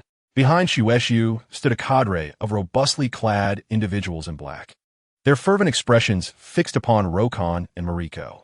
What is the meaning of this? Mariko signaled towards Shueshu with her eyes. Since you all departed, I have effectively become the highest authority within the Shidada group. With my status and capabilities, subduing them is but a mere trifle, Shueshu proclaimed with a hint of pride. Indeed, Shueshu had made significant contributions. At the very least, she ensured that the Shidada group did not descend into chaos during the absence of its 3 key members. This allowed Mariko to assume her role with greater ease and gradually gain control over the group's operations. As previously showcased, regardless of Shidada Shiro's initial intentions and schemes, it was evident that he genuinely sought to cultivate Mariko as a competent successor. This sentiment was well understood throughout the Shidada group, resulting in minimal resistance to her ascendance. Internally, the Shidada group was devoid of any turmoil, yet the broader network, including the entire world, was in uproar, not due to any other reason, but because of the explosive display from Rokon's chest cannon. Of course, the notorious restroom explosion also stirred considerable commotion. However, in comparison to the discussions surrounding a suspected nuclear explosion, the restroom incident seemed more like a delightful topic for after-dinner conversation. It appeared that Rokon's chest cannon paled in comparison to a substantial nuclear explosion, even falling short of the 2 mushroom clouds previously witnessed. Its impact was remarkably limited. Nevertheless, nuclear explosions are inherently significant events, especially when it was confirmed on-site that no radiation was detected, capturing the world's attention. Some speculated that it might be a new type of clean hydrogen bomb. Yet the site yielded scant evidence of explosive materials. Indeed, there were traces of explosives, remnants from the sequential detonation of individual missiles. However, this only deepened the researchers' confusion, as the data did not align. Do you think Wolverine could be behind this? Whispered some Hydra researchers, due to Madame Viper and her subordinates' untimely demise. Other Hydra factions were initially oblivious to the events that had transpired here. However, it could be concluded from the successful return of Rokon and Mariko to the Yoshida group that Rokon has ultimately triumphed. Even in the absence of knowledge about the events that transpired, it is evident that Rokon is the most suspicious figure. Impossible. How could such catastrophic destruction, akin to a nuclear explosion, be wrought by a mere individual? Nonetheless, even so, Hydra remains reluctant to believe that Rokon could orchestrate a miniature nuclear detonation. Hydra is more inclined to accept that this represents a type of small-scale nuclear technology possessed by the Yoshida group. This belief is not isolated to Hydra. Nearly all factions share this conviction, including the authorities of the Little Days. The Little Days authorities engaged in discussions with Mariko, seeking to acquire this technology. However, Rokon merely employed a bit of mental suggestion, coupled with the extensive political connections held by the Yoshida group, leading the Little Days authorities to abandon their pursuit swiftly. Logically, they found the existence of such a technology, which could circumvent nuclear non-proliferation agreements, quite favorable. Moreover, regardless of who inquired, they could assert ignorance, as they genuinely had no grasp of this technology, rendering them unafraid of investigations or public scrutiny. As for the actual application of this technology, could the Yoshida group, a pillar of the Little Days, refrain from contributing? In fact, to ensure the prosperous development of the Yoshida group, various favorable policies were enacted, further amplifying the already immense influence of the Yoshida group. While the authorities of the Little Days ceased their investigation into the small-scale nuclear explosion, other factions did not relent. Through Hydra's relentless efforts, they discovered the temporary base previously utilized by Lady Viper and viewed footage from just before the explosion. No, could it truly have been Wolverine? Is this individual even human? Hydra found it utterly unacceptable upon viewing the footage. Despite their extensive research into extraordinary powers and mutants, they had never encountered such a direct and horrifying ability. In an era before the emergence of various superheroes and supervillains, Hydra's understanding of superpowers was limited. Even the most formidable mutant, Magneto, could merely redirect a few missiles, and specially designed weaponry could effectively counter him. Even Charles, with his telepathic abilities capable of influencing numerous individuals simultaneously, could be thwarted with a small device that blocked mental communication. Even the so-called Black Queen, who could absorb all kinetic energy, ultimately vanished under the onslaught of the Space Stone. But how could one contend with a human nuclear bomb like Roken? Especially considering that Roken is not a physically frail figure like Magneto or Charles. He possesses immortality. Halt all plans targeting Wolverine. Initiate attempts to create a clone of Wolverine for research. Upon realizing Roken's capability for human nuclear explosion, various factions within Hydra engaged in intense discussions, ultimately issuing a unified command. Just as Hydra would not proactively target Charles or Magneto when an individual's power and threat exceed a certain threshold, it becomes counterproductive to pursue them aggressively. Hydra's primary mission remains the cultivation and expansion of its own strength.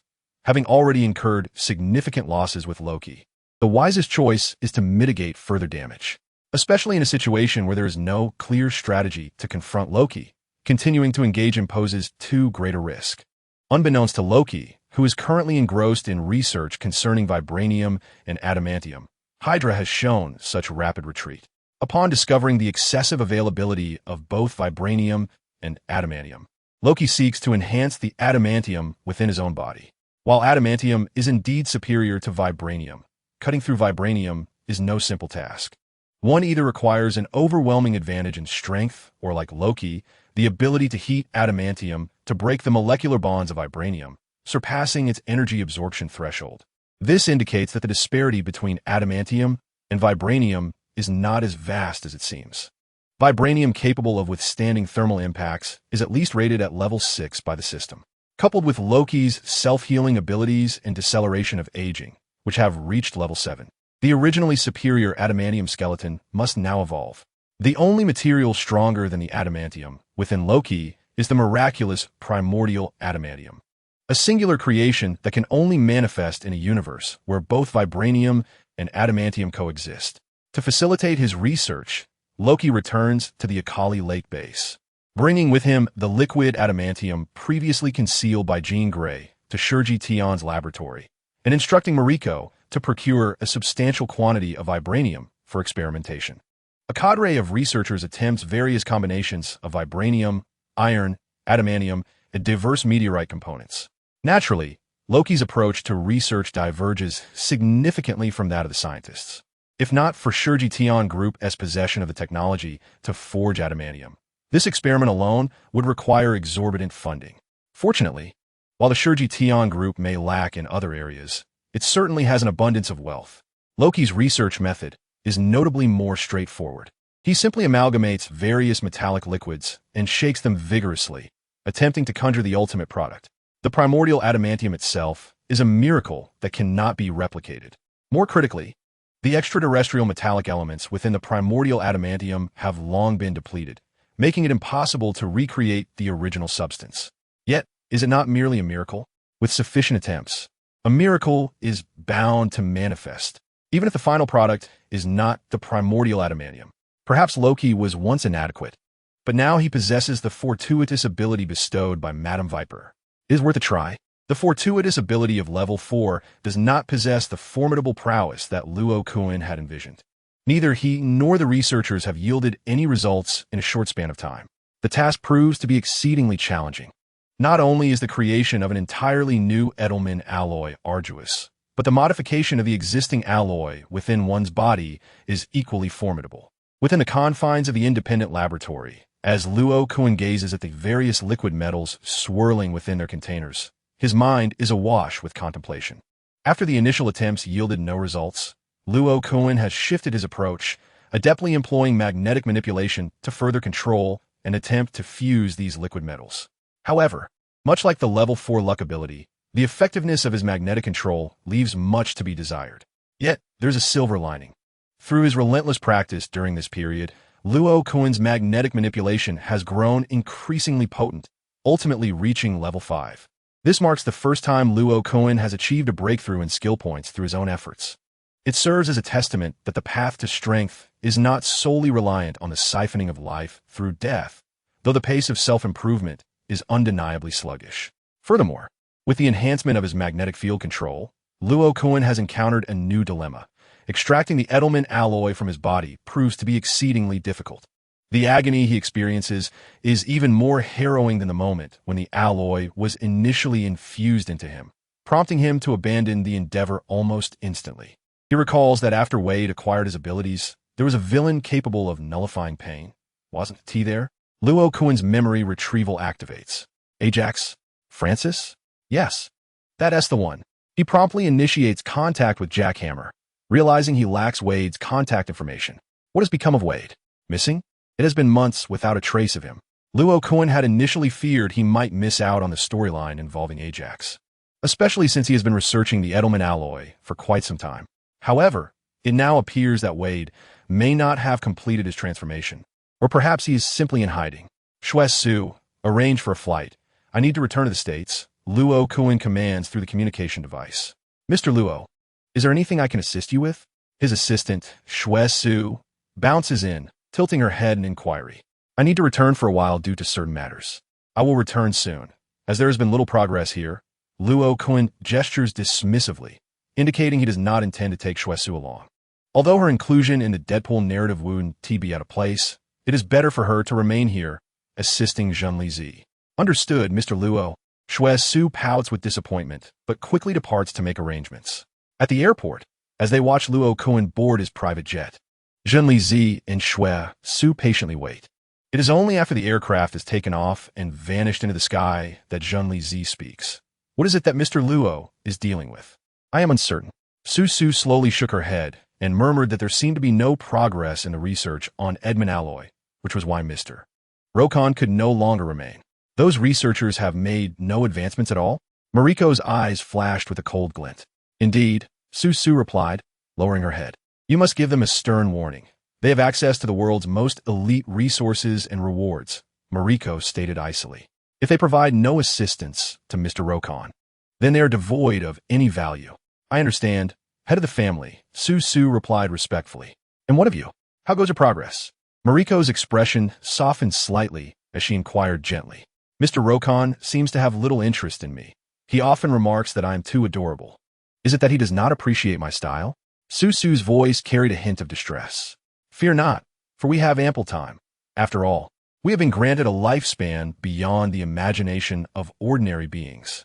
A slight smile graced Mariko's lips, her tone imbued with pride. However, since Mr. Rokon is currently in a less than favorable mood, let us engage in activities that might elevate his spirits.